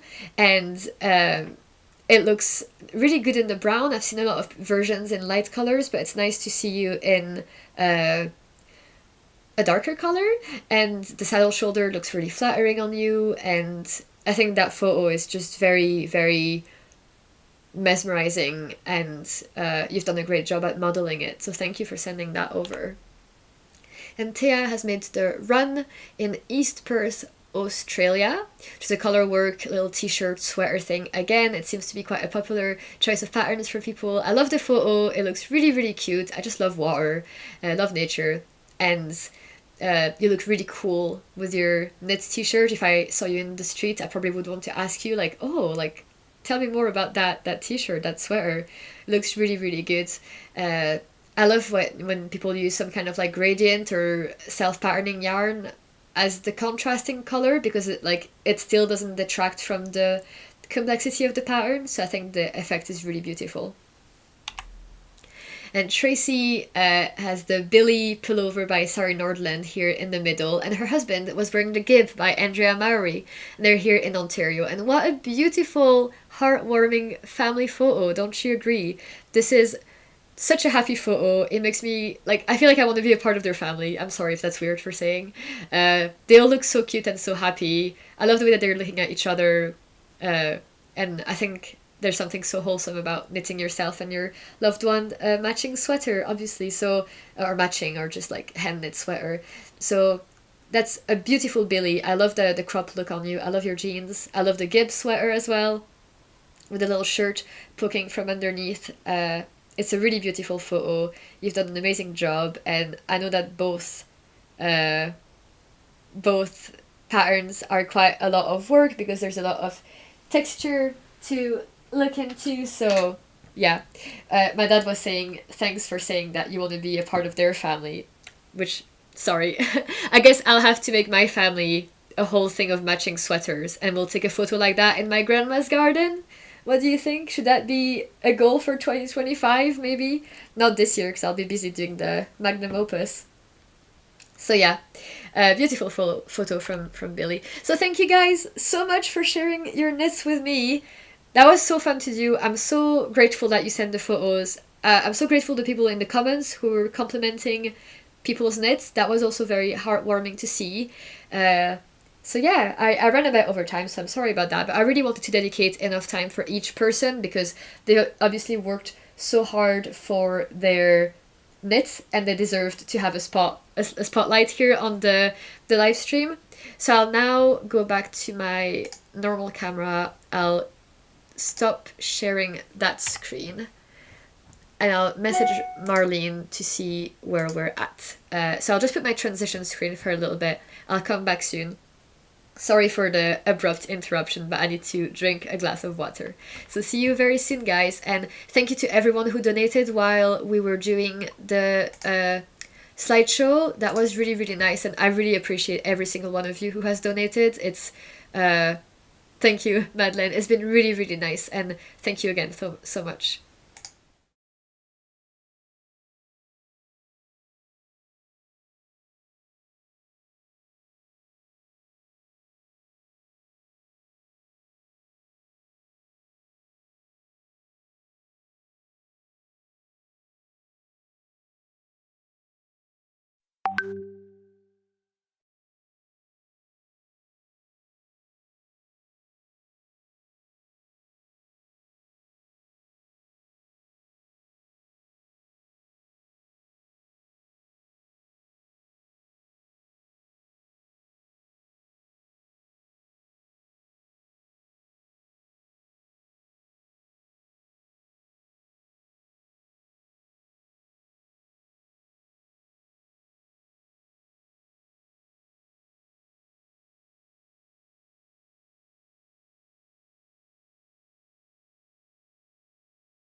Oh, hi everyone, I am back and I'm going to be inviting Marlene just now.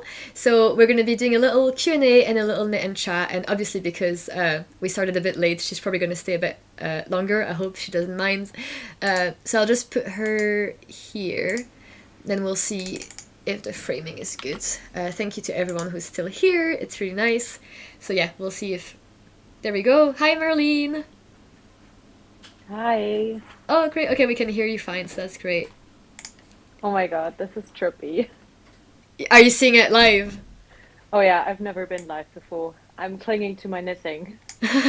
Yeah, no, it's great. I think when Ross was coming over earlier, like he was a bit nervous, and then afterwards he was like, "Oh, this was fine actually." Like I was more like, it didn't feel. But I guess because he was in person, maybe that's a different experience than you like calling in. Yeah, I am pretty excited. I know usually I can always fall back on my editing if I Yeah. say something stupid, so please be gentle with me. And I'm trying not to look over too much, but I also want to see if anyone's in the chat. Hi, Renata. Hi. While you Yeah. do that, I'll take a quick photo and show that you're here on Instagram. I've Oh, been of trying to course. keep track of, or like trying to That's remember so I have an nice. Instagram. How are you holding up? I think that little presentation took a lot more out of me than I thought it would. I didn't expect to speak Yeah. so much for it. Um, I can speak more for us if you want to. yeah, I think there were a Hello, few Rebecca. questions that were like directed at you for the Q&A, so we could start with them maybe. Oh yeah, we could do that. Um, Hi, Katrina. Hi, Steph. Hi, Macy. I hope I'm not butchering you guys' name. Hi, everyone. Hi, Katerina. Hi, Joe. Hi, Vera. Yeah, you've been keeping up with Instagram as well. Like, that's so great, Vanessa. I have to do you say command you for Yeah, I think just so. for everything you've been doing. This is Oh, fantastic. Thank you so much for asking me to be a part of it. oh no, thank you for coming. I think, like, at first it just seemed like a good idea to have podcaster guests, and then now that we're like 7 hours in, it's like that was a necessity. Like, I'm so happy Oh, there's people yeah. coming over, and I feel like the dynamic of it is just like less monologue, more dialogue. It's just like that's great. Yeah. I want to do it all the time. Like, I, I want to. I feel like podcast. I think because I don't personally watch any podcasts that are duos. No, I do like those twins who knit. I think yeah. it's interesting to have like podcaster duos as opposed to like singular. We should do it more often. I mean, we do FaceTime, so might as Yeah, well film ourselves if anyone would want to watch that. that'd be so Hi, Emma. interesting. Hi, Anna. Hi, Wendy. Hi, Ursula. Hi, Vero. Hi, everyone. This is so cool. Yeah, I hope that there's not too much like latency and that if people ask questions, they're gonna show up like Yeah. relatively soon. But I think it'll be okay. And we've got some on the Instagram questions. Yeah. Actually, let me answer that first question because I was thinking about spinning a bit while Oh doing the yeah. live. Okay. No one's done that before, so my spinning wheel, actually, someone on Instagram posed that question, is from Wool Makers. It's the Bliss yarn. Um, maybe I can put it in the chat, or if someone who knows the wheel can put it in the chat. I've got it secondhand for Christmas, actually, so it's pretty new. Yeah, from a colleague of mine. She was selling it because she didn't have the space, and it's known to be the IKEA wheel, which was funny because he just spoke about that picture from that girl at Yeah. IKEA. Yeah, because it's pretty compact and it is like white and wooden. Yeah, it's funny. It's called the IKEA wheel. Um, So was that the wheel that she had kind of lent you and you were trialing for a while? yeah, which And was now great to you be bought able it. to like, yeah. Actually, Hannes and my mom bought it for me Oh for right, yeah, Christmas, yeah, which yeah. was so nice. That's really Yeah. cool. It's nice that you were able to trial it first before committing. Like I feel like that's a big hurdle between like wannabe spinners and Yeah. spinners. Yeah, I mean, I tried using the drop spindle since I went to Flock and got it, and a friend of mine, actually, Bridget, she taught me when I was there for like, I mean, we became friends that day, to be honest, for Yeah. like a couple of minutes. But like drop spindling, it's in the name. It just fell down all the time, and I didn't get progress as quickly as like an impatient person that I am really Yeah. needs to keep on going. Actually, the fact that I became a knitter is a miracle in and of itself because it took like a year for me to get it. Like I made so many mistakes and was so frustrating, but I'm so happy I kept with it. Yeah. I think it's interesting that like with spinning, because of the different types of spinning machines or like spinning tools that exist, it seems like it's almost like sub hobbies, like drop spindle spinning and then wheel spinning Yeah, is like a different type of hobby. yeah. And then I started sewing this year, so I'm just crafting all the time. Phoenix asked a question: is will you be sharing what you're wearing and working on? And I can do so. Yeah, yeah. This is my latest finished object. It's the Harlow V-neck by Kadri. It looks pretty massive, but I love that. Yeah, I was And wondering what it's it would look in like with like the V-neck, and it's like you definitely need something like underneath. Yeah, it's yeah, a pretty low V-neck. Yeah. It has a split hem, which I've never made like done before, which I love. that looks great. And it's done in BC Garn, similar Pura. Um, the color I've linked in my Ravelry. I'm not sure. It was from Stash. And then Wilbury Fiber Co. in Barry, Surrey, in Homestead, which I also got at Flock Fiber Festival. And um, I'm working on my Barbaro shawl. Yeah, the barber shawl. This was the last project that I really wanted to finish at the end of last year, but I didn't manage. So I'm finishing this before casting on anything else this new year. So when I started decreasing, it's going so much faster now. Like it took me 6 months to knit this half, this Oh, first well half of done. it. So you're decreasing now. Yeah, That's great. yeah. I frocked so much. I put it to the side so much this last half year. So now I'm at a point where I can actually work on it more. Yeah. So do you want to go on like the screenshots we took from Instagram and maybe do that? Do you actually have them? Because I'm filming Yeah. with my phone and I Yeah. don't have them with me. So, well, someone just asked, like, they asked you, what was the steepest learning curve that you faced when learning to knit? I feel like that follows from what you were saying, when it took you a Yeah. while. So I think some of my friends and I, we said that if you're learning to knit, like actually learning to knit is like the first step, then realizing you've made a mistake is like the second, and then the third step is like actually being able to mitigate that mistake or like rip back and fix your own mistakes. Because like for the first half year, I was constantly calling my friend, being like, "Can you come down?" Because Yeah, we're yeah. living in the same apartment building, and she's like, "Okay, what have you done now?" And I'm like, I made a mistake. Can you help me? And so like fixing your own mistake, especially in not just plain um like stockinette And that was good to have was someone in person to help you with the mistakes. oh yeah, I wouldn't have stuck with the knitting probably if it wasn't for her. Yeah, that was Uh, nice. yeah. For me, I think the steepest learning curve was,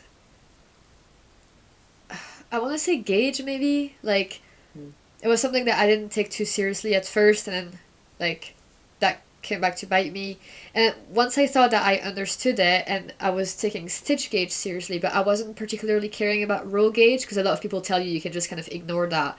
But then when I was trying some different sweater constructions, like the saddle shoulder, it was like, Yeah. oh, this is going to affect my pickup rates, isn't it? And it was kind of interesting to like have that realization, even though it was way after I thought I understood gauge and like had it down. It was like, oh, it still Yeah.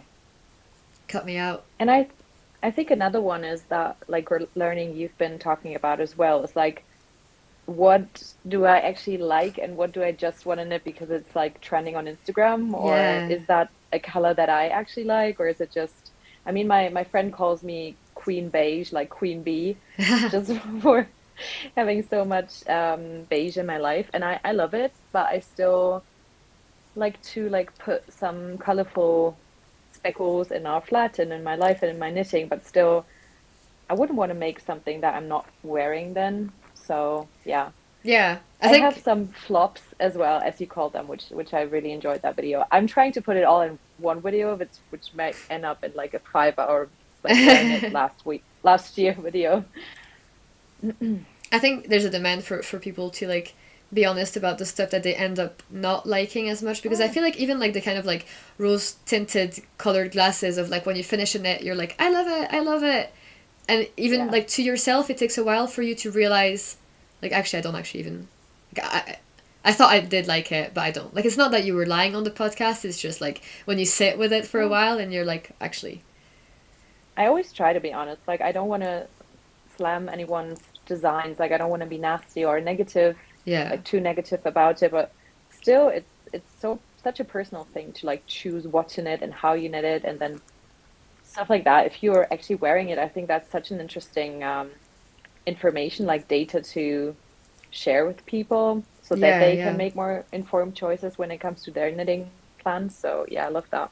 Yeah, even if like in my flop video, like I was talking about some specific patterns, but like a lot of people have said that the video was helpful to think more about colors or think more about fit. So like being honest and truthful about something, it can give like a general direction of Yeah. thinking, as opposed to like specifically being like, I don't recommend anybody knit this pattern ever. Like that's not what we're No.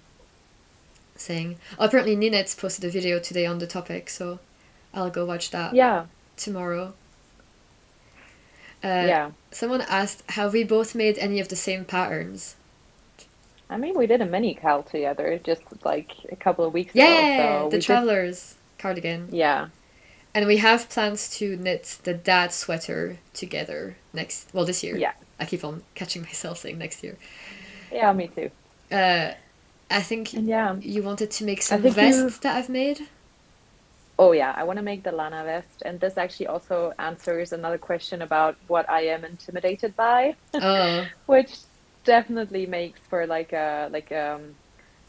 um a charted like cabled pattern that's just like not just cables, but more so like how would you call them? Like columns. I'm a bit intimidated by that, but I think it's a good idea to start with a vest that doesn't have any like charted sleeves, yeah, yeah. I maybe. would say the thing with the Yeah. Lana vest, I think Amy talked about that in her video, but she said to be like, the pattern is not the most friendly one because you have to make sure you read both the Hmm. written and the chart. Like you kind of have to like make sure you're not missing out information, as opposed to some other patterns, which is like all the information is on the chart. Yeah. But I'm used to that. Like I knitted the sweater number 18, which I think had both Oh yeah, text and charts, and I completely ignored the charts at that point. Like that was my third sweater or something, like 3 years ago, yeah, 2 years ago maybe. Yeah, 2 years more so. And yeah, and that extends to the Moby sweater that I've had on my list probably since she's come out with it. But I'm pretty intimidated by that. And then I think you've made the Joan sweater that I yeah, tested yeah, for yeah, Gregoria Fibers. So that's another one that we both made, yeah. which you like, and I don't as much. Like mine lives at the shop now where I work at as like a sample because I don't wear it. See, someone suggested that as an idea for me. Like when I was talking about the knits I didn't like and didn't wear, they said, could you possibly sell it as a sample to a shop that carries that yarn? And it blew my mind. I was like, yeah, that would be a great idea. Yeah. So I might look into that. But I want to also do the Judy sweater that you've done. I've actually got it here because another question was about our like favorite knits Oh, or like okay. most worn knits. So I prepared a bit for this. Oh, I love it. Yeah, I got my knits behind me, but it turns out I didn't need to show them, so that's fine. But we I love can, the display though. yeah, yeah. I guess it's a good opportunity. But we can look at other questions. So, someone said, "Do you have Yeah. a favorite go-to designer?" Do you want to answer first, maybe? Because like I'm not sure if I can answer that. Yeah, I think I'm gonna use the data that I have, and I think Sari Nordland for me is like my workhorse Yeah. designer. Like, she has, like we were saying earlier, like she just has so many different garment and accessories patterns. Like she has done every item at least once. She's done color Yeah. work, cables, lace. I don't think she has any like, no, she has a few stockinette like t-shirts, I think, and a few pullovers maybe from a few years ago, but nowadays like they all have something special about them. So I just feel like if I Yeah. want to do one of those techniques, Sari will have a pattern that looks like what I'm wanting, and I like her instructions, and she has sales every now and then, like she's reasonably priced, she's got like a good size inclusivity, and I'm happy to Yeah. support her. Like it doesn't feel like it just feels good to buy patterns from her and to knit them, and also because she's quite known. A lot of the time, there's a lot of people who have helpful notes or like helpful color combinations and things like that. So I do like to knit from bigger designers for that reason because other people will have led the way. Yeah. So yeah, that's my answer. I did meet her at Barcelona. sorry. Yeah, I always drink something and then I how would you say that? Like Choke. choke on my own like drink, which is pretty stupid, but yeah, I met her in Barcelona and she was really nice, and her book, like her new book Softly, is selling like crazy at our shop. We had to like reorder it twice already. It's so many people are loving it. So many people were gifting it as like Christmas gifts. Yeah, Like um that's good. yeah, so I like her style a lot, but I think she's maybe a bit romantic and frilly and in some ways that I'm more so a bit more maybe I wouldn't say edgy, but maybe more straight lines and a bit more Yeah, casual. I see what you mean. Yeah, but I mean, there's a difference between who I really enjoy and would like to knit from more, like maybe Sari Notlund, or I mean, I love everything the Crea Bea puts out pretty Oh much. yeah. So Rebecca Clow, I was very fortunate to test for her as well. But I've also made two of her patterns that, like one I de-stashed for the yarn because I hated the yarn for that project, and then the other one I just made a bit too small. So she also taught me to not just go for size 4 in any pattern Okay, because it yeah. could be graded differently. So with her, I would always go for a size 5 rather than 4, just because she puts in less ease than I would prefer. I love Ozetta and obviously Petite Knit. Maybe that's a boring answer, but like I'm just honest. I've knit lots of her patterns and I really like them. So yeah, Yeah, yeah. I think my first year of knitting, I was like almost exclusively doing petite knit, as did a lot of people, I assume. And then it was nice this year to definitely try out other designers, not even like super small designers. Like I'm still doing stuff from Ozetta and things like that. Uh, but it's just nice to like broaden your horizons. And if all the designers have a simple drop shoulder DK sweater, like you can just pick someone else for a change, or like try to see like their way of like their vision for that kind of sweater. yeah. I mean, like I said, I collected all of my notes already for my 2023 knits, and I think there's only one petite knit pattern in my top 10. So I think Oh, I have a really diversified, maybe not like when it comes to areas of the world, like I'm really excited to knit the Lana vest also because it's from a non-European and like non-Northern American knitter, like designer as well. I think that is a another great thing about the like these things like the Canadian designer challenge, like things like that to yeah, diversify the designers you're knitting from as well. Not that absolutely. Northern, like Canada is still not Northern America, I suppose, but yeah, in that way, I think it's great to diversify. But also, like if someone just wants to knit petite knit pattern like back to back, good for them. Like if that Yeah, yeah. works for them, I've never had any fit issues with her. I think she's reasonably size inclusive, and they're written really well. So if I'm helping someone at the shop decide on a pattern, I just know all of her patterns, so it's easy for me to just be Yeah. like, oh yeah, just try the like Monday sweater. It'll work out. It's well written. Well, someone here is saying a bit of a controversial opinion, saying there's like a lot of mistakes in petite knits patterns, which like shouldn't really happen because it's a big designer. And I think that's true. I've Hmm. emailed her team a couple of times, being like, "There's a typo," and I feel really like Yeah. teacher's pet. Like I noticed something on the sheet. uh, but I think I agree that it feels a bit like annoying or wrong for someone to have such a big team to like have mistakes that maybe some smaller designers like wouldn't have, because maybe the smaller designer pays more attention or like quadruple checks everything. Maybe Petite Knit doesn't quadruple check everything because she doesn't have time. I don't know. I think I've never had a problem with a Petite Knit pattern where the mistakes really impeded my work, but I heard people say that maybe the Storm sweater or the Moby sweater, there were some mistakes that actually interfered with the Hmm. knitting, so that's a bit of a shame. Yeah. I mean, that shouldn't happen really. Yeah, like you're paying for In a any service, and size. it's like Oh yeah. it should be what it should be quality. Yeah. I think it's interesting like how many people can look at a work and like oversee like a mistake. I mean, I've seen printed books where there's like mistakes in Yeah, them, yeah, and that's true. I'm like, how many people have read through this? So, I mean, obviously it can happen. It shouldn't happen too often. Um, But she and I'm does. always She is asking my, open to feedback. I mean, the times where I've messaged yeah, about a typo, she has changed the typo, or she has a. Well, actually, no, I don't know. Like she has. They have answered my emails about that, but I don't know if they've then edited the pattern so that other people wouldn't see the mistake. yeah, Which I think should be a step that they do. Like it's okay to make mistakes, but then you have to like act on feedback. that's true. Anyway, we should Yeah. probably move on because we have a lot of questions. Yeah, what is your most worn used knit and why? Let me just fix that one Okay. stitch. I'm always making mistakes in this pattern, but Oh the good no. thing is I'm able to fix them quite quickly.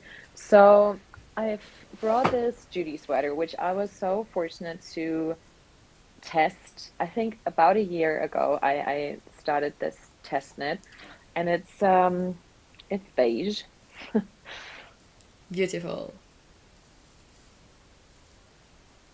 Lovely. So the thing I love about this most, for the first thing, it like taught me so much. It was my first pattern where I tried like an azure pattern, like a it's not lace, but it has some yarn overs which make for these like Yeah. holes. Yeah. And then it's kind of like a basket stitch, but not really. So it's a lot of just knitting and then gata, I think. Um, I love the yarn combination. I was gifted this yarn in all transparency, but I will always buy this yarn again. I'm actually trying to get my boss to get this yarn brand to our shop, but Oh. yeah, it's Isager or Isayer, which I think is the Yeah. correct pronunciation in Danish. Um, and this is Jensen, and I think the alpaca 2, which is like a wool and alpaca mixture, like 50-50, Oh yeah. which I also love or maybe it's alpaca 1 actually. I I'll think it have to might be look at my one. own Is Ravelry it just the page. lace? Yeah, The lace one? I think so. It run for like 300 meters. Was like really cost efficient and like yeah, I just love that yarn. And it is my one of my favorite knits. I took it to the Pacific Northwest. I wore it on the plane. It's just cozy. It's quite heavy, and I feel like if I'm wearing just like leggings and like it's cozy. Like I wear this as I would like a sweatshirt, which is Yeah. really rare. Like That's how I I feel wouldn't about my otherwise. Jones sweater. I feel like it looks like it fits in a cool or cute way. Like I just feel Yeah, like cool. I feel like I'm cool when I'm wearing the that shape of sweater, yeah, and I like her twisted knit. Does it have twisted rib as well on the? yeah. Yeah, I like that as well in her pattern. That also kind of looks like store bought sweatshirt type. Yeah, it's pretty neat. And the last thing that I love about it, the yarn again, is it really doesn't pill. Like I sometimes I pick off some of these like little guys and then it just doesn't really pill, which I love. And yeah, I forgot her name. Is it Anna Gregoria Fiber? I don't know. I think She was yeah. just lovely. Like I did 2 test knits for her. She was really lovely. The one thing I find really interesting about her test knits is that she doesn't really post like a finished pattern, like finished project picture before she's looking for testers. So you're always kind of like going into it like half blind in a Oh, way. okay. So that was really like interesting. And I love a lot of her patterns. She's also a great designer, I think. She's probably underrated, I would say. Yeah, yeah. There's not as well like that many projects on Ravelry, so it's something that like we should all add to. Yeah. I know Nenet's wants, like Amy wants to make this, and I would completely like, um, yeah. Yeah, How would you say that? Like recommend it. cheer her on to make Oh it, and yeah. you as well. Like Yeah, yeah, I everyone think needs to make yeah. the sweater. So someone had asked a question that I want to answer, which is any tips on saving material costs?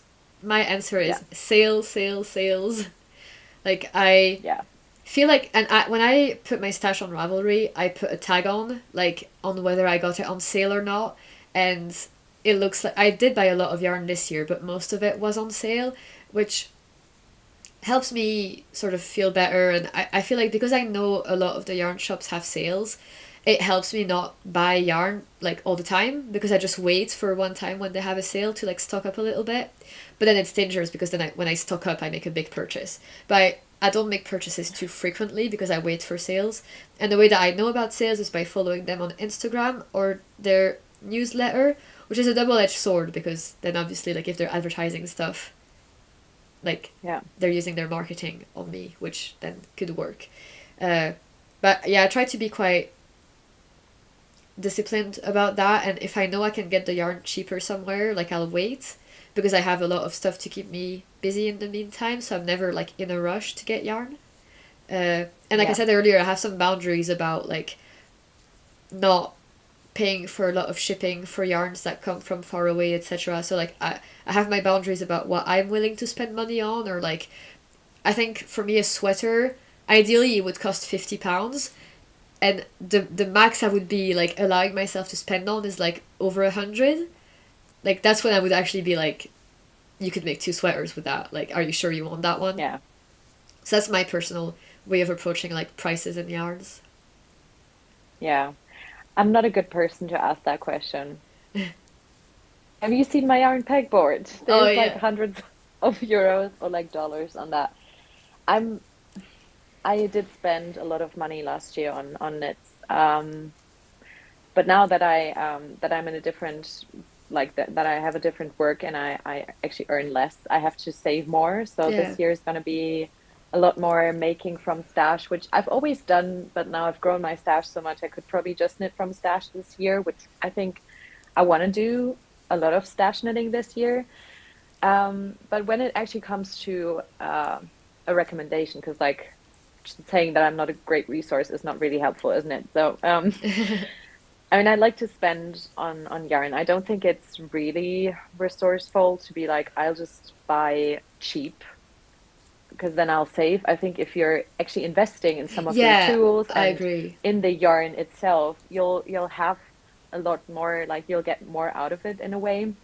I think if you're buying ones, but it's more expensive, like for me, the Gu needles have been a revelation. Yeah. And since I started like working with them, I think I'll never have to rebuy the needle ever again, or especially the cords. Yeah. I think if you're buying lesser quality, you might as well.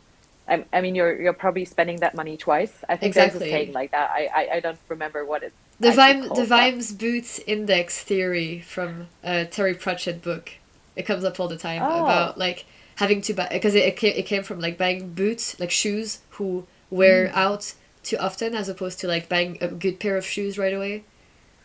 oh. So yeah, that And my comes up all dad the time. reads Terry Pratchett, so Oh yeah, no, that ask just him about it. yeah, that's cool. Yeah, Anyway, I would suggest that, but other than that, like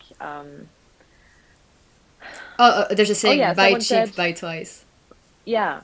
And that's not to like that's not trying to be like a classist asshole right now. I'm just saying, but I mean, if you're starting out, everyone tries like knitting with drops in the beginning, and like there's no shame about that. But I found that like the sweaters with like where the wool is like really good quality, they you can feel it. And yeah, with the tools, I've knit like 3 years. I've knit with Knit Pros, and I don't like the cords. They're not Yeah, good. I mean, I'm just knitting with them right now, but now I'm slowly giving them to my mom because I just taught her how to knit again, yeah. which is nice. Yeah. Someone's asking any patterns that intimidate you. So you had an idea? Oh yeah, I said the Lana vest and the Moby sweater. Oh yeah, my But I boyfriend want to wants that, tackle. the Moby. Oh yeah, So I that's have gonna be yarn on for my list. Hannes's version, but I'm making the stick season for him first. Oh, So maybe that'll be the next year's um, yeah, boyfriend one a knit. year is enough for them.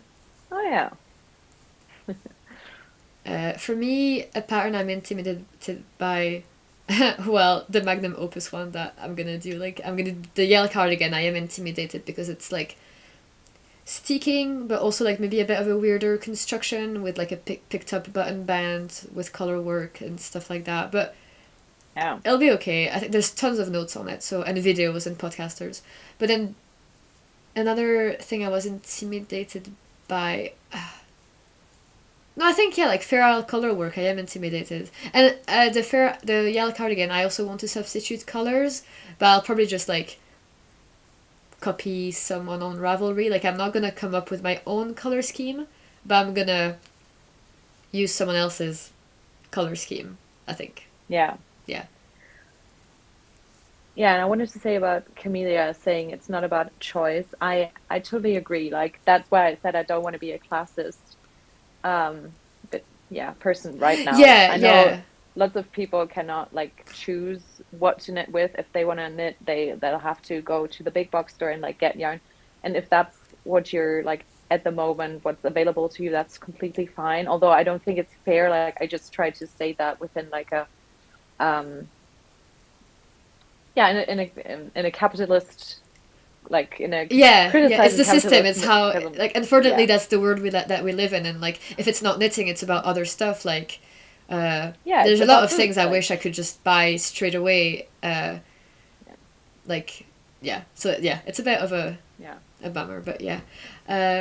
So another And I did question. Oh, yeah. just wanted to say another thing about the buying, like buying how saving on your knitting like costs. I Yeah. think de-stash is like getting yarn from people who don't want it anymore. Like I Oh yeah. sold some of my knitting, like not my patterns, sorry, my Projects. yarn this year because I didn't feel like drawn to it anymore.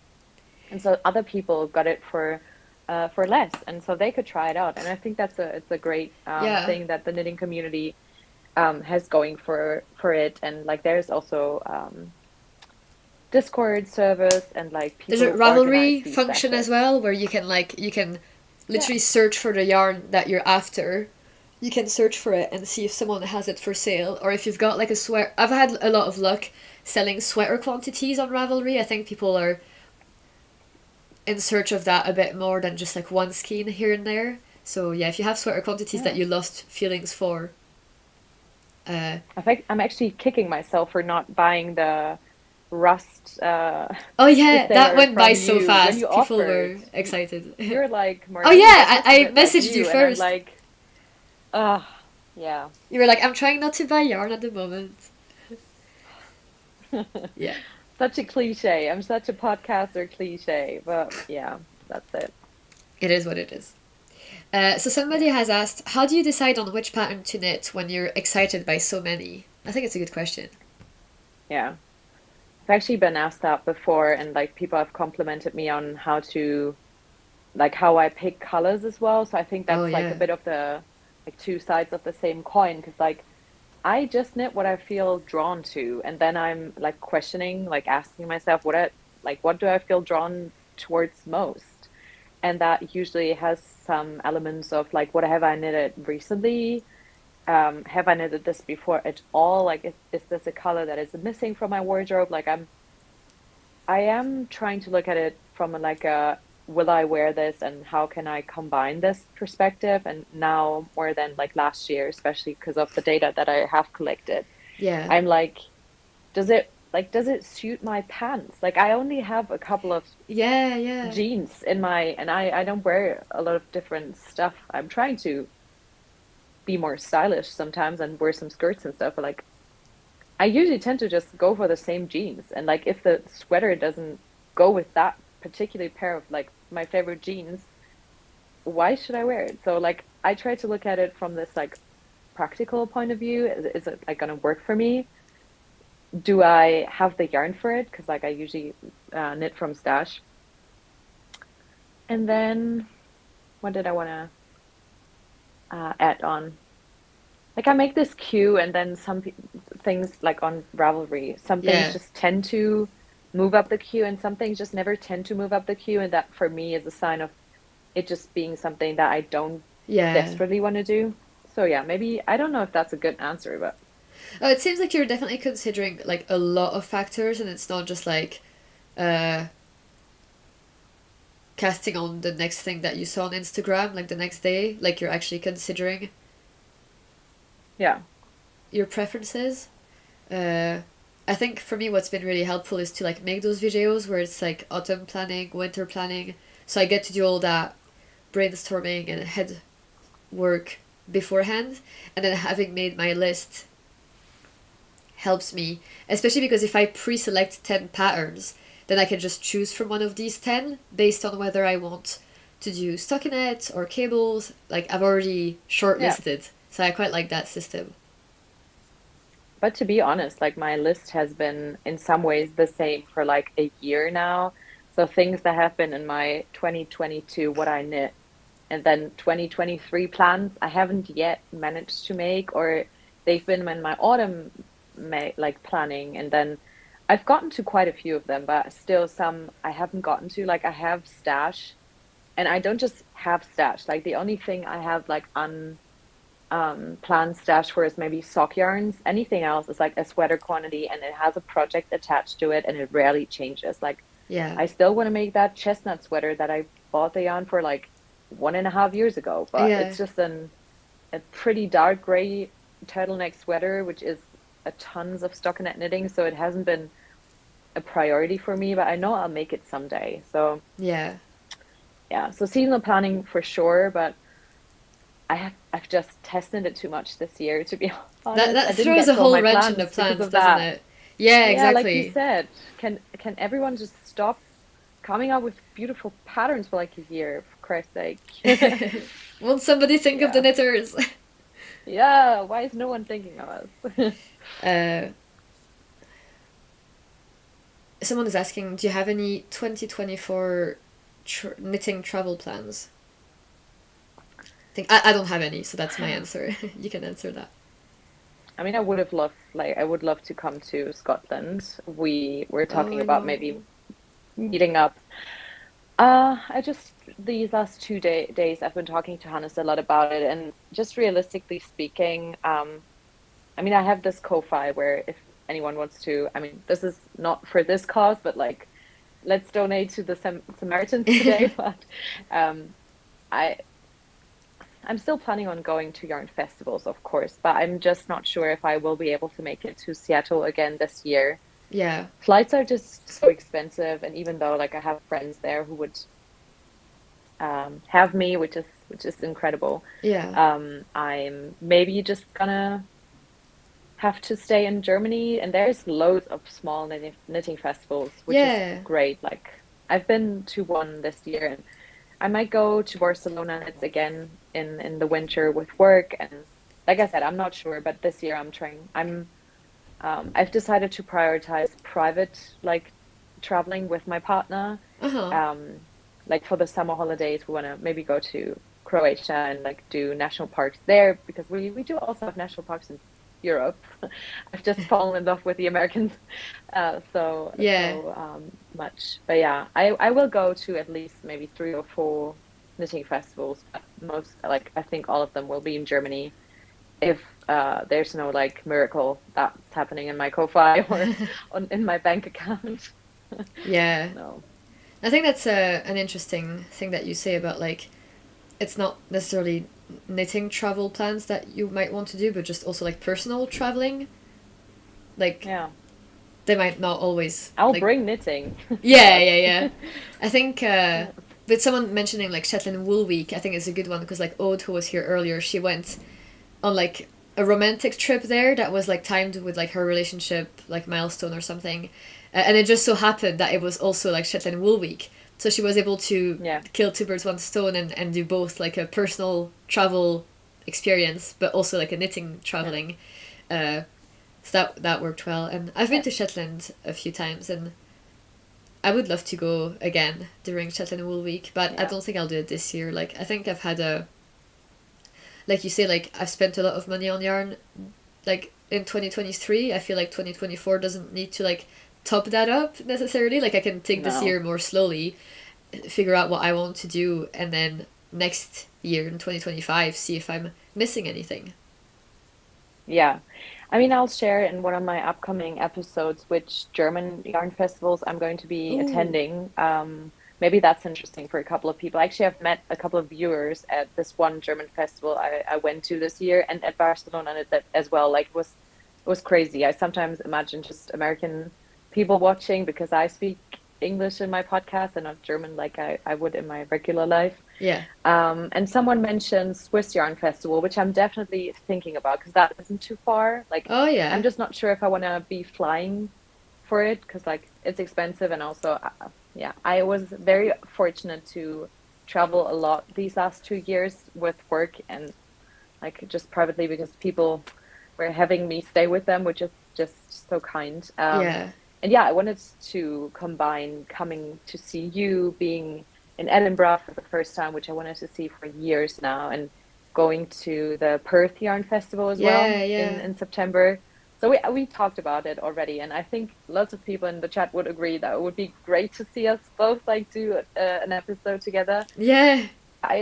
I suppose we can still do that next year. Like Yeah. I just have like student debt and like having to pay back student loans and like saving up for adult things. Yeah. No, realistically, I mean, like, this It isn't sucks. our full-time jobs. Like, we No. those are expenses, so we just have to take it at, like, the pace that we can afford realistically. Oh, someone's saying your camera is a bit laggy. Oh, I'm sorry. Is your connection I'm working okay? with. Yeah, I mean, we don't have the best internet. Videos tend to take like a day to upload if they're long podcasts for me, Oh, unfortunately. So, yeah, I'm so sorry. that's okay. Another question, let's see, is... Oh, I guess we could talk actually, because I think someone had asked earlier, like, uh, knitting and mental health. Like, but again, keeping it, like, reminding the chat and, like, keeping it not too heavy, because, like, this isn't the place to, like, go too deep into those things. But, like, how has knitting affected, like, our mental health, and, like, are they linked? Things like that. Yeah. Because obviously this is like a stream for Samaritans, which is like a mental health UK charity. So definitely something that is like close to both of our hearts and that we feel strongly about. Oh, I'm so sorry. My internet seems to be really bad right now. Oh, okay. Um, Did you hear me? yeah, I'm hearing you Okay. perfectly, but I feel like I'm looking like 1 pixel right now. That's okay. Maybe I can start and then maybe your internet will catch up and then... Yeah. Okay. So, yeah, I would say for me, like, I can be quite anxious sometimes. Like, my head thoughts and everything go really fast and it could spiral and I could like start worrying like unproductively, and I feel like having something to focus on, like whether it's like a difficult pattern or just like project planning. Like sometimes I channel my anxious energy into like Ravelry, and I can just like spend an hour on there just like organizing, like tagging, like linking and things like that. Like I feel like it can be good to channel the energy into something that is actually productive and like that makes me feel better. uh, and then I feel like having something, like having a hobby that gives me like relaxation, joy, pride, social like connection with other people, like all of those things are like wonderful for mental health and like something that a lot of people seek out in different hobbies, and like that definitely fills that gap for me. And it's something that like now if I think about it, like when I wasn't knitting, like what was I doing before? Like what was my life before knitting? And like how was I spending time like unwinding? So that's kind of my Yeah. experience of knitting and mental health. Yeah. They say that they can hear you fine. Okay, I'm sorry. That's I okay. turned off my iPad, so I can't read the chat at the moment. I'm just trying to maybe save on some data that way. I'm not sure of how it works.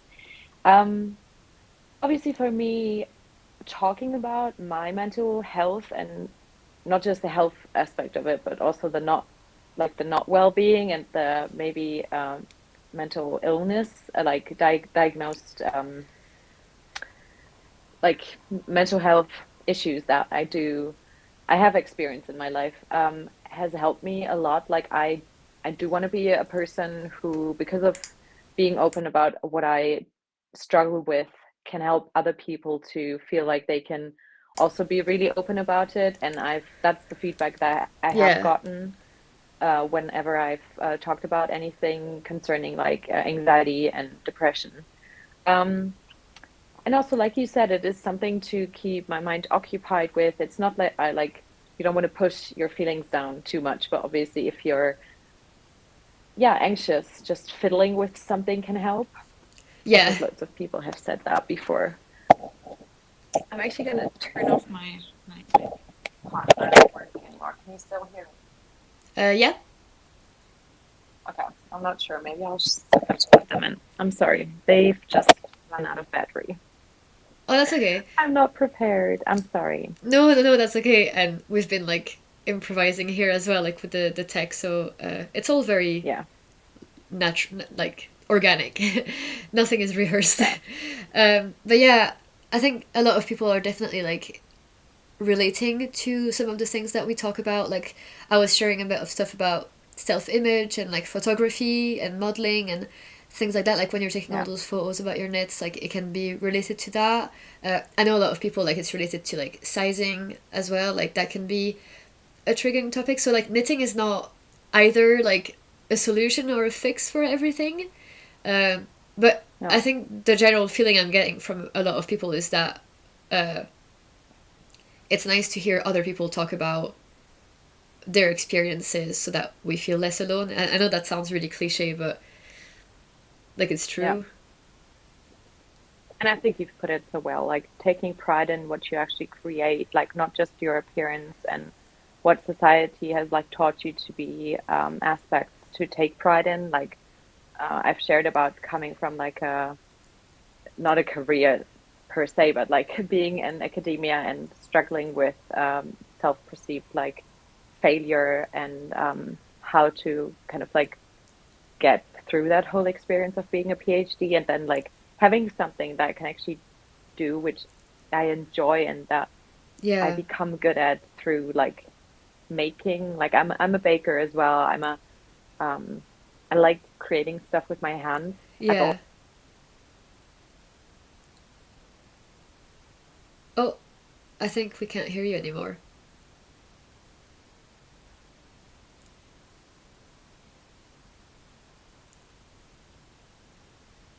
I can't hear you.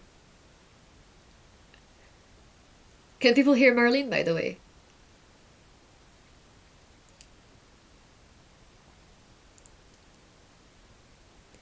No. Okay. She's gonna fix it. It's okay. Okay, she'll leave and then she'll come back. That's okay. Uh, but I think, yeah, we're gonna probably finish up soon and then I'm gonna eat because I'm starving. Ross might come on camera and keep you company. I think that could be good. And then I'm gonna have Rachel come over at 9:30 for a little presentation. So that's very exciting, and I look forward to that. I'll see if Marlene has messaged me because it would be nice to have her come over to say bye. But I hope you guys were enjoying the little knit and chat and uh, hope that we answered questions. I know we spent a lot of time talking about them. Oh, she's back. I'm so sorry. Can you hear me now? Yeah, it's all good. Oh, my headphones ran out of battery, and yeah, this is really typical for me. No, that's okay. But I was It's actually a saying bit chaotic. we're gonna Yeah. maybe wrap up because I'm gonna have something to eat. Uh, if you don't mind. No, I want to stay on. But I was just saying, like, I hope that we answered people's questions. Like, we didn't get to all of them, but hopefully one day you'll come to Edinburgh and we'll sit down together and we'll film a real side by side Q&A. That would be so nice. Yeah. So I hope you're enjoying your curry that Ross has Oh, how'd made you for know? you. You guys were talking. I was in the waiting room. Oh yeah. Okay, I was like, did we say that on the stream? Yeah. Yeah, no, yeah, No, that was funny. Ross didn't know that you were in the waiting room, and he was like, "You turned that the was the stream first off." time.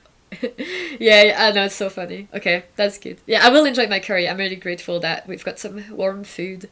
Uh, but yeah, thank you so much for coming over. I hope that you found that like a good experience as well. And we definitely got a lot of donations while you were here, so thank you for bringing the troops. Yeah, we're over 5,500, so thank you guys for the donations. Thank you, Marlene, for being here.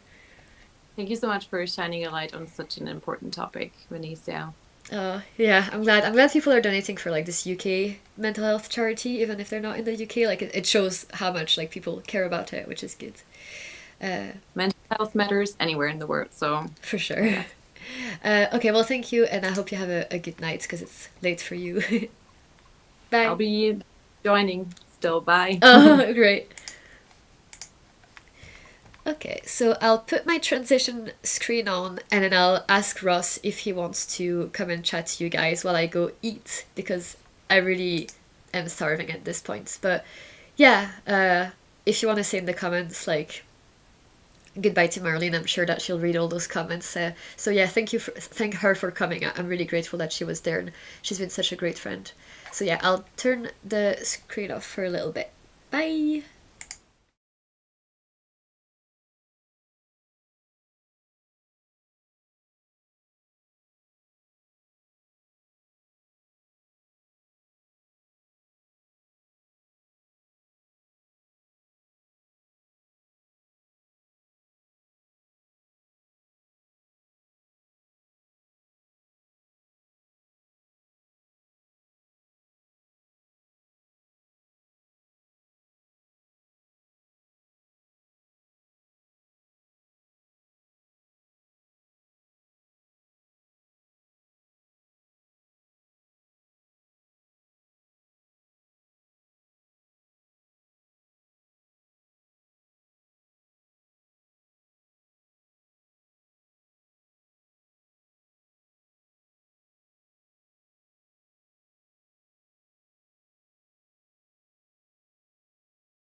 Hello everyone. It's the woolly boyfriend here. Let me know if you can hear me. I'm just filling in while Vanissia is having her dinner. Thank you, Pia. Excellent, excellent. Well, if you can hear me, that's all that matters. But yeah, she's just taking a wee break so that she can have some food. Yes, I did. I cooked her chicken korma. So that's what I was eating just like half an hour ago. So hopefully it tastes okay. Hello, Helen. I'm back. Yes.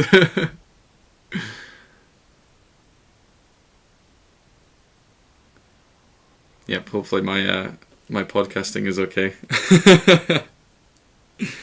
So yeah, I thought while I'm here, I might as well keep working on my round of knitting. See if I can remember it from earlier.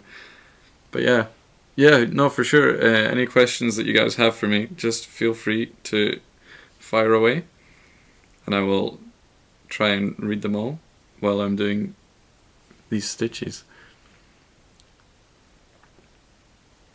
Yeah, I haven't been working on it since I left, so I thought I would just pick up where I left off and see if I can keep the motions going.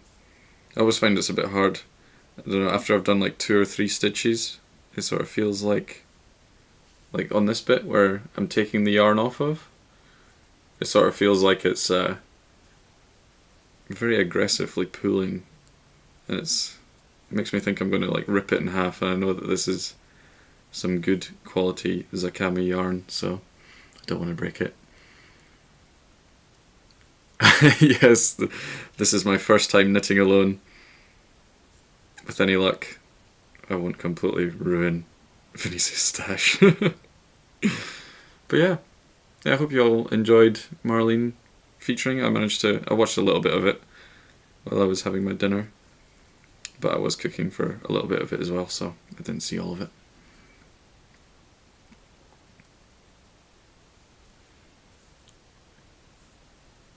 What's my favourite of Vanissia's knits? Well, she does wear the there's like one of the brown ones that she has. I think it's, oh, I can't remember the name of it, but it's like a pullover. It's I think it's a cloud or something like that. I'm not entirely sure what the name is. I suppose actually it's probably in the room. I could go and bring it over actually, what my favourite one is.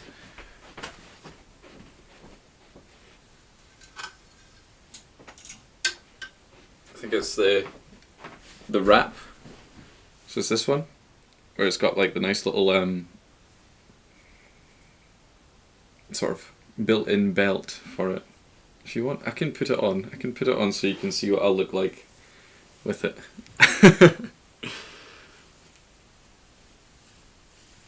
There we go. She'll probably hate me for stretching it out, but here we go. I'll model it for you guys.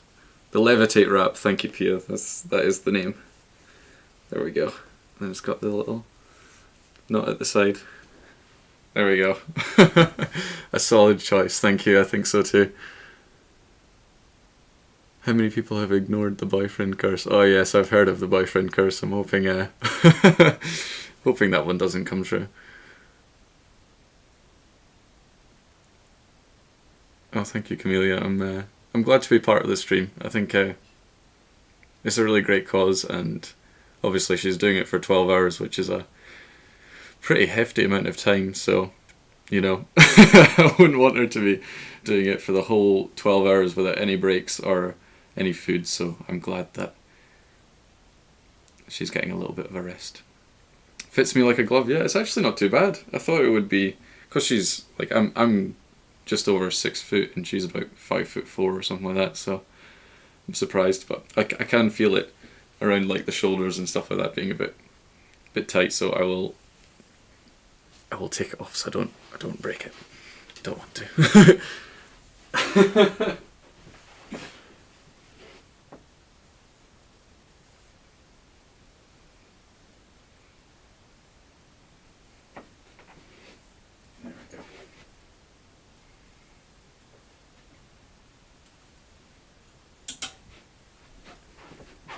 I think someone said there, 8,000, yeah, 8,000 and Ross knits a sweater for Vanissia. I think that would be, I don't know if she would be happy with the result that I would come up with, but hopefully it would be okay. Could you wear that wrap with a kilt? Unfortunately, I do not own a kilt. I know it's one of my greatest flaws as a Scottish person is not owning my own kilt, but one day I will get a kilt and wear it with one of the knits. Maybe even this one, the single malt. That's what happens. Yeah, I'll try on all her clothes and model them for you guys. But yeah, do you guys any of yous have favourites that you've seen on the channel? Just let me know, and I'll see if I can, because they are all behind us. So if you want, you could maybe quiz me on which ones are which, and I'll try my best to get them right. Best sight to see in Edinburgh. Ooh, I mean the castle is a pretty obvious one, but I used to live up near Bruntsfield, which is near the Meadows, and I think it's great. Just like nice big area of nature, lovely bit to walk around. You can see Arthur's Seat from it as well, which I think is just a beautiful part of the city. Nice to meet the holy boyfriend, you're a good photographer. The needle is stitched. go to undetermined size. You can use smaller needle on the other hand to make the stitches slide easier. Oh, right, okay. So if I was wanting to knit easier on here, because this is where all the needles or all the stitches are going, I could have a smaller one on this side. Oh, that's interesting. Yeah, I think Vanissia just keeps them the same size so that it's all uniform and it's easier to put away after the projects are done. Oh, I've just messed up one of the stitches. And I'm not entirely sure how to fix it.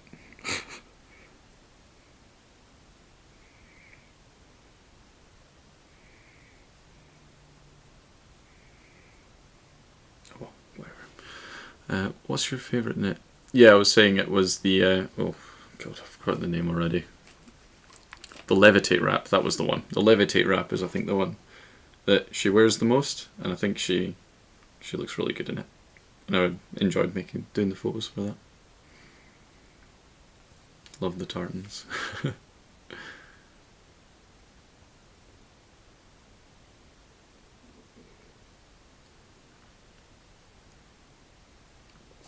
You don't like the feeling of yarn wrapped around your fingers? So you don't have to have it wrapped. It helps with the tension, but not essential, especially when learning. Oh, right, okay. Yeah, I think she said just to put the active yarn or the working yarn around my finger to help with the tension, but I think it did kind of help where I would know exactly where to put it. So I feel like if I was just leaving it hanging, then you kind of lose track of it. How much did I research for Vanissia's Christmas present? So I got her the Sari Nordland book, and I knew that she wanted the Sari Nordland book because she'd mentioned it beforehand, and I was very lucky that she actually mentioned it in one of her videos. So basically I looked through her Christmas gift ideas for knitters that wasn't yarn video, and I scrolled through it. She didn't actually mention it by name, but it came up on the screen. So I searched on some websites, and I managed to find one with the same cover, so I just kind of hoped that that was the right one, and thankfully it was. What do I do while she knits? Sometimes we'll watch like movies and stuff, so she'll knit next to me, but I think a lot of it is either when I'm working, or I'll just go and watch YouTube videos in the other room, or leave her to herself so she can have some free time. But yeah, I think if we're sitting next to each other, then we'll normally watch a movie or a TV show, and she's quite good that she'll pick a project that isn't like something she needs to refer to the pattern quite a lot, so she can just kind of work away at it.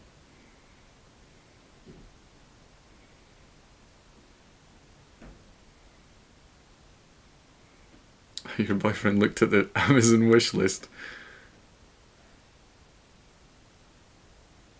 Yeah, that's quite an easy way of doing it. If you put it on your wish list, then it makes it much easier for anyone to buy it for you in advance.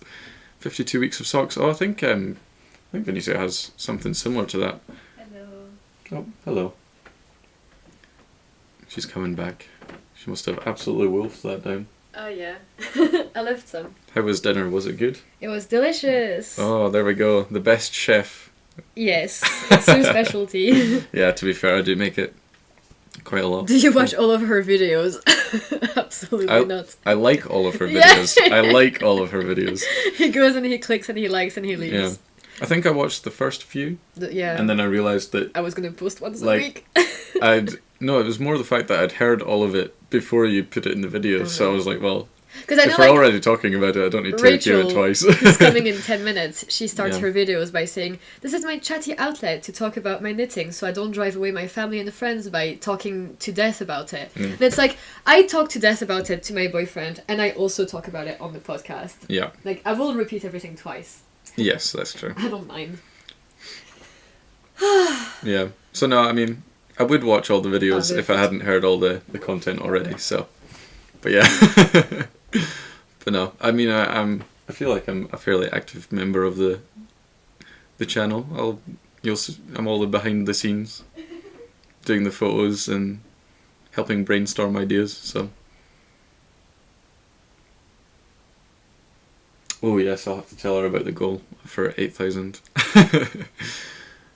Yeah. So yeah, if you guys want to see me make a sweater that fits Vanissia, then keep donating. Yeah. So one of the suggestions while you were away was if the stream gets £8,000, then I'll knit a sweater for you. What? That's crazy. Yeah. Oh, have you been knitting more? I did, but then I think I twisted a stitch, so I just kind of left it. That's okay. You can just keep knit. Oh. I tried to fix it, which is probably why it looks fucked up. Yeah. I mean, I messed it up. Oh, you just like slipped them. Because see, your working yarn is coming from that one. That means that you haven't knitted those two. Because the yarn is coming from the third. Oh, right. So you just put those back on the needle. Oh, okay. And then you work them. Yeah, I was wondering because it wasn't opening up properly. Yeah. But so you're gonna knit me a sweater. If we get 8,000, apparently that's the goal. Would you? Would you like it? Yeah! I would wear that thing to death. Oh, fair enough. You can knit me a sweater. Okay. Or a hat. A hat. I think a hat would be easier. Like if you committed and you like actually tried to Yeah, get a yeah. hat like the right way. Like even if I did like a pair of gloves or something like that, Yeah. that would be quite good. But yeah, I think an accessory would be a more achievable goal. Yeah. But oh. I've lost it. I've lost the mojo. Oh no. Oh, thank you. Someone just sent €6. I did it again. Yeah. Okay, I think I did. yeah. Give it to me. Yeah. You talk to the chat. Yeah, I'll talk to the chat. Oh. Thanks for the money, Chris. If you want to donate to the Samaritans, then the link is below. But yeah, I think someone's just donated to you rather than the charity. Yeah, I can put it back. Yeah.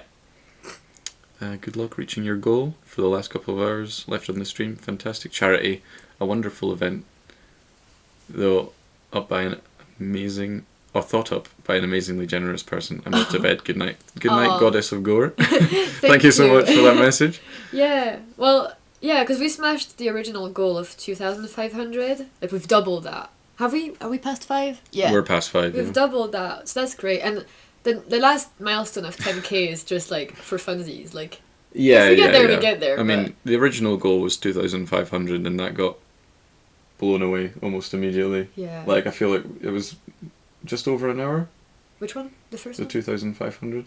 Oh, an hour into the stream. Yeah. Yeah, I feel like it didn't last like, and it's just been going up and up. So yeah, really appreciate all the support, guys. It's Yeah, no, amazing. it's It really is amazing. Thank you. And again, like, thank you to all the podcaster guests who came on. Like, that was so nice to, like, take the pressure off or, like, talk to me. And you as well, thank you for coming. Yeah. I'm, like, out. Yeah. Oh, that's fine, Chris. Don't worry. We'll put it to the right area. Yeah, Don't worry. I'll It's all good. redonate it. Yeah. Yeah, don't worry. Thank you so much. No, whatever's Yeah. easier. And H, we got a tip for Ross. Please don't send any money to me. Send it to the charity. I'm doing fine.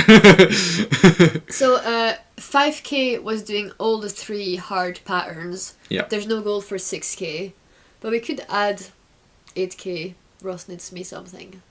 Yeah. I think that would be fun. Yeah.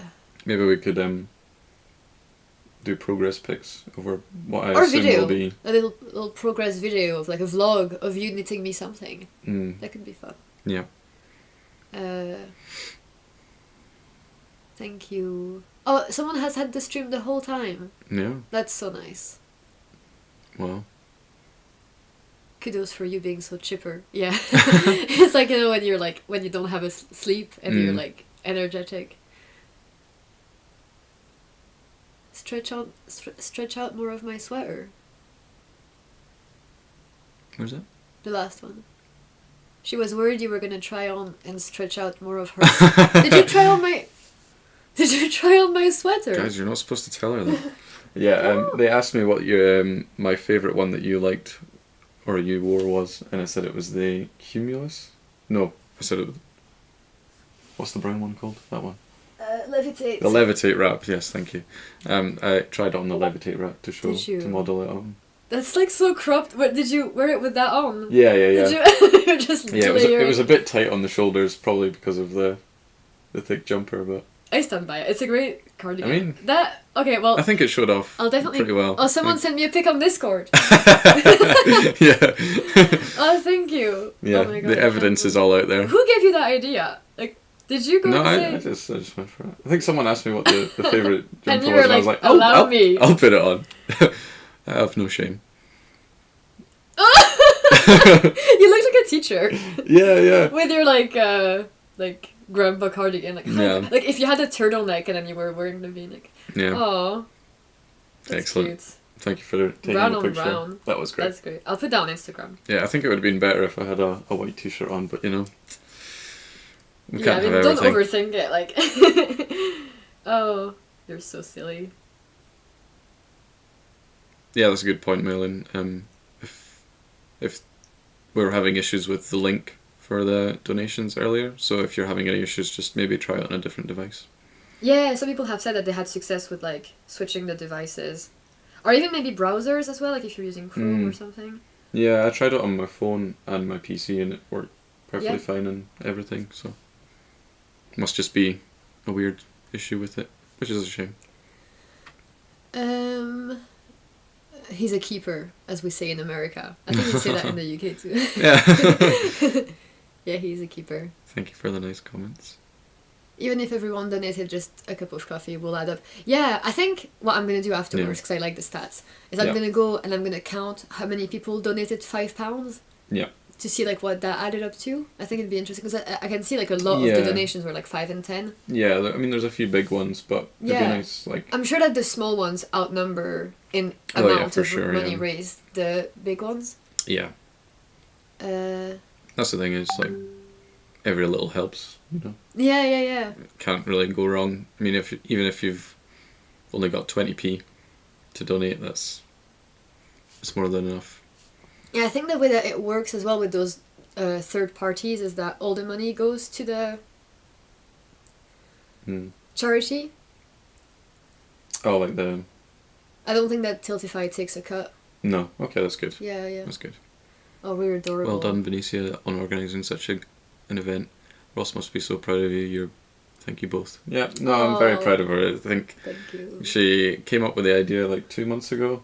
At 2 in the morning. it was like a sort of a woke up and I'm like, I have a great idea. And then I'm very proud of her for carrying it out. I mean, I had my worries that maybe it wouldn't go as well as this, but it's been incredible. Like, yeah. Like sometimes you have a vision and then yeah. it, like nothing happens how you want it Yeah, to. yeah. Like it would be a bit annoying, but no, it's it's been gone going amazing. smoothly, and that's we're thanks so to you grateful that guys, like everyone's talking done on the well. chat. Like it's been so good, like because like yeah, you've made this an interactive thing, and yeah, no, and then tomorrow you're taking me out on a date. Yeah, we're going to have To a nice celebrate. celebration afterwards, because Yeah. I mean, even if we stop the stream now, I think we'd have lots to celebrate. So Yeah, let's make yeah. the last 3 hours. Yeah, because Excellent. we've got Rachel doing a presentation in 5 minutes. That's going to be super Oh yeah, exciting. that'll be fun. Yeah. I'm super excited to learn about that stuff. Like, I think I'm definitely going to learn some stuff. Same as the quiz, I'll learn stuff there too.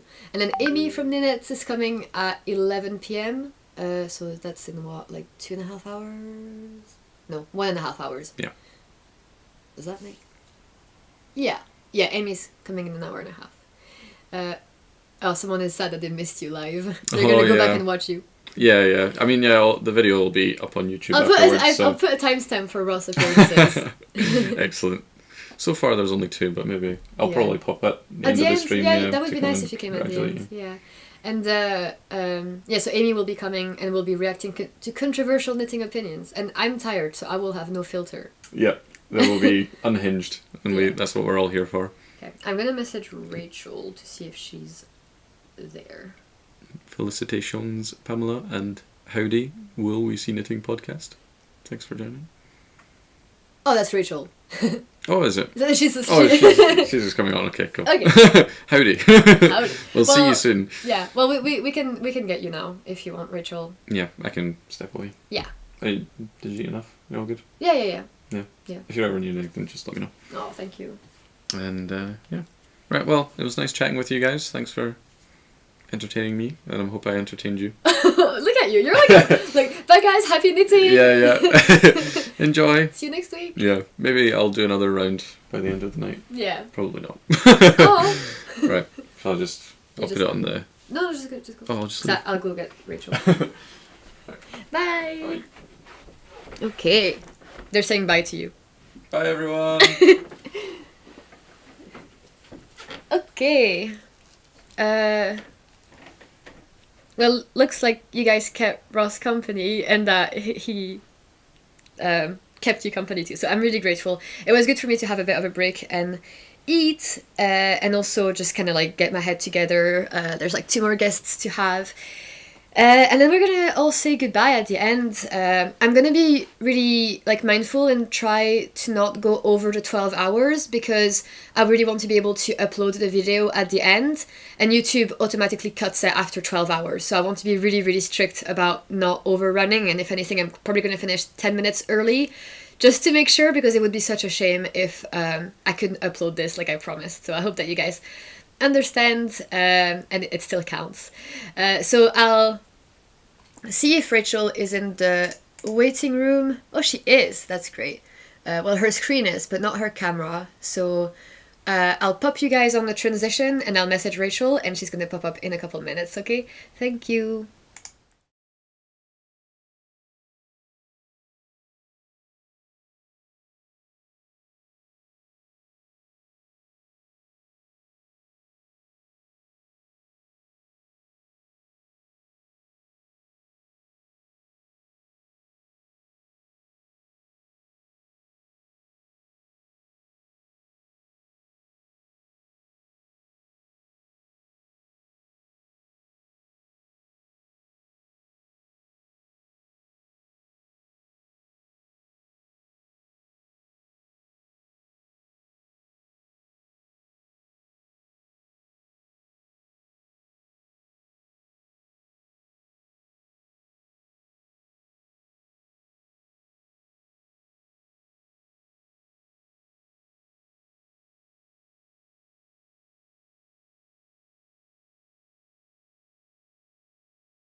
Hello, I am back. I'm just going to put Rachel here. I think you're going to be able to hear her now.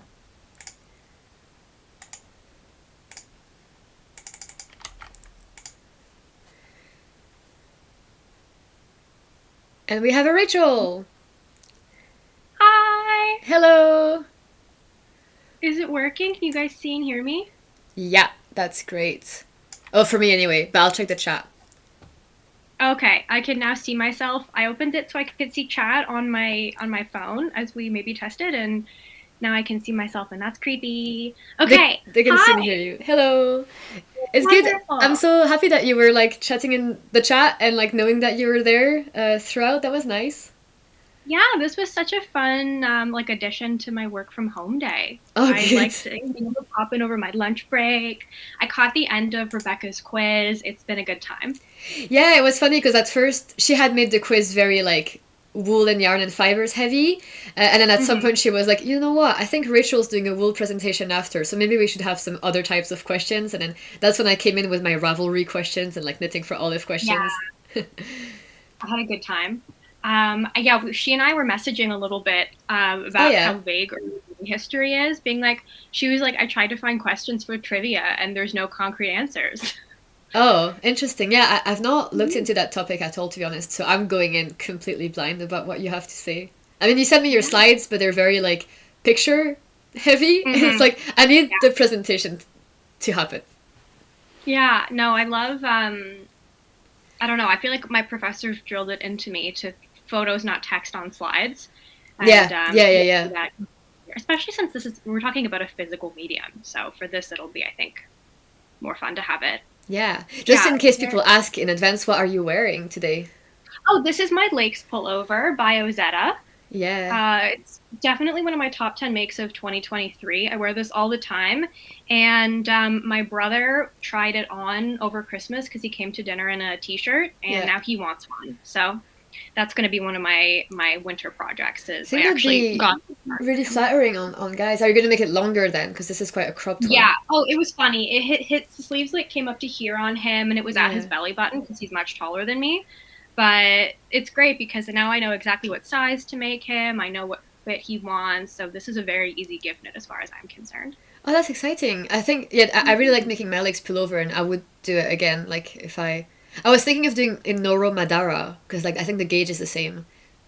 I think that would be really pretty, and I think it would be fun to see how the colors are different for the panels versus here and the front and back. Yeah. So, maybe at some point. I mean, the list is endless. But maybe we could do your presentation first then, so you can spend as much time as you want on that, and then afterwards we can keep chatting. Okay, sounds good. And hopefully this gives you a bit of a break from talking. Yes, I might mute myself and like do voice exercises. Okay, so I'll copy your presentation link and just do it here.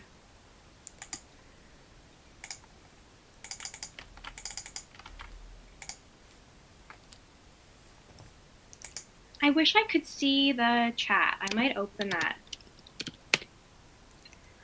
I can't figure out how to see, because I have a couple questions. There are a couple audience participation moments. Oh, yeah, okay. If you guys did. Oh, God. Okay, this is about to be bad. No, nothing bad has happened. Okay, I think I have chat open. Okay. Oh, everyone's saying hi. Hi, everyone. Okay. So, can you guys all see the screen? I think it should be okay, yeah. So let's see. Wonderful. All right. Comes back. So, this is a presentation on early historical knitting.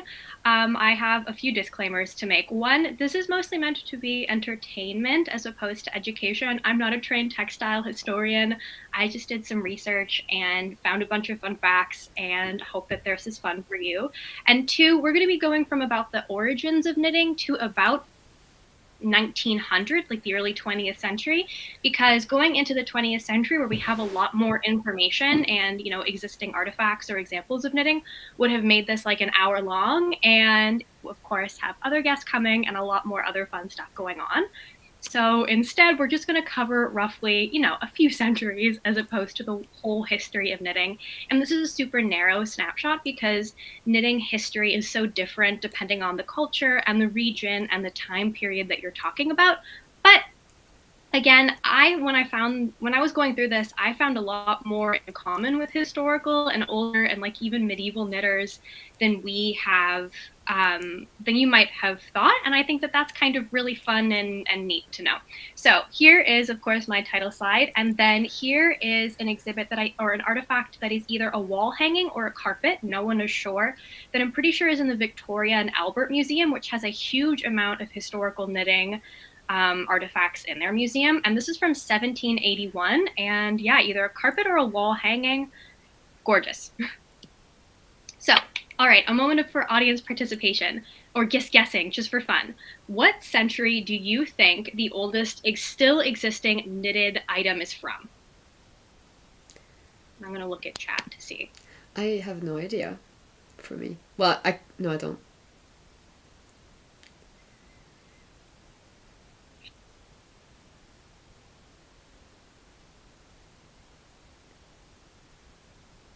Okay, we have some really fun and varied guesses.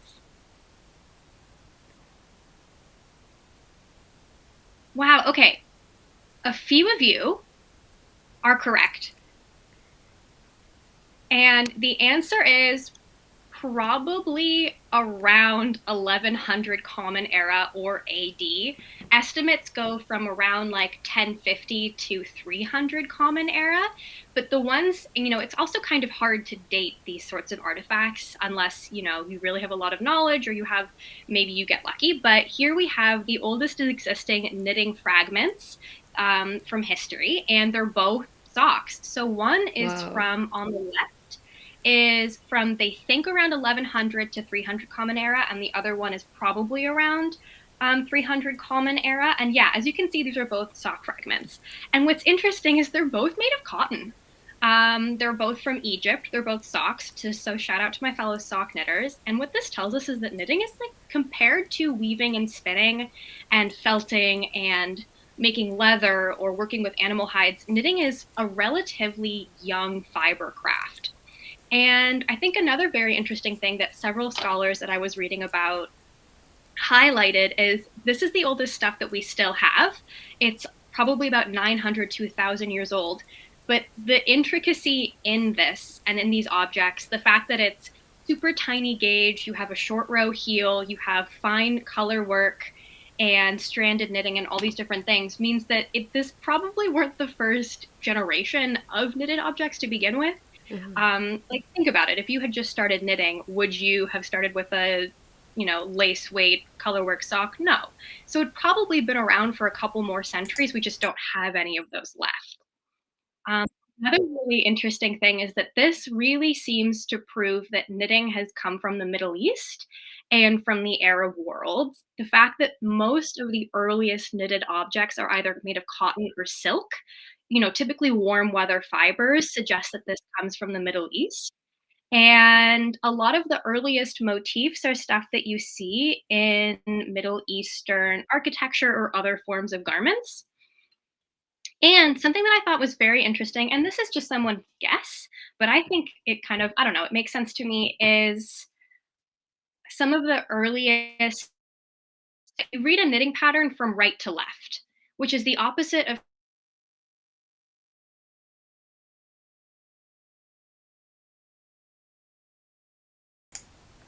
Oh, sorry about that, guys.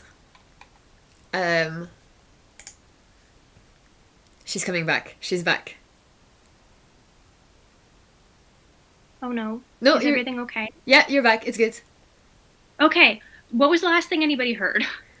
Oh, I hate it when people ask that because it's like, oh my god, I wasn't paying attention to the last thing she said. Okay. The chat will let me in. Yeah, chat can help. It cut at, okay, yeah. We read patterns from right to left. So we read knitting patterns from right to, well, I don't, because I knit backwards, but the vast majority of you, and the way that knitting is traditionally taught, is from right to left, which is also how Arabic is written down and read. So it seems very likely that people started knitting the same way that they were used to thinking about text, which was from right to left. And as a result, we knit from right to left. Except for me, I knit left to right, but that's just because this was my hill to die on as a left-handed knitter. And so moving into the medieval era, medieval knitting, this is the era when it spread to Europe. And the oldest knitted artifacts we have in Europe, in Spain, in a cache that we somehow know for sure was buried in 1275. And the fact that it came from Spain also shows that this probably came from the Arab world, because at the time, Spain, or the Iberian Peninsula, so Spain and Portugal, were controlled by the Moors, who were, of course, an Arabic and Muslim group. And some of the earliest knitting contain blessings that are common in Islam, or the word Allah itself, which is, again, the Muslim word for God. So again, showing that it seems that this was probably invented somewhere in the Middle East, or at the very least the Arab world, was probably taken along trade routes all across northern Africa. So that's how we found this stuff in Egypt. And then it landed in Europe in Spain. It spread really quickly from that point. By 1350, we have our first of the Madonnas, the knitting Madonnas, and that's what this painting is to the right. This is one of the first of the genre of painting that sprang up in the 14th and 15th centuries, of either the Virgin Mary or a bunch of female saints knitting, which is really, really interesting that this was all of a sudden like something of a not common, but not unusual motif in religious art at the time. And what this tells us is that knitting had spread to the very religious, the very rich who could afford these things, and the very royal. So a lot of the existing knitted artifacts we have now were things that were commissioned or presented as gifts to different kings and queens in the medieval period. But okay, what stands out here in what she's knitting and what she's making? Anybody else notice? It's in the round. She's knitting completely in the round in 1390 using DPNs. And by 1400, it was pretty widespread across the Middle Ages. Within a century, France had started opening up knitting guilds. But continuing on, there are a few facts of medieval knitting that I found were so interesting. They exclusively knit in the round. I think often nowadays, knitting in the round is seen as a very modern thing as opposed to seam stitches, which dominated a lot of the 20th century. And I don't know, it often feels like older people in my life are like, what are you doing knitting in the round? You're going to have no stability with no seams, et cetera, et cetera. Yeah, in the Middle Ages, they didn't know how to purl. They knew how to purl in the Middle East. And in the fragments we have from Egypt before it had come to Europe, you can tell that they knew how to purl because there's evidence of purl stitches, and also the socks that they made had short row heels, which necessitates the purl stitch. But in European knitting, every image we have, including here, which is the Virgin Mary with a baby Jesus, she's knitting in the round. And everything that they had was knit in the round. And I guess that means that everything must have curled because they couldn't do rib. So maybe that's why they had to use ribbons to tie everything down. You also see the professionalization of knitting. Guilds appear, but mostly just for men. Women, specifically high nobility and royal women, would knit as a pastime because being crafty and artistic and good for homemaking and clothing was seen as a very elegant, noble woman pastime. And that continues, throughout all of history and how we treat women. And also wildly small gauges. So for example, these gloves that you see here, which were made for a noble in 13th or 14th century Germany, they're made of silk, and you have 23 stitches per inch. Think about that. That's what, like a 92 stitch in 4 inches gauge. So you can see why there was a certain amount of professionalization, because if you were making this in silk for a noble, I hope that you were paid a good amount of money, but it's kind of hard to know. But yeah, so a few facets or things that are consistent in medieval knitting. It was always in the round. It was for very rich, very religious, or very noble people. And wildly small gauges. I guess they were knitting with thread, like I guess cobweb weight yarn. But we got the purl stitch back probably around the 1500s in Europe. Modern knitting, 1600s to 1900-ish.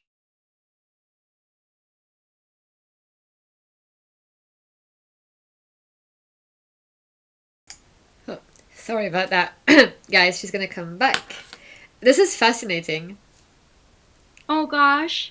No, Once you're again, okay. I'm sorry. That's okay. I'm so sorry for my lackluster Wi-Fi.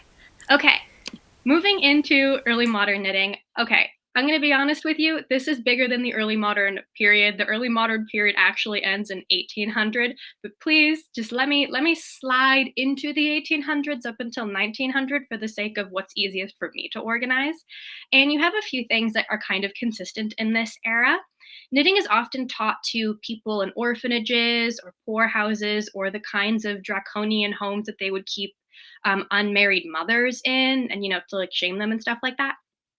Knitting was taught to these people because it was seen as both a productive and a virtuous pastime, if that makes sense. It was seen as something that was very domestic and useful, and you could sell your knitting. So they taught it to people who didn't have a lot of economic opportunity provided to them, like orphans or the poor. And it was considered a very virtuous pastime. Maybe many of you have heard the expression idle hands are the devil's playthings. And considering the ongoing stigmatization of poverty at this time and how they were often being preached to because it was seen as like a moral fault on their end, these kinds of domestic and crafty things were often kind of given to either people who were being colonized or the poor or women in unfortunate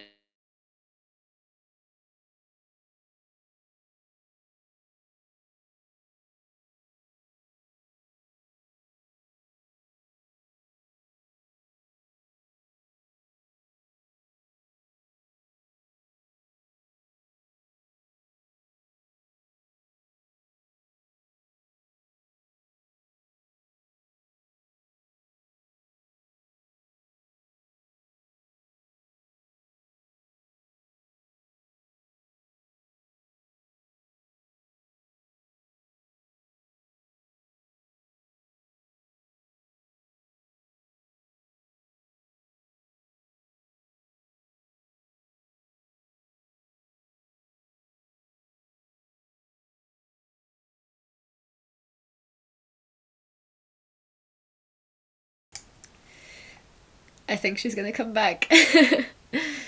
Oh, it's a shame.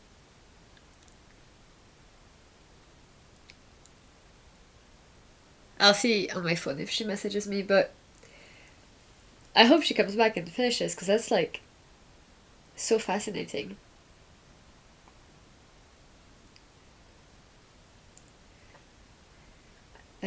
She has not messaged.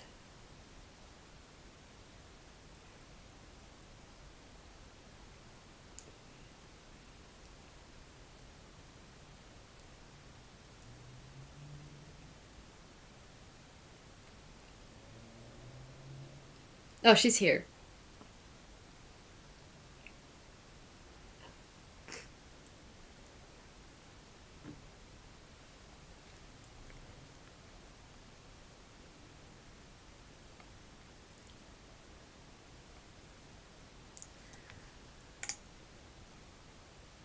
Oh, I can see her.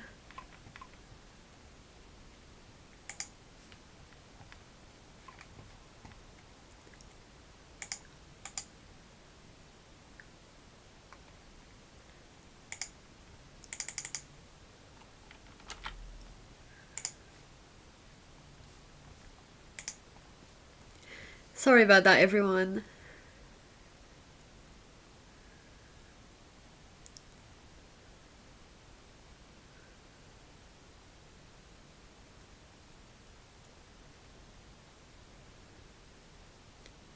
Yeah, actually, Okay, Rachel, I do have the PowerPoint if maybe you want me to share.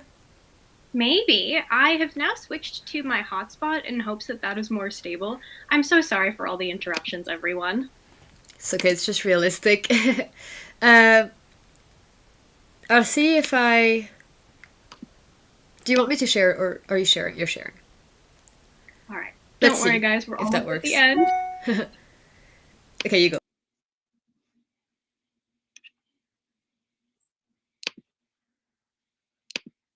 Okay. So thank you to everyone in chat who so kindly is like, this is where you were. Yeah, they spent a lot of time teaching knitting to orphans, the poor, anybody who is unwed mothers, anyone who was economically disadvantaged, because being poor at the time was pretty heavily stigmatized and seen often as like people loved to blame people for being poor, even though they were dealing with pretty systemic and awful institutionalization of like, okay, regardless of it was not easy being a poor person back then, especially since you were constantly being blamed for being poor. And so what they would do is try and teach people different like useful crafts to say, here, if you do this, you can sell your work and then not be poor anymore. Also because it was considered idle I'm sure many of you have heard the expression before, idle hands are the devil's playthings. And so the idea was having your hands occupied would then not let you get into trouble. And so they spent a lot of time teaching knitting to people who were in either economically disadvantaged positions or people that they were actively colonizing or things like that. So that was pretty common. Anywhere that was colonized by Europe usually had knitting introduced to them around this time. At the same time, you had it as a very popular pastime for refined ladies, meaning upper middle class or upper class women. If you've seen any historical drama, I'm sure, or just period piece, I'm sure you've seen in the background women embroidering or sewing or knitting or doing a variety of different textile crafts because it was seen as a very noble, elegant pursuit at the time. This is not to say that men were not knitting throughout this period. They were. Sailors were big knitters because it gave them something to do. Men knit a lot, and there are many images of men knitting that I forgot to put in this PowerPoint. But it was seen as an especially normalized pursuit amongst upper class women because, of course, they also weren't allowed to really work or go to school. And what else are you supposed to do at any given moment when you're sitting around your house? And it was also very widespread because of colonization. And again, part of how people would try and like civilize, which is, of course, like a really racist and incorrect assumption about other people, but it was part of civilization campaigns, is this is what we do when we sit around the house. This is an elegant thing to do. This is a productive thing to do. Of course, most of these people had their own traditional crafts and didn't really need something new, but that doesn't mean that they didn't enjoy knitting. And here is an example of a Cowichan sweater being worn by a Coast Salish woman. And Cowichan knitting is a style that was created by Coast Salish women, who live on the west coast of North America, which incorporates traditional techniques from their weaving and as well as knitting. So that's an example of knitting being transformed as it is shared with different groups of people. And then, okay, another audience participation moment. Which of these techniques do you think is the youngest or the newest? Seaming sweaters together, lace knitting, or cables?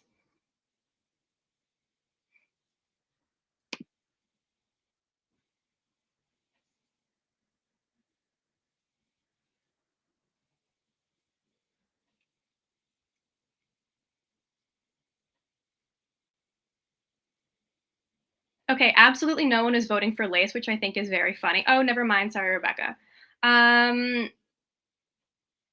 Yeah, lace is the oldest. So the newest of all of these things is cables, which is very interesting considering we see cables as a very traditional motif and type of knitting. It's considered classic, traditional, old-fashioned. Actually, that's a good idea. I'm going to turn off my camera for the last few seconds of this just to make sure we can't lose me again. Yeah, so the first evidence of lace was some stockings commissioned by Catherine de Medici. So it's very likely that at the very least they figured out how to do yarn overs as an intentional motif and technique by the 1500s. Of course, Fair Isle is a specific type of straighted color work, but as you could see, the very oldest of knitted objects we have has two-color stranded color work. But the idea of Fair Isle knitting is either from the 1700s or the 1800s in Shetland and Scotland. Knitting flat and seaming was popularized by the Victorians, so it is not the oldest. But they're the ones who I guess really appreciated the portability of knitting things in pieces and then seaming them, and who I guess really appreciated the structure that a seam and the heft and the longevity that a seamed garment provides. I showed you guys Cowichan sweaters, 1890s Coast Salish, and cables, just a little bit after Cowichan sweaters, 1890s Ireland.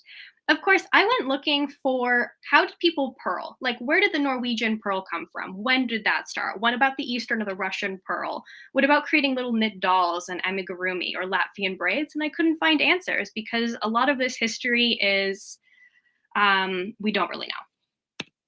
And of course, this doesn't cover a whole bunch of different regional and culturally significant knitting, like Bauhaus or Bohus sweater knitting in the early 20th century in Sweden, or of course, very famous Latvian mittens.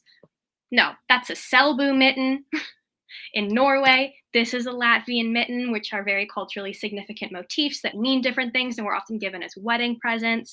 Estonia has a really interesting knitting tradition and culture. Here's another image of a traditional Cowichan sweater.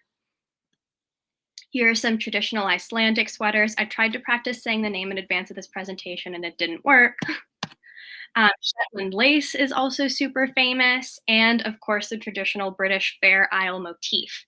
So there are all types of different knitting and all types of different histories of knitting, but this is just a really quick primer of the earliest stuff.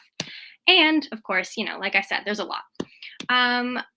Some knitting outside Europe, of course, this spread pretty quickly. Japan actually was one of the first Asian or East Asian countries that kind of developed its own knitting. It first was brought in apparently around 1600, but then popularized as a casual pastime in the 1800s. But the people between 16 and 1800 who were doing their knitting were actually samurai, specifically apparently Oroku samurai and ronin, who would make super fine knitted objects that were like pouches or small useful utility things or bands or sleeves for their swords. So I thought that was very cool. The first Japanese knitters were samurai. And then in the US, colonization onwards, a lot of textiles was seen as a way for women to participate in nationalism by creating like homespun American flags or, paraphernalia during the revolution, and then different motifs were kind of codes for different parts of anti-slavery networks in the Underground Railroad. And then to the right, you have a very famous American, African-American and women's rights activist who was very active during and after the Civil War, Sojourner Truth. And in this portrait that she sat for in 1864, she chose to have her knitting in it and chose to be knitting in it, which I think is very cool when it shows that this was important to a lot of people and how they wanted themselves presented. And to the right, sorry, that was to the right. And to the left, we have an unknown young woman from Japan who the person who I saw talking about this theorizes that this is a young unmarried woman and this is a very fashionable outfit. And again, in like her fun, this is who I am, this is the portrait of me, she wanted her knitting in there, which, you know, I can relate to. And yeah, Peru also has a very distinctive knitting and fiber arts tradition and style. And when it was brought to Peru, that's when we started getting alpaca yarns, llama yarns. And as Rebecca talked about the most earlier during her quiz, the most expensive yarn in the world, the kuna, is also part of, you know, Peruvian knitting and textile.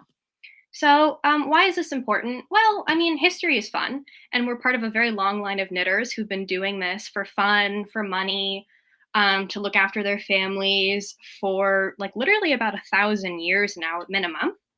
And I like thinking of myself as that. I like thinking of myself as part of a tradition of people, especially since most of them were women, or at least a lot of them were women, and we don't usually get a lot of history of women.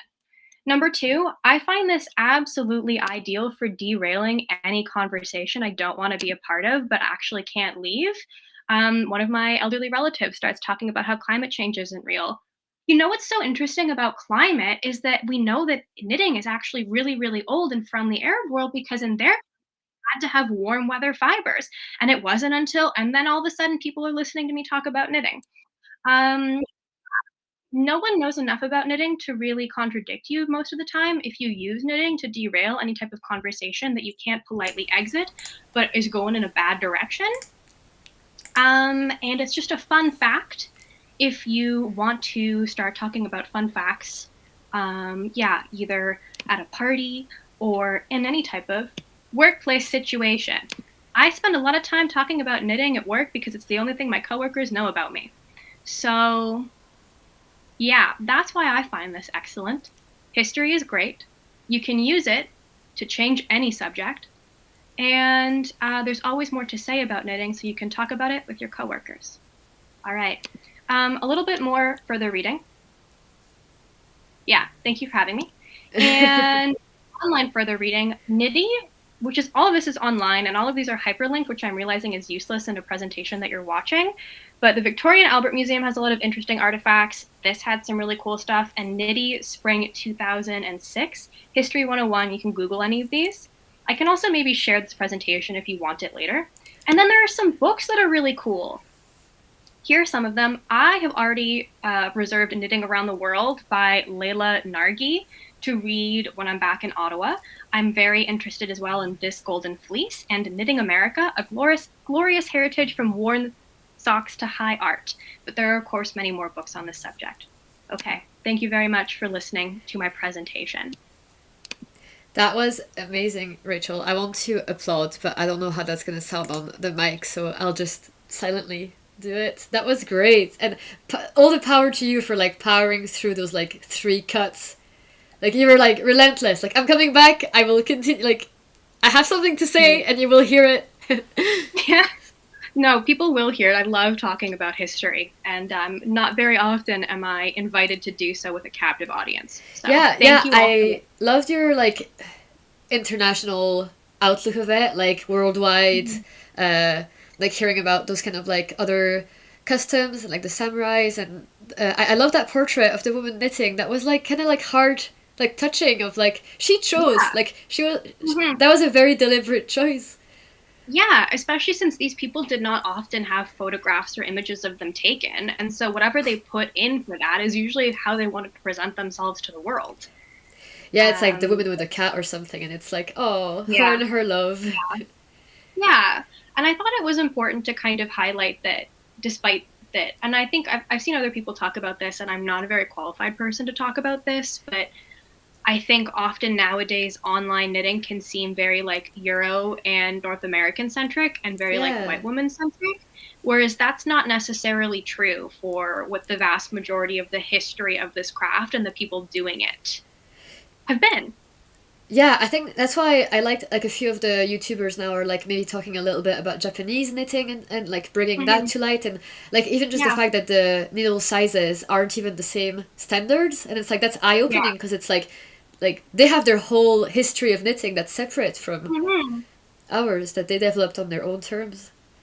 Yeah, and that's something I'm hoping that the books I've reserved from the library will go more in depth on, because I think that that's so interesting and something that I find kind of like endlessly, there's always more to learn about cultural and regional differences and heritage in knitting. And I don't know, I think that's really neat. Yeah, there's been a few more recommendations in the chat, so that's definitely going to be useful to go peruse. And if you don't mind, yeah, maybe when you come off, you could maybe come back in the chat and post your hyperlinks. Absolutely.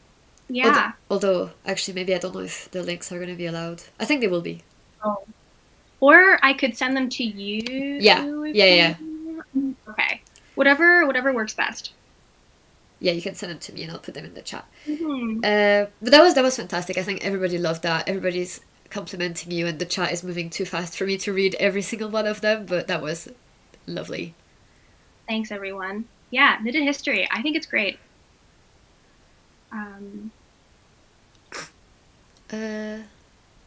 She shared her sources at the last slide, so I'll put a link to those for people asking. Well, how do you feel after giving your talk? I feel good.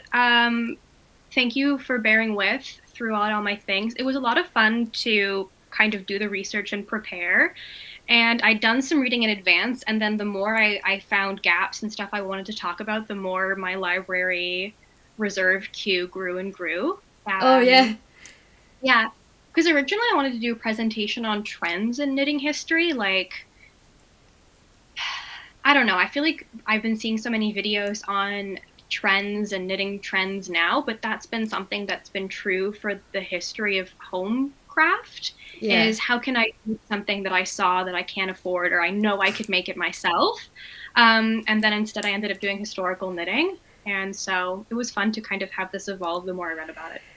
Yeah, I feel like, so for context, when I messaged podcasters about coming on here, I put a little Google form and I was asking, like, I was giving them options of what they wanted to do in their time slot. And one of the ideas I had was like, oh, like, maybe they could do like a little presentation or something. And Rachel was the only one that was like, yeah, I'll do a presentation, I'll do a talk. She was so enthusiastic about it, and it was like, oh, okay, because I'm not going to force anybody to do it if they don't want to. So, like, you were very, and then you didn't even tell me what it was going to be. You were just like, I'll work on it. I'll tell you what I'm doing. Yeah. So sorry about the lack of transparency until a few days ago there. No, that's great. I could trust that you were going to do something interesting if it was anything to go by your YouTube videos. Well, that's very kind. Yeah, I think I kind of forgot that I would be presenting, that I wasn't just making a fun PowerPoint to show you. And then when I came on earlier and there were 400 people, I was like, oh. Which is great. It's so wonderful that so many people have showed up, and you've already, I think by time I had logged in to watch, you had already hit your original goal, which is so wonderful. But yeah, no, it's been amazing, and it's been really nice having like the audience that watches and then like the people that participate in the chat. Like, it really felt like we're like all that knit night together. Yeah. How are you doing? Doing this? You've been live for so long now. I know. It feels okay. I feel like it was a bit of a dip at like the 6 hours, and now I'm like, I'm back in it. Because there's only 2 hours left. Like, what's 2 hours in the grand scheme of things? But I feel like my nose is a bit, like, I'm talking with my nose, so I hope that doesn't bother people. But yeah, I had food as well, which that helped. I didn't realize how hungry I was, and then my stomach was like calling out to food. But yeah, are you working on a little project now? I am. I'm working on a fluffy DK weight sock. It's Ooh, fluffy. Yeah, it's one strand of mohair, one of merino single, like one ply. Oh yeah, yeah, yeah. And yeah, I've had this yarn in stash for, I want to say like 2.5 years. And I didn't That's know a what to lot. do with it. Yeah, I didn't know what to do with it because one ply, but superwash, I don't know, it didn't feel very sturdy. Yeah. And I thought house socks would be a great use for it. So I'm holding it with mohair and making that. Yeah, I think it's a good idea to have the mohair with it. I have one skein of hand dyed singles that I was kind of hesitating what to do with them, and I think I was gonna go for like a camisole. Mm-hmm. Like I know you made a lot of camisoles over summer, didn't you? Like you were making a lot of Jessie made. I was. Yeah, especially I think a couple summers ago, I ended up making like 4 or 5 different Jessie made tops, often as a gift. I'm sorry if you can hear the faucet running above me. That's okay. Okay. And making a bunch of like camisoles and undershirts and that sort of thing. Yeah, I think that's what I was motivated by was like undershirts and like under Mm-hmm. my hand knits and just layer, layer, layer. Yeah. Especially when you live in a cold climate, that's really the key to survival. Yeah, I mean, yeah, I think that I live in a cold climate, and then I hear your weather and what it's like, and it's like, okay, maybe we're not too bad here. I don't know. I mean, it's easy for me in a cold, like in a place where it's regularly -10 or 15 to be like, ha ha ha, they don't know. But the reality is that cold is all relative, and it's whatever your body's used to. That's so true. Someone suggested a poll. Is it going to be like, are people prefer winter knits or summer knits? Good idea. Okay, so just putting that out there. I've been really enjoying being able to do polls in the chat. That's been quite nice to like get like focus group. Like quickly, what's everybody's opinion? There we go. We have data. Yeah. Yeah. I'm gonna vote. Oh my god, that's so clear. That's really funny. Yeah, I think it's the clearest poll we've done.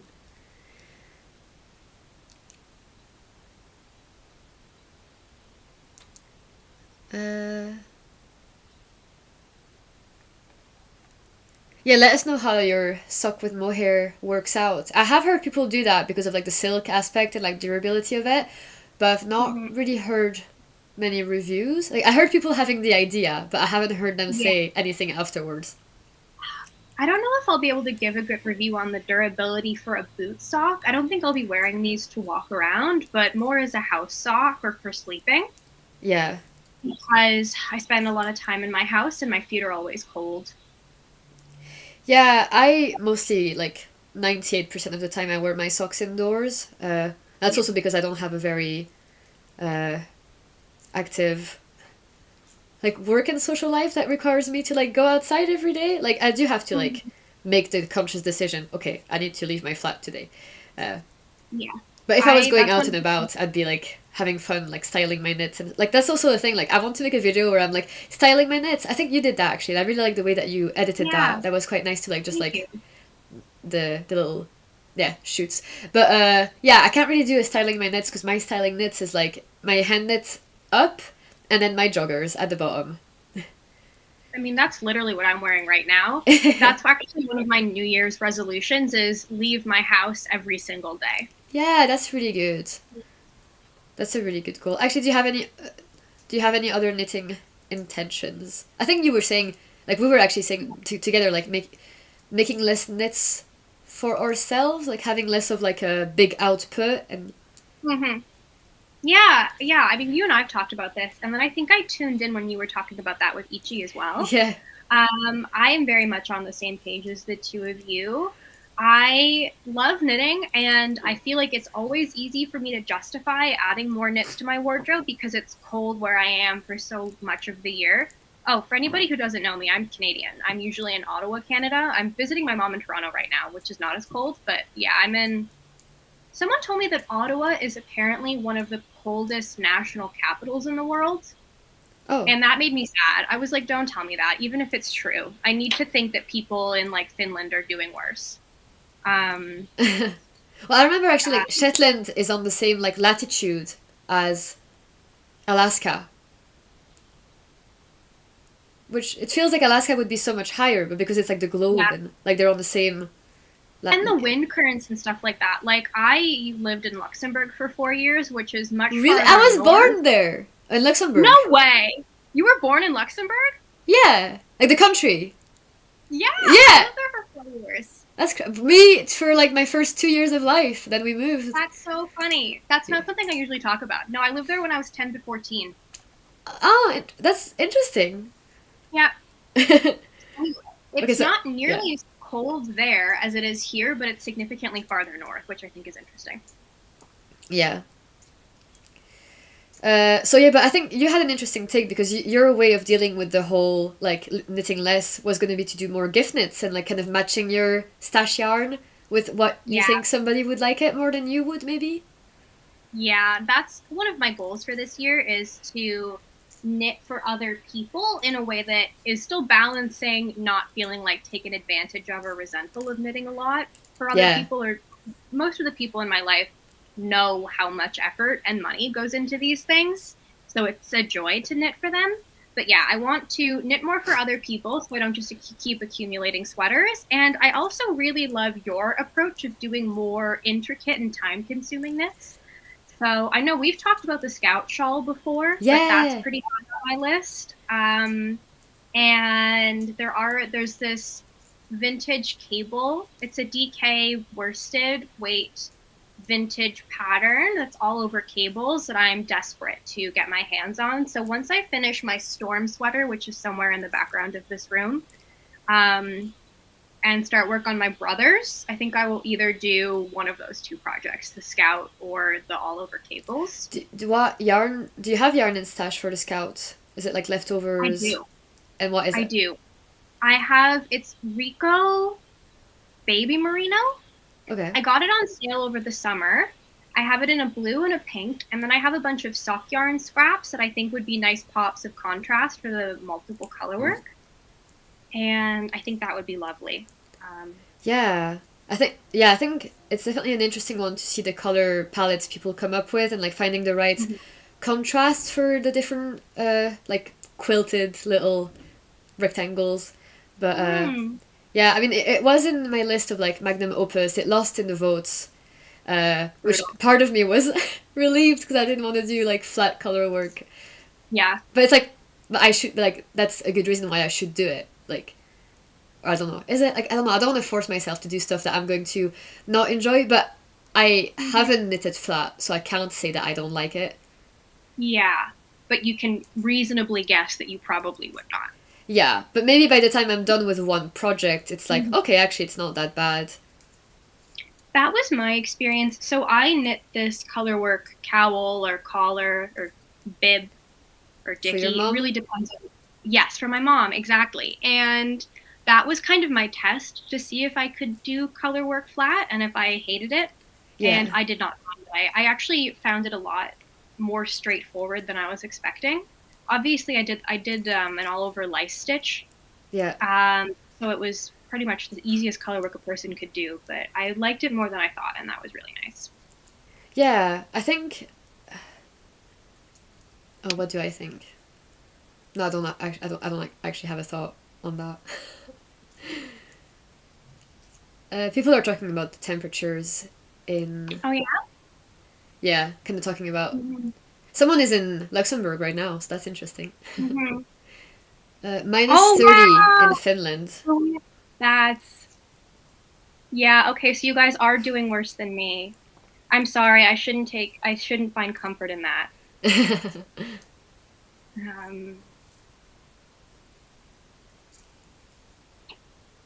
Yeah. Yep. I don't know why I find it so comforting when I see that people live in colder climates than I do, but I do. I feel like I think you were also saying that, but like I overheat quite quickly, and if I'm walking places, which I usually am, I just like like start sweating, and I just like take all my layers off, like, and by the time I arrive to my destination, I'm like in a t-shirt carrying all my like accessories and coats and jackets, which is a bit annoying. Like, and even if I want to go on like a nice date night and it's like I'm gonna wear a sweater, but I know I'll take it off when we're inside. Yeah. So I don't know, maybe I need to find, I think maybe wearing silk might be a good way to go, because silk is quite nice at being like temperature regulating and cooling. Well, like all those historical knitters working with silk. I can't believe the gauge you were talking about. Like, I was like, is that a typo? No, there's no way. Yeah. I also thought it was a typo. Some of them, some artifacts that we still have even up to 25, 26, 27 stitches per inch. What? But I can't fathom how thin the sticks were. Also, I live in a place with modern lighting. How could you knit at such a fine gauge by a lamp? Your poor eyes. Or a flickering candle. Yeah.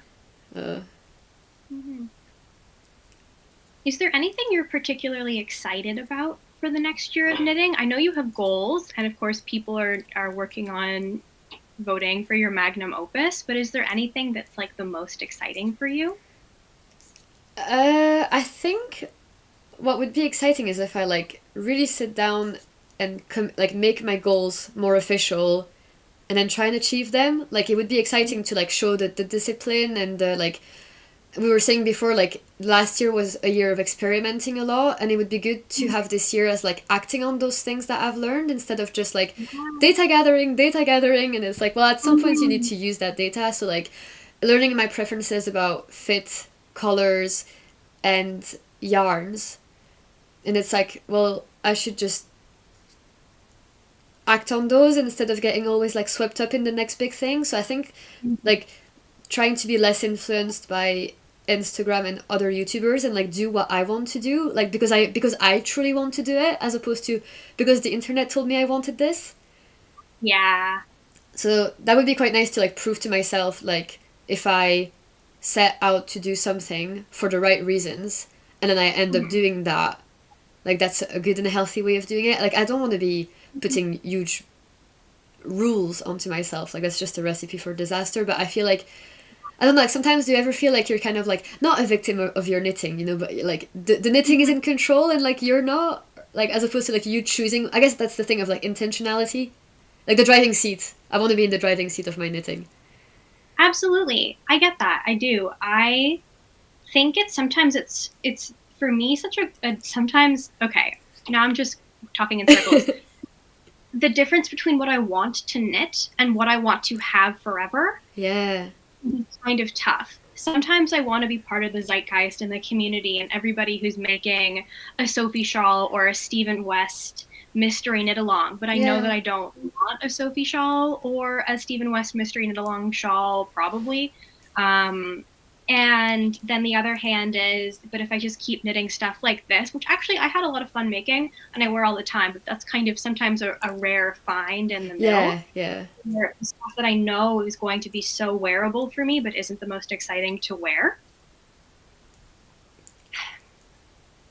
Yeah, I think that's what someone was saying earlier, like the difference between what you want to knit and what you want to wear is different. And that's why my Magnum Opus, like they're going to be nice for proving to myself that I can knit them.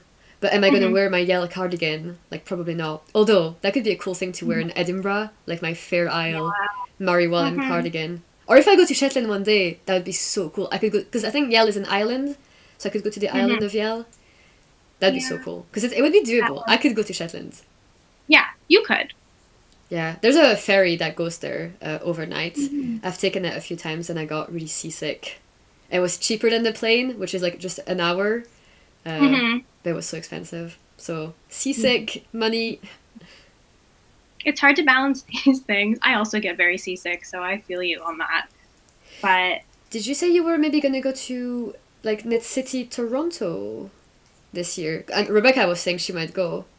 Yeah, I saw her talk about how she and Tar are going, and I think it would be really nice to, because she was talking about Tar knits, and that's someone who I also consider myself to be like knitting friends with. It'd be so nice to see them. However, I so at one point I thought I was going to make a video on my Knit City Montreal experience, and then I never had concrete Oh yeah, enough you did thoughts. say. Yeah, and I didn't. Sorry, everybody. Still waiting.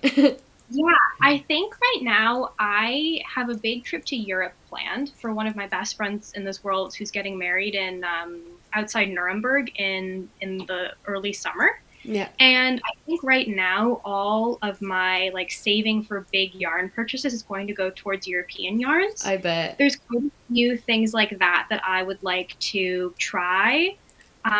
People like Johanna Yeah. of Cup. Yeah. I don't know. She showcases a lot of local German yarns, and I'll so write her those name in the chat. are on my list. Yeah, I really recommend her, and I saw her in the chat at one point. I don't know if she's still around. Yeah. But I like what her makes, and so there's a lot of stuff that she highlights or that you talk about. So for me, I would prefer to spend my money buying stuff in Europe than at Knit City Toronto, because I liked what I got at Knit City Montreal, but it was a lot more indie dyed superwash than it was interesting sheep. Yeah. And stuff, which is a super valid thing to want and to go for, but I'm a little bit less interested in it at this particular point in time. I think that's why I loved the Scottish Festival of Yarn, because they had a wool event in February, which I think there were only a couple of hand dyers, and those were on like natural British breeds wools, not necessarily merino. And then they had their like hand dyed yarn event in September, which was like fantastic as well. And some of the British wool guys came also to the hand dyed one, so it was such a good way to like organize even like the planning for me for like what I wanted to buy, knowing that heading into it. It was really great, and both events were a success. Like there's a demand for both. Absolutely, I love working with both. I mean, the multicolored strand in this is a Canadian indie hand dyer on merino, and that's great. But at this point in time, I'm very interested in the fact that I'll be able to access all those European wool breeds, and yeah. And I could find that at Knit City Montreal, and I'm sure that there will be vendors like that at Knit City Toronto, but I had to hunt for them a little bit more. So I don't know. Let's see if the budget allows. I think it's a good thing that you already know this going into the year. Like that's planned in a diary, and that can help keep your head straight. Like I know that I'm going to want to go to like those yarn festivals in Scotland again, so they're like in the calendar already. So I know that like I guess there wouldn't be much of a point in buying big things like that month either. Yeah. Oh, we're almost at £6,000. Congratulations! Yeah, thank you. It's so good. Wow. I'm probably gonna go to bed like just like feeling just really tired, and then tomorrow I'm gonna be like, we did that. That was a big thing. You did a huge thing, and I don't know if the viewers have an idea of how much work you did on the back end to get this up, but Vanissia really did a lot of admin, organization, creating the Discord, running test streams with all of us to make sure that things were going to work. And so truly kudos to you for pulling this off.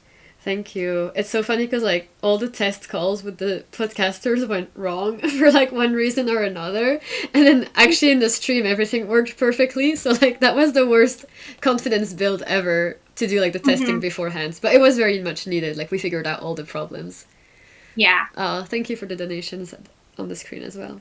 But yeah, no, it's been fun. I was saying earlier in the chat, like my original idea was to have been like 24-hour live stream, but I'm glad I did it for 12 hours. Yeah. How are your wrists and hands doing? I'm okay because I have not been doing that much knitting, to be honest. Like I've reached some bad points at the project. Like the penny gloves, I made a lot of mistakes with the increases. Then my other sweater number 23, I feel like the gauge is too loose, so I'm gonna stop on that. And then this one is like big needles, which are not my favorite, but I did a lot of work on my Rue sweater test knit. But yeah, I don't feel I've had days where I'm not live streaming for 12 hours that I've knitted more than what I've knitted today. Yeah. You had a hand injury. Yeah, all thanks to silk yarn. And no, I like to blame the silk yarn, but it's really because I wasn't taking care of myself. Was it from what's that website? The UK one. Color Mart. Yeah. Yeah, it was from Color Mart. I got some wild silk from them, which was a very fun fiber for me to try before. I'd never worked with silk unless it was a mohair strand. Yeah. And I liked it because it wasn't the mulberry silk, it wasn't the bomix silkworm. So this was harvested after the moths had gone free and are able to live lives. They're not like bred for domestication. So that was very interesting to me. I like learning and trying new fibers, but man, did it do my wrists in. I couldn't knit for a few weeks. Oh, that's heartbreaking. But you got into other crafts then, didn't you? I did. I got into spinning. I tried sewing. I did some cross stitch. I went back to reading, which was lovely. And I think it's also important to learn exactly what my limits are and the cost to not listening to my body. Yeah. And the importance of stretching. So that's a question that I get asked a lot because like I do knit a lot. So people always ask me like how like do your hands ever hurt? Like, are you taking care of yourself? And to be honest, like the only stretches I do are like they're not very intentional. Like I just like stretch like the way that it feels right. Like I haven't looked up stretches. And then my tip is just like changing needle sizes every now and then. But I think the number one tip would be like if it ever starts hurting, I would stop. Yeah, stop knitting. Just it's not worth it. Learn from my experience, people, please. Yeah. And then you had moth as well. Like, I'm so sorry for bringing up all those memories, but like, you've been a real like learning like experience. Like, oh, this is Rachel's experience. Be careful. Like, you're like a warning. Yeah. A warning. Yeah, I had carpet beetles, which are little creatures that live outside and like to eat yarn. So if anybody gets carpet beetles and you don't know how to get rid of them, feel free to ask. Yeah. Oh, that was sad. Yeah. It was, but luckily I store all my yarn in plastic bags anyway, so that was really the minimally affected part of my life. My actual knit sweaters that I had just in my dresser or around my room, that was more of a fear than the yarn itself, because I keep the yarn safely stored. Yeah. I think that's something that, I mean, I've recently reorganized my stash and I've like put most of it in plastic tubs with lids on them. So it's less aesthetic, but it feels safer. Like I feel like I can sleep a bit more soundly at night knowing that most of my like sweater quantities are locked away. And then the stuff that's out is the hand-dyed, which that would be terrifying if that got hit. But then the rest of it is like my scraps and leftovers. So if I lost the scraps, it wouldn't be too sad. But I was actually going to say something I really like that you did maybe like more at the beginning of your journey, but it was like if you ever finished a sweater and you had a leftover, you'd use it immediately into like a stash busting scrappy item to not have those like scraps stay on for too long. And I think, did you ever make a playlist, a Ravelry bundle with like scrappy projects, or is that someone else? I think that was somebody else. I have a gift knits bundle, which I think I often use scraps for. But yeah, no, that's something that I do try and do is if you have a meaningful amount of scraps and an idea for them, to use it pretty soon after. Because I don't know about you, but I often look at all these single balls or most of a ball left over and think, oh, I could make this with this. I'm sure I'll do that at some point in time. And then I just don't. Yeah, and that's already half the battle, is to like make those connections and like figure out what do I use for what, do I have enough? So yeah, then the other half of the battle is to then knit that up. I would like to maybe at some point this year like focus on like looking at the scraps and seeing what are we going to do with this. But it does bring less joy because the yarn is old and has already been used. It's not the new shiny next thing. I find such satisfaction in using scrap yarn for gifts though, because that for me feels like it's new life in it. But I'm also finding this problem I kind of didn't see coming is the more I get into being interested in different fibers and breeds of sheep, as opposed to color, I guess, the less I can use my scraps for gifts because all of it's so scratchy and non-machine washable. So I'm very excited that my brother wanted this, superwash yarn for his sweater. I'm expecting to have left over, and then I'll have a new round of things to be able to give for babies. Because what am I I can't use my mohair for a baby, and I think most of the people in my life would find it too itchy. Yeah, no, I know. Like, I was thinking, like, if I were to do sweaters for people in my family, because Ross, I live with him, so when we want to wash Mhm. his single malt, like, I'll hand wash it, it's fine. But if I'm sending the sweater over, like, across to Belgium, and it's like, okay, Mhm. guys, have fun with those, like, expensive wools that if you look at them, they'll felt, and, like, if you ruin the sweater, I'll, like, remember Why? this. Like, Yeah. I don't know. But then Mhm. also, I love the properties of non-superwash wool, and I feel like making a superwash sweater would be compromising on the look of it, and it wouldn't be something I'd necessarily be like usually proud of gifting. Like I would want to be like, I can do better, by the way. Yeah. I have a difficult time sometimes trusting a superwash swatch Yeah, because you yeah, don't have the full weight of the garment. totally. But I think that sorry, my brother, but you will be my guinea pig a little bit in making superwash garments. I think that once you find a good superwash yarn for gifts, like for me, I'm sorry for the Europeans watching. I don't think this is an easy one to get, but for my fellow North Americans, I'm so devoted to Barocco Vintage and Barocco Vintage DK for gift yarns because I know how it's going to behave and it comes in a million colors.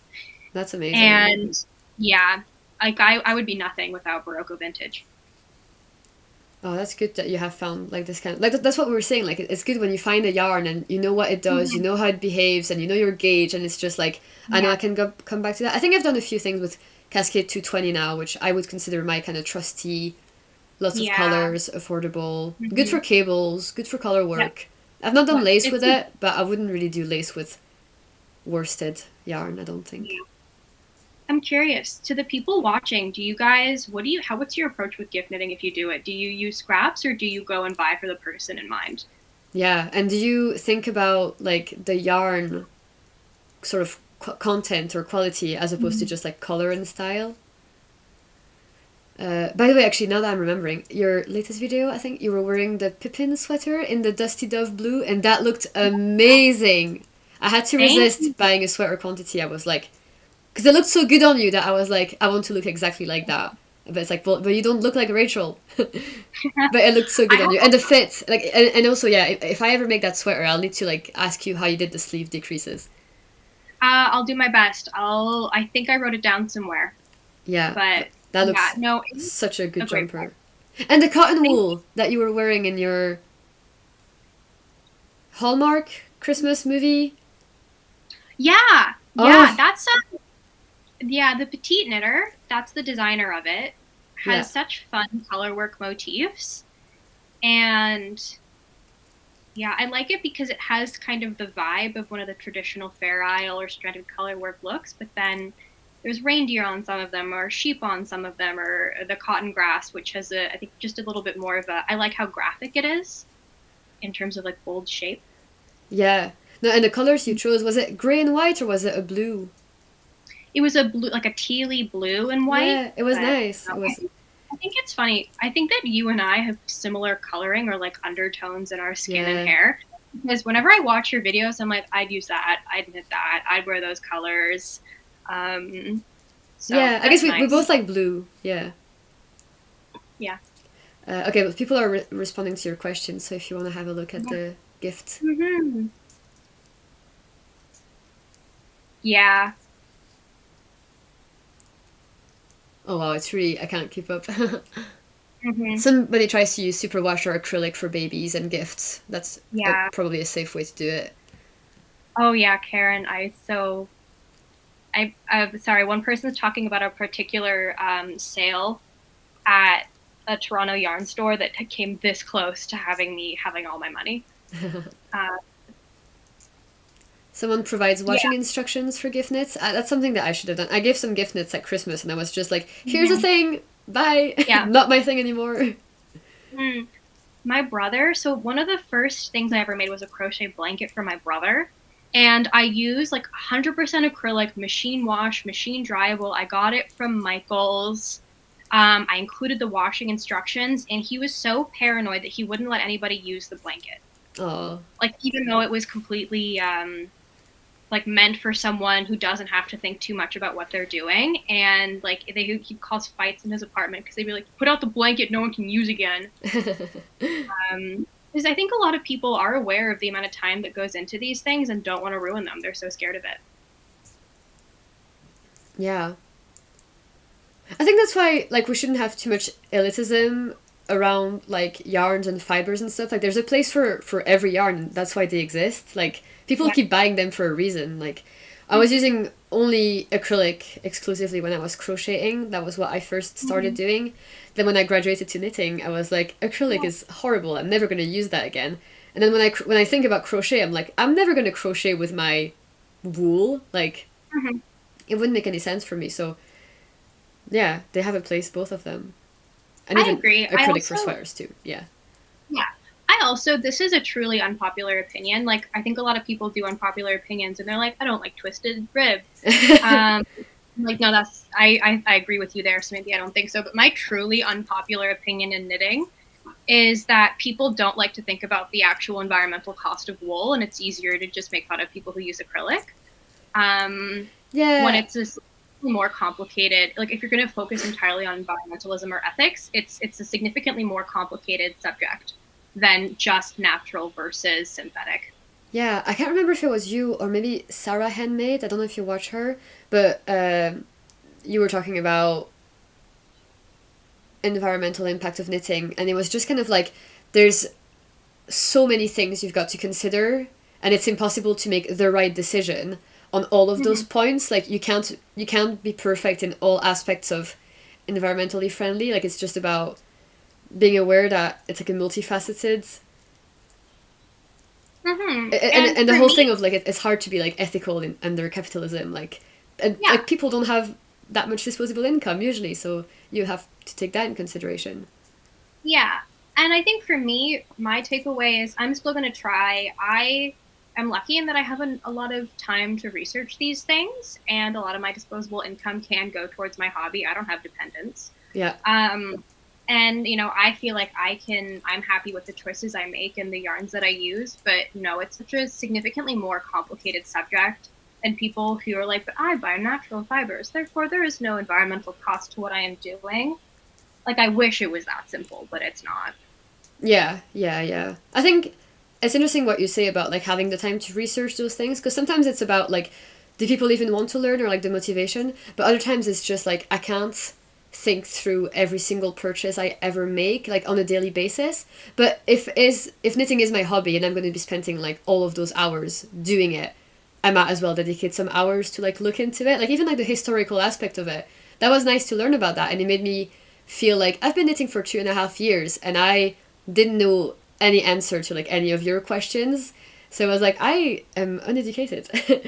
And it's not that everybody has to be, but I think I would enjoy learning more about the roots of my hobby.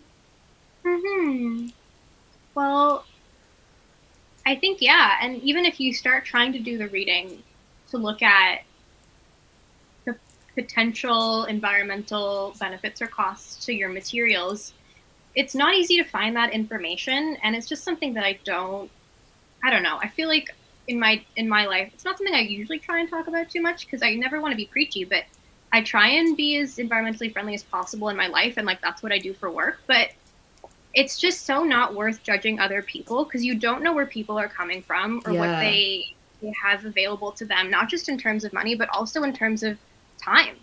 Yeah, and like and also like the other aspects of life, like for example, like I'm not a vegetarian, so like I have a lot of like carbon footprint by eating meat. So like even if I was doing well with the knitting, like technically I'd be a hypocrite to say that I'm like a better environmentalist than somebody else who like it's just you don't like you never know about people's like ways of being. And I think I really like that with your videos, like whenever you bring up the topic of overconsumption or environmentalism, you always come at it from a perspective of like, here's what I do and here's what I think and here's how I want to live my life. And you literally never say, and you should too. Because I don't know people's circumstances, and quite frankly, it's none of my business.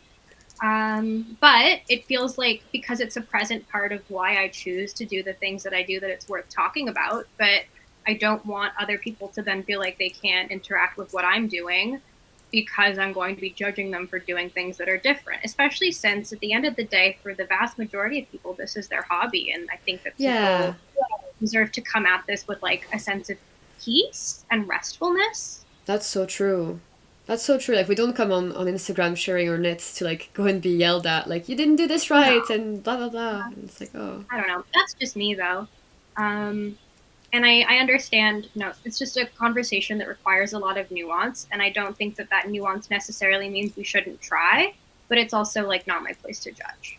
Yeah, it's hard on, especially, like, on stuff like Instagram, where at most you can type, like, a few paragraphs, when the entire issue would require, like, hours and hours of debate and argumenting, but not in a bad way, like, not in a fight, but, like, yeah, debating, I guess, is the good way.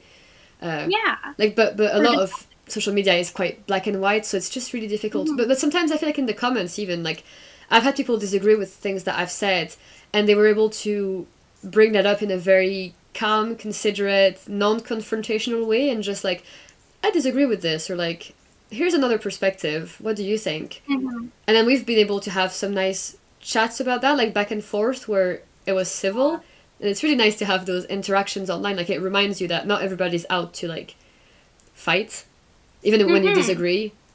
Yeah. I also think part of the reason why I avoid talking about these things in my videos as opposed to a more interactive medium, like where I can check chat here and ask you and get your opinion, is sometimes it feels like when I'm making a video and I state an opinion, it's like I'm stating my opinion, and you don't get the feedback of other people saying, oh, I think this, and being able to say, I agree with you as well. Yeah. It feels like you're kind of preaching, or you're saying like a static opinion that you feel 100%, as opposed to something that you feel 40%, but because you don't have a person to bounce off of, you're not articulating like the whole 360 of that opinion or that thought. I don't know if that's clear, but sometimes like there are so many things that I'd be so happy to talk to people about, but I wouldn't want to say in a video because I don't feel like it would fully capture the fact that I don't hold almost any opinion that I have about knitting 100%. Like, I don't think any of this is my hill to die on. And I can see the other side and see the merits of it and everything.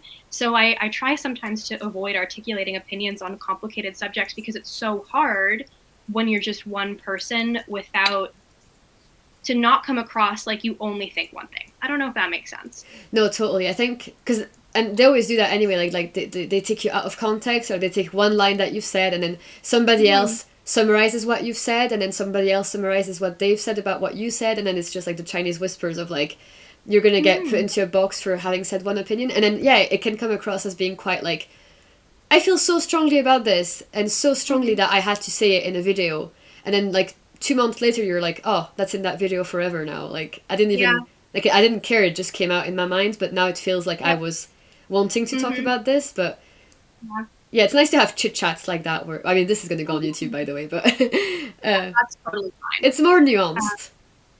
Yeah, and I think the only like 100% solid opinion I have on knitting is that I love it, and everything else, I'm like, yeah, definitely, I see the other point, or I see the other side, or I do also believe that. Yeah, and like, and also like, oh, if it doesn't, like, if you're doing something different than me and it doesn't bother you, like, I'm not gonna try and change what you do. Like Amy, who's coming in 15 minutes. Oh man, off whenever. That's okay. When Amy's coming, we're going to talk about controversial knitting opinions. So I hope that you stay for that in the chat, because absolutely, we've received a lot. I don't think we're going to go over all of them, but that could be good video content. But I think some of them are like truly unpopular, and I'm of the same opinion as you. Like, if you're going to say something that everybody agrees with, that is not an unpopular opinion. Like, no. And I also like watching creators who have different opinions than me, because it's just really nice to have other people's perspectives. Yeah. I was going to ask, actually, have you met up with any other knitters in person? I've met up with 2 in person, and then you're the only other person I've spoke to not completely in a text medium. Oh, yeah. Because of this. I've met with Emily of High Fiber Knits a few times when I come back to Toronto. And I haven't seen her in a bit, though, because we've both been really busy. And she's so nice and very easy to talk to in person. And I think both times, or 3 or 4 times I've seen her, like, I don't realize how quickly time is passing, because she's a very easy conversationalist. Yeah. And Erin of the Korean Knits podcast, who I just finished co-hosting a knit along with, because she has a close friend who lives in Ottawa. So she was in town, we got coffee, and that was also really nice. And yeah, I don't have I mean, I now have some friends who've recently, like close friends in my life, who've taken up knitting more on the, in like, not obsessive the way that I am, but like who knit every day. But before that, for the first couple of years I was doing this, I didn't really have anyone to talk to about it, which is why I made a YouTube channel. And it was nice to be able to meet other people who do what we do. Yeah. And, you know, shout into the void about a craft. So you're not shouting into the void, you're having a conversation with somebody. I know, like, I went from knowing 0 knitting people to now knowing, like, hundreds. Like, they're not all my friends, but, like, I know 100 knitters for sure. And then last year I was able to, it was one of my goals, it was to, like, knit more socially. And so, like, I went to some knit nights, met with some friends, went to the yarn festivals. So I've definitely made this hobby a bit more social. I think it's interesting what you're saying with, like, do you know them as a friend first, then they became a knitter? Or do you know them as a knitter and then you become friends? One has been knitting longer than I have, but knit very casually and usually only around like Christmas or gift giving occasions, and had never made anything for herself before. And then now she's making like full on sweaters for herself, full on sweaters as gifts. She went to a yarn festival with me, and the other, she and I were like more casual acquaintances and casual friends at school. And then I became a knitter, and she became a really intense knitter over lockdown. And so now she moved back to Ottawa, and we see each other. Oh, I've also met Claire from the Worlwide knitting podcast. She's based in Montreal, and I saw her at Knit City, Montreal, and that was really, really nice. I actually recognized her cardigan before I recognized her. And I was like, that's Claire's cardigan. And I was like, that's Claire! So that was really neat. Oh, that just reminded me, like, if I knit my yellow cardigan and then I wear that to one of the Scottish yarn festivals, I'm going to get so many people come up to me and say, is this Mary Wallen? Because there were a lot of Mary Wallens at those festivals. There was even one festival that had, like, a competition for, like, best hand knit. I didn't win it, but that would have been a good, like, achievement in life. I respond very well to, like, external validation. Who doesn't? Yeah. Be honest, who doesn't? But I think maybe we could wind down a little bit to, like, I'll take a little break and then we can have Amy. But I hope that you stay on. It was so lovely chatting to you. I hope we can maybe have another call or something at some point. Absolutely. Thank you so much for having me, and thank you to everyone in the chat who's been chiming in. It's been so fun to read all your comments. I'm going to also scroll up and read all the stuff that I missed. But and thank you guys for, like, answering Rachel's questions and, like, helping her when she was, like, coming back on, like, you guys were super helpful about her presentation, and then it was really lovely to have, like, people who, like, could talk about the weather in Canada. Like, it just felt like a very nice little casual chat. And it's so fun. I made an offhand comment about Finland, and then people in Finland were like, no, it's been cold here, we promise. So yeah, there's people have eyes, like, because there's like 370 people. And, like, they're lurking. They're, like, they would say something if we said something that would... You don't even have to Google. Someone's like, no, that's wrong. Yeah. If you have a question, like, the chat will answer. But, okay, well, make sure to check out Rachel's channel then. We'll see knitting. And I'll figure out some way to send you the links. Yeah, if you can't send them to me, and then I'll put them in the chat. But, we'll do that. Okay, thank you. Bye, everyone. Bye. Thank you. So that was Rachel. Thank you everybody for being so lovely and welcoming to her. It's been so fun. I can't believe we have only one guest left, and she's coming in 10 minutes.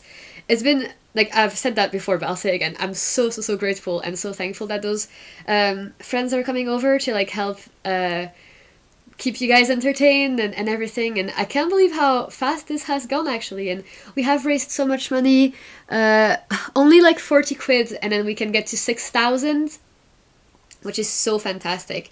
What I said I was going to do is I'm going to leave the donations link after the stream, because a lot of people have asked if they could rewatch this after, and I think it could be a good motivator. So I'll leave the link, I'll leave the stream up for like a week or so, like until the weekend, I think. And then people can obviously, like, if you're watching this after the fact, by the way, like, you can donate and it will count. And yeah, I don't know if anybody's going to want to watch the whole 12 hours, but could be a good background if you're doing chores. I definitely want to go back and rewatch the moments where Ross was alone, because apparently he was up to all kinds of shenanigans.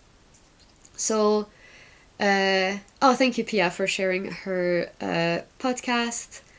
And then people were talking about maybe doing some kind of like Discord knit night, and like I think there's a big demand for people wanting to knit socially. So obviously I would highly recommend trying to see if there's anything that's being organized locally in your area, like some formal knit nights that like are already set up. If you want to, you could also set up your own. That would be like a really great achievement. I think is something that like if you can't see it, then create it. And then obviously there's a lot of communities online that you can participate in knit nights. I was seeing on Ravelry there's like a group for Edinburgh knitters, and so they have a virtual knit night, so that was an option if I wanted. And then yeah, we could definitely organize some knit nights on the Discord. I won't obviously always be able to like host them, but if you guys want to like meet up on the Discord, like the video and audio calls are like set up and available, and it's free and everything. So if you're not already on the Discord, I'd recommend that you join the Discord. And if you want to just ask there, oh, is anybody free to have a call about knitting, like maybe you guys can set that up. Maybe I could organize the first Discord knit night, and then we can like take it from there. So that'll be something that we can maybe organize a bit later on, once I recover from this stream. Someone has asked how I'm holding up. I'm doing okay. I think it's definitely I can totally handle that last hour, like it'll be fine, and I'm happy that it's been going so well. And some people have said that they've been here from the start, which is so crazy, and I can't believe you guys would do that. So thank you so much for doing that. I'll just check that I've got a couple of messages. And Pia, thank you so much if you're saying you're gonna maybe help organize some of the knit nights.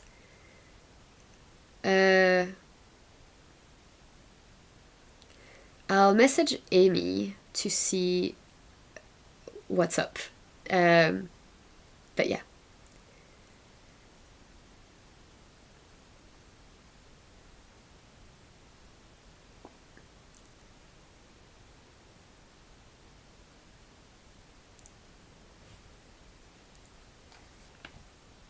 Oh, thank you for the donations. We're so close to 6K. I don't think we're gonna reach 10K, but that's okay. Maybe I'll do some kind of like more informal sort of knitting from stash type thing. And maybe you guys can join me in that, like motivating each other, yarn no buy. I know everybody's doing them. Like I know it's such a January thing to do, but you know, why not?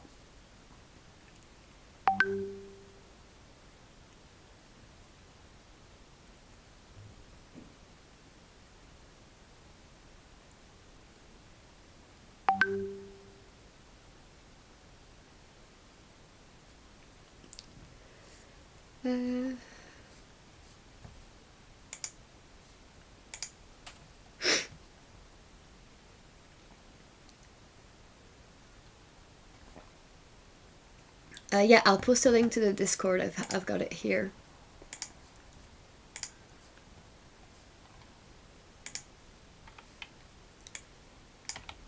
I think it's also in the description of the stream if you haven't looked already, but I think maybe on mobile it might be a bit harder to access the description. But I guess while we're waiting for Amy, I could also tell you about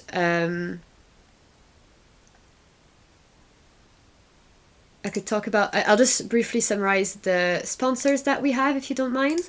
So the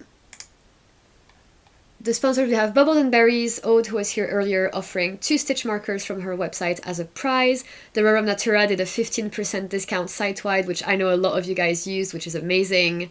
Hedgehog Fibers have a special skein of hand-dyed sock yarn, which I showed here. And then Dystopic Fibers has offered a sock set and also a discount. I'm not sure if that was working at the time of the stream, but if it wasn't, then I will make up like a makeup event afterwards where the discounts that weren't working will work. So next we had Hawkshaw Sheep, which offered 3 skeins of British wool and a set of 5 minis. Wool Warehouse has a drops bundle up on offer and 10% discount code. John Arbon Textiles, we're supposed to do a 20% discount, but it didn't work, so hopefully it'll work in the future. I'll get in touch with people like on Instagram and on YouTube. I'll say in advance when that's going to happen. Knitting for Olive has offered a €70 gift card, Zekami 20% discount, and a Corriedale sock set as a prize. Woolly Knit had a 10% discount site-wide. The Journal of Scottish Yarn had offered 20% off and a copy of issue 4 of their magazine and a kit for a beanie. Making Treasures had a copy of the Maker's Notebook up on offer, which I'm really excited to try myself. And then My Ivory Room, really lovely, has offered some cashmere skeins that she'll offer to a lucky winner. So that was a summary of all the prizes. I've been talking about those people like a lot in the previous video, so I hope that you were aware of all of these. But yeah, now I've said them on the video for posterity. Oh, I can see Amy's here now, so I'll copy her link and I'll bring her over, and that's going to be great. So let me just do this.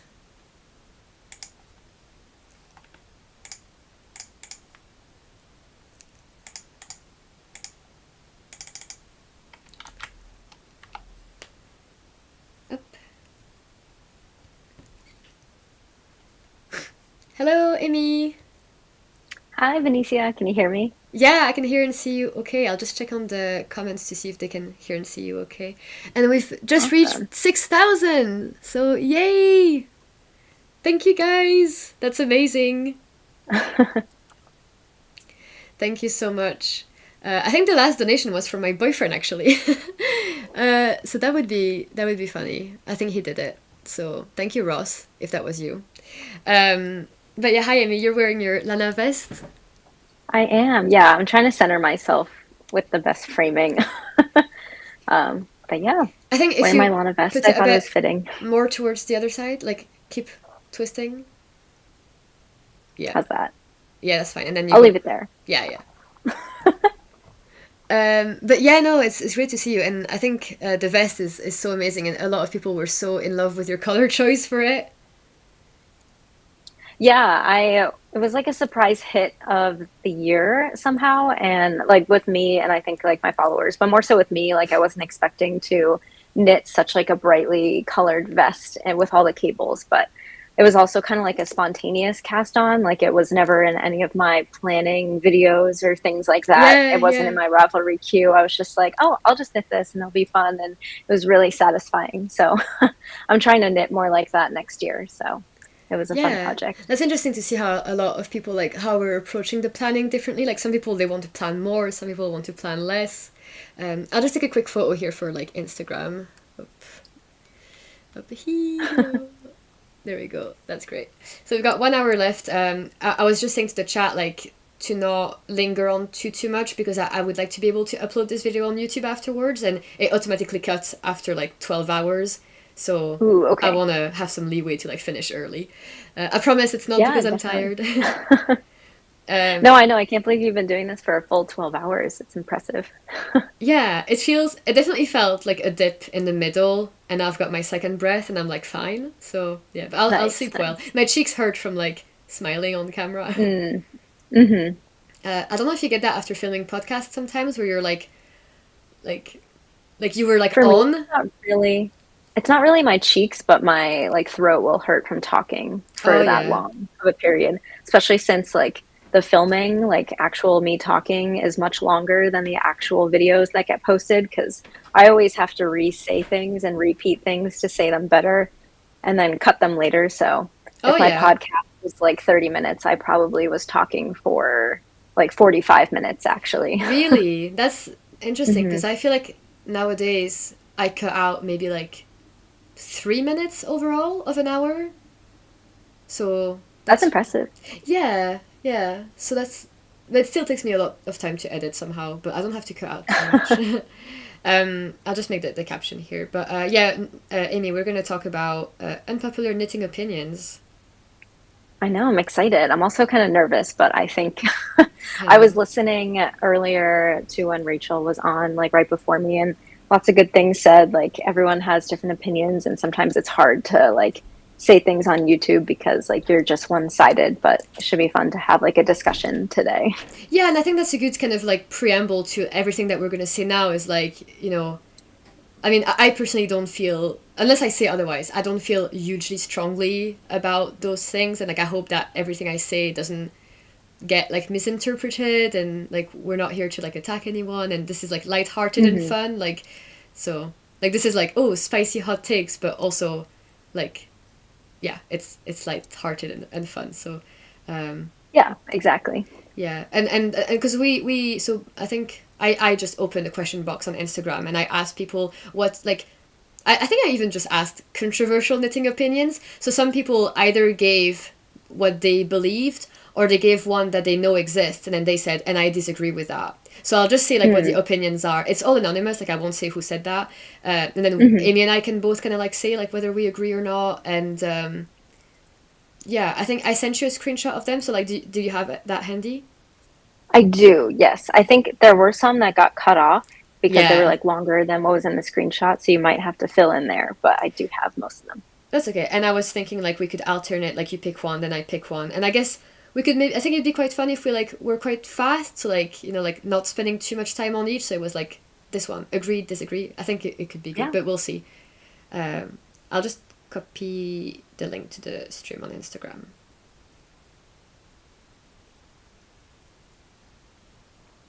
Do you want to go first?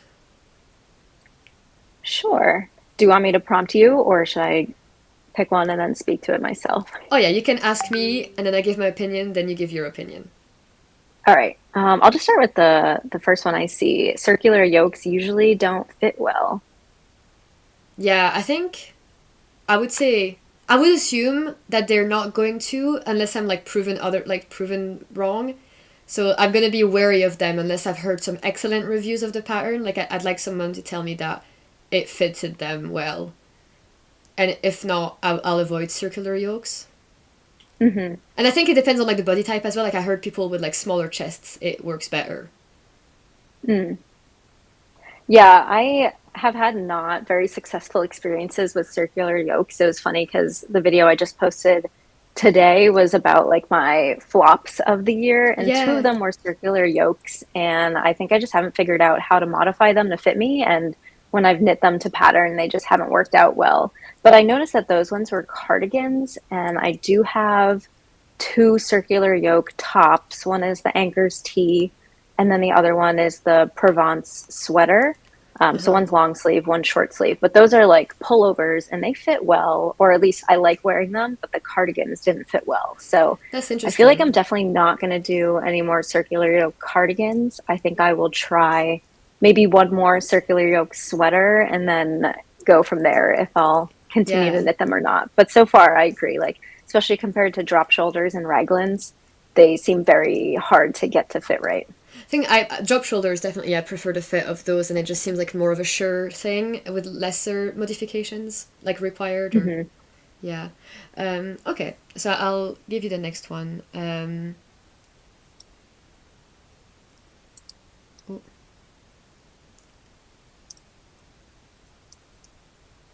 Oh, okay, no, never mind. Yeah, they're also cut off for me in the screenshot, so I'll go to my Instagram page instead.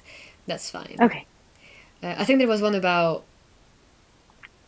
Oh no, I can't multitask. Never mind.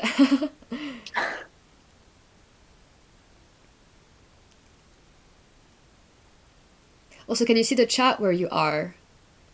I can, yeah. I Okay, have that's my good. laptop open for here, and then my iPad has the chat, so I'm reading Very along good. some of the comments.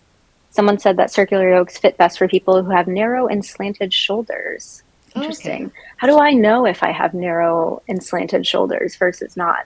I feel you. Like I feel I'm like a lot of curious. people they know their bodies so well that they know their like features, and I just know that I'm like short, but I don't know about like my shoulders and stuff like that. Yeah, that's definitely one thing I would love to learn more about myself, especially as like a knitter making myself clothing, is like how my body proportions like lay out and how that influences how things fit. Because I also talk about how I'm also short and like I'm very petite, but I don't really know much more like besides that. Yeah. Oh, that's a good one. So one pattern will never be for every shape. Size range is good, but learning to alter is better. Yeah, totally agree. I don't think it's possible to design a knitting pattern that will look perfect on every single body out there. I mean, that's like, it's definitely impossible.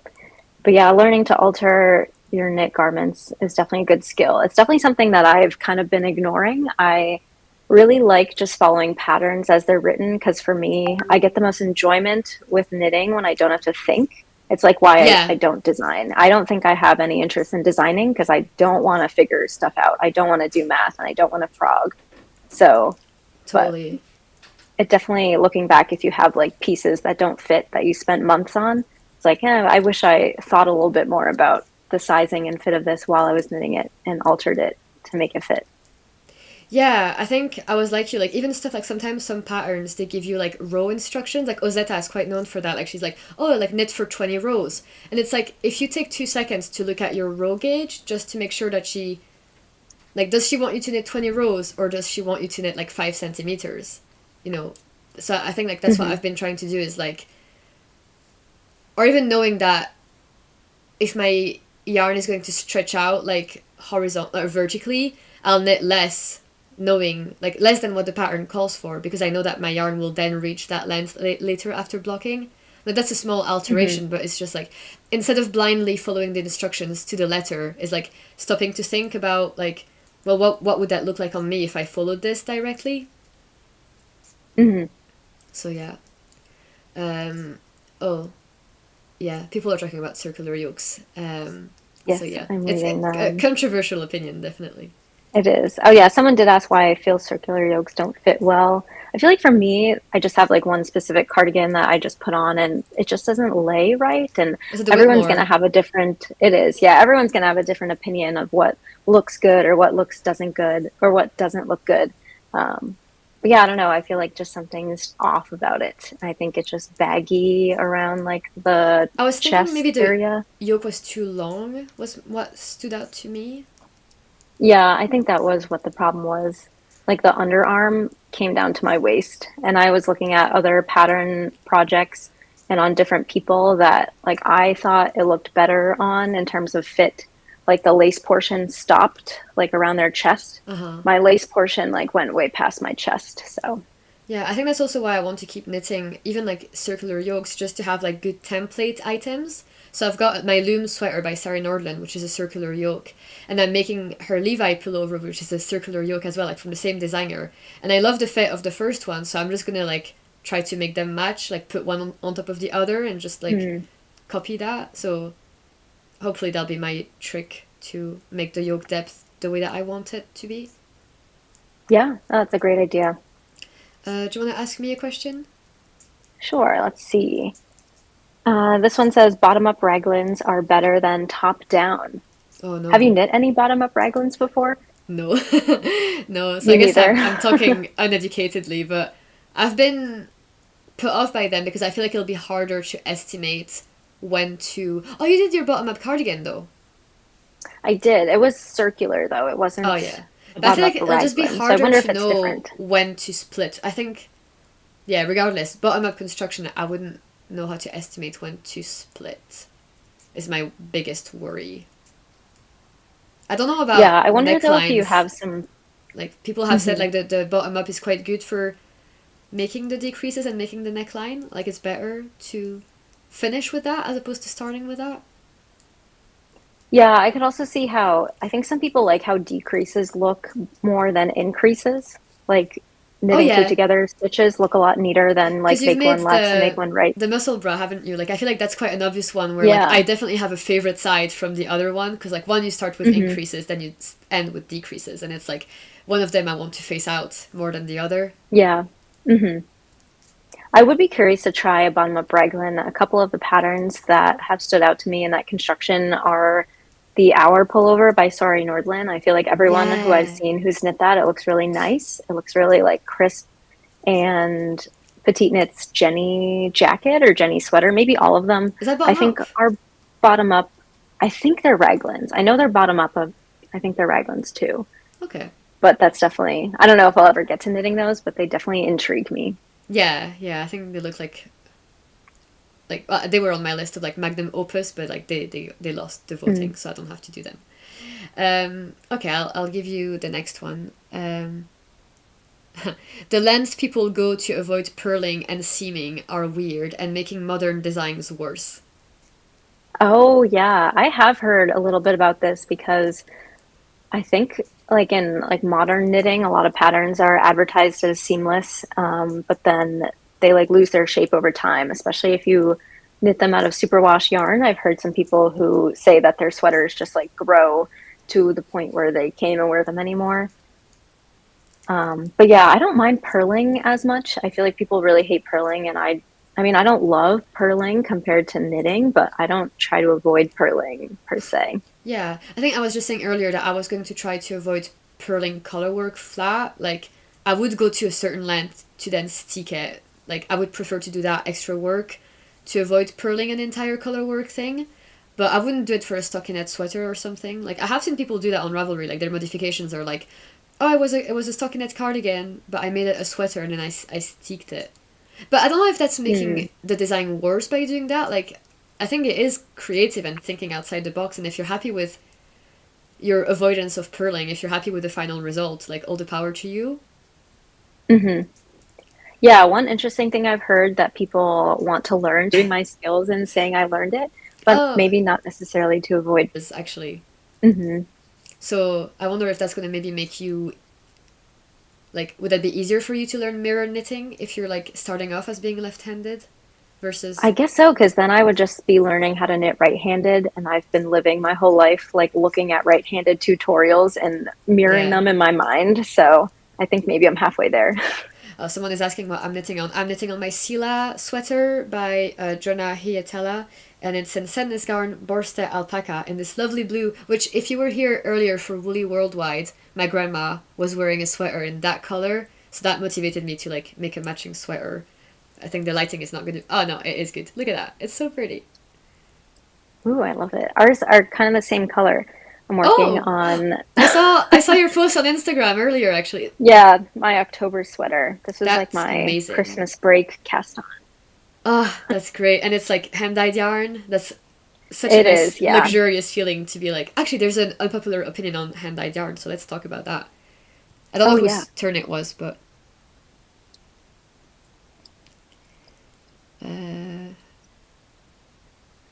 Hand-dyed yarn is a luxury product, but knitting podcasts make it look like a necessity. Yeah, I mean, I definitely agree that hand-dyed yarn is a luxury product. I mean, it's like 3 times the cost of commercial yarn. I do think it's interesting how I feel like knitting podcasters and YouTubers and Instagrammers who are very popular tend to promote like hand-dyed yarn more so than commercial, but I feel like it's also regional. I have Uh-huh. like heard that I think like Americans really love their superwash like indie dyed yarn, maybe more so than those in Europe who will have like wider access to I think what we consider like the good commercial yarns. Yeah.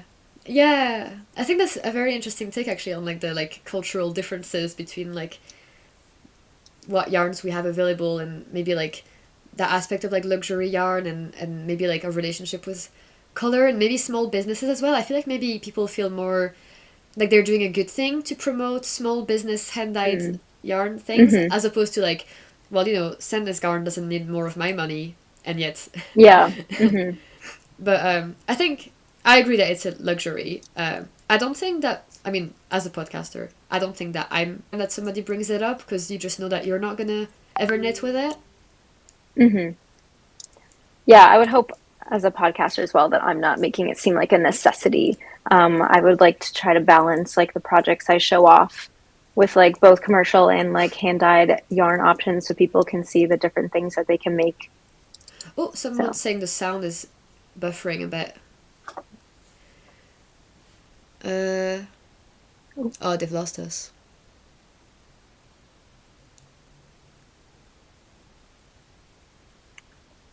I can still see you fine though. yeah, I can see and hear you fine. I wonder what's going on. Okay. I'll take my cardigan off because I'm roasting. I've worn it for 11 hours. Nice. Oof. Let me see what other controversial opinions we have. Yeah. Okay, we're back now, apparently. Oh, good. Oh, yes. There was one. I thought this was kind of like relative to like the time of year. Someone wrote advent calendars. Are they super fun or a waste of? And I couldn't see the bottom. I can't tell if they wrote waste of money. I'm assuming maybe they said money. Yeah, I'll check while you talk about it. But yeah, I think that's a really, really good topic. And I actually want to talk about my opinion on that. Oh, yeah. Waste of money. Yeah. Yeah, I think it's really tricky to talk about because I definitely don't want to judge anybody who has bought one. Like, I didn't buy any this year. I don't think you did either.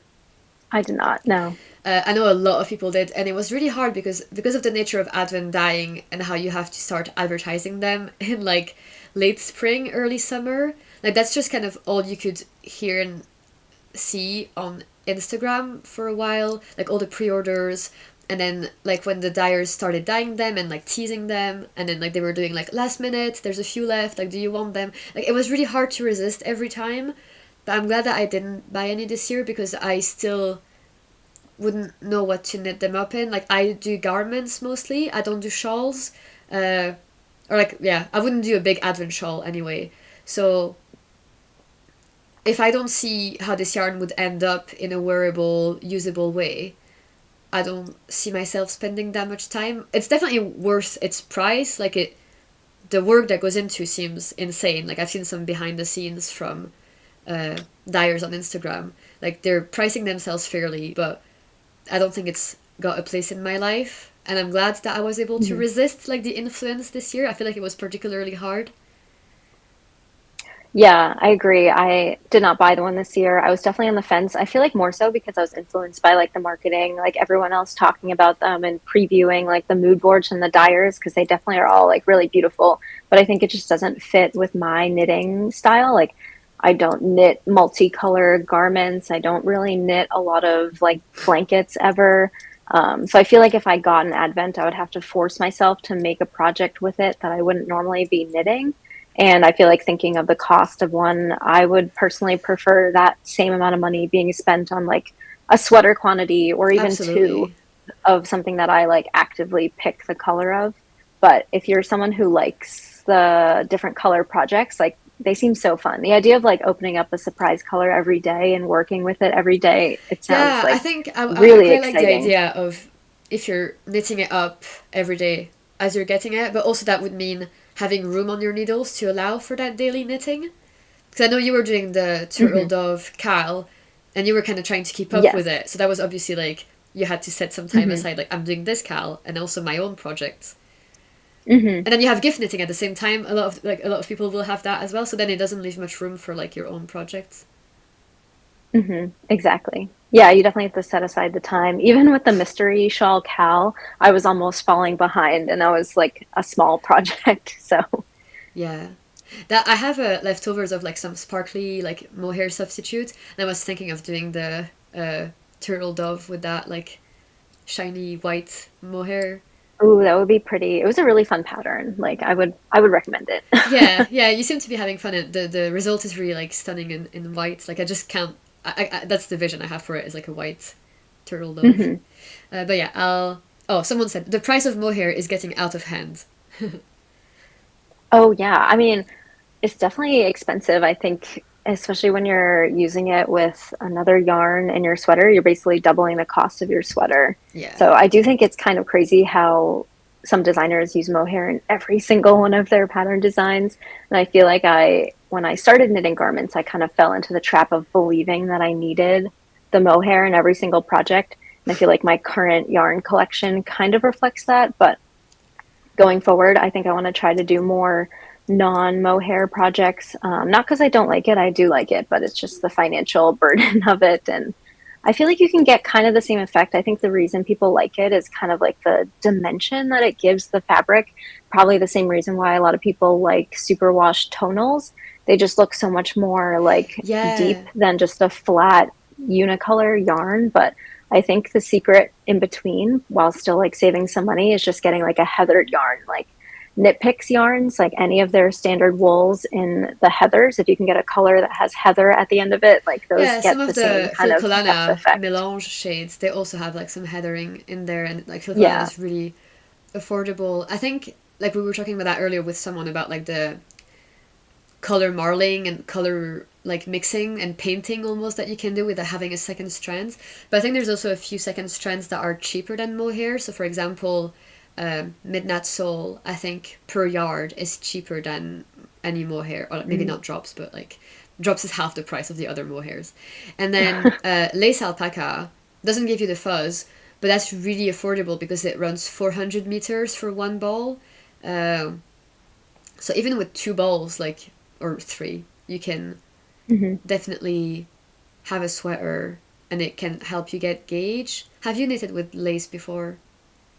I have not. I want to. I just haven't gotten around to a project that includes it yet. Did you buy Alva on your trip, I think?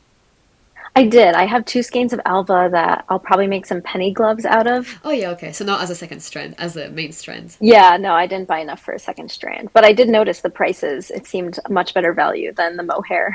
Yeah. I'm always surprised at how, like, I don't have to double the sweater price. Like this, my first strand, I don't have to double that to make my...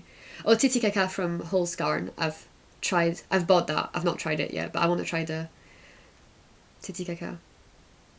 Nice. Okay, so maybe something else. Do you have one for me?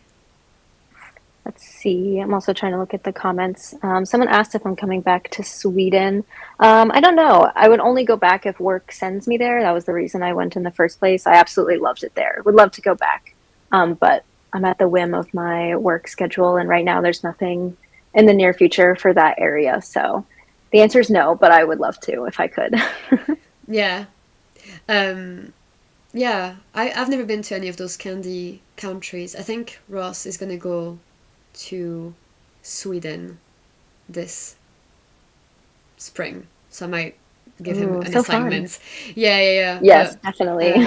it's nice to know that there's lots of videos on YouTube for like recommendations in case like you ever need to go. Like I think those videos are really helpful. My London yarn shop tour video has done really well. I think like there's a demand for people who go in an area and they want to know like, oh, have podcasters gone there before? Yeah. Okay, this one here. Italian bind off is fun. I agree. Yeah, I really don't dislike it. I think, and I'm quite fast. Like I've become faster at it, I guess, by just like not needing to like really focus on what I'm doing. So I think it's not as tedious as it used to be. Like when you had to think before, like, oh, I've got 300 stitches to bind off in Italian bind off, and that used to be very daunting. But I'm just like, it just means the project is over. Like I'm so close to the finish line. I love it. Yeah, I agree. I really like it. I find the movement of like the needle through the stitches very relaxing and repetitive in a way that I enjoy. I actually like it way more than a standard bind off, like where you have to use your needle to pick It feels the like stitch a bit before more over. I don't like messy. that. Do you find Yeah. that your Italian bind off, because I'm quite self-conscious sometimes about my knitting pre-block, especially my ribbing and my bind off. So I think I still don't have the perfect tension down for getting like a straight bind off before block. Like with the Italian, it kind of like flares out a little bit. But then when I block my knitting and then I make the ribbing like stretch out, then there's not as much slack anymore. So like I'm able to get like the ribbing to match the bind off. So like that's good. But do you feel like your Italian bind off looks good right after, or do you also have to like pray for the blocking I gods? feel like I have the opposite problem. I feel like mine, I do it tightly and then I want it to expand when it blocks, and sometimes it doesn't grow as much as I want it to. So I have like the tiniest little like cinching at the bottom of a sweater. But it definitely is a tricky thing to master the tension of. Yeah. My Italian cast on, or like the tubular cast on, is very wavy. I haven't really mastered like a super tight Italian cast on. I would love to Have you tried doing it continue on working on smaller that. needles?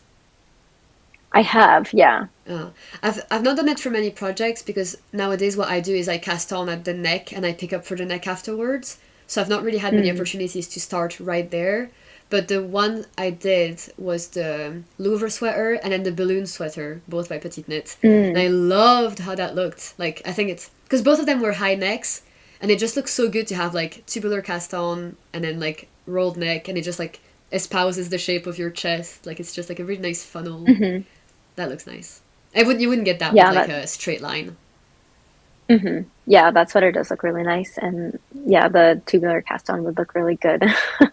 So someone says here, I prefer monogamous knitting. I get a lot more done and I make less mistakes in pattern reading. Mm. Yeah, there are definitely its advantages. I am not a monogamous knitter, but I did kind of dance in some monogamous knitting when I was on my work trip Oh this yeah. past fall because I could only pack like a few projects. So I just worked on one at a time. And I think the biggest thing that surprised me was how quickly I could get something done when I was only working on it.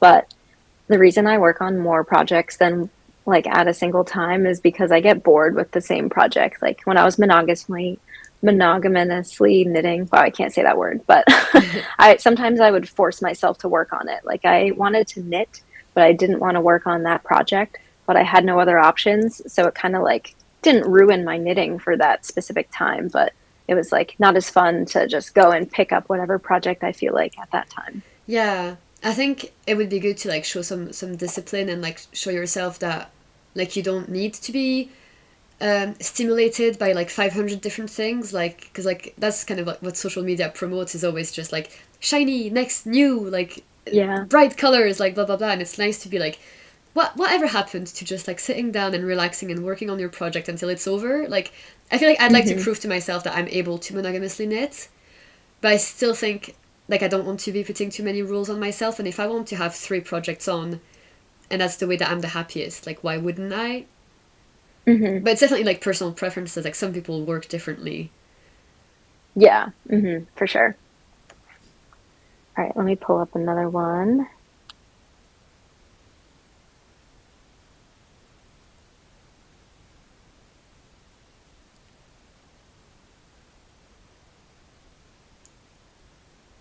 Someone wrote, knitting with deadlines is not enjoyable. For example, test knitting. Yeah, definitely an interesting one. I had a mixed relationship with test knitting this year. One of my like beginning of the year goals was like I want to do test knits. Then I started applying to all of them, and then because maybe of like my Instagram and YouTube like getting traction, I was maybe more likely to get accepted into them, and then maybe having one under your belt gets you more likely to get accepted onto them. So it was like a snowball effect of I used to apply to all of them and never get picked, so then I got trigger happy where I was just applying to all of them. Then I started getting accepted into them, and it was like, oh, I actually have to do it. And one time I was doing 2 test knits at the same time, and that was really stressful. And to be perfectly honest, I guess not enjoyable. It was kind of more of like I have to do this. It wasn't awful, but it was like neutral. And some people are talking about KALs as well in that same example of like giving stress because it has a deadline and it has like this rule about it. So I've definitely had to like learn trial by fire, like learn about my relationship with test knitting and like what I want, what I don't want, how I want to do it in the future. So no regrets, but I definitely like what other people have said before about don't apply to anything, like only make sure that you really love the garment, like to the point that you'd be willing to give up like your time and freedom, as opposed to just buy it when it's ready. And then I think definitely choosing to support designers that offer a generous deadline and flexibility, and they're like transparent about that, as opposed to designers who are like, I'm trying to release this sweater in 3 weeks, who's up for it? And it's like, no. Like even if I did have the time, it's like it's kind of being a bit tone deaf to the people who don't have 3 weeks to knit a sweater. So I don't I don't know if I could finish a sweater in 3 weeks if I wanted to. But yeah, I agree. I feel like as soon as you have a deadline on a knit, whether it's a test knit or I guess maybe like a gift knit would also have deadlines, I feel like it definitely changes the attitude I have towards the project in a way that I don't always love. Like I have this weird relationship with gift knitting because I love gifting my knits, but I never give myself enough time to finish them, and I stress myself out trying to finish them in time. So one thing I'm trying to do better this year is to still gift knit, but just give myself like a crazy amount of time to knit them and not say I'm going to finish a gift in like 2 weeks. But I've never test knit a full garment for the particular reason of needing like to finish something in a specific time period. I just know it would ruin my experience of knitting it, so I just choose not to. Yeah, I think I was gonna say like you're quite unique in that sense because like you're a established podcaster who's been doing this for over a year, and you've not designed and you've not test knitted. Like, you seem to be very, like, I'm doing my own thing and I'm happy about it. Like, I don't need to get involved in your, like... like, you seem to be quite good at not getting too swept up in things, and I, like, admire that. Thanks. Yeah, I definitely try to do my own thing as much as I can because I feel like as soon as I'm trying to do other stuff that, like, with other requirements or deadlines, like I said before, it kind of like changes my perspective of it. And knitting for me is like my fun thing. Like, I do have a full-time job and that's work. I don't want to make this also work. Yeah. And I think as podcasters, I don't know, I feel like a lot of time is kind of being spent podcasting as well. Like, it's not like, so more of the free time is being taken up by that. And maybe that would, like, so then if I was test knitting and podcasting, like, I'd have even less time to do my own projects. Mm-hmm. But yeah. What did you test knit? You did you, a sock or? I had test knitted this past year. I test knitted a little headscarf. It was like a lace, yeah. The Versailles scarf Did you do it in silk, by like pure silk? Juliet Picot Designs. Did you do it knitting for Olive Pure Silk?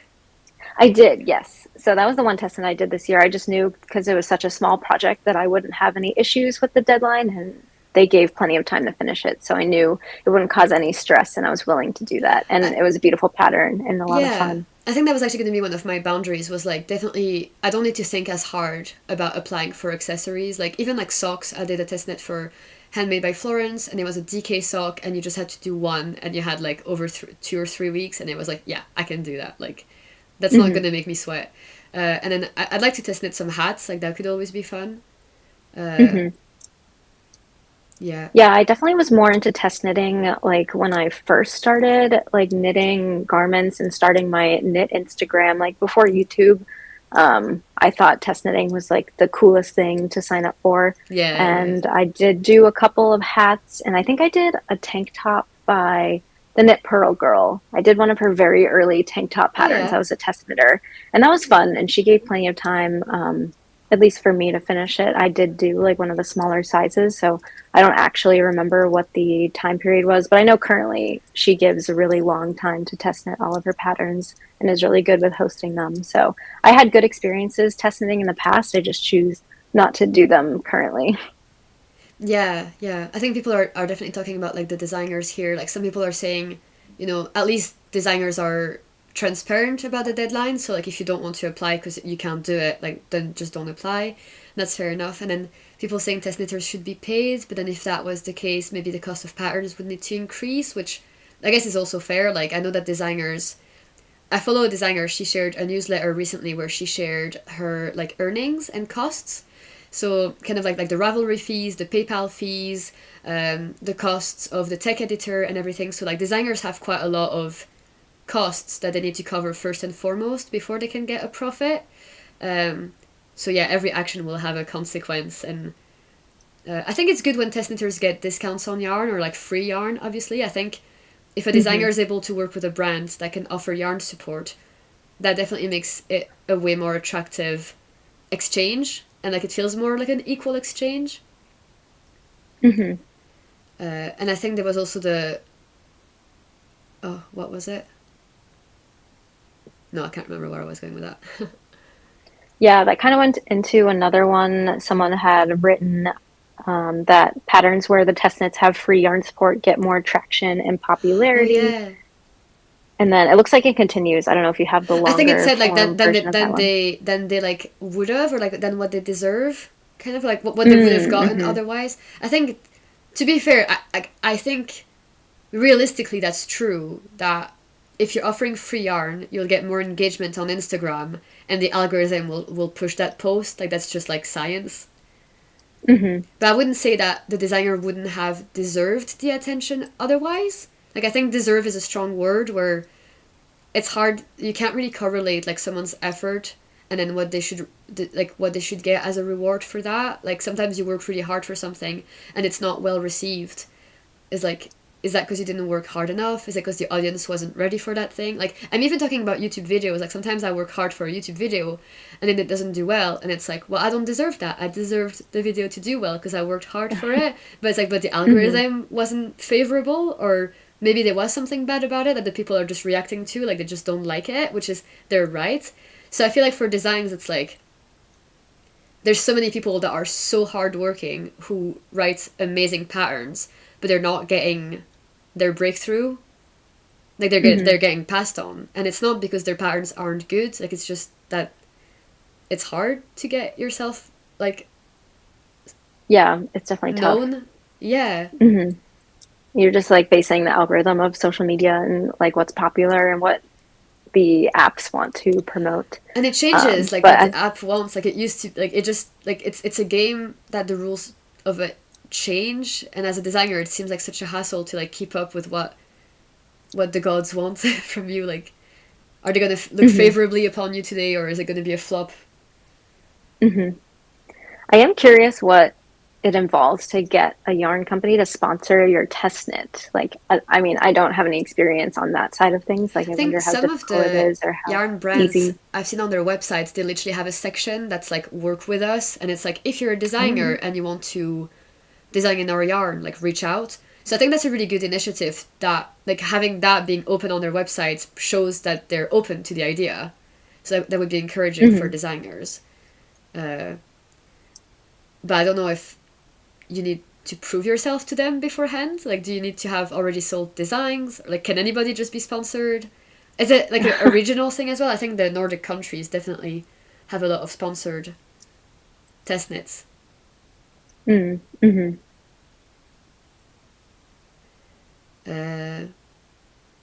I think we're maybe going to wrap up in a little bit then, so we can wind down. But that was really fun. It was. Yeah, hopefully we didn't say anything too... I know, I'm trying to keep up with the comments. There's a lot of talk of test knitting and such, lots of good discussion, which is weird. I feel like I can't participate too much because I don't test knit that often, but... But it's good to talk about it. I think definitely, like, and it's the kind of stuff we were saying earlier, like, it's kind of hard to talk on Instagram about that stuff. Like, it's nice to have another platform to, like, actually have some back and forth. So yeah, test knitting is definitely a hot topic, but I guess it is interesting to have your opinion as a non-test knitter, or like non-garment test knitter, because I did them a lot, and I guess maybe I was influenced by that. But yeah. Thank you, Jen, for donating. So yeah, thank you so much, Amy. That was super fun to have you. Again, thank you so much for like volunteering for this and for talking about it on Instagram. That was really helpful, and it was also nice to keep you company. Thanks so much for inviting me, Vanissia. Thank you. Hopefully, and I can't believe you're almost at the end. Very exciting. Are you gonna stay on for like in the chat for 20 minutes? I will. Yeah. Okay, great. I'll try and it'll be exciting. So yeah. Thank you for coming. I'll talk to you later then. Yeah, thanks everyone. Bye. Okay, bye everyone. So yeah, that was Amy. You guys can obviously thank her in the chat. As she said, she's gonna probably hang around there for a little bit. Ooh, I am roasting. Like, I bet that you can see that I'm very red, but I'm okay. Only 20 minutes to go. I was kind of looking up if there was a way to like cut out now so that the 12 hours here have been saved and then come back, but I don't think there's a way to do that unless someone proves me wrong. Pia, maybe you know more about YouTube live streams.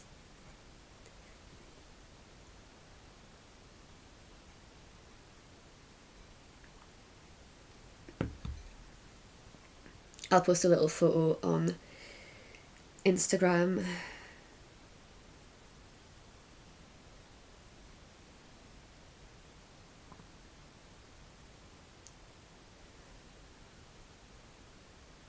Oh.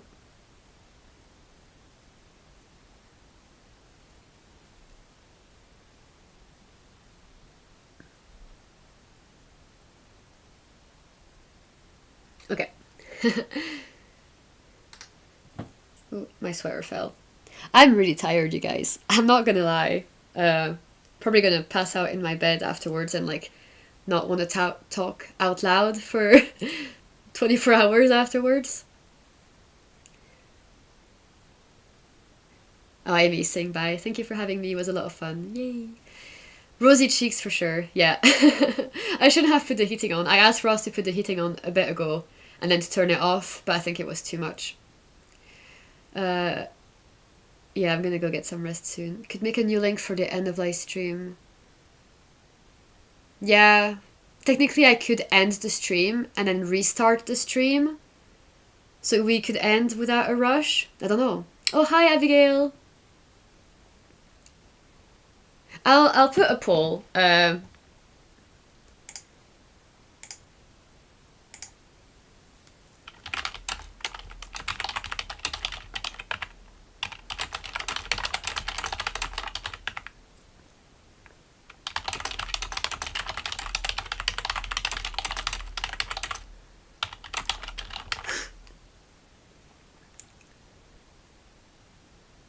Oh no, I think I wrote too many characters. Ah!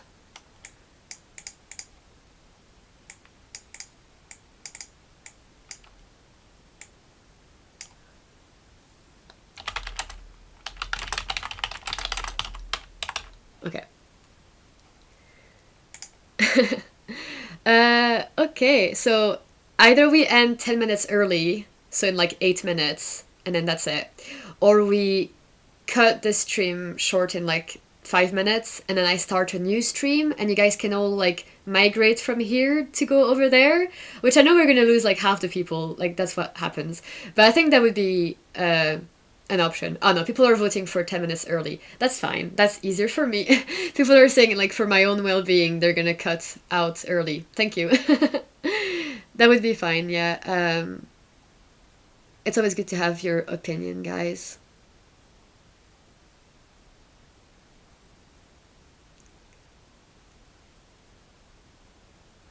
Thank you everybody for saying that. So yeah, I guess I'll start wrapping up then, but no, actually, I'm gonna post on Instagram first.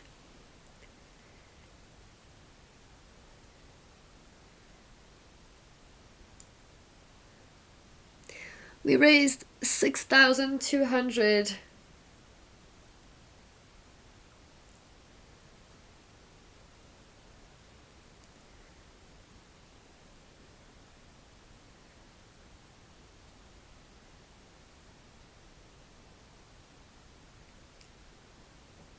And I'm gonna put the link again. Instagram is gonna think I'm like a spam bot.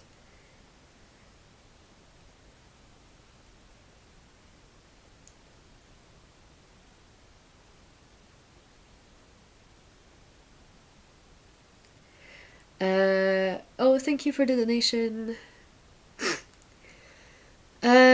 Yeah, no, it's so nice, and I really want to thank you guys for coming. Like, I know that a lot of you guys were in for so long. I want to thank you, like, my moderators, my boyfriend who stayed on for, I think, the 12 hours. Like, he did not say he was going to do that. So thank you so much to the mods for doing an amazing job. It was such a relief to know that you guys were here and, like, answering questions in the chat, like, all along. That was super helpful. Couldn't have done it without you. Like, that was a huge weight lifted off me. Obviously, thank you to everyone who donated. I cannot believe you guys were so generous. We smashed the goal. We doubled it, which is so impressive. You guys gave me a really good motivation to like make all those Magnum Opus knits. Thank you for all the encouragements, like all throughout. Leading up to that, it was quite like a scary undertaking, but having you guys like give me the kind words and saying that you were going to be there was really helpful to know that it would go well. And I really did think, like, oh, actually, I'll take this off. Hello? Hello? Yeah, are you coming? No. Okay, that's fine. So, yeah, no, I really want to thank you, everybody who, like, donated or just encouraged or chatted in the chat. Like, everything helped. Like, don't feel bad if you didn't donate. But obviously, if you can, like, there's still time now. Definitely go and do it. Oh, someone just donated 100. So thank you. That's amazing. If you missed any parts of it, definitely go and check out the video when it's live. I'll make sure to put timestamps. I am a bit wiped out, yeah. Thank you for people who stayed on from the beginning. Like, I know some people stayed for pretty much like the 12 hours, which is really crazy. It was really nice to see all the familiar names. Like, you guys have been commenting on the videos, and that you're showing up for this is really, really nice. I can't wait to draw the winners of the prizes. Like, the sponsors have done an amazing job at offering very attractive offers, and I know some of you are maybe coming like from them and that like aspect of the stream. So I'll 100% be drawing out the winners as soon as we close off the donations link, which will probably be at the end of the week. And like I said, you can't really choose what you want. I'll draw random prizes. Most of all the sponsor prizes are available worldwide, so don't worry about that. And I'll get in touch through your email addresses. Make sure that you check your spam folder in case. I probably will get in touch with you. Like I'll double check with you that you received the email. Maybe do a call on YouTube to say like some people haven't gotten back to me and stuff like that. So I'm excited to organize the prize giving aspect of that. I know we haven't talked super much about the Samaritans because there wasn't that much like free time, but we did have a little bit of chat about them. I'll put a timestamp of me describing what they do, the work they did, like the money that we raised, what we're going to be able to do with that is insane and so helpful and amazing. And yeah, this was definitely a success. I'm so glad that we did it.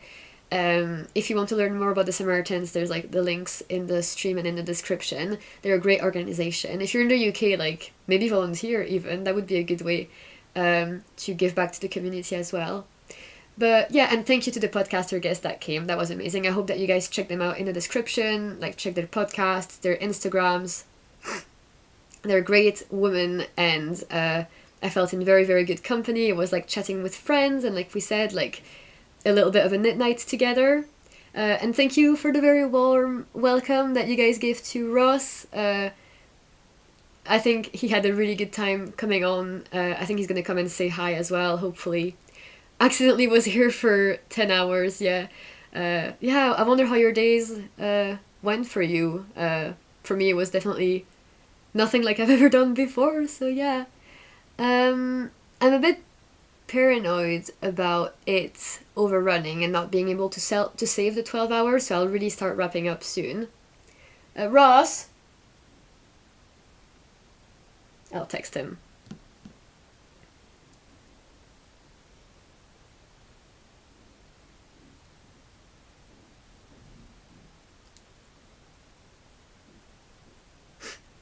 Anybody who as well like shared anything on Instagram, that was also like overwhelming, the amount of traction that it got. And like I feel like if you were on Instagram today, you probably heard about this stream worldwide, so I'm really happy about that. Obviously people couldn't all make it, hopefully they'll be able to watch the video afterwards, but yeah, I'm just one person, so I couldn't reach everybody, so you guys really helped by spreading the word. And to people who are wondering, like, I'm okay, I really feel okay. It wasn't like I put my health at risk, like my hands are okay, like I said, I wasn't knitting that much in the end, which is a bit of a shame in a way.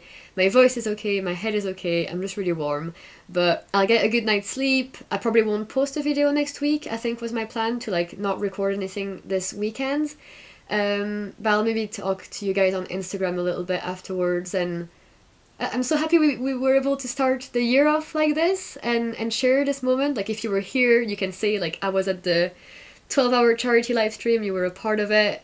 I hope that you guys had fun and enjoyed the different like activities. I hope that the pacing was good and that like the guests weren't too far apart or too close together. But yeah, Ross is gonna come say hi and then we're gonna just leave the stream and then go to bed. Can I come in? Yeah. Hello. Hello. Oh. Oh, look at that. He made us cocktails. Cheers. Thank you. Cheers, everybody. Thank you for coming. To £6,378. Yeah. There's been quite a lot in the last, like... Yeah, Oh, no. this is good. Yeah. I needed the refreshment as well. Like, I'm so hot.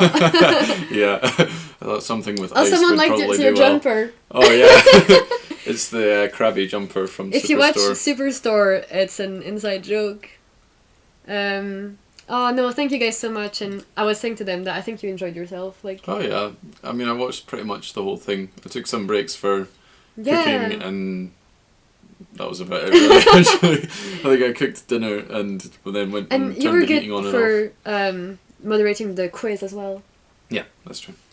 I feel like the other moderators did most of the actual doing the links. And you were stuff getting like that, more so- confident answering questions. You were like, Yeah. oh yeah, like that's... I can't remember what Oh, you yeah. were saying, but... One final push. Yeah, we could almost be at 6,000. Maybe it'll happen when I leave. Mhm. Hopefully. You guys can, like, keep sharing on Instagram. But yeah, thank you to people who were, like, talking as well in the chat while I was away taking breaks. That was also helpful. Yeah. I'm glad that you guys enjoyed this. Yeah. If you have any feedback or, like, things that you want to say, like, definitely message me afterwards. Yeah, he'll be a podcaster. He got too camera confident. Yeah. I like the attention too much, apparently. You do like the attention. Okay. Yeah. Should we go then? I know that the counter didn't go all the way down, but I think it'll be great to just... Where is the counter on, anyway? Sorry? Is the counter on OBS? Yeah. Just put it to, like, 30 seconds. Oh no, I'd have to go in the browser. Oh, right, okay. Yes. Fair enough. Oh, well. But yeah, okay, this is I'll turn off the countdown. Yay, we did it! We did it! Yeah, okay, thank you guys. I'll just put the end screen then, and then, like, Yeah. I'll talk in the chat for a little bit, and then that's it. Okay, so thank Yeah. you guys, good night. No, thank you all for coming. That was a fantastic night. Yeah, Fantastic thank you. night. Thank you so much. And yeah, thank you.